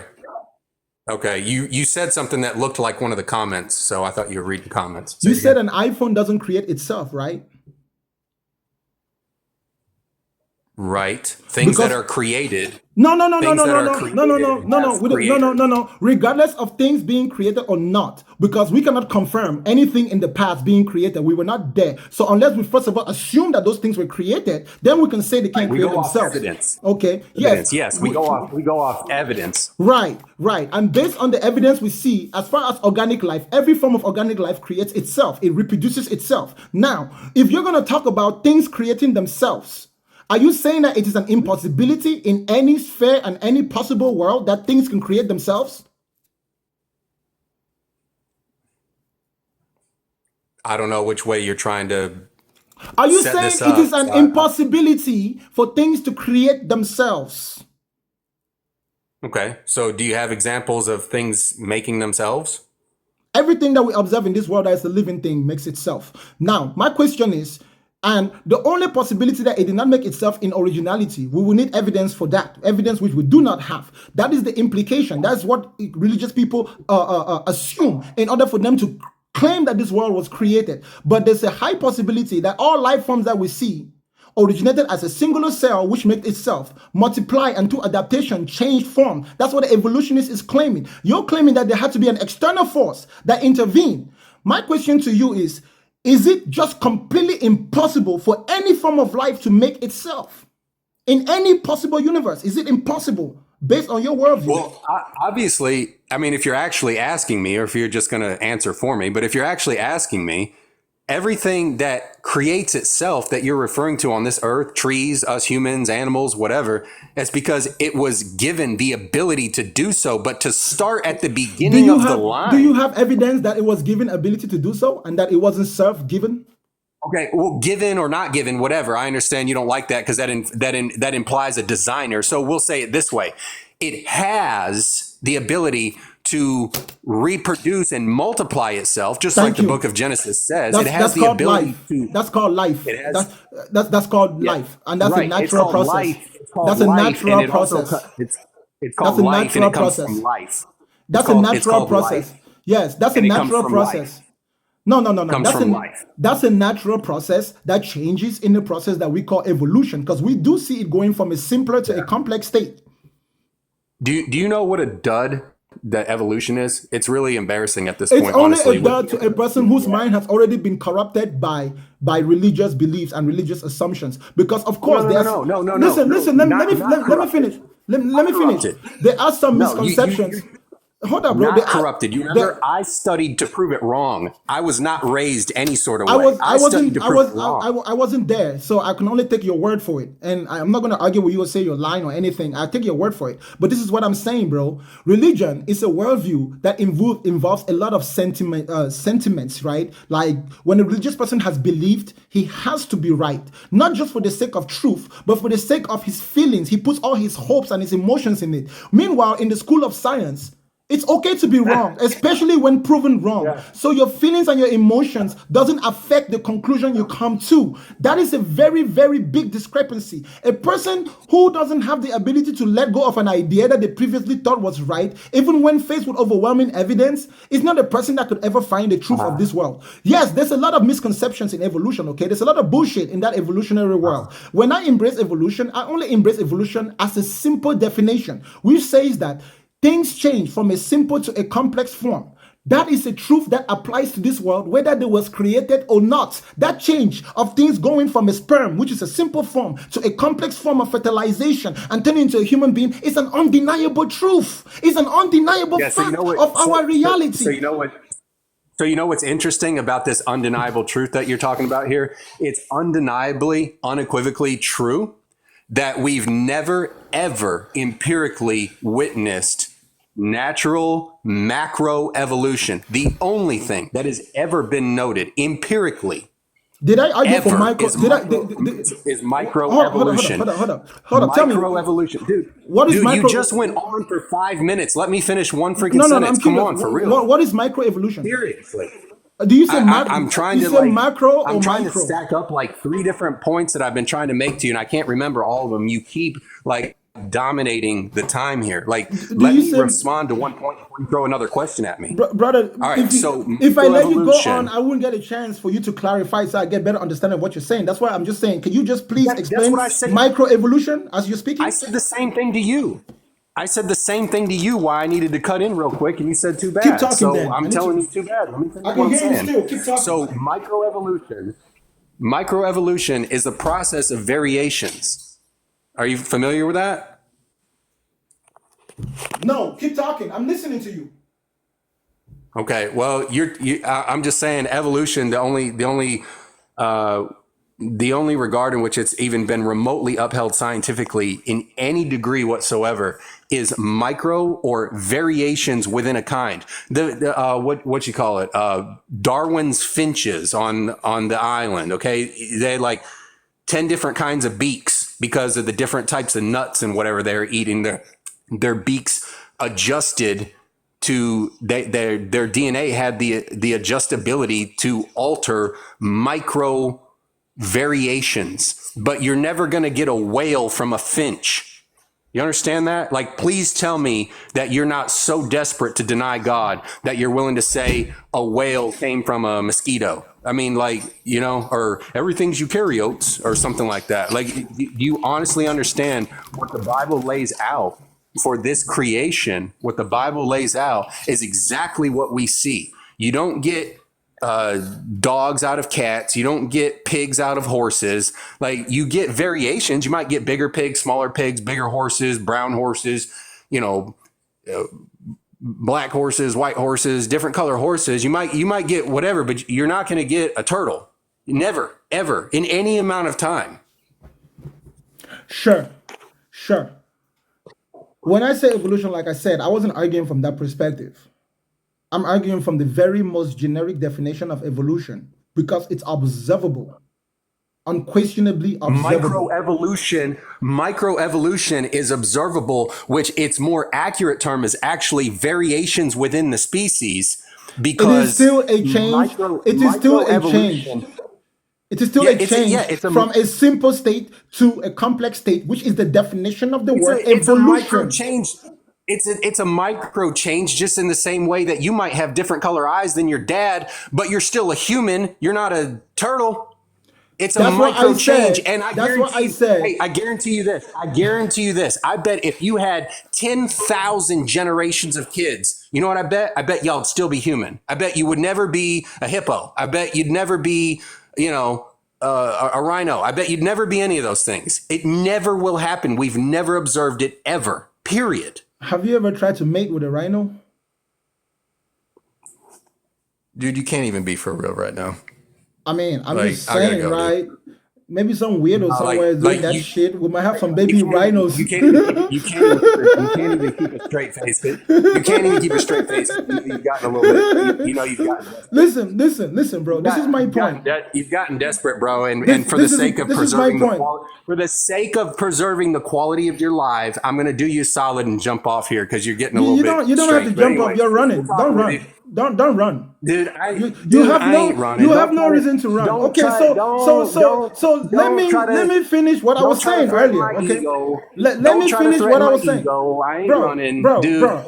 Like honestly, if you want me to be completely transparent with you, it's hard for me to even talk with you because you're so far out in left field that you can't even acknowledge. Bro, you have a lot of opinions, and you never go straight to the point, my brother. Let me say what I'm saying, and I thank you for not being disrespectful. Okay, thank you for that. No problem. I want to keep it respectful. Yeah, sure. I want to keep it respectful. Sure, no problem. I mean, if you want to run, you can run. I think you're running because I got a lot of points that I want to whoop you with. And if you want to run, no problem, bro. Or you can just sit down here and endure the ass whooping. There's nothing wrong with that, okay, bro?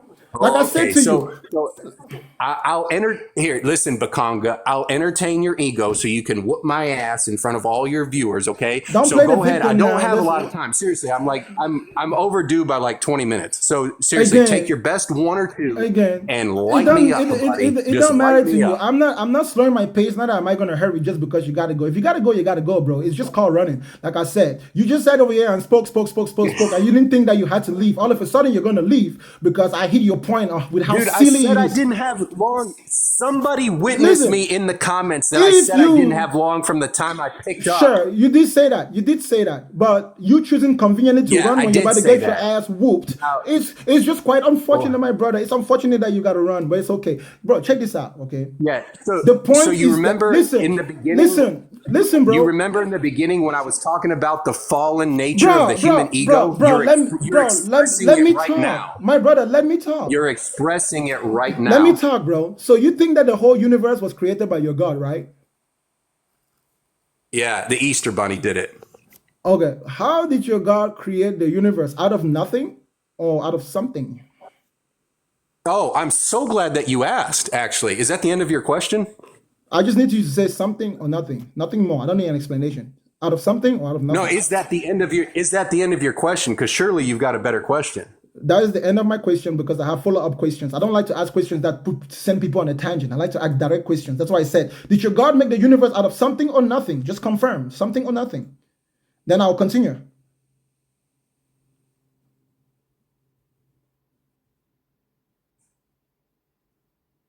Are you going to deliver your other questions or want me to go this one at a time? One at a time, bro.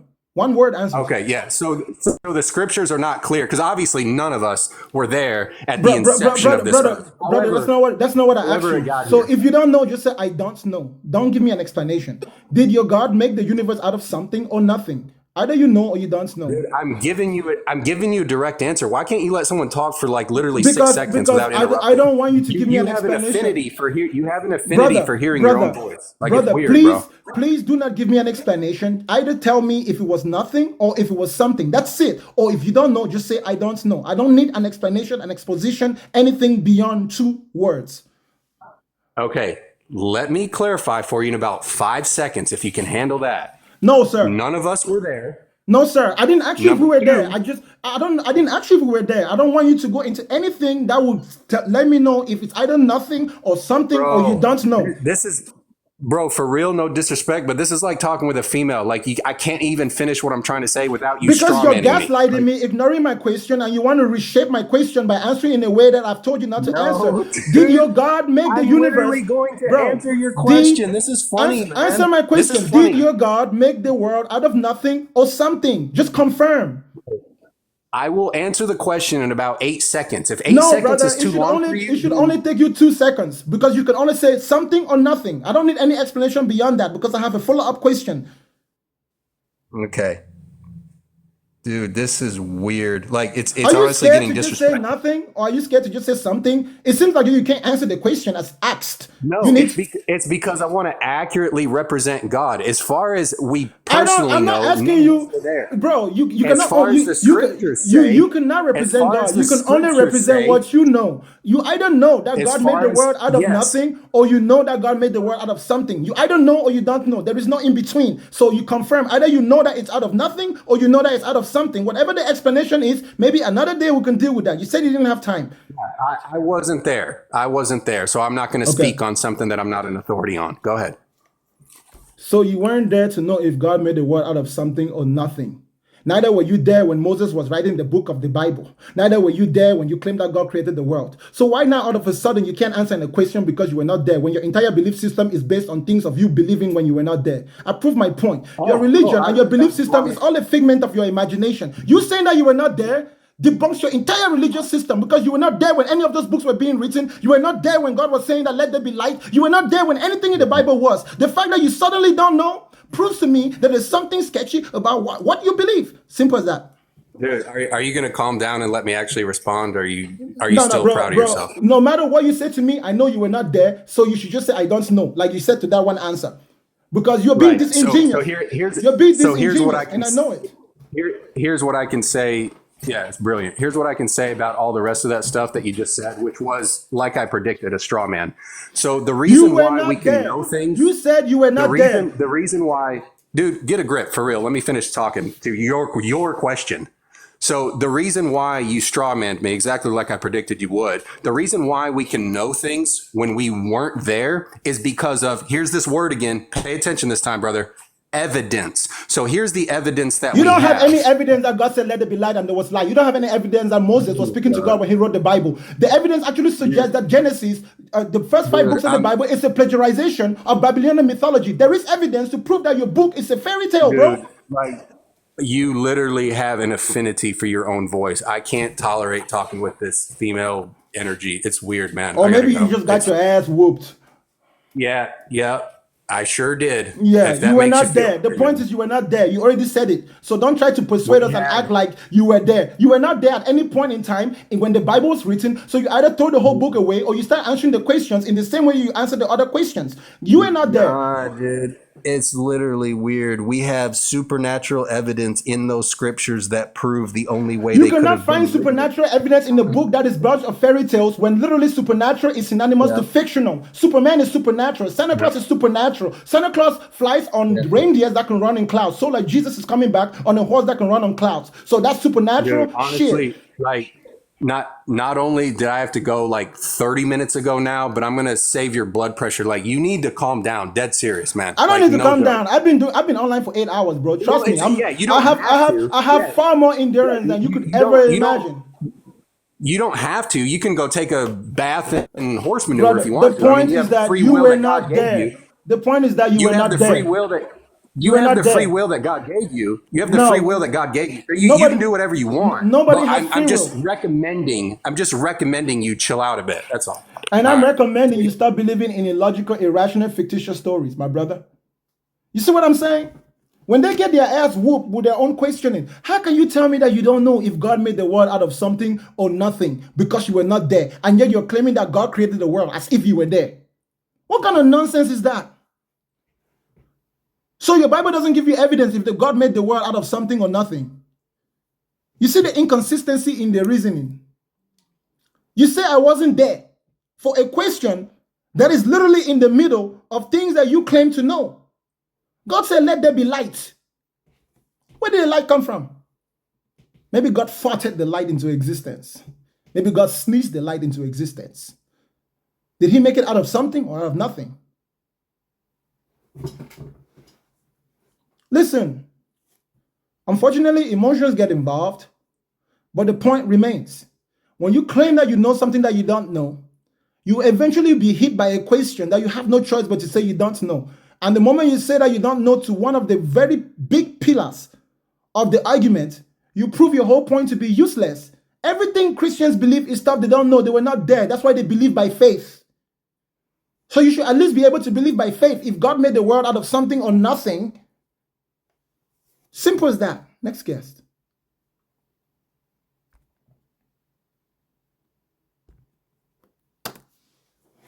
Listen, y'all, I will match your energy, okay? Try your best. I'll try my best too. But if we go into the yelling zone, don't get offended. Oh, hi.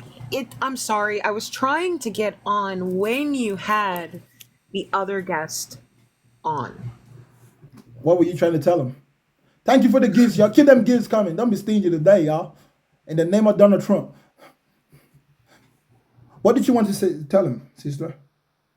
Well, to get to the actual prompt of God is not real, humans are real, to get to his you can't use morality without the substructure of God, and therefore the substructure of God proves God. Yeah, you did get heated. I did see your patience wear out. The man said he was going to ask me a question, and he just kept going without asking the question. And I was beginning to think he was doing it on purpose. Well, here's the problem, and I've discovered this. When you ask a direct question of any believer, you are asking them to present a good argument for their faith. And I will tell you that most believers do not know that they are actually commanded by the book itself to stand until all falls and defend their faith in Christ. So when you have a person that's like, look, I can't do this, I can't, one, it invalidates their claim that they can stand on conviction and hold that conviction. Two, when you're asking a person to simplify, break down, and dissect their faith, they are always going to get hit with cognitive dissonance. Yep. Because the very foundation of their morality, of their structure, of their mental faculties and perspective have to remain within the parameters of their faith system. Because once you start asking them questions, you ask them to come out of the realm of faith and go into the realm of knowledge, security, and wisdom. You're asking them to critically assess themselves. So normally what I wanted to do when we came up was, instead of you saying, okay, I have this question, I'm gonna line it up, and then I'm gonna hit you in the throat with it, a person is gonna put every single defense up in the world. I like it. I like breaking their defenses. But you can't break their defenses. Oh, I can. No, here's the thing. You can't lay siege to their fortresses. You have to ask them to take the walls out of your way. And in order for them to take the walls out of your way, you can always ask them, let's see if you and I can come to a place where we're at that line in the sand. Let's level our playing field. I can't utilize your methodology of conviction to assert and to ascertain that a spiritual entity, according to you, outside of space and time, truly exists within this ordered world of laws and rules. You're telling me that it lives outside of that perspective. It lives outside of that realm. But now you're telling me with absolute certainty, this is what it said. Facts. Well, here's the problem. If you were to take the fingerprint of every author of the Bible, put one fingerprint from each author on one page, and make a book of them, the pages would be more than the pages in the Bible. The Bible. They don't understand. It is just a surviving set of books from a specific narrative. Narratives that were carefully selected out of a multitude. Well, something happened yesterday. We got into a discussion, and someone pointed out something that I had been doing for 3 days straight. And it was a moment of pure revelation, and he drove right over that. It was like his Corvette of thinking hit 190, and he completely missed the whole state we were all in.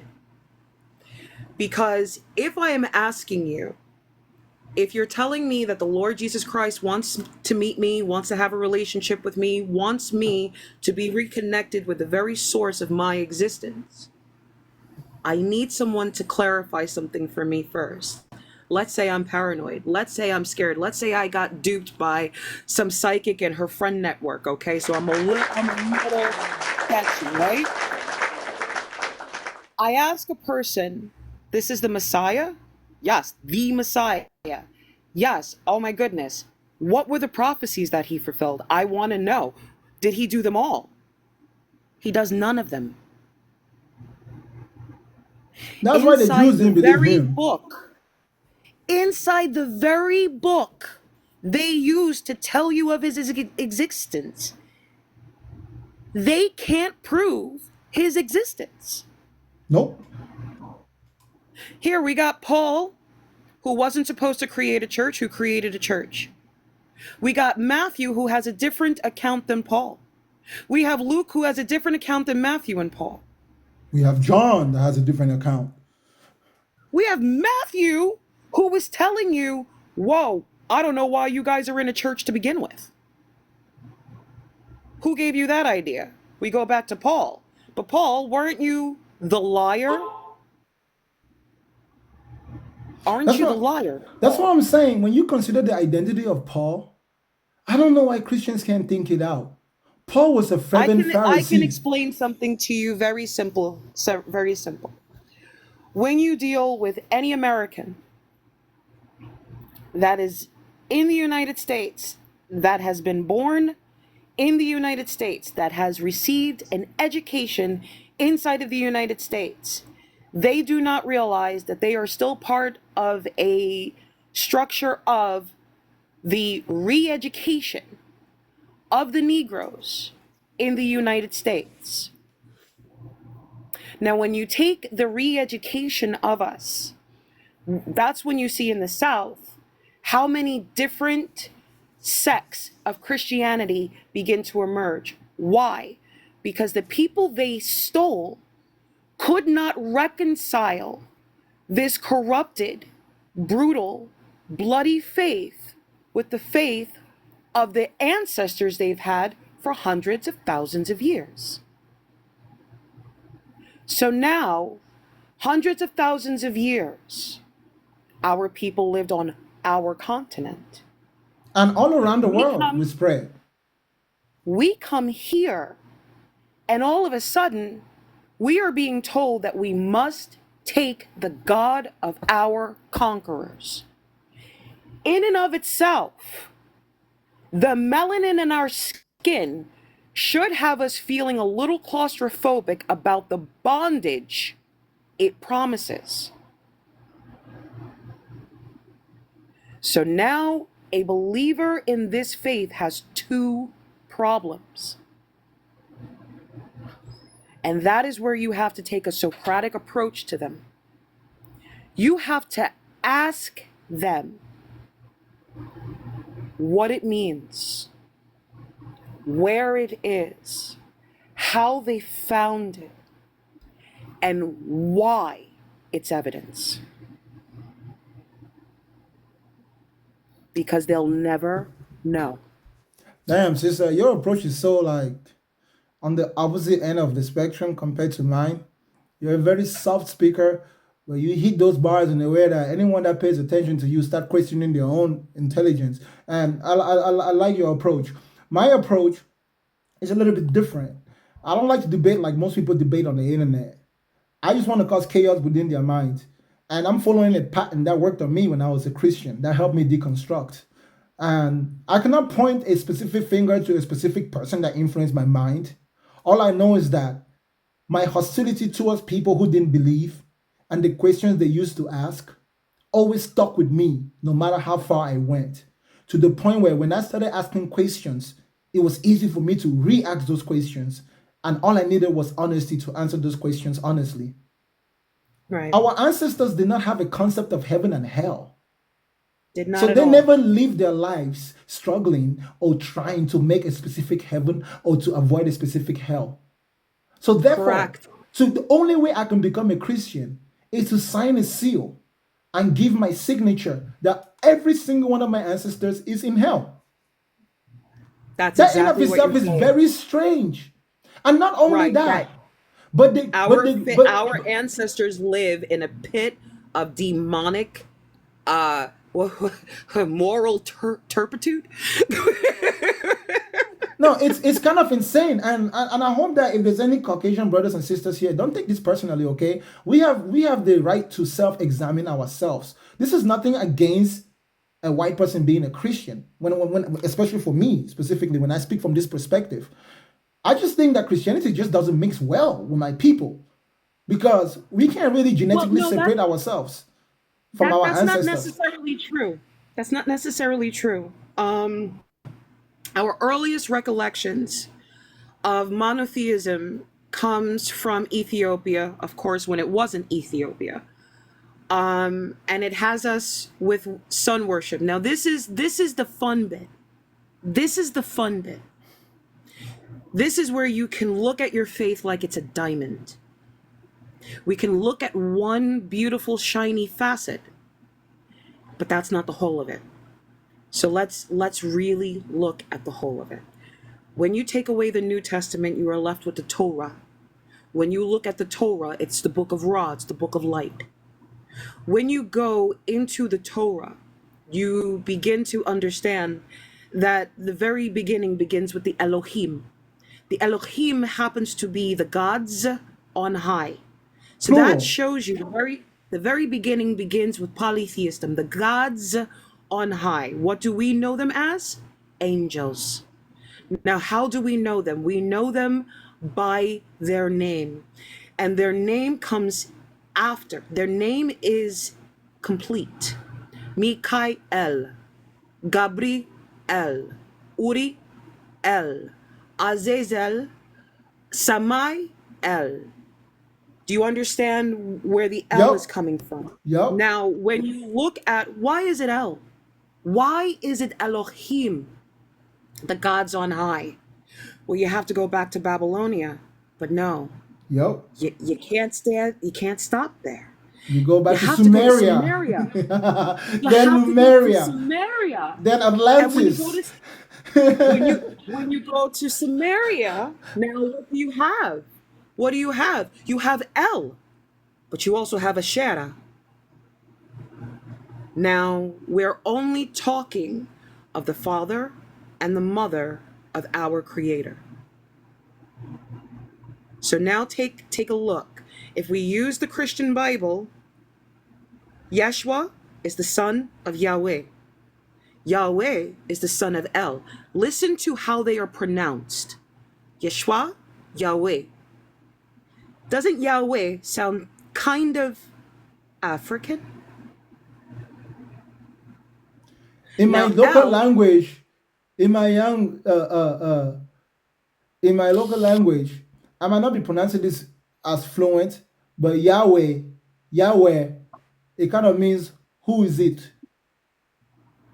Yahweh is actually translated to his way. Now, he moves in his way, but he is of water and earth. Because his father's a storm god, one of the storm gods. Now, the Sumerian pantheon is the largest pantheon. They had to have enough gods to symbolize the human condition. At the time, discrimination against color or size and weight was not necessary. Remember, the fatter you were, the healthier you were. The bigger you were, the more The richer children you you can were. produce. Yep. The richer you were. So our heavy bodies, from the very first idol created of a woman, found in Africa, is a big old happy woman with a big old happy belly, but no face. We weren't allowed to worship our faces. We were allowed to worship the vessel of our creations. But at And the same time, even when we even started worshiping, we began worshiping the woman first because she was the one that carried the child. I know we that that's worship the woman consistent. first. Yes. We worship the woman first. Before men also eventually got into it, but that was after wars increased and conquest began spreading. And because men Right. made war, of course, they came back with PTSD and they Yep. changed all the rules and all the laws. And to a certain extent, it did happen globally. You know, people don't Well, understand why there's a the subjugation Nubian of women in pharaohs, every culture. the Nubian pharaohs tried their best to bring their belief system, which is how we get Ra. We get Amun Ra and the worship of sun from Ethiopia. So when people like, oh, the very first Christ, oh, I'm so sorry, that wasn't his name. That wasn't his title. It didn't exist. When people say Christ, they say Christos. You are not Roman in Ethiopia. You can say that now because Italy made Ethiopia what it is now. But The sister, I want you Ethiopians to understand that rejected that. Ethiopia used to be referred to the entire landmass of Africa that touches the Mediterranean. It wasn't what you Yep. what you got today. What you got today was just a little corner. It was even referred as Ethiopia sometimes, including Egypt, all the way down. Yep. Those of us who are in Yep. West Africa today, we haven't always been there. We used to live up Correct. all the way up towards Persia, historically. Yep. You know, and the jungle, the Sahara Desert wasn't as much desert as it is today. You know, I wish I could keep going with you, my No. sister, but you got a lot of knowledge. But yes, you know, I like to deal with these religious people in my hostile way. But what I would do though is that, hey, go ahead, say one last thing before you go, as in conclusion of everything you've said. Okay, as a conclusion, when we talk about God is not real, humans are real, we can say yes and no to that statement. We created them in our image as an archetype, as a focal point of understanding our beginnings, as a way to keep our children and ourselves within a community of understanding. So is God real? It's real for the spirit of community. It's real for the spirit of unity. It's real for the gathering of masses. Is it real in the construct of it actually being a supernatural entity? I would never say yes. But it is ideological. Listen, my sister, if people actually understood what you've just said, which is what I kind of say, but I'm just being patient with myself because I intend to change my narrative on the internet. Right now, I'm just cracking the coconuts, but I'm going to teach people how to drink the water very soon. Okay? God is far more useful simply as an idea than a literal being. That I agree with. Like by far. It becomes like water. It takes the shape and the form of the container in which it's in. It increases the creativity of a human being. It doesn't even have to be called God. It is best useful when it manifested. And guess what? Those people who say that we are God, They are closer to that understanding. Though we are not God in Correct. the literal sense, but Correct. everything that we think God is what we imagine ourselves to be. And we are slowly becoming Exactly. it. We are slowly becoming it. Slowly. Very Exactly. slowly.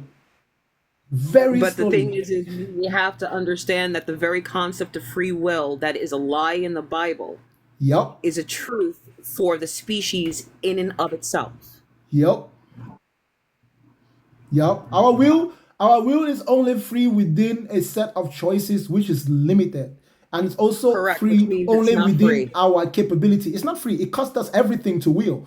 That is the highest There you level go. of intelligence. You can choose to have it all, or you could choose to have none at all. That is the ultimate equality. That's what death proves to us. Death proves to us that if you want to live in this world, you can either set out on the path to lose it all, or you can set out on the path to gain it all. You cannot have both. But in whichever direction you get, you never get to an end. So you Exactly. need to stand still and dwell in the moment. Then you will know yourself. A favorite author of mine has this particular quote, and I lived by it my whole life. Freedom is just the option to choose your own chains. Oh man, I should have lives like this more. I guess I've been so caught up in going back and forth with people I disagree with. I forget that there's really some amazing minds out there. I tell people that look, when I'm among Muslims, I can be just like Muslim. If I'm among Christians, I can be just a Christian. The liberation you get when you separate yourself from all these religions in the world today, you literally become like water. You take the shape and the form of whatever environment you find yourself in, and you can be most productive that way because there's no inherent bias. There's no specific desire to be right. You completely tame the ego in that specific situation. Well, humanity's greatest accomplishment is something that we don't do consciously. Our greatest accomplishment is evolution, adaptation, Ah, innovation, invention, and sister, inspiration of ourselves. you see this change that I'm telling these guys? You don't have to look at evolution from the Darwinian perspective. And a lot of people that argue, they just argue. You should just take evolution simply as the definition itself, which says what? Things change from a simple to a complex state as time goes by. Don't add And anything to sometimes it. from a complex to a simple. That's evolution. That Well, yeah, change. most people, I think people get confused. They think evolution and progress are the exact same thing. Progress is linear. Uh, Evolution is change in any direction remember how I for the said, benefit or detriment of whatever is happening at the time. that's why I said, you can either go in the direction to have it all, which is forward evolution, or you can go in the direction to have it, to lose it all, which is backwards evolution, which those two processes is still a journey, and a journey that you cannot take without being most conscious of your highest understanding. Listen, so the last guest did ask me a question that I wanted to talk to him about, and I just didn't get to do it. And I'm gonna say it, and I'll let you make a comment about it. I know I say you should go, but I'll let you make a comment about it. The highest thing a person can know is to know that they are themselves. You can't know anything more than that. Any other form of knowledge that comes into your mind, any form of awareness that comes into your mind is always going to be secondary to the fact that you know that you are the one who knows. You are the one who's learning. You are the one who's living. Knowledge of self is the highest knowing. So you would know By that the you are on way, a you will know that you are on a dangerous path when you begin to lose your knowledge of self. That means and something outside of you is controlling you. that's why a lot of philosophers were persecuted and deemed heretics because the concept of critical thinking disappears when you accept outward and above man's law dictatorship. Facts. Because now any man can be a prophet of this non-entity that they are declaring exists. Any woman can be given the spirit of this.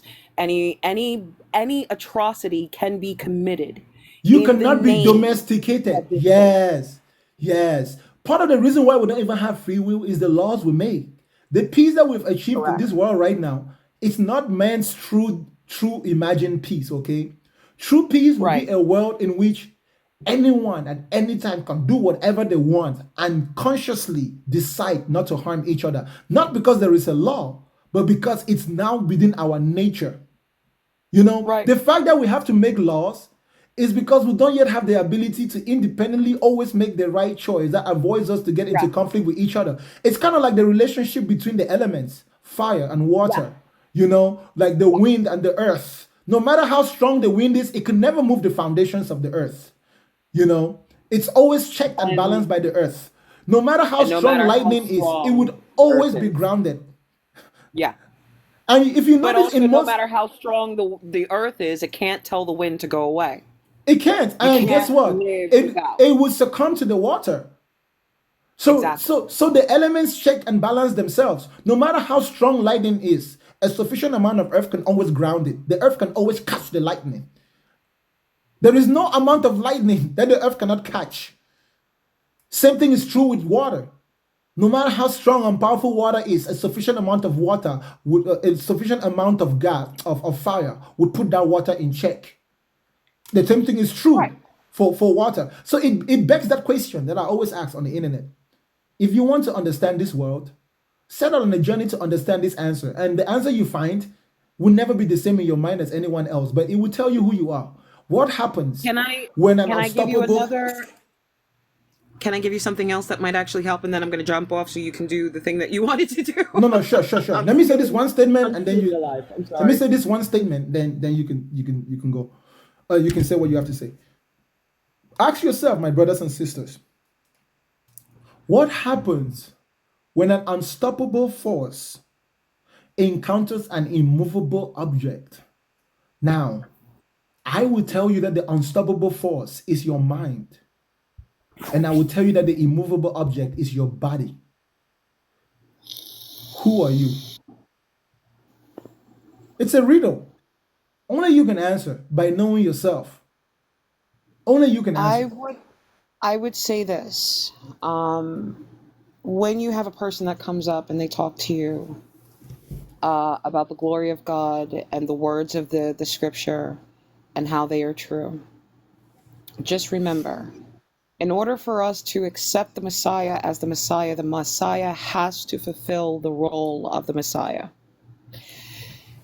When Constantine created this particular marriage of polytheism and monotheism, Man, I like the way you just put it. Oh shit. It is a marriage. It literally is. And that should give birth to a lot of kids. yeah. When Constantine married these religions, there is something that old wise women and old alchemists and naturists will tell you. Where there is a poison, there is a remedy.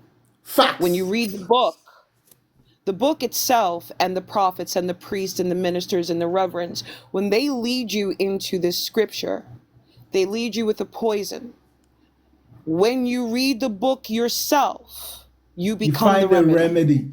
Oh man, do you know that people are so flabbergasted by the fact that I actually encourage people to read the Bible while calling it bullshit? Exactly. You need to read that thing yourself. And I'm telling you that if you read it independently, you won't need anyone to teach you. And you're not going to fall for anyone's doctrine of it. And you're certainly not going to be worshiping any God. Okay, hold on. Nothando 706, possession in real lifetime right on our screen. I'm gonna let you know, and you can look this up yourself. There is no account of an atheist ever being possessed. I want you to think about that. First of all, the idea of possession is so stupid. It's like Atheists do not deal with possession. We do not have sleep paralysis demons. We do not get talked to by supernatural beings telling us to go against our moral soundings or to take a fanatical stand, to go extra zealot on any kind of particular ideal belief, thought system, thought practice, or methodology that doesn't align with our own. So here's my question for you. What exactly does possession look like? Because for us non-believers, it seems like a whole bunch of people are having a moment where their lies and their truth have to come out their mouth so their bodies start quaking. even when we talk about possession, The only people that actually claim possession are Christians. They claim that they are possessed by a spirit, which they claim is holy. And yet, when we observe their actions, they don't produce holy actions. That makes me wonder what type of spirit is inside of them that they claim is holy. Because it's one thing to claim that you got a Holy Spirit, but if that Holy Spirit that possesses you doesn't produce holy actions, isn't that the equivalent of an unholy spirit? Jordan Tanko, we do get sleep paralysis. We don't get sleep paralysis demons. Sleep paralysis is a normal biological thing. When your body wakes up from sleep, all your organs don't wake up at the same time. If your sense of sight wakes up first, of course you're not going to be able to move your nerves because your body is still paralyzed in a sleep state. So it takes a few minutes, but you eventually come out of it. Your delusions and your superstitions manifest themselves when you go through that state because of what you already believe. So people who don't believe in demons and all that stuff don't experience any demonic stuff. Right. Well, he wants to come up. He wants to come up, and I am monopolizing your time. So I am going to drop down. There's no guarantee that I bring him up. I don't even know who he is. I was just going to try to alternate. Thank you, my sister. I appreciate you, okay? No, thank you so much for having me up. It was fun. Thank you very much. No problem. This was good. Like, you should definitely come back another day, especially on a day where we can just talk. If they've not been that I've been online. So... Yeah. I've been online already for 8 hours and 39 minutes, okay? It's my day off, so... Every once in a while I go like this. But you know what's beautiful about you and I, sister? The way we sounded, people might be under the illusion that we agree about everything. I think that we would have our disagreements. It's just that the way the water that flows through my brain is flowing, your water is also flowing in the same direction. Though we may contain different amounts of salt. You know what I'm saying? Like the way my brain meets your brain, it's kind of like where the Pacific Ocean meets the Atlantic Ocean. You know, it doesn't necessarily mix, but none can overcome each other, and they still hold a lot of life in it, which is what we ought to all be as human beings. I tell my kids to do this when their minds are overwhelmed and they don't know what to do. I tell them to close their eyes and put themselves on the moon. Grab a chair, a drink, an umbrella, and look at your planet. In your mind, look at your planet. What do you hear?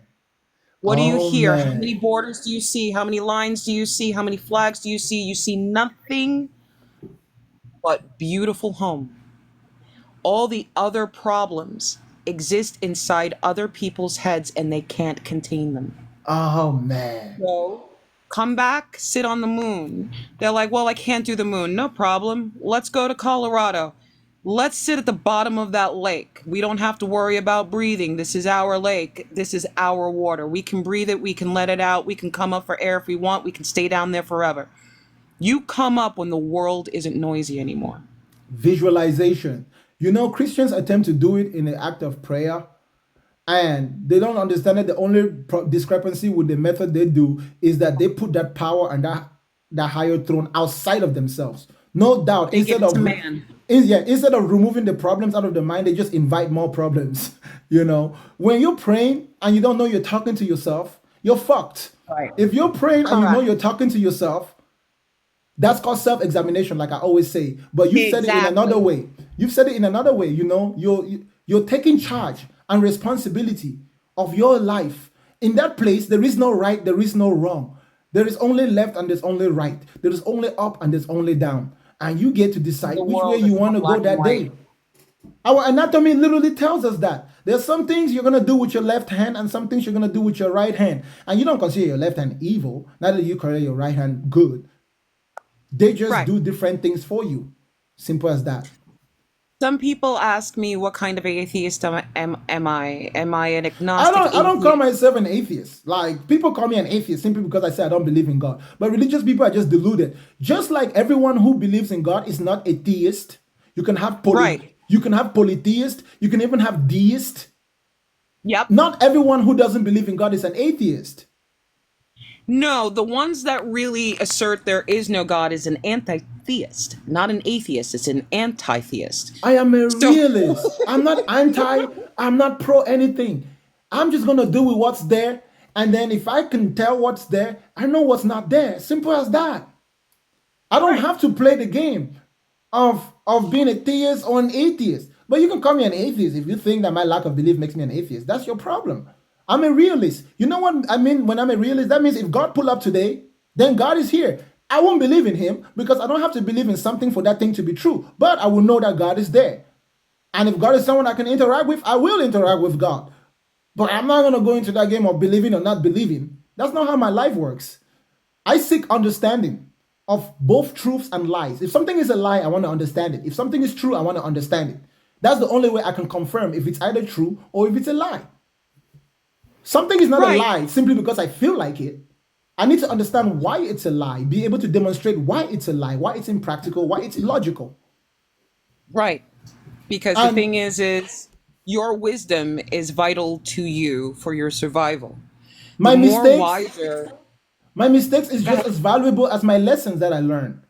You know? Correct. That's why it's not a matter of right and wrong. It's just a matter of understanding. Right. I tell my kids all the time, go ahead. Make your mistakes, please. Please, by all means, make your mistakes, because one of the things of mastery is knowing 1,001 ways to not do it. So, mastery is your practice. And when you practice self-awareness, when you practice self-policing, when you practice critical thinking, when you practice self-understanding, you are literally opening yourself up to the fact that other people may be capable of doing the same thing as you. Or you just assume everybody is. And that allows you to engage with your world, engage with your community, engage with your peers, engage with your opposites, your betters and your lessers, which there are none, but we say there are. And engage in the world within the languages that you understand. You know what's When you amazing? don't, go ahead. You know what's amazing, sister? Based on what you've just said, you made me think of this one thing. And this is how my life is now.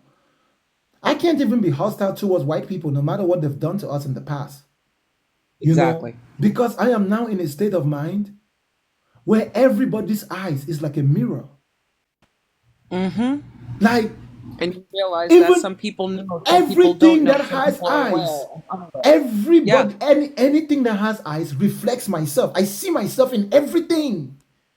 Like, you have you ever looked at your siblings and all of a sudden you just realize they resemble you? Or looked at your dad?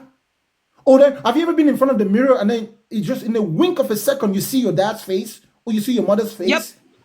It's like a person could be Asian, a person could be a midget, a person could be a Shaquille O'Neal. If I look long enough, I just see myself. And then there's this awkward feeling. I'm just like, I have to shake my head so that I don't, like, it's like the identity doesn't merge too much so I can remember that, oh shit, I'm not them.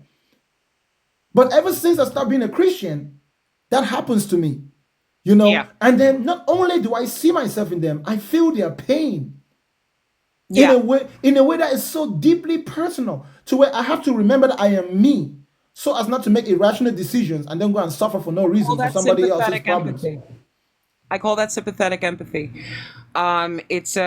I don't know if that's really a thing. It's what I say. I don't know if I got it from somewhere or if I'm just throwing two words together. But sympathetic empathy is something that I had to take an approach with my children, because you can't just beat them up, and my kids are defiant to the bitter end.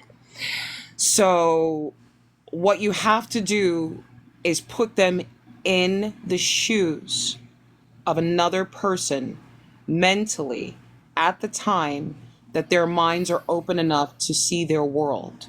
Because children Sister, often believe that we share their vision. Man. I can't wait to be a dad, because what my biggest goal right now is to master what I just told you.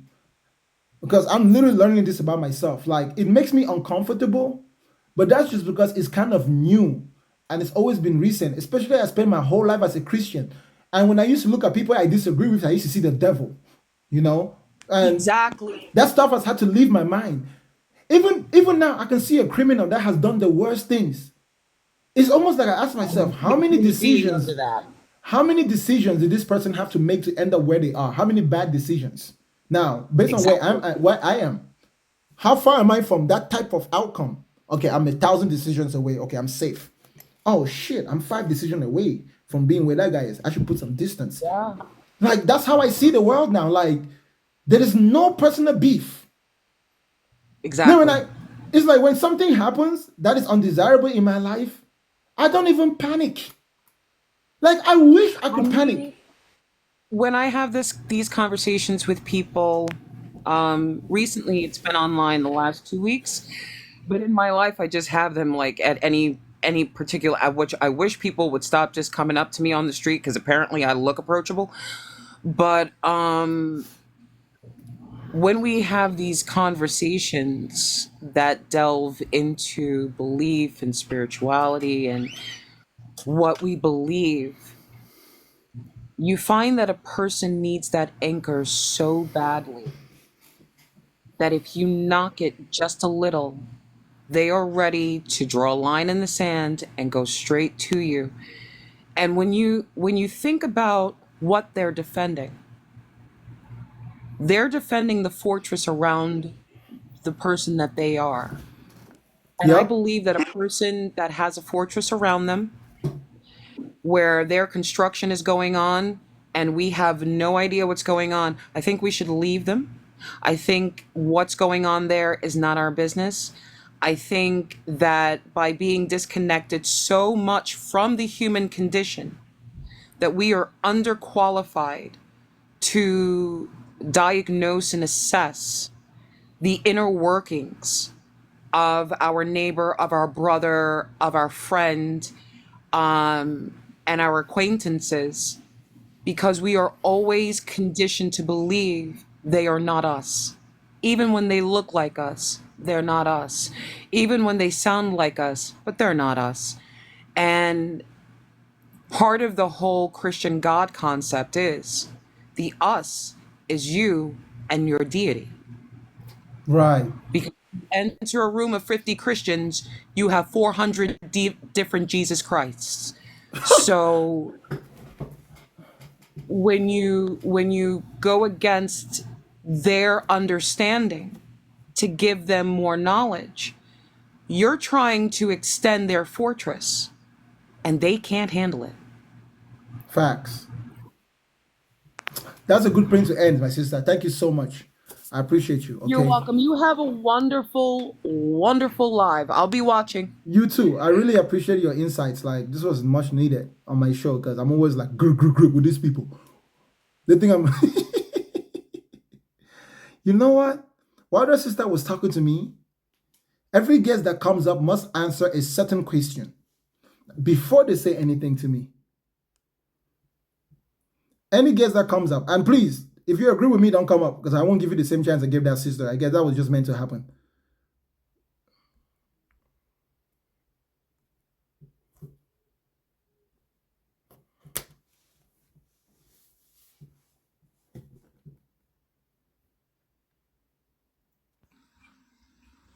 Hello, big bros. What's up, bro? You come in agreement or disagreement? I agree with you. The only thing that is that today is the best live that I've ever seen. So the only thing that is that I'm just begging you, please put this very live in YouTube. Yes, I will. I will cut it in. I will cut it in half. I will cut it in half. My God, this is the best. Even during the time that you were talking, was it Islamic? This is your first time that you even got to that very angle. Right. You understand? You even know more than the imam themselves. Most of the times, you understand? Most of the times, you always used to be concentrating over Christian. This is my first time of hearing you. When you were even talking, I was even telling my own girlfriend that is a Muslim, come and hear my brother. So the only thing that is that I'm just begging you, if I will even need them, even though you will not do anything. No, I will put this. I will put this on YouTube. Put it in YouTube. I will. My no brother. Problem. Continue. I'm one of your disciples here in no, man. You understand? No. My brother. You're my brother. Yeah, what I mean by I am a lion, so are you. I don't like when anybody puts themselves beneath me. Yeah. No, the only thing I'm trying to say. That will almost give the impression that I can teach you something that you cannot teach me. No. Listen, everything I'm saying, just listen, brother. Everything that I say is what you already know, but you have never said out loud. That's why you agree with me. Nobody can agree with me who doesn't already know the things I'm saying. In fact, even those who disagree with me know the things I'm saying. It's just that I'm the one who is saying it out loud. It doesn't make me special. It just makes me some guy on TikTok who likes to talk. That's the perspective from which I see this whole thing. So I don't like when people call people my fans or my followers. They follow me go where? Like say I don't be Okay, I man. have accepted you. Yes, I my have brother. accepted. But the most important thing, I have learned so much from you. I have learned so much from you. And at the same time, even sometimes when I'm even walking, I will put my earpiece. I will now wear cap to cover my earpiece to be hearing you.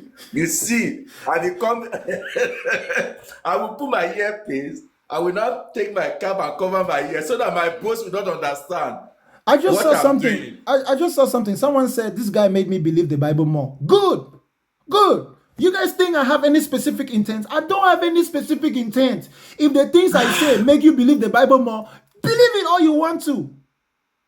You think I'm discouraging you? I'm not discouraging you. Believe it. In fact, Brother, even I eat it. swear. Eat the Bible if you have to eat. I don't have any. Your mama born you well. Your papa born wisdom. Where you from take wisdom, pikin? Where you Please, from? I swear. Where you bro, from take wisdom? Which brother, brain? When we say brother. you. Now How graduation, come I don't about? graduate now. I don't graduate. I graduate this Christian thing. Come out. I go learn. No. I go learn other Even things. though. No, even though you don't know who you be. Guy, if I you be black sit man down now. within yourself, sometimes even me myself, even the white people when they say yes, say they bring English, carry command. If I see say you dey debate with them, you they bring them down, they loyal to you, I will say sure. Now my Bro, brother, because truth no, now arrogance. Brother, I might tell you something here. Black man with the never colonize is a very dangerous entity. Now only because I did under this thing, I me one. If we get at least 1 million where they think like this, these people that go vex now overnight before they want make a man don't disappear. This is the type of thinking where they don't like. It's a very rebellious type of thinking. It makes you very difficult to be controlled by the system. And to be honest, when you eliminate every master out of your mind, eliminating every master in your mind, before you know, don't come call you radical. But the amazing thing I say, there is no hostility within me. That is the nature of our ancestors. In fact, our ancestors were like this. It made them slightly arrogant. That's why when the colonizers came, they first of all thought that the colonizer couldn't do anything to them. Because we're almost invulnerable when our minds are in the right state. It is our gift from nature or from wherever it came from. Don't matter. That's just how we are built. Our confidence and our arrogance always goes off the roof when we find our niche. Before you go, bro, let me ask you a question. okay. This one is Ask a riddle. me. If you don't know the answer, don't say anything. If you know the answer, you can Okay. say something. But after you answer this Okay. question, you can go. Okay? Okay. What is it that is that cannot be Okay. named? Brother said this, if I tell you I know we can die. Listen again. Listen again. What is Okay. it that is, but has no name? There is nothing that has no name. I told you that if you don't know, don't answer. If you know, just give me the answer. Straightforward. What is it that Okay, I is, don't know. but cannot be named? I don't know. I don't know. I don't Okay. know. Take that question and go and think of it. Thank you for your time, my brother. Okay. The most important thing, put this very one in YouTube. I will, Let me promise. still be learning from you. I promise. Thank you. Mhm.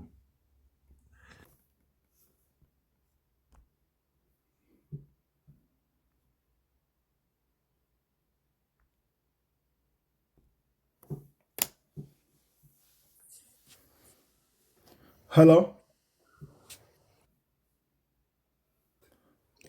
Hi, good morning. Good morning. Can I ask you a question? Go ahead. What is it that is, but cannot be named and cannot be spoken? My answer to you is a sincere plea for you to answer the question, because the answer that I have is specific to my female experience. So what it is for you as a man that exists but cannot be named? What is it that is, but cannot be named and cannot be spoken? So I'm pleading that you answer for me. I have answered. You answered by asking the question. No, right after I asked the question. I didn't hear. Can you repeat for me, please? What is it that cannot be named and cannot be spoken? Silence. All right, what you got for me? God is a woman. That is the nature of being human.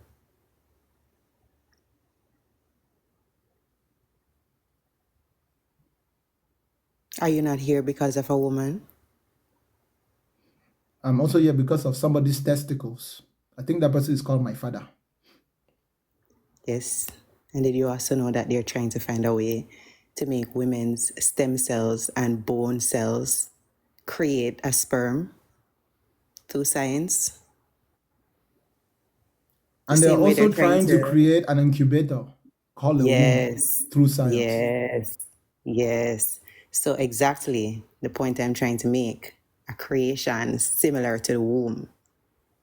Or something to fertilize an egg and put it in a womb. The machine that's inside a man's body that does the job, that helps with reproduction, just like the machine that's in the woman, is the testicles. The testicle is the machine.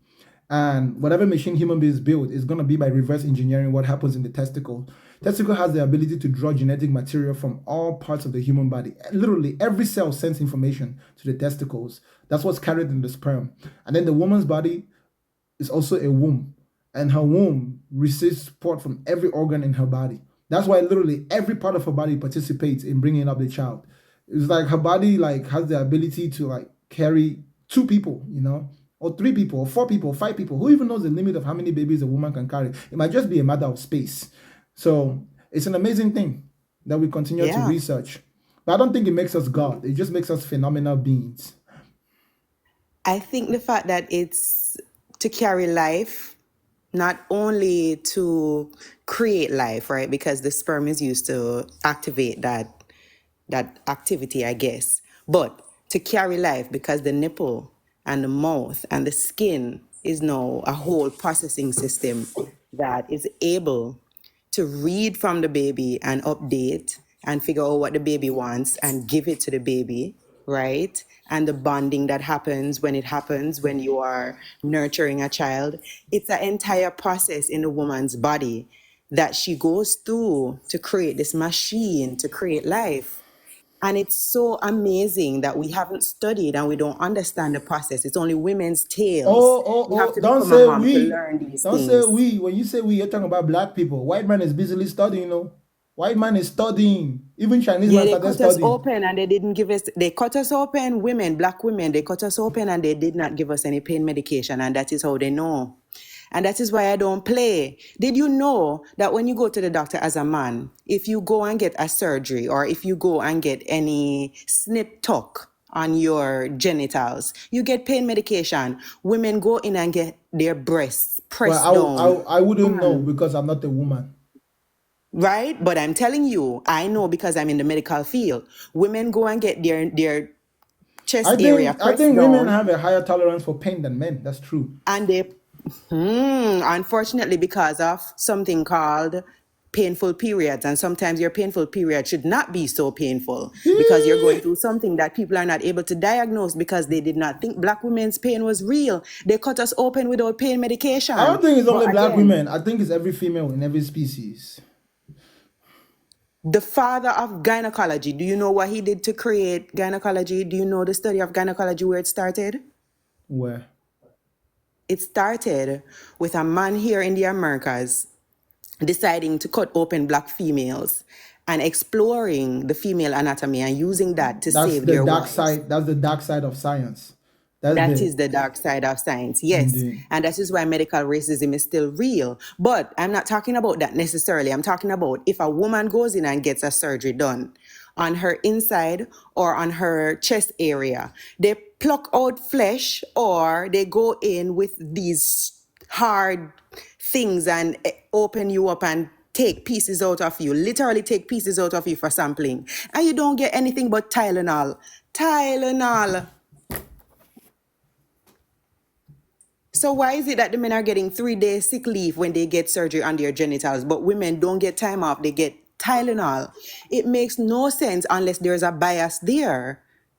Oh man, I And didn't why is notice there a that bias there? somebody. I Because didn't we notice haven't that. explored the woman's body. I didn't notice that somebody sent me something on Cash App. Reader Michelle, if you're still here, thank you so much for the $15 on Cash App. It goes to my foundation. I haven't been promoting my foundation, but in due time I will. Anyway, sister, thank you for your time, my girl. Let me continue with my bacchanalization. You All think the right, woman is take God? care. I disagree, but I don't see anything wrong with that based on what you've explained. Thank you. Take care. I appreciate you. Hey, be nice to her now.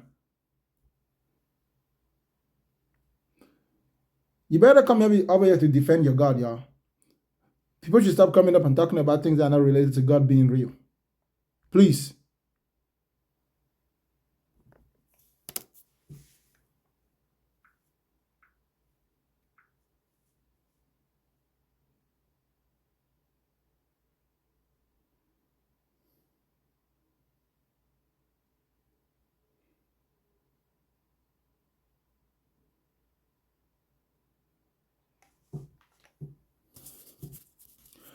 What is it that cannot be named and cannot be spoken?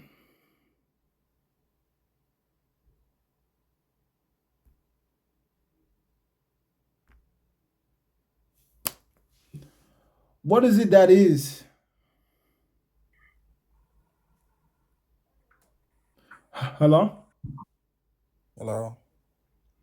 What is it that cannot be named and cannot be spoken? Oh, that's a very big question, and my sincere answer is ourself. What you got for me? Is ourself. I feel all the definition the world has given to us are about ourselves, about things that surround us. It's just a way to keep us in the system. Are you saying that you don't disagree that God is not real? No, I don't disagree. Ah, brother, let me go to the next guest. I've been online for a long time. We're on the same page. No wahala. You answered the question. No, I will not judge your question you yet. don't want me But to. no. I'm looking for problems. No, And you're coming with solutions. Thank you so much. I've already let the last few guests come up and say the same thing I say. So I'm going back to prime Bakanga or how do you call it? Vintage Bakanga. Thank you. You know that.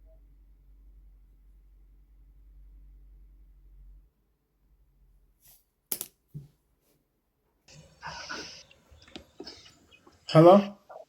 Yeah, man, Grand Rising.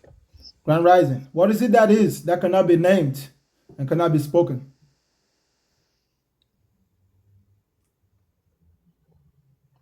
God's name. The What name you of got the for me? Most. What you got for me? I got 9 self. 9 self. I got love yourself. I got remember yourself. I got use your memory before you lose it. You know, you got to remember yourself.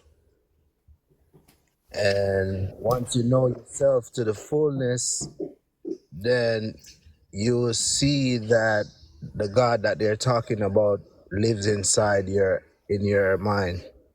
So God is in your imagination. You and I are on the same page.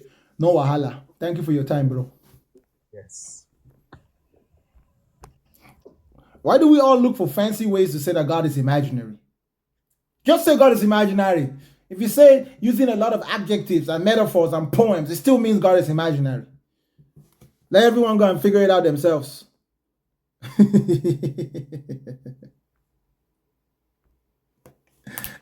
Hey, God's imaginary is simple. If you don't like it, you can cry about it. Like I always say, crying is free. Hello?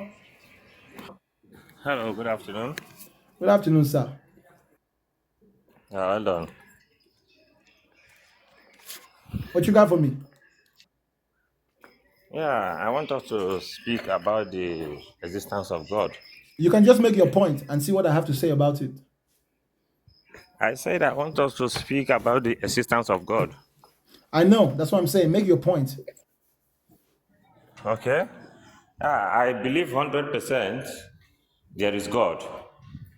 What does it mean to believe? Because What the does it mean? reason, What does it mean to believe?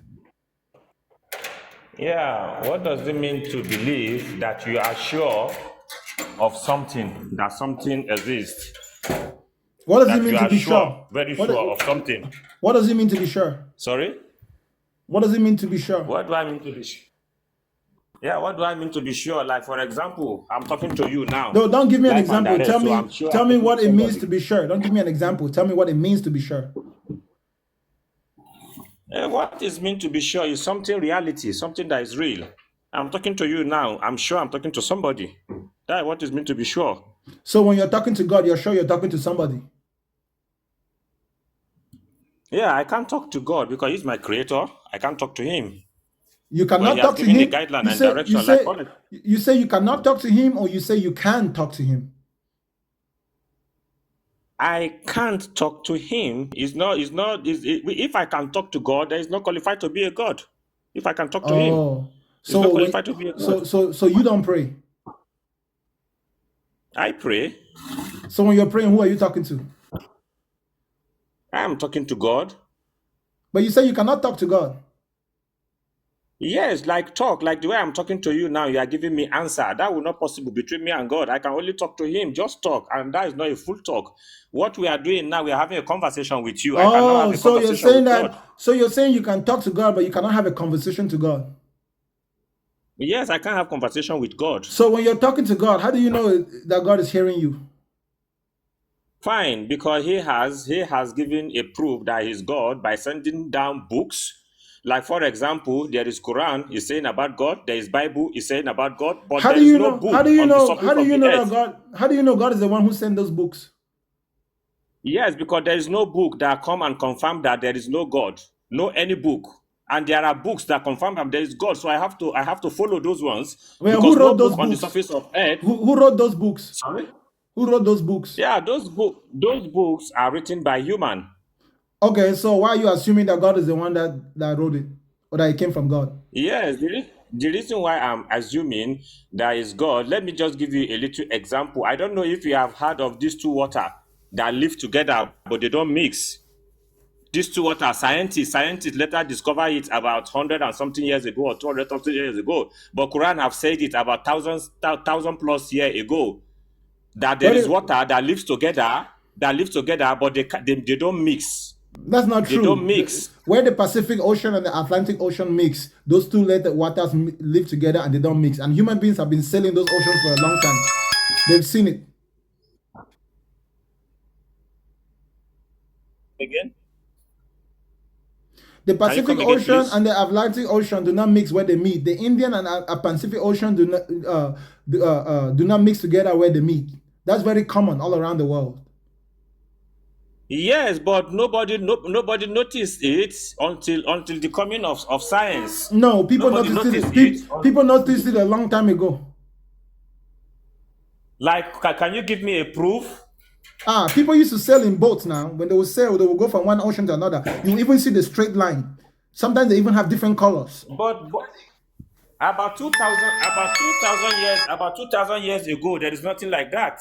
About Yes, 2000 years ago, there's nothing like it's boats been on the going surface on of for earth. thousands of years since the earth has been around. It's just the reason why the waters don't mix is because they have different amounts of salt and sometimes different salt minerals and different solutions. That's why they don't mix. It's almost like oil and water, that kind of situation. Yeah, but those water, I don't think nobody has noticed it before until the coming Brother, tell your side chick to stop calling you. about it. Brother, Sorry? tell your side chick to stop calling you. I'm an imam. I don't fornicate. Hey, So you are an imam, so you have many side chicks, not just one. no. It's not. La It's not. ilahu It's illaha. not. So you're an imam. Hold up. I was saying. Oh no, hold up, brother. Now that you have made it clear that you are an imam.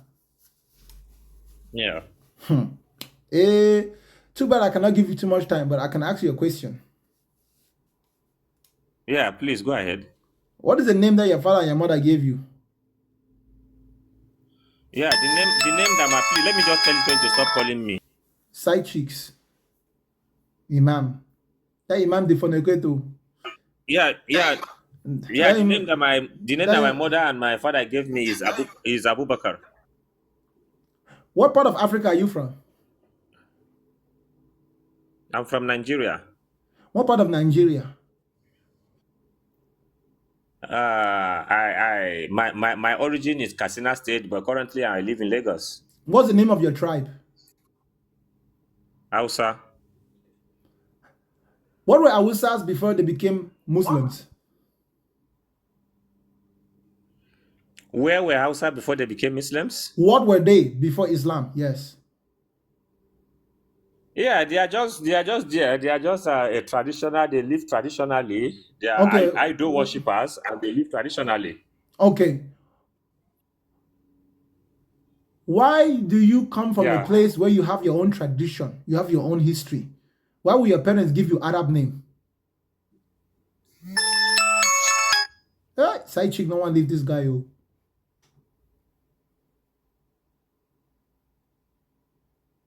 Oh, so yes, yeah. Sorry, I'm with you. You said what, please?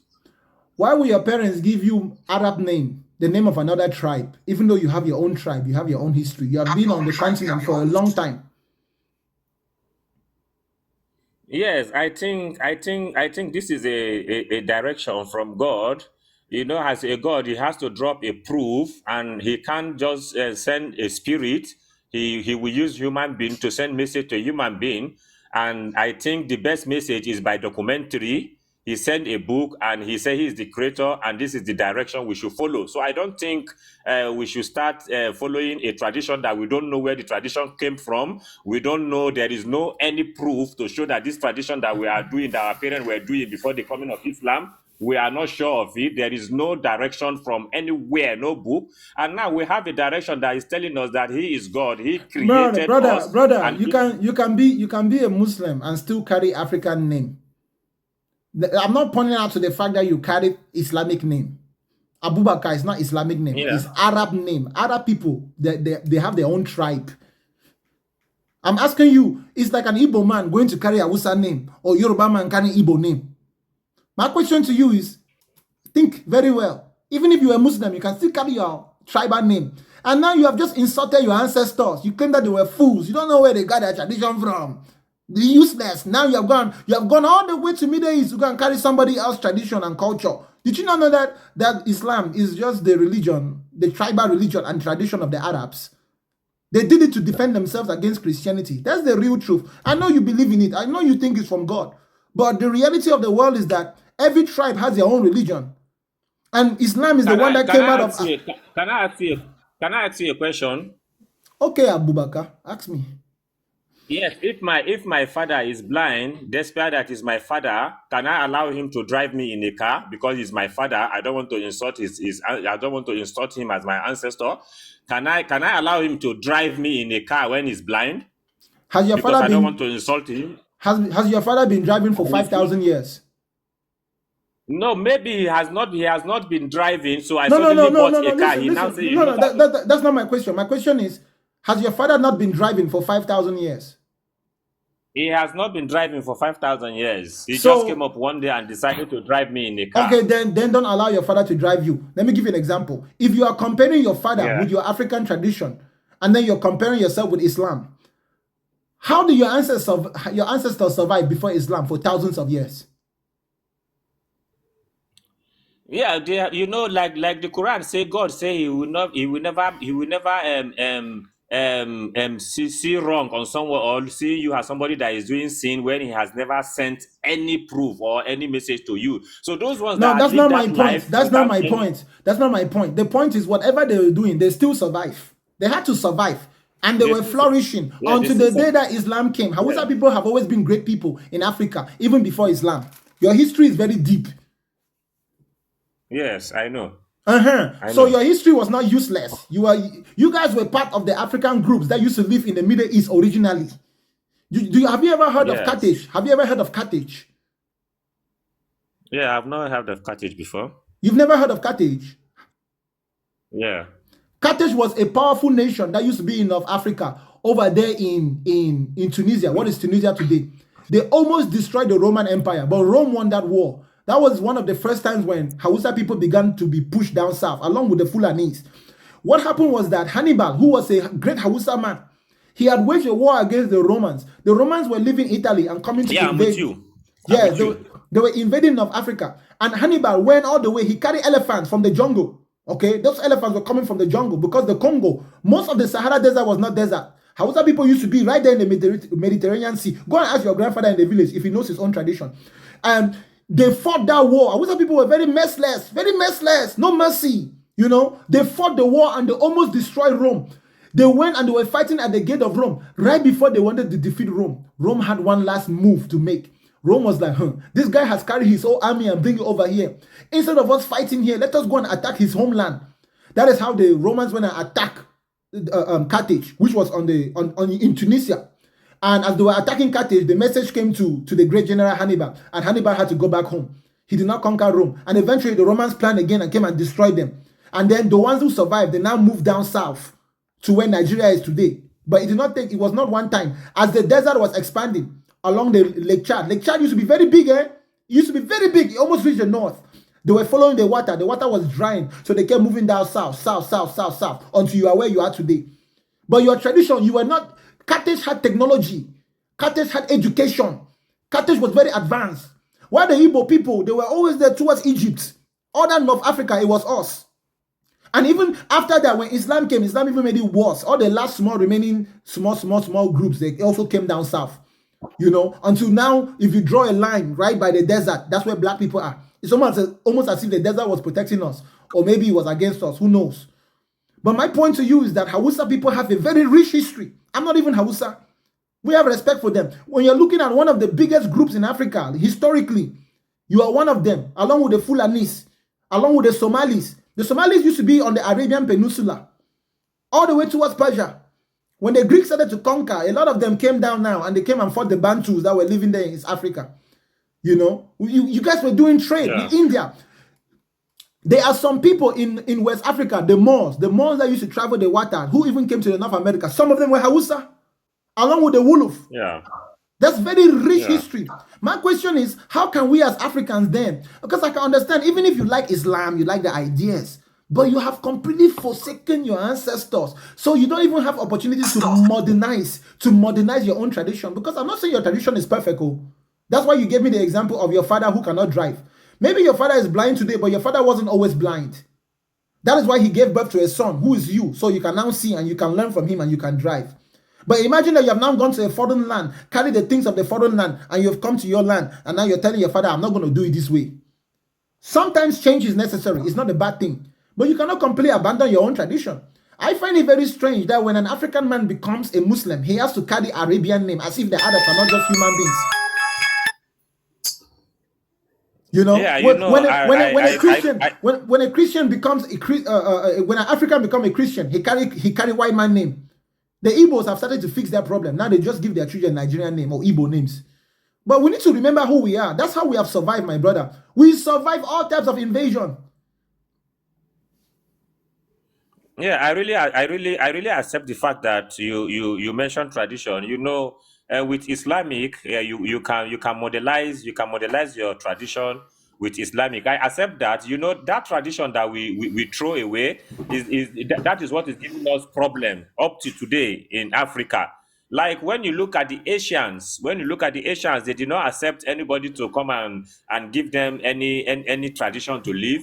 They live their tradition. That's why they are having problem with the whites, like the China, the North Korea, the wherever those that live in Asia, because they respect their tradition and they practice their tradition. I believe I accept that from you 100%, that we throwing away our tradition is one of our major problems in Africa. I believe you in that 100%. Brother, you know, I believe you in that. you are the smartest imam I've spoken to.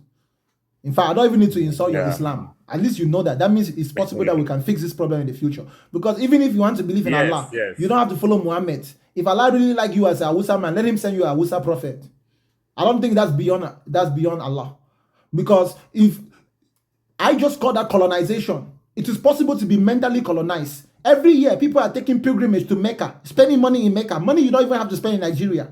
Look at what Boko Haram is doing. Boko Haram has destroyed your religion in Nigeria. They have given it bad image. Yeah, I think that is politics. That is not Islam. That is politics. That is politics. That is not Islam. Boko Haram, henchmen, IPOP in the east, all those ones are politics. That is politics. That's coming from government, because there are so many countries that have majority Islam, and they live peacefully. Nobody is giving them problem Yes, there. there So are I think countries Nigeria own is who have politics. majority Islam, but Nigeria is a very special case. Majority is half Muslim, half Christian. And those two religions don't always mix Yes. too well. They don't mix too well. And then Nigerians Yes. don't have to fight with tradition. So you're fighting on every front. Meanwhile, the United States of Nigeria was supposed to be a great country today. Even for all those differences. Nigeria is the African country that is poised to be the most successful, to become a superpower in the future. You're right. You know, You're those right. religious differences are causing so much problems. What the Nigerian Muslims and Christians need to do is learn how to live together the way you used to do when you had your tradition. You never saw Hausa man go to Igbo land to make Igbo man to believe in Hausa tradition. If you were fighting over small land. But now we are civilized. You know, you never saw Igbo man going to Hausa land to convince Hausa man to believe in Chuku. Or Yoruba man going to Hausa land to go and convince you to believe in Ogun or the Orishas. Everybody had their own. We had it in the past. We knew how to live together. It's when those big religions came. Then now it's like hellfire. I don't want to meet Shaitan. I think those religions have not done us good, my brother. We need to, if anything at the very best, you African Muslims, you need to take that Islam like this and change that shape and make it to be in your image. Stop going to Mecca on pilgrimage. Go and build your own pilgrimage in Hausa land. Go to Hausa land. Build your own holy land there. Let all the Hausa people, all the African Muslims, let them come there. That will also increase us economically. I don't think Allah will have a problem with that. There's no way you are going to spend millions on this place in Saudi Arabia. Now our young boys have to cross desert, cross oceans to go and find economic glory. Allah does not like us. So Allah only like Arab man. Allah don't like black man. And it's this same Arab that were buying and selling our people even before Islam. Now when Islam came, Islam did not stop it. It continued for a long time. Did you know that the white man ended slavery even before the Arab man? I'm not saying other people are bad, but I'm just saying they've exploited us in the past. And those of you who have become Muslim, you cannot ignore that fact just because they're your brothers in religion. I'm not saying you should go and fight them. I'm saying that you might need to take that religion and shape it a little bit in your image. Let it work for the African man. You have to make Islam work for the African man. Right now, it's working. My brother, let there come a day when a person becomes a Muslim. They carry African name. They carry a Hausa name. Let the Arabs carry a Hausa name too. Let them carry a Hausa name. Let them carry Yoruba name. All of you people who have gone and bought into that Islam. These African Christians, let the white man come and carry your name when he becomes Christian also. You are even naming people Monday, Friday, Saturday. You don't have meaning in your own language. Bro, Igbo people, they don't kill Manu. Sunday. Abi? So out of all the names in your dialect, now Sunday you don't go find. You have only found Sunday. And then you have Monday. The only one I've never heard was Saturday. You guys, you won't believe it. In Nigeria, in Nigeria, people name their kids after the days of the week. Can you imagine how lazy your parents were? Well, we know that traditionally in African tradition, traditionally, a name must carry meaning. A name must carry meaning. A name is a very respectable thing. I still think there is more hope if Hausa man can just be Hausa man and respect Igbo man. Igbo man just be Igbo man, respect Hausa man. Those Western religions have separated us too much. Wow. If that will happen, I'll be very grateful. The day that a Hausa man will respect a Igbo man will respect an Hausa man, a Yoruba man will respect it. If that will happen, I will be one of the most happiest person on earth. Brother, do you know what those Igbo preachers, teachers, Christian teachers are teaching Igbo people? They are teaching people that Islam is the religion of the devil, that Allah is the devil, that he's Satan, that Muhammad is Antichrist. So now you people have now represented Islam. When they look at you, they see Antichrist. They forget that you're their brothers who live upstairs. Those religions have done us no good. And then even sometimes there are some Muslims, I don't know, you are Imam, you must know that this is true. Even you might have done this. Not that you're a bad person. Where did the brother go? Muslims call Christians kafirs. Kafirs. It's not even African language. We have a lot of work to do. I'm not saying you should not be Muslim or Christian, but it's not working for us. It is not working for us. We need to become like the Chinese man. You know what Chinese man did? Chinese man says, screw with these religions. We have our own history. We have our own tradition. Let us build on it. Let's develop technologies, sciences that will make us great.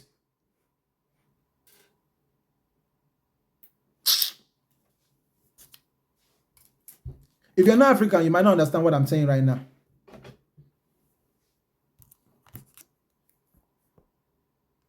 Somebody said, Bakanga, who are you? You have already said it. He said Bakanga.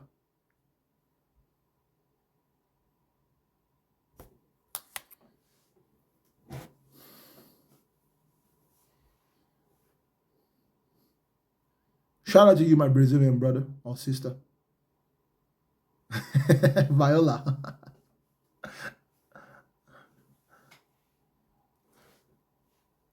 Stop naming your children. Even if you're a Muslim, stop giving your children Arab name. Those are just human beings. They're not your masters. Even if Allah is real, Allah did not tell you to go and carry Arabic name. Even if God is real, even Jesus is real, Jesus told you to carry white man name. Have you ever seen white man giving his child your name? Even when white man marries African person, they still don't give them African name. When a white man marries a black woman, he still gives him his John Thompson, Michael Brown, whatever, yellow or something blue. Yeah, because white people have their own tradition. It is only normal for them to name their kids after their names and their own religion that they have invented.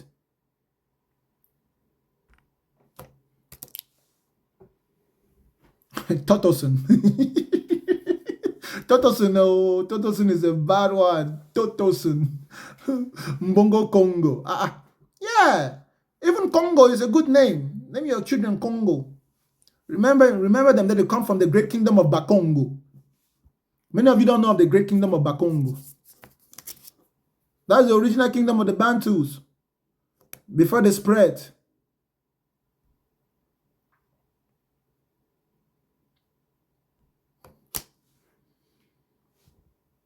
Unapologetically. It is okay to be unapologetically African. Everybody that hates you being African is not your friend. What's up, bro? What's up, bro? I greet you. I salute you. Bro, where are you talking to me from?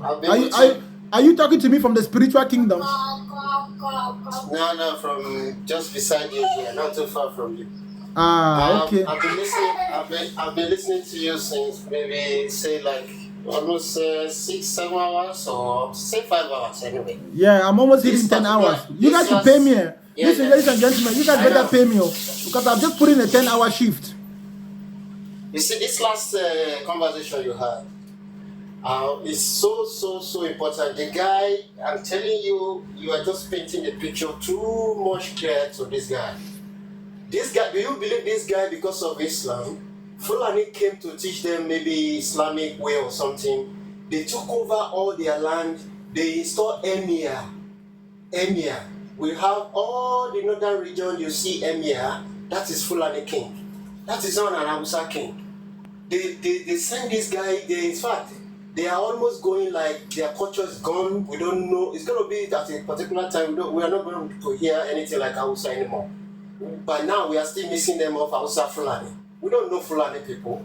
Hausa were warriors. Hausa were warriors. They will make a very powerful part of the Nigerian military if they only embrace a universal identity. All the northern region, Emir everywhere. Everything like Arabic land.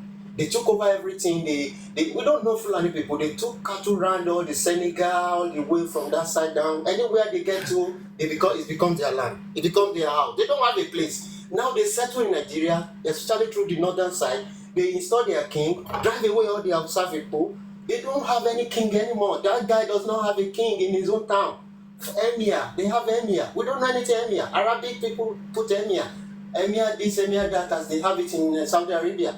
We have emir everywhere in the north. So they are driving them, that force down to the Yoruba side, but we are fighting them back. It's a serious battle. I really so happy that you put it straight to that guy, calling himself imam, all because of what's it called, Muslim. The Muslim that gave you authority that anybody that leave Islam, you have to kill him. We lay him on the way. It's in the Quran there. And this prophet doesn't, if you see the way that's going on in Nigeria now, Bakanga, when you leave TikTok now, just go towards Nigeria area, you'll see the fight everywhere. Many speakers are coming out to say, oh, this is not a good religion for us. The prophet does a lot of things. They are digging out a lot of things. The prophet did. Like sleeping with animals, sleeping with his wife. They are doing a lot of things. My brother, I'm having a hard time hearing you. You are very far away and there's noise of children in the background.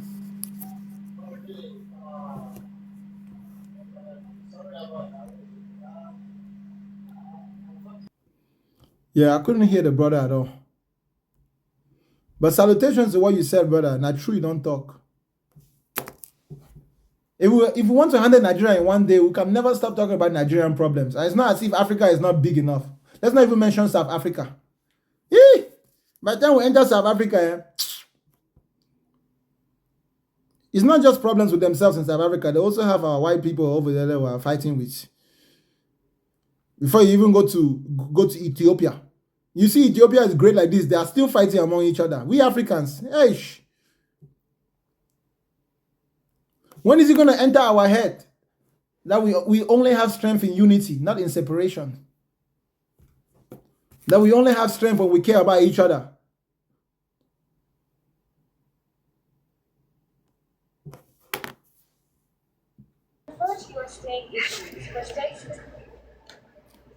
Isn't Lesotho its own country?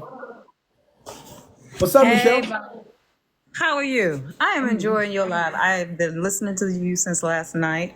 And you said something last night, and I thought it was a real interesting conversation because it was a discussion. It was a debate. It was nice. It was clear. It was very, on both sides, I got a lot from it.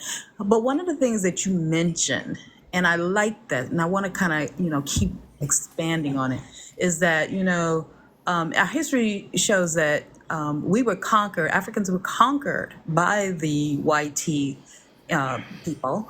And so in doing so, we cannot disregard them or diminish, their organization, their intelligence, whatever the case.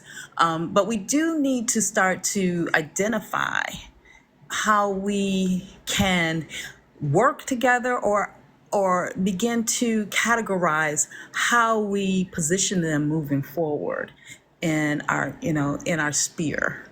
So I'm just wondering, can you just, expound on that a little bit more? Yes, ma'am. I think we've arrived at a point in history where we can start playing the blame game by blaming external forces. And now look within. What can we fix among ourselves? Like, we are already at the next step for our greatness. All the black community all around the world needs to do is work together now. Value each other. We already have access to every school of knowledge in the world. We literally have agents everywhere, our brothers and sisters everywhere. If we can find a way to have a universal or at least a common identity, something to build around, then we will liberate ourselves from the system which was built not for us. And then that system can continue to work for our white brothers and sisters, economically, politically, religiously. Then we can have a system that works for us. Because within the current system, we are in a position where we're constantly being exploited. Not because we can't do anything about it, or not because they're intentionally doing it. No, that's how their ancestors designed it. And right now, for them to go ahead and just change it, it's not going to work for them. So we now have a responsibility to build a new system for ourselves while we're still in this old system. That's what we need as black people. From the Caribbeans to South America to North America to Europe, Asia, and Africa. Africa being a piece of real estate where we still are the majority. still are. I said it because there is a real possibility within the next 500 years, we might not be the majority if we don't take our unity seriously.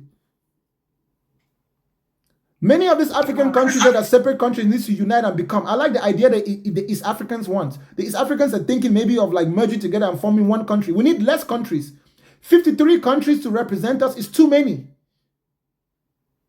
If we can't form a United States of Africa, let's at least shift it down to 1, 2, or 3 nations. Create powerful economic systems with powerful militaries, with powerful charitable organizations, with powerful NGOs that can intervene on the sake of black people, even those in America. If America begins to persecute Chinese people in America today, China will do something. If the Chinese begin to persecute Americans in China, America will do something. We are the only ones that if someone is persecuting us, no one can stand up for us. We don't have any entity. I agree. And I don't believe that we are the entity. We just have to, we are all that we are looking for. We just haven't found each other. Oh, we found each other, but we're too busy wearing Master's old clothes. Yeah, we're too busy wearing Master's old clothes. You should see an African when he gets a used car. He now begins to feel superior to all his fellow Africans. And Africa will use second-hand shoes, second-hand clothes. All of a sudden, now you're the hottest thing in the neighborhood. Because you can afford Jordans, now you're better than the other people on the basketball court. You should not be satisfied with your used car until everybody in your neighborhood is driving one. You should not be satisfied with your Jordans until all your friends are wearing some. That's the mentality that we black people need to uphold. Exactly. You should not be satisfied with being in a nice house until all the houses in your neighborhood is nice. If all the houses in your neighborhood is nice, that means everyone is doing good economically. That will increase safety. You can afford taxes. You can get security. You can fix the roads, the sewage system. There's a sense of togetherness that we black people don't have. And we think that by being together, it means we will lose our personalized identity. We will not. We have a lot of work to do within ourselves. At this moment, we need to start protesting against the white man we just need to start protesting against our own hatred and our own separation. Yeah, you're right. And I think that, that cognitive dissonance that you and, what's her name? Fluffy Skidoo were talking about, that hard conversation that one has to recognize and have with themselves once they meet or are confronted with a truth that they have not been able to embrace or they're not ready to embrace, but they can't deny it. So, the most amazing thing about the truth is that the truth is what works. What works with minimum damage. Okay? Not with no damage, just minimum. Maximize damage. That means we have to put in some work. Some of us will suffer, some of us will toil, and some of us will eat. As long as the work that you do leads to your fellow countrymen eating, you should find solace in that. That's literally what white people did. They went around fucking everybody up, colonizing the world so that their descendants could eat. Now the descendants have their hands clean and they can enjoy the wealth, the power, and influence. And that's the playbook that needs to be rewritten. Right. Facts. Thank you for your time, my sister. I appreciate you. Unless you got something else to say. No, I don't. I'm listening. Thank you, Michelle. I'm doing good, Laura. Ladies and gentlemen, despite my endurance, I'm not a robot. I've been online for 9 hours and 42 minutes. It's been a long time since I did a really long live. But this one tonight was amazing. I will post this on YouTube. If you're not following me on YouTube, look at the link in the description on my page. You would find my YouTube channel.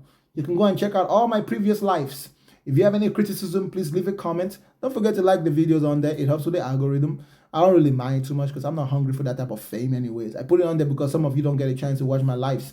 And I am serious about what I'm doing. Though I have to manage my time between my personal life and doing this on TikTok. Y'all don't pay me. I wish you guys were not as stingy. But I don't blame you. The economy is hard. You guys are lucky, oh. They understand the economic condition. I would have been cussing you out for being broke. You know what I'm saying? But this life is hard though. This life no balance. You no balance at all. You guys have to pay bills. Then you have to pay taxes. Some of you are paying child support. Some of you have not even eaten today. How dare I come and ask for your money? Even though your money will be very good in my bank accounts. You know, put gas in my car. Let me get a sandwich here and there. But man, the economy is hard. Anyways, y'all, if anyone has anything to say to me, drop it in the comment section right now as I'm closing out. I will not be bringing any more guests. I'm thankful to everyone that sent their requests. If I wasn't able to bring you up, it's not personal, y'all. When there's a lot of guests, sometimes it's hard to keep track with who sent the request first. But I will try to be more consistent with coming to TikTok. And eventually, I will get you. And you know me, I don't mind arguing. Well, Kali, let me bring this Kali guy. I've seen you in the comment section in the guest request for a long time. You specifically. Just for the sake of argument. What's up, man? Yo, what's good? What you got, bro? No, I'm just chilling. So you not disagreeing with me, or you disagreeing with me about something? I think you already know my stance already. Alright, bro. For the sake of time today, then I promise that another day, if you send a request, I'll bring you up promptly. Alright, for sure. I'll talk to you later. For sure, bro. What's up, Serenity? Serenity, you're all about disagreement, but I still love you, my sister. You still my sister, huh? Serenity. Of course, Bakanga is still going. You guys have forgotten Bakanga. Oh, man, I need to find my way to Saneda. I haven't found my way to Saneda. Life got busy. Hey, but that's too much procrastination. I need to find my way to Saneda. Even though I'm very, very careful how I interact on the internet too. I know, I need to go and eat something. When I started, it was nighttime. I started at 9 p.m. last night. It is now 7 a.m. in the morning. It's my day off. I'm not working overtime today at my regular job. So I figure I'll come over here. I hang out with you guys. You guys are saying go, go, go, go. Check out my YouTube. You just got to work, Serenity. Thank you for hanging out, Serenity. I appreciate you. Thank you to everyone that was here, y'all. I appreciate you guys beyond imagination. Let's keep this platform going. Let's keep the communication going. Like I said, if I say anything that you disagree with, it is definitely not personal. I will be posting this on YouTube. It's not personal, y'all. I'm telling you, if I meet you in real life, I'll show you all the respect you deserve as a human being that works hard to pay your bills. We can definitely disagree about your religious belief. I will even call it stupid if you believe in God, especially if you believe it in a certain way. In fact, especially if you don't practice what you... If you're a person who practices what your religion says, I have more respect for you. My encouragement to you is if you're going to believe in God, you better do what your God says to do. Don't be the type of person who doesn't do what your God tells you to do, then you come here and begin to argue with me. You better believe and you better practice what you believe. The worst thing that you can be is that you believe, but you don't even do what your religion tells you to do. At least the person who is doing what a religion tells them to do is consistent. Such a person is understandable. You know what I'm saying? The biggest hypocrites are you. Some of you Christians, you come here, you argue. Then you go in your personal life and you're still fucking your best friend's wife. You're still fucking your best friend's husband while claiming you love Jesus. Get out of here. You better fix that hypocrisy. That's right. Get rid of that hypocrisy. You are still stealing money from your job while claiming to be holy. I will visit Dallas and I'll let it be known.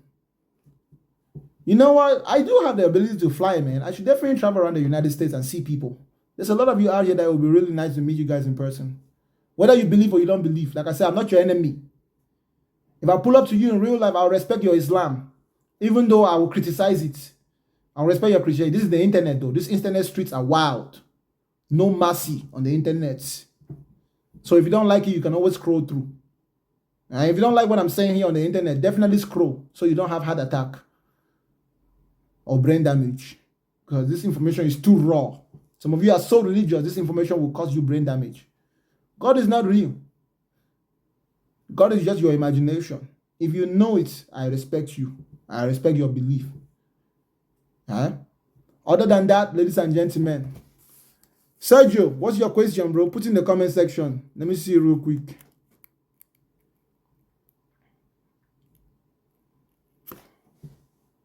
If you're not subscribed to my page, yeah, what are you waiting? Another way to support me is to subscribe to my page. You can just subscribe.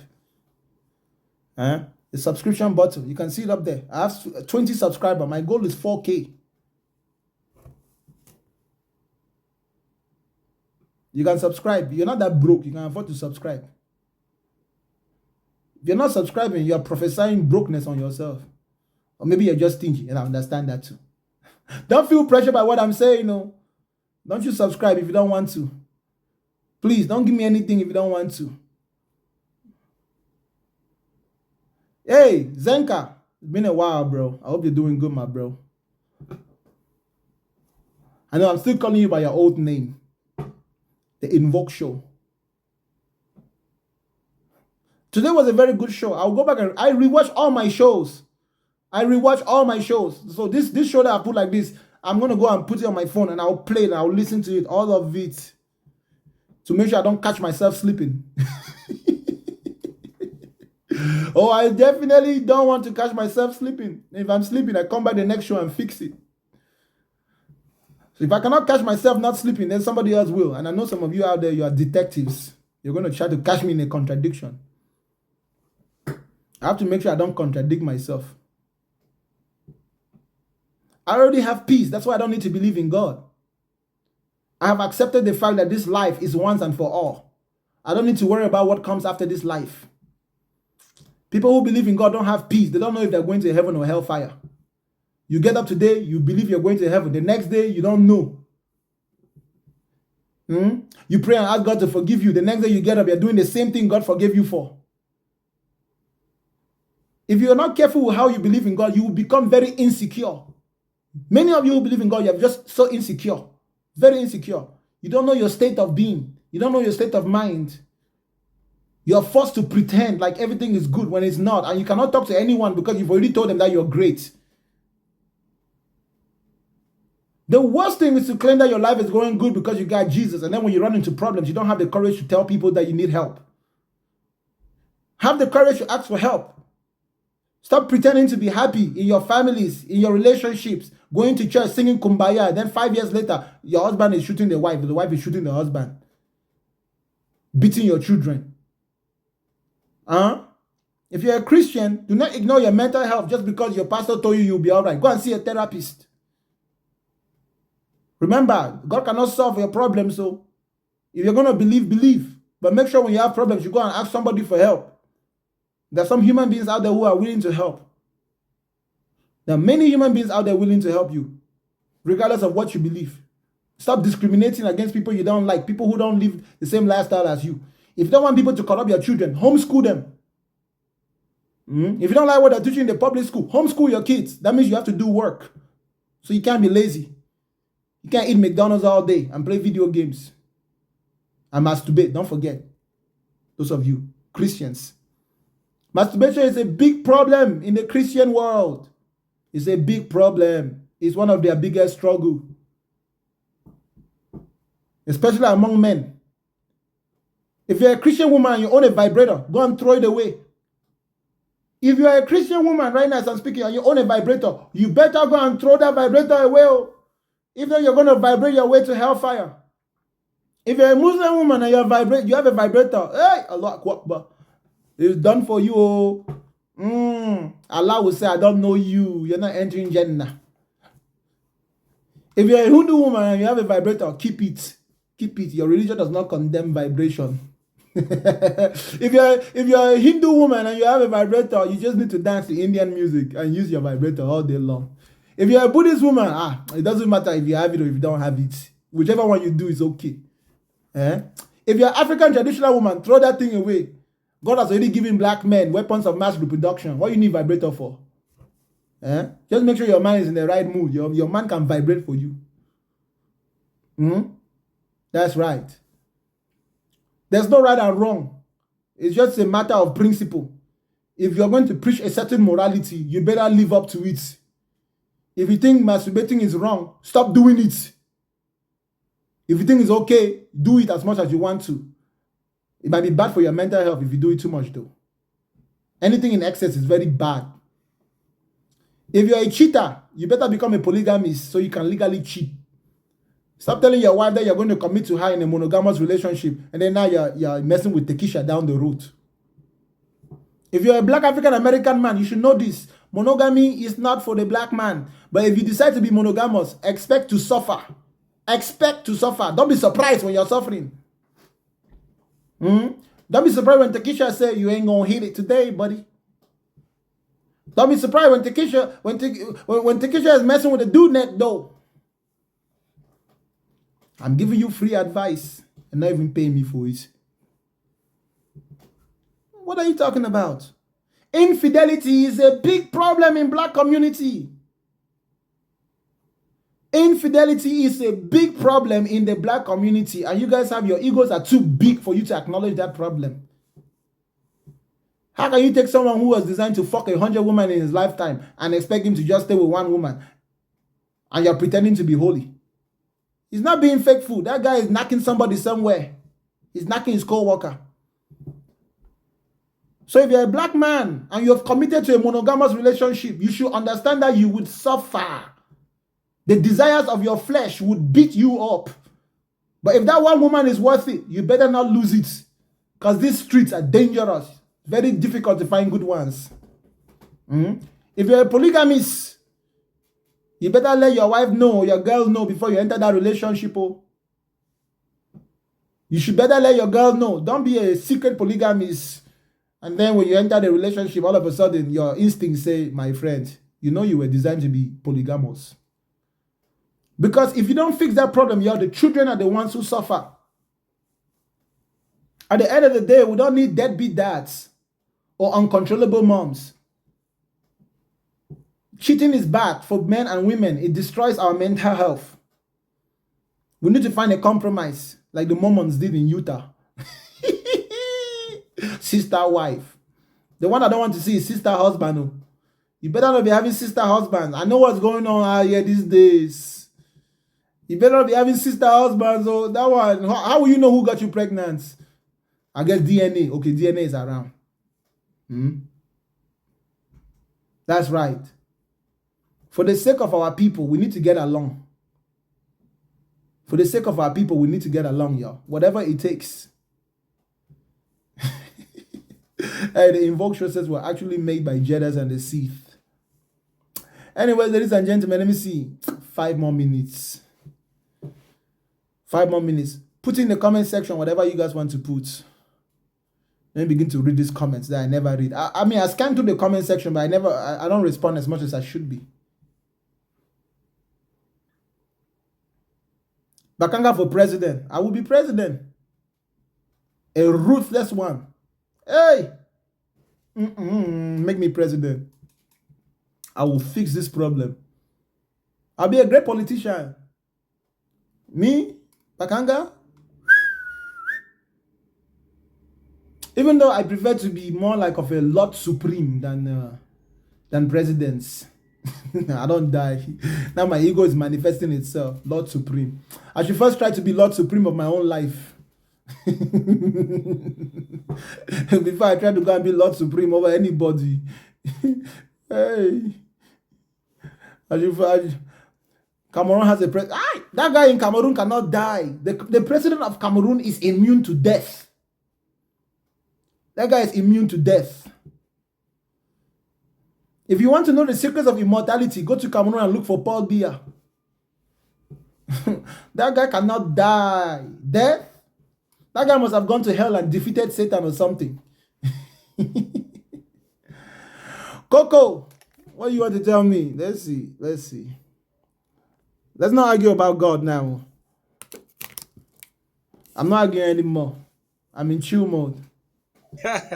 I like Yoruba girls. I like Igbo girls. I like Hausa girls. I like Fulani girls. There's no species of girl in Africa that I don't like. It's just that I'm not rich enough. I would have taken one from every tribe. But if I ever become a billionaire in this world, I go marry a woman from every tribe. Every tribe in Africa. I even carry white ones and even Chinese one. Spread my seed. What's up, Coco?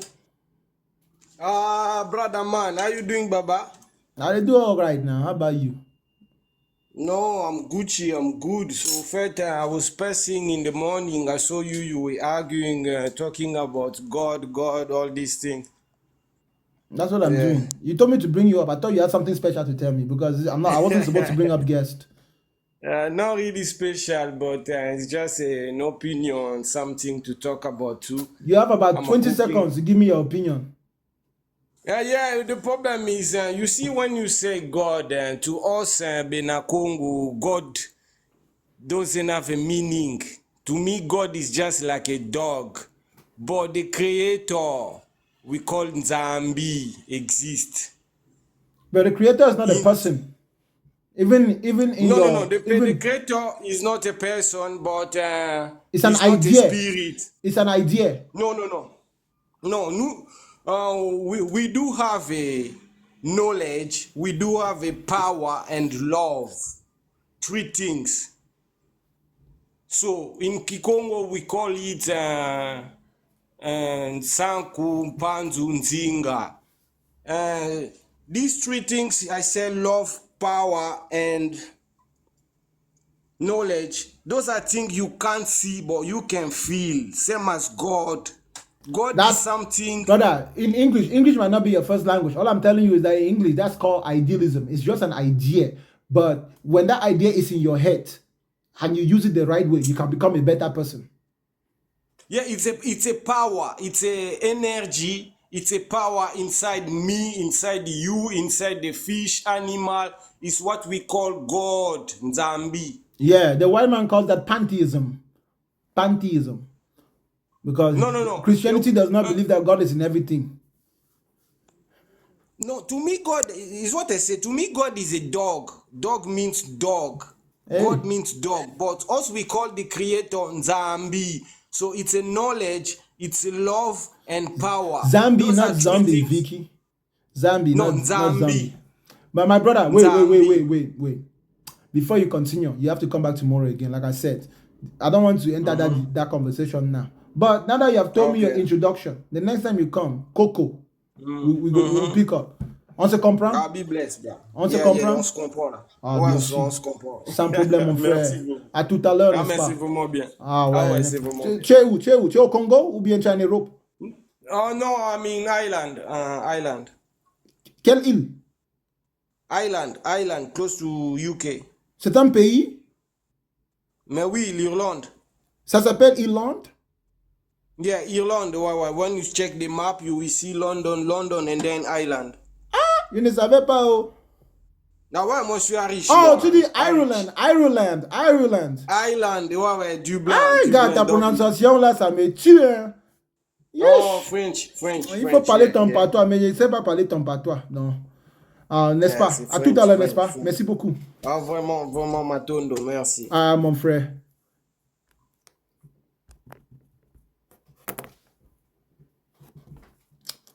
Madame et monsieur, chers téléspectateurs, nous sommes arrivés à la fin de mon édition. We have arrived at the end of this edition. It is time to para casa.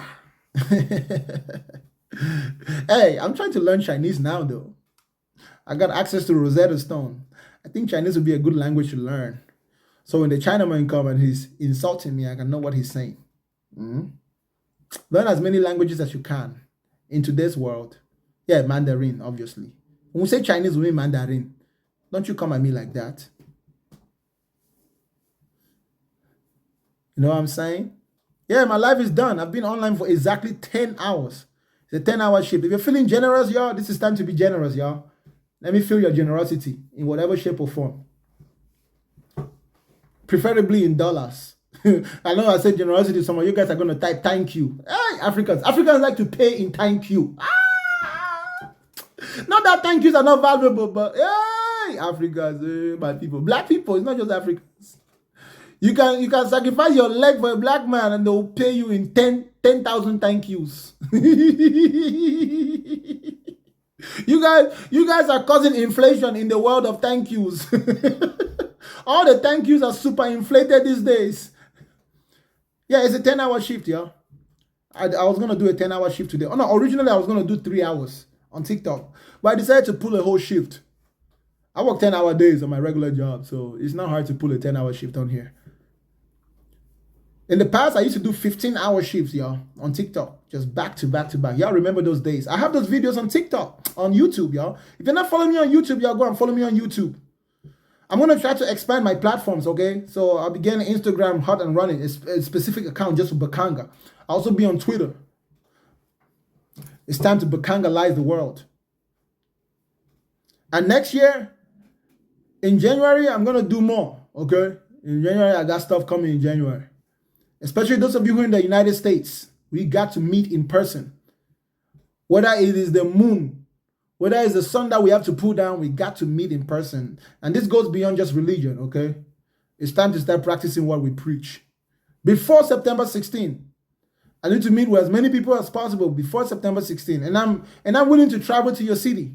So if there's 2, 3, or 4 of you in the same city, I'll come. Just a small meet and greet. We don't have to talk about anything. We can just go get dinner or something. Or lunch. Or McDonald's. Or Burger King. Oh, screw all that shit.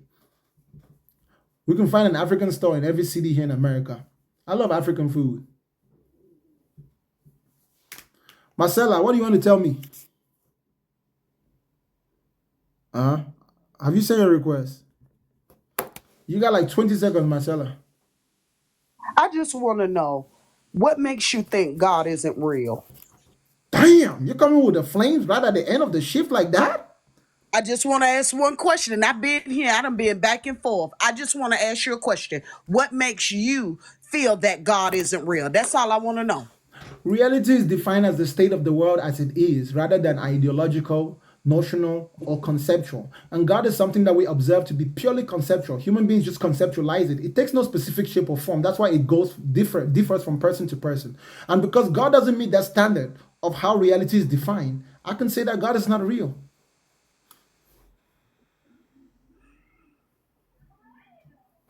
Okay. I just wanted to ask. I just wanted to know what gave you the concept that God is not real. Oh, it's not a concept. It's a realistic fact. You know, in our real world, we can see things, we can touch things, we can point to things, we can investigate things. If you know where God is at, just point your finger. I'll travel there and go and find out for myself. And when I find you to be true, I'll definitely come back and let you know. But if you tell me that I got to meet God after I die, that's low-key a big-ass scam. Because if God is all-powerful, he shouldn't wait until I die before he show himself.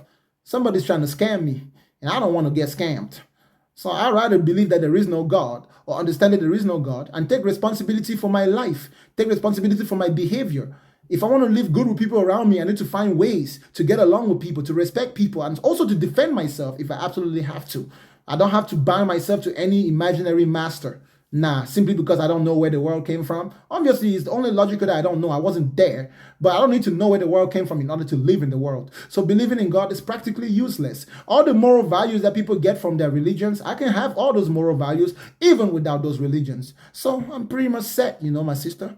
Ain't nothing, I ain't missing nothing. Okay, I got one more question to ask you.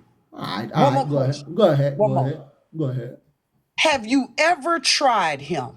Have you asked him? I was a Christian for 25 years. Wait. Let me finish now. Let me finish. Have you ever asked him to do something that you know isn't humanly possible to make himself real to you? Have you ever tried him? Yeah, and I can try him right now too if you want to. In front of you, so you can be a witness. I can try it. Bro, I've been trying him since the day I was born, sister. I told God to come knock on my door. Knock on my door so we can have a conversation. If God is really all that powerful, that's what I expect. I don't want no spirit. I don't want no dreams. I don't want no visions. I'm a human being. And according to what's common to humans, I have the ability to tell what's real. So if God is that great and God is that mighty, I need him to knock on my door. And then give me some time to call my brothers and sisters so that we can come sit together and talk with him. Like, shit, if God was pulling up right now, I'll go live. Me and God will talk to y'all. If God can do that. Oh, I'm hell no. Sister, no, don't be. I'm just addressing what's in the comments. Sister, don't be offended. If God could pull out right now, I'll be the #1 preacher in the world. I'm not talking about no cuckoo, no gaga. And I want him to pull up when I'm by myself. So I go and tell people think I'm crazy. He better pull up in a way where I got weaknesses. They're like, yeah, Bakanga was talking to God. God pulled up with Angel Gabriel and Angel Gabriel and Angel Michael. And he was talking to Bakanga. Like, shit, we saw some seraphims. We saw the sky split up. If that's too hard for God to do, well, shit. Maybe he just don't exist. So yes, like you said, have I ever asked him to show me in a way that's not possible to humans? Yeah, I don't think no human being can split right through the sky and pull up at my door and knock my door and say they're God and then survive. So let God pull up on my door. I don't want to read no book. I ain't trying to confuse myself. I ain't trying to go to no church. He's the one that's all powerful. Shit, I'm human. I get tired. And he better not come to me in sleep. Because that's kind of creepy. You don't come to somebody when that person is out. That's kind of weird.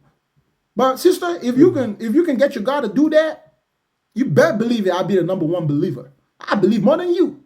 I'll go right back to being a Christian. Shit, I'll cast that. Bro, I will go to hell and fight the devil. I beat the devil up for God. I do anything. I take the gospel to goddamn Mars. I take it to Pluto. Shit, I travel the galaxies. God damn, you know where I go? I go anywhere. And God want me to carry his throne on my back, I carry that shit on my back. All he got to do is pull up to my house. I live in California, just in case God didn't know. But he can find out the rest, because he's God, obviously. I ain't finna tell my address on the internet. Oh, hell no. I know how y'all be on the internet before some religious person pull up on me. I'm like, you want to see God? I give you 2 hot ones. You can go to heaven. I say, oh, no, buddy. I don't believe that shit. I don't need no 2 hot ones right now. I'm not trying to go to heaven because of 2 hot ones. Pow, pow. There's some religious people out there that think like that. Oh, hell no. Can I call 911 before you pop me? No. They might not give me a chance. So, yeah, if God can pull up, sister, you best believe you're going to hear about Pastor Bakanga. I'll be out here Bakanga-lizing the whole world in the name of Jesus. Even demons going to run away when they hear my name. Shit, Elijah ain't gonna have shit on me. Moses ain't gonna have Abraham? Who the heck is Abraham? No, it's gonna be Bakanga. I will write the goddamn last book of the Bible. You know how y'all believe Revelation is the last book now? If God pull up to me, I write a whole new book of the Bible. I write that shit in English and in Spanish.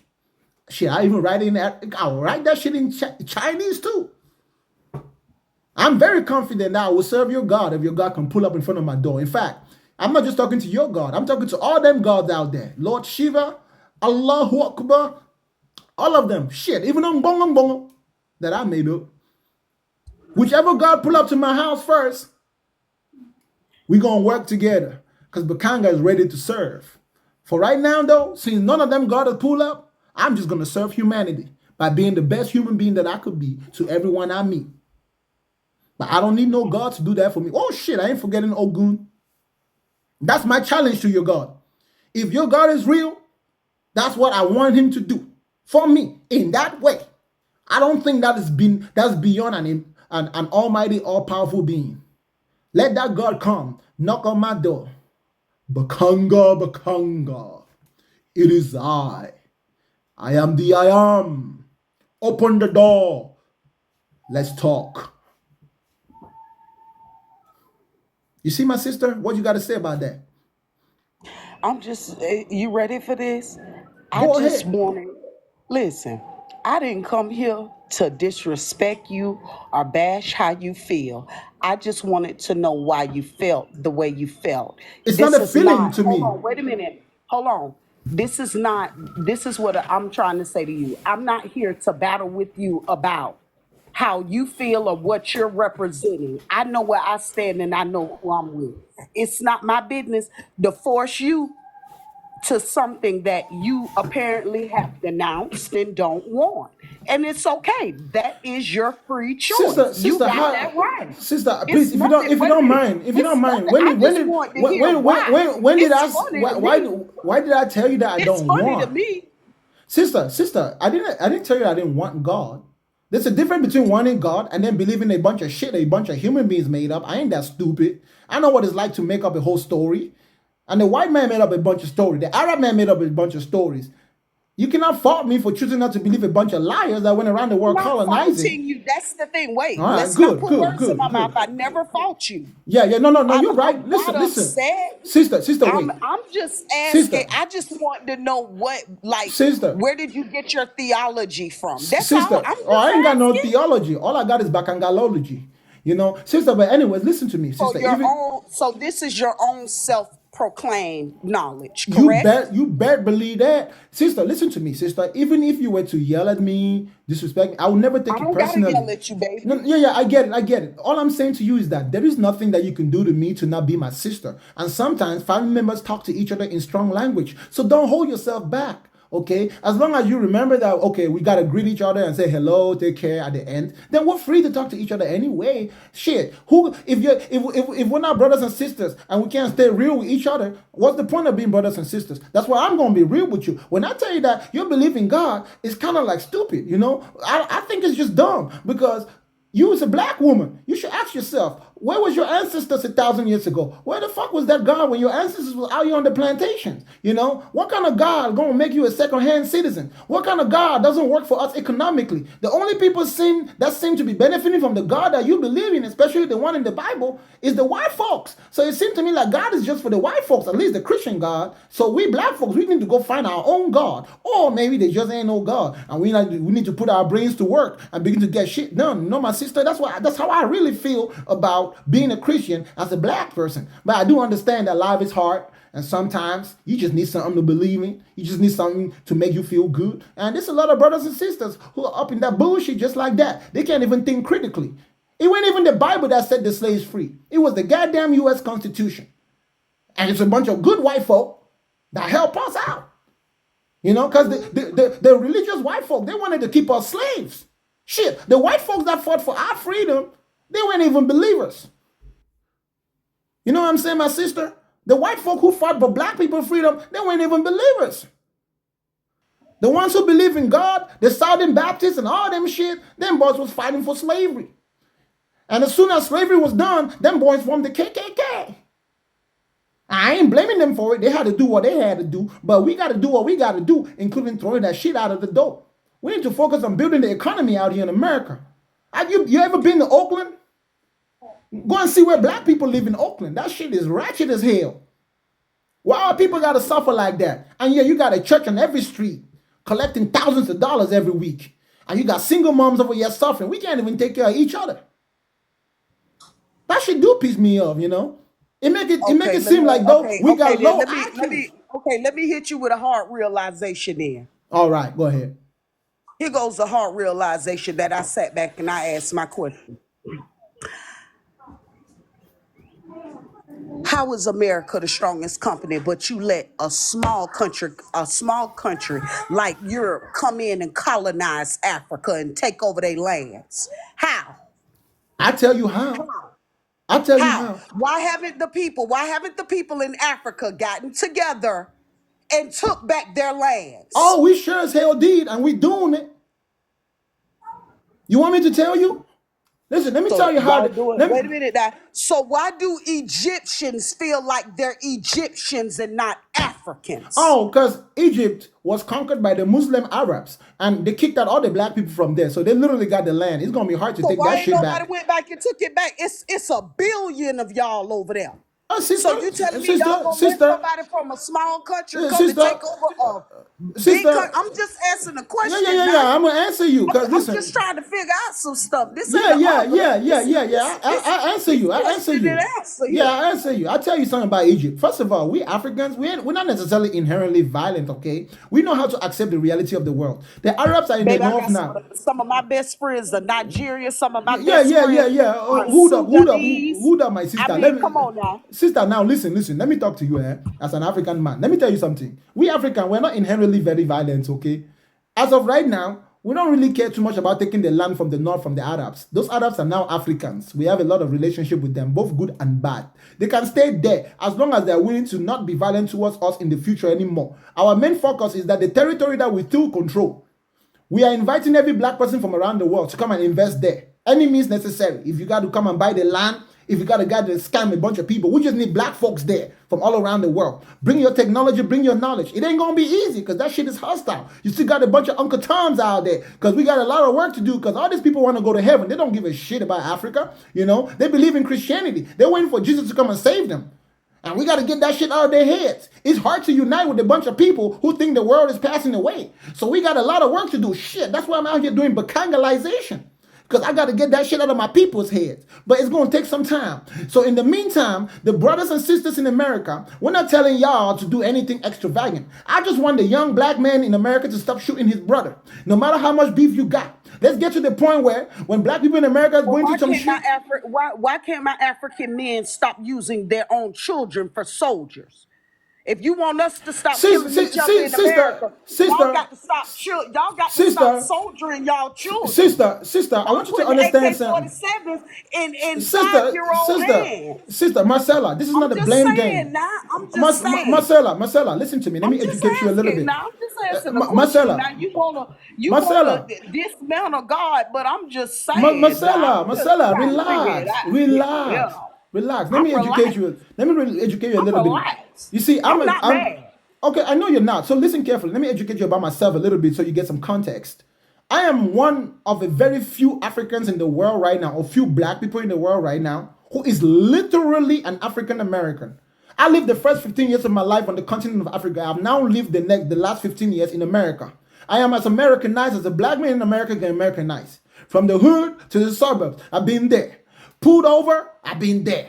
I've had to deal with it, I've been there. I've interacted enough with my black brothers and sisters to get cultured in. You know what I'm saying? I love my Louisiana shrimp just as much as anybody else. I love my Kool-Aid. I love my watermelon and my chicken just like everybody else. I am who I am. I love my rap. I love my hip-hop. I love my everything like everybody else. But I am also still African. And I can see the dilemma of my people on both sides of it. On the American side, on the African side. My criticism is not to pit us apart. My criticism is to show you that we got problems on everywhere we are.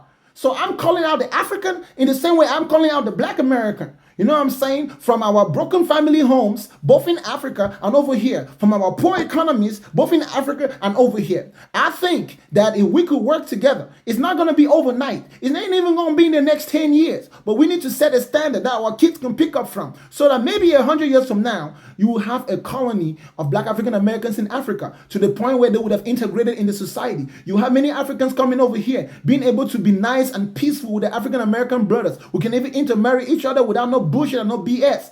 You know, and then if you want to be Christian, you can be Christian after that. But we got to be black first. We got to understand what it means to be black. What it means to be black is not anti-white. What it means to be black is to remember our roots, to remember our common suffering, and to make sure that we or our children will never go through what our ancestors went through. We have a responsibility towards our predecessors to get rid of all the separations, to get rid of all the bullshit. The problem is so many of us are obsessed with the very ideologies that kept us enslaved to the point where we're not even willing to work together to make the world a better place. That's what I'm saying. That's what I'm saying. You know, we have a responsibility. Me as an African and me as an American. So if I'm a young man out here in America, I can't be gang banging. I can't be going out there selling drugs, doing stupid dumb shit, because anything I do as a black man in America reflect on my black brothers and sisters. Okay, if I do some stupid shit, somebody's gonna see that shit and then see a black dude, they'll look like me and think he a gangster and think he foolish and think he dumb. I have a responsibility to uphold my moral values. You do, and I listen, and I totally agree with you on that. But let me ask you a question. Who gave you the rules to follow? What rules? What rules of living morally or righteously or correctly? Who gave you the base follow rules? My ancestors and my genetics. And who gave the ancestors the base following rules? We don't know. We know that it was developed throughout time. So we're not going to say that the Egyptians aren't the best record keepers. Everybody in Africa got good records. Our record is literally in our tribal languages. The story, the tales, even the meaning of words, all carry within it historical truths, historical lessons, and historical morals. So if you're saying, hold on now. So if you're saying that, and if you actually go back and research, even the Egyptians in their records from ancestors say there is a God. You're wrong. There is a God. There is a God above all God. I'm just saying now. No, This sister, what this sister. straight out of Africa. This No, straight out of sister, Egypt. Now sister, sister. I I'm understand what you're saying saying, sister. they hold it. Hold on now. Egypt holds the longest. They have the longest, oldest records in the world. That's not And true. Egypt. That's Hold on not now. true. No, no, hold up, sister, How hold is up, that hold not up. The true? oldest, the How oldest is that records. not true? Some of the oldest records in the world that are even older than Egypt can even be found in North America. Before Egypt was Egypt, it was Kemet. Okay, now Kemet used to be an empire that spread throughout a lot of Africa, but you also have Bakongo. When we were still just Bantus, like black people, the majority of what would have been a black person, the way we know it today, the typical Negro was a Bantu. We did have Somalis up in the north, and we had the Hebrews, who are now most of them are some of the Fulanese, Igbos, Ashantis, that spread out throughout West Africa. Then, even in North America, our original ancestors that had traveled over here a few thousand years ago, they did interact with the Polynesians, intermixed. There's an element of truth, you know. So the history goes back that far. That's not my point, my sister. When we believe, But my when point, wait, no, don't no, hold blow on, my hold on, hold on, point hold up. on, My hold on, hold point on, is, hold on. Let where me did your address. Let me ancestors address that point. get these Let me address moral that point. rules of living Let, from? let, let me address that point. Listen, when we were talking about deities were not literal beings. There is a literal aspect to deification, but it had nothing to do with supreme beings. It had everything to do with something which is purely mythological. And I really, really not like to talk about it, but I would mention it to you. Within our African tradition and cultures, we have stories that say that some of us don't even originate exactly from this world, and that there are other extraterrestrial forms of life, some which possess even higher technologies, which came to this world and subjugated our people in origin. There were multiple wars that were fought, and eventually the hostile groups left. And what was left of us, the knowledge that we gained, we built civilizations in this world. That's the generic sum of all the combinations of stories from every little tribe. I can go into different details. I can tell you which ones I think is bullshit. There might be an element of truth to it. We don't know. We are still researching. In fact, we need to research some more. So when you look at ancient Egypt and Kemet, and you're talking about they believed in gods, they were talking about personification. They were personifying. In African tradition, fundamentally, and black culture, if something does good to you, you ought to respect it. So if you have a tree in your compound that gives you mangoes, you got to treat that tree like a person. But when the white man came and saw it, he thought it was worship. When you see the sun in the sky, the sun is shining its light, and it does it consistently. You got to treat the sun like a person. So you got to be thankful towards the sun. It's not necessarily worship, it's just gratefulness. But they saw it as worship. So a lot of our ideologies is a combination of our experiences and our personification of what we saw in nature. Existence is so old, sister. Existence is so old. Civilizations have come and gone, so innumerable. There is no one that can point the finger to the beginning. I'm telling you that. I'm telling you that. Our ability to think is the biggest superpower that we have. It can put us on equal playing field with any entity, with any being anywhere, as long as we use it. But our ancestors discovered that not only is our brain and our ability to think so great, but it is immeasurable when we work together. In my tribal language, we have something we say, Ifotiyaka. It says togetherness is strength. That's what I'm preaching. Regardless of all ancient history, regardless of all past glories, regardless of everything we've accomplished in the past, what matters is what we do right here, right now. And right here, right now, regardless of which God it may be or it may not be, we need to learn how to work together. And the religious beliefs that we hold are actually separating us rather than facilitating our working together.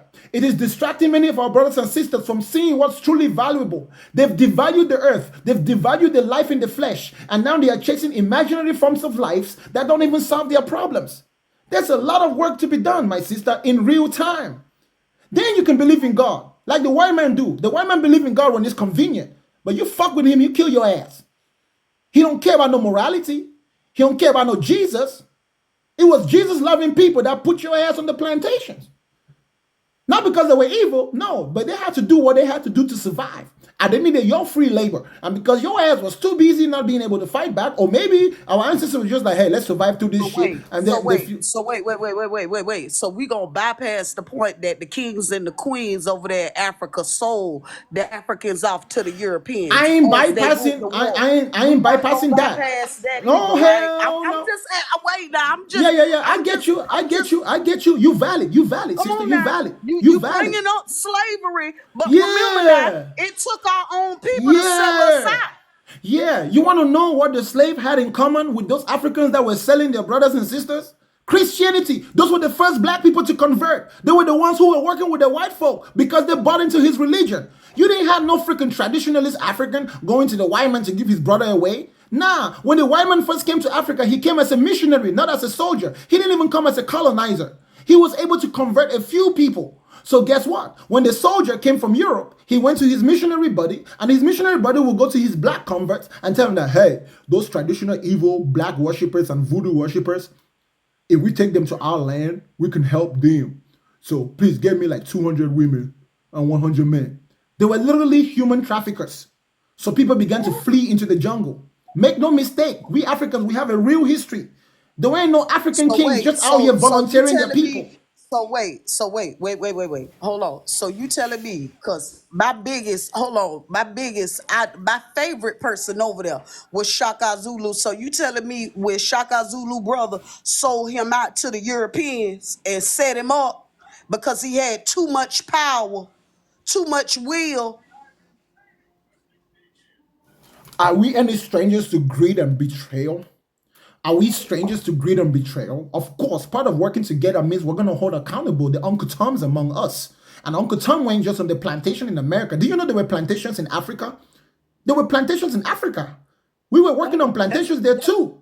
That's And what guess what? that okay. So okay, let me ask. Okay, tell Sister, me this: hold up. What God do What? the Africans worship over there? They don't worship no God but they self. I'm just trying to Oh, find out now. right now, as we speak, they What worship God do they worship over there? What right God did the now. ancestors worship back before the modernized and colonization? Sister, the ancestors didn't worship gods, but they had personifications for deity, which was their way of transmitting science and information. The biggest thing that And the what is a ancestors deity? What is a deity again? tell you, a deity is the personification of all the moralities and lessons we learn through our experiences. So basically, we took what we believed and made it a form. Correct? Say that again. Yes, that's called personification. Basically, So when you give basically when what you we did when was is we took self this and self that and said, oh, this is what it is. so what we did was that we took human characteristics and gave to non-human things to make it easy to understand. But Okay, the most here you go. important I'm gonna ask the you. most important part was to not forget that those things are not literal. And what is most important is how we treat each other. That is why if you see the way Africa was, despite the many tribes that we had, you never saw one tribe that went to the other tribe to go and convert them to their religion. Nobody was going out there to convert anybody. Everybody had their own personification of the world around them. Okay, I want you to do this for me right now. Seriously, if you ready for this, Sure. I throw it away and I take it off my neck. You got every element to make water. Make water right now on live. If you can make water, I won't believe there's a God. Make me some water. And I ain't talking about turn on your faucet. Make me some water with your hands and show me there is a God. You got the elements. You know what the recipe is. Now make water for me, baby. Make water on this live for me and now denounce God. In Brukutu, Go ahead, baby. in I'm just saying, Brakata, just make a little water for me. in Brukutu, Pour water right now from in between your hands. You said there's no God. Make me some water. Don't give me in no spit and don't give me nothing out the tap. Brukutu, in In Brooklyn Brakata, to what? In Brooklyn to in what? You Brakata. can't make water, bro. Look at that! You I can't just make made water, water! bro. I just made You water! cannot make I water, just bro. made water! I What? From just dipping made your hand in the water! bowl? Because I I just might made want you water! some Look at water. that! I Look love at it. that I love water! it. it. Look at You that didn't make water. water, baby. Hey, You sister, just sister, pulled that out sister, of a sister, bowl. How sister, about you sister, tilt the camera down and show the sister, bowl of water that they sister, just brought you? You sister, can't make sister, water, baby. sister, It's for sister, that. I know. I sister, got hold you. up, Good sister, day, my hold love. up, hold up. With love. Who you ever seen making water? Oh shit, she left. Damn, she said she was gonna denounce God if I made water. She made me get myself all wet. I had to umbrukutu imbrakata that water. Oh shit. You trying to tell me how to make water?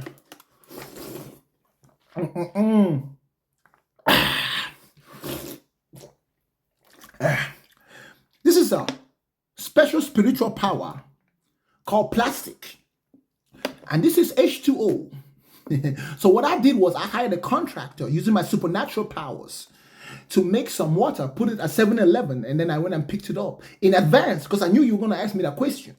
So as soon as you said to make water, shit, I have my water already made. See, that's what you don't know.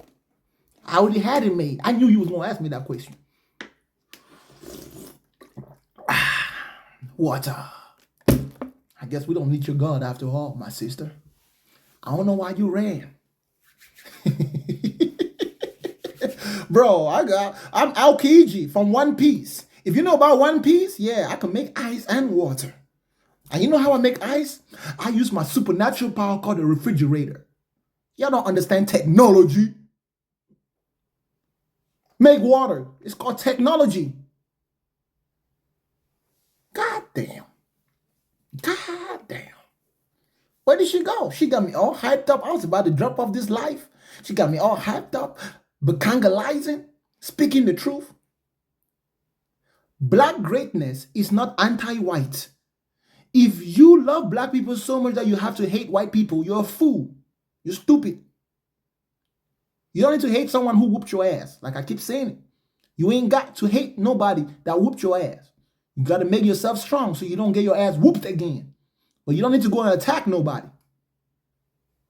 Hey, my One Piece folks, y'all know who Aokiji is.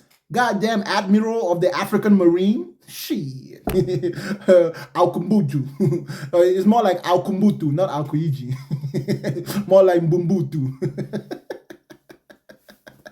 I know, man. I wasn't supposed to expose my superpowers. But I know some of y'all got this same superpower. Goddamn 7-Eleven. Goddamn 7-Eleven. Who needs to make freaking water when you got 7-Eleven? She said I couldn't use the faucet. I was like, well, shit, I don't use the faucet anyways. At least she didn't tell me not to use the toilet bowl, because I could have gone to the toilet bowl and got a little bit of water out of there and brought it here. Yeah. If you don't know One Piece, you better go check One Piece. Them Japanese folks sure as hell can write a good story. A good story. Very good story. One Piece is the shit. Naruto would have been awesome, man, but they messed Naruto up. They made that shit go by too fast. Dragon Ball Z is all right. Man, I remember when I was younger and my parents used to tell me that Dragon Ball Z was demonic. I low-key used to go and watch that shit anyways. Power up like Goku. Turn into a super Blackian. Well, back then I used to turn into a Super Saiyan. Now I turn into Super Bakanga. That's right. Bakanga lies in the mind of our brothers and sisters, freeing them from the slavery. Any religion which is not in your image is slavery. Any religion that you practice which is not in your image is slavery. So Christianity is not really slavery for the white man. Islam is not slavery for the Arab because they made that shit. The Chinese know it. I don't know why some of us black folk don't know that. We need to learn. If you really need a religion, just make one in your freaking image. Attack on Titan? Attack on Titan is too depressing. Too sad. You can't even like a character in that shit. Every time you like somebody, they die. That's my problem with Attack on Titan. I like the storyline though, but it's quite depressing. Demon Slayer. Demon Slayer, that's the shit. Because Bakanga is out here slaying demons. Bakanga out here slaying demons, y'all. Literally, with some water. Right out of the river Nile. Just in case you didn't know, y'all. Right out of the river Nile. I got some water out of the Mississippi too. God damn. Listen, y'all. I was about to go before the sister came up. I know some of you are probably coming in here late. But I do gotta go. I've been online for 10 hours and 37 minutes. I was collecting offerings, tithes and offerings. So if you don't mind, you can pay your tithes and offering to Bakanga at Cash App, Bakanga Foundation. Link is in my description. But if you're broke, don't worry about it. I ain't gonna send you to hell for not paying your tithes and offering. You need generosity in order to pay tithes and offering. I'm gonna call you stingy though. I'm gonna call you stingy. Because right here, I'm doing the good work of the Lord. The Black Lord. Oh, I'm tripping. Hey, y'all, I'm just tripping. It might just be fatigue. I went into comedy mode. Listen, y'all, despite everything we say on the internet, remember we're not each other's enemies. Y'all need to stop coming up here and then when we disagree, y'all live in anger. If you absolutely disagree with me, when it's time to leave, please calm down and say, hello, brother, have a good day. I'm sorry we disagree. I hope we can talk some more. Then you go your way, and I'm going to say hello, then you go your way. We don't need to be enemies, whether you're white, black, green, or yellow. Fundamentally, this world is our home. We need to make ourselves better, but without stepping on each other. Yeah? So I do not preach hatred in any way, shape, or form. Don't even hate yourself. Don't even hate hate. Don't even hate hate. You know what I'm saying, y'all? So therefore, after 10 hours and 36 hours, 10 hours and 36 minutes. God damn, even my math is gone. Yeah, it took a lot out of me to make that water, y'all. And I'm going to be posting this video on YouTube. So if you're not following me on YouTube, y'all, please get up on YouTube. And you will see this live. This specific today's live. This was awesome. If you were not here for all 10 minutes, definitely go to YouTube and check this shit out. This shit was funny. Yeah, Emma, I've been online for 10 hours today. You remember those good old days, Emma, when I used to do 15 hours on TikTok and stuff like that? I've been working a lot recently, chasing that money. I haven't had time. But today I did have the time. Yeah, God bless me. No problem. Donald Trump bless you too. Paul Biya bless you too. Muammar Gaddafi bless you too. Shit, Nelson Mandela bless you too. Yeah, you missed it, Emma. It was nice as hell. We had every breed of human in here tonight. Anyways, y'all, thank you so much to everyone. Let me not waste your time any longer. Go to somebody else's life or go about your day. I'll see you soon. Daniel, comment ça va, Daniel? Qu'est-ce qui se passe avec toi? Je m'appelle plus. Comment va le frère? J'espère que tout va bien avec mon frère. Il faut qu'on se catch up. Comment va la vie en Italie? Comment va la vie en Italie, Daniel? Bien sûr, je parle français. Je suis camerounais. Je suis camerounais. On a été colonisé par les Français et les Anglais et les Allemands. Avant la Première Guerre mondiale, c'était les Allemands. Après la Deuxième Guerre mondiale, c'était les Allemands et c'était les Anglais et les Français. Mais je suis africain. Je suis premièrement africain. Noir comme quoi? Noir comme la nuit. Tu vois? Oh, bien sûr, je viens du continent. Hein? Moi aussi, je suis continental. Le continent du Cameroun. Si vous ne savez pas, vous le sachiez maintenant. Ah, je m'exprime plus bien en anglais et j'ai une bonne compréhension sur ces sujets en anglais, plus que le français.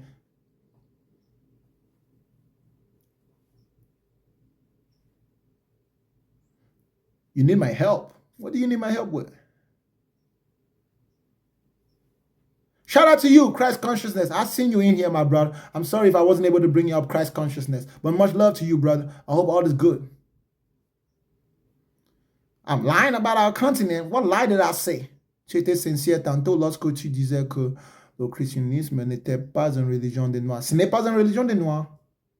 Pas du tout. Pas du tout. Si tu le crois, tu as été menti. Bien sûr, je suis le meilleur. I am the best. I'm the best version of who I can be. But I'm not better than anyone who's not me. I am the best version of who I am. But I'm not better than anyone who is not me. That's right. So I am the best of me. I'm certainly not better than anyone who is not me. So if you ain't me, I can't be better than you. I will never be a better you than you. That's why there's no need for comparison between me and you. I can only compare who I am now with who I used to be and who I would like to be.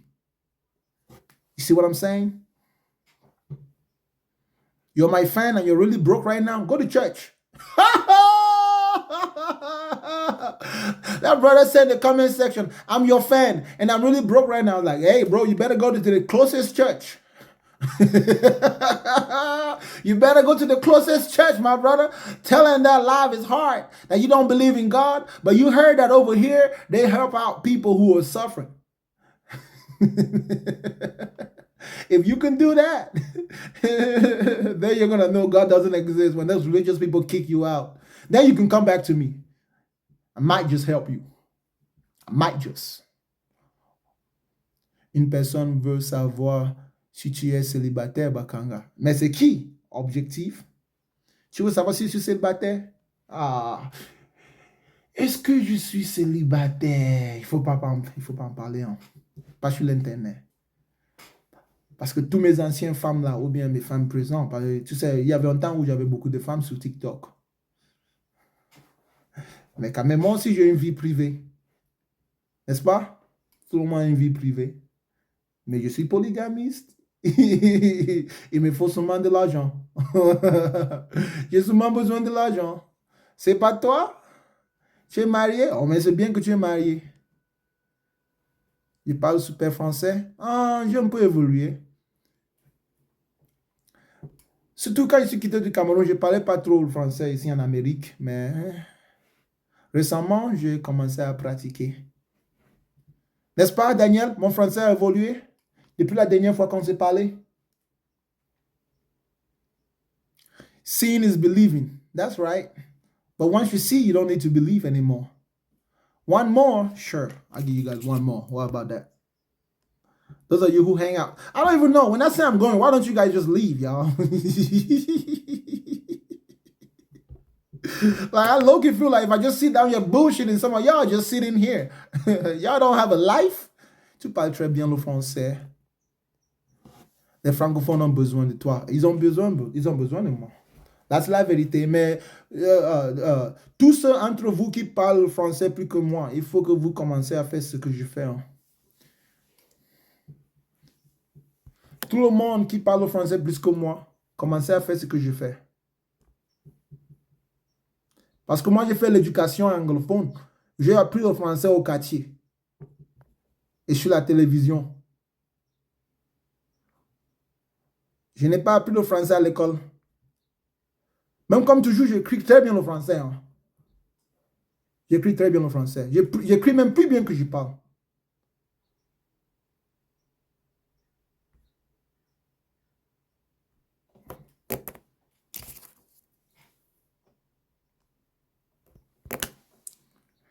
Mazi, you keep saying one more, my brother. You don't think I have a life? I have a life, oh.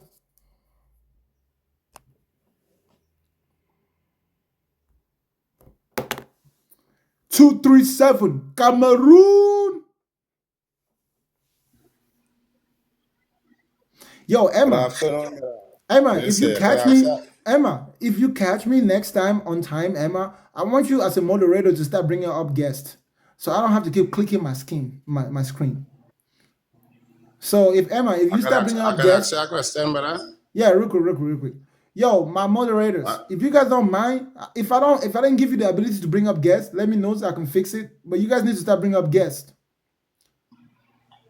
And if you want to take them down, you just ask me, or you can take down the ones you want. What's up, bro? What you got? Yes, sir, brother. Blessings. So here I want to ask you now. God created man in your own image and likeness, right? So he created you and you is a man, right? He also had a son, which was Christ. And Christ is also a man too. So my question to you is, even Satan, the Bible say, is a man also. So what nature God could be? If you is God's son and you is a man, if Emma. Christ is the son of God and he is a man, Satan, which is, they say is the evil one, he is also a man, what nature God will be? A man. You're very bright. Bro, so you You're agree very with me? bright. So you agree with me? No, well, you agree with me.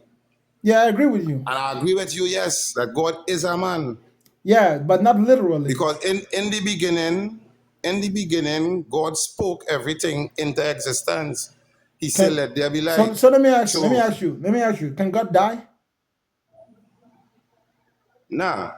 Then God is not a man literally. God is only a man ideologically, and ideas don't die. No, You're correct. but let me say something to you now. If Christ come here now and talking to we on this live here right now, how you going to know he's Christ? He's not a man normal. I'm gonna ask him. Like a man? I'm gonna ask him a question only him can answer. What I'm saying is, answer the question I'm asking you. Anybody who appears to me and claims to be God, I will ask them to take me throughout the entire space-time continuum since the beginning of existence to the very end of existence and show me everything that will happen that has ever happened in that moment. If they can't do that, they're not God. Anybody who appears to me, I repeat myself. Anybody. Listen to what I'm asking you, brother. Listen to what I'm asking you. You're going up on a high chase there. Listen to what I'm asking you. I said, if Christ come here now on the panel and talking to us, I never tell you he say he's God. I tell you if Christ come on the panel here and he talking to you, how you going to know that Christ? That's what I ask you. Because he's going to be a scammer.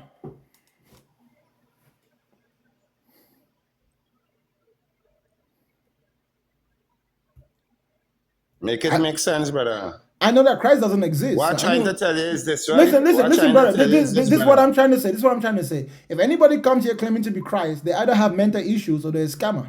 Because Christ doesn't exist. I don't need a Christ. Now that I know myself as a human being. Christ doesn't exist? What do you mean Christ doesn't exist? I don't understand. Because human beings don't need to be saved. Exist. So how you exist? If Christ do exist, how you exist? From my father's testicles and my mother's ovaries. Well, wait. And when you carry your mother and your father and it's right back, what go on with that? Go and ask my father and my mother. I don't know where they came from. Go and ask them. I know where I came from. Brethren, so we're trying to tell me that your mother and your father is your God. So if your mother and no, your father my mother are and my father are not my God. Then. My mother and my father are not my God. All right, them my is mother, your creator then. My mother is my mother. My father is my father. Nothing more. And them is your creator. No, they are my producers, not creator. They did not create me. They produced me. Brethren, and my now father and my mother did not decide and say, hey, let's fuck and give birth to a boy. Now, once they fucked, they didn't control the process, so they produced me. It was a natural process most of the way. I don't understand what you're saying because look how much fuck does take place and no child will come. So I don't understand what you're trying to tell me. Make it make sense. Hold up. You say you fuck and no child came? You know how much time people fuck and no child will come? They are impotent. So make it make sense. That's what you're telling me. They are impotent. So the man's fuck, testicular process does not work. Huh? So were you telling me every time you fuck, you just make child?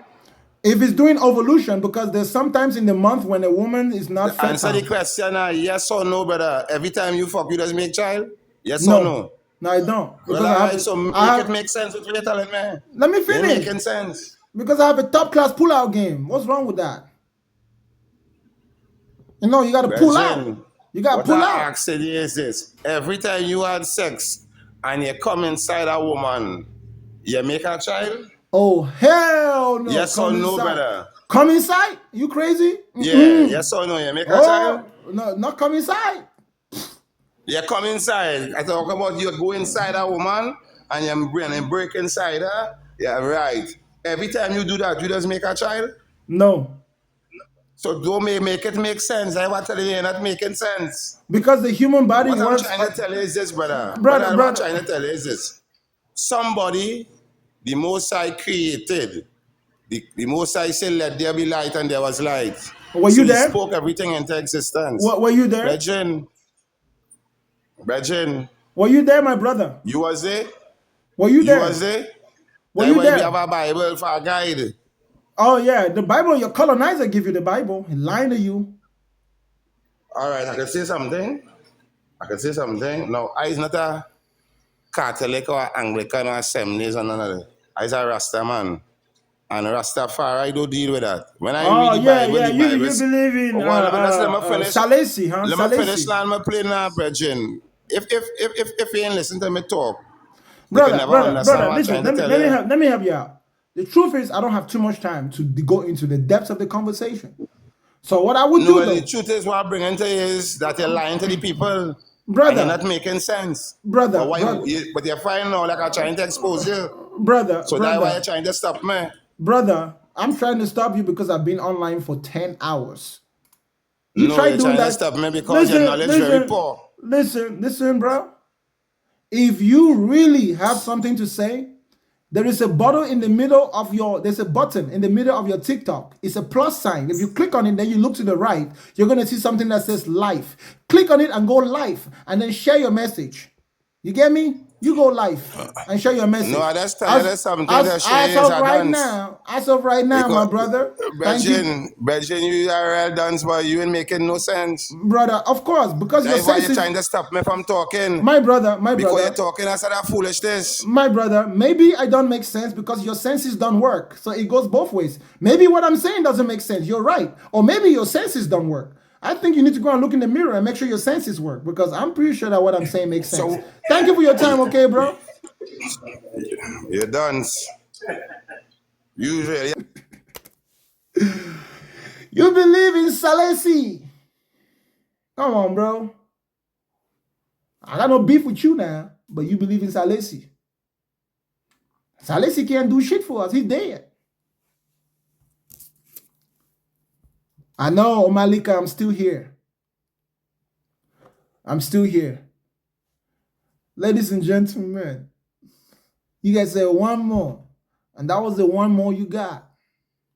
Bakanga is out.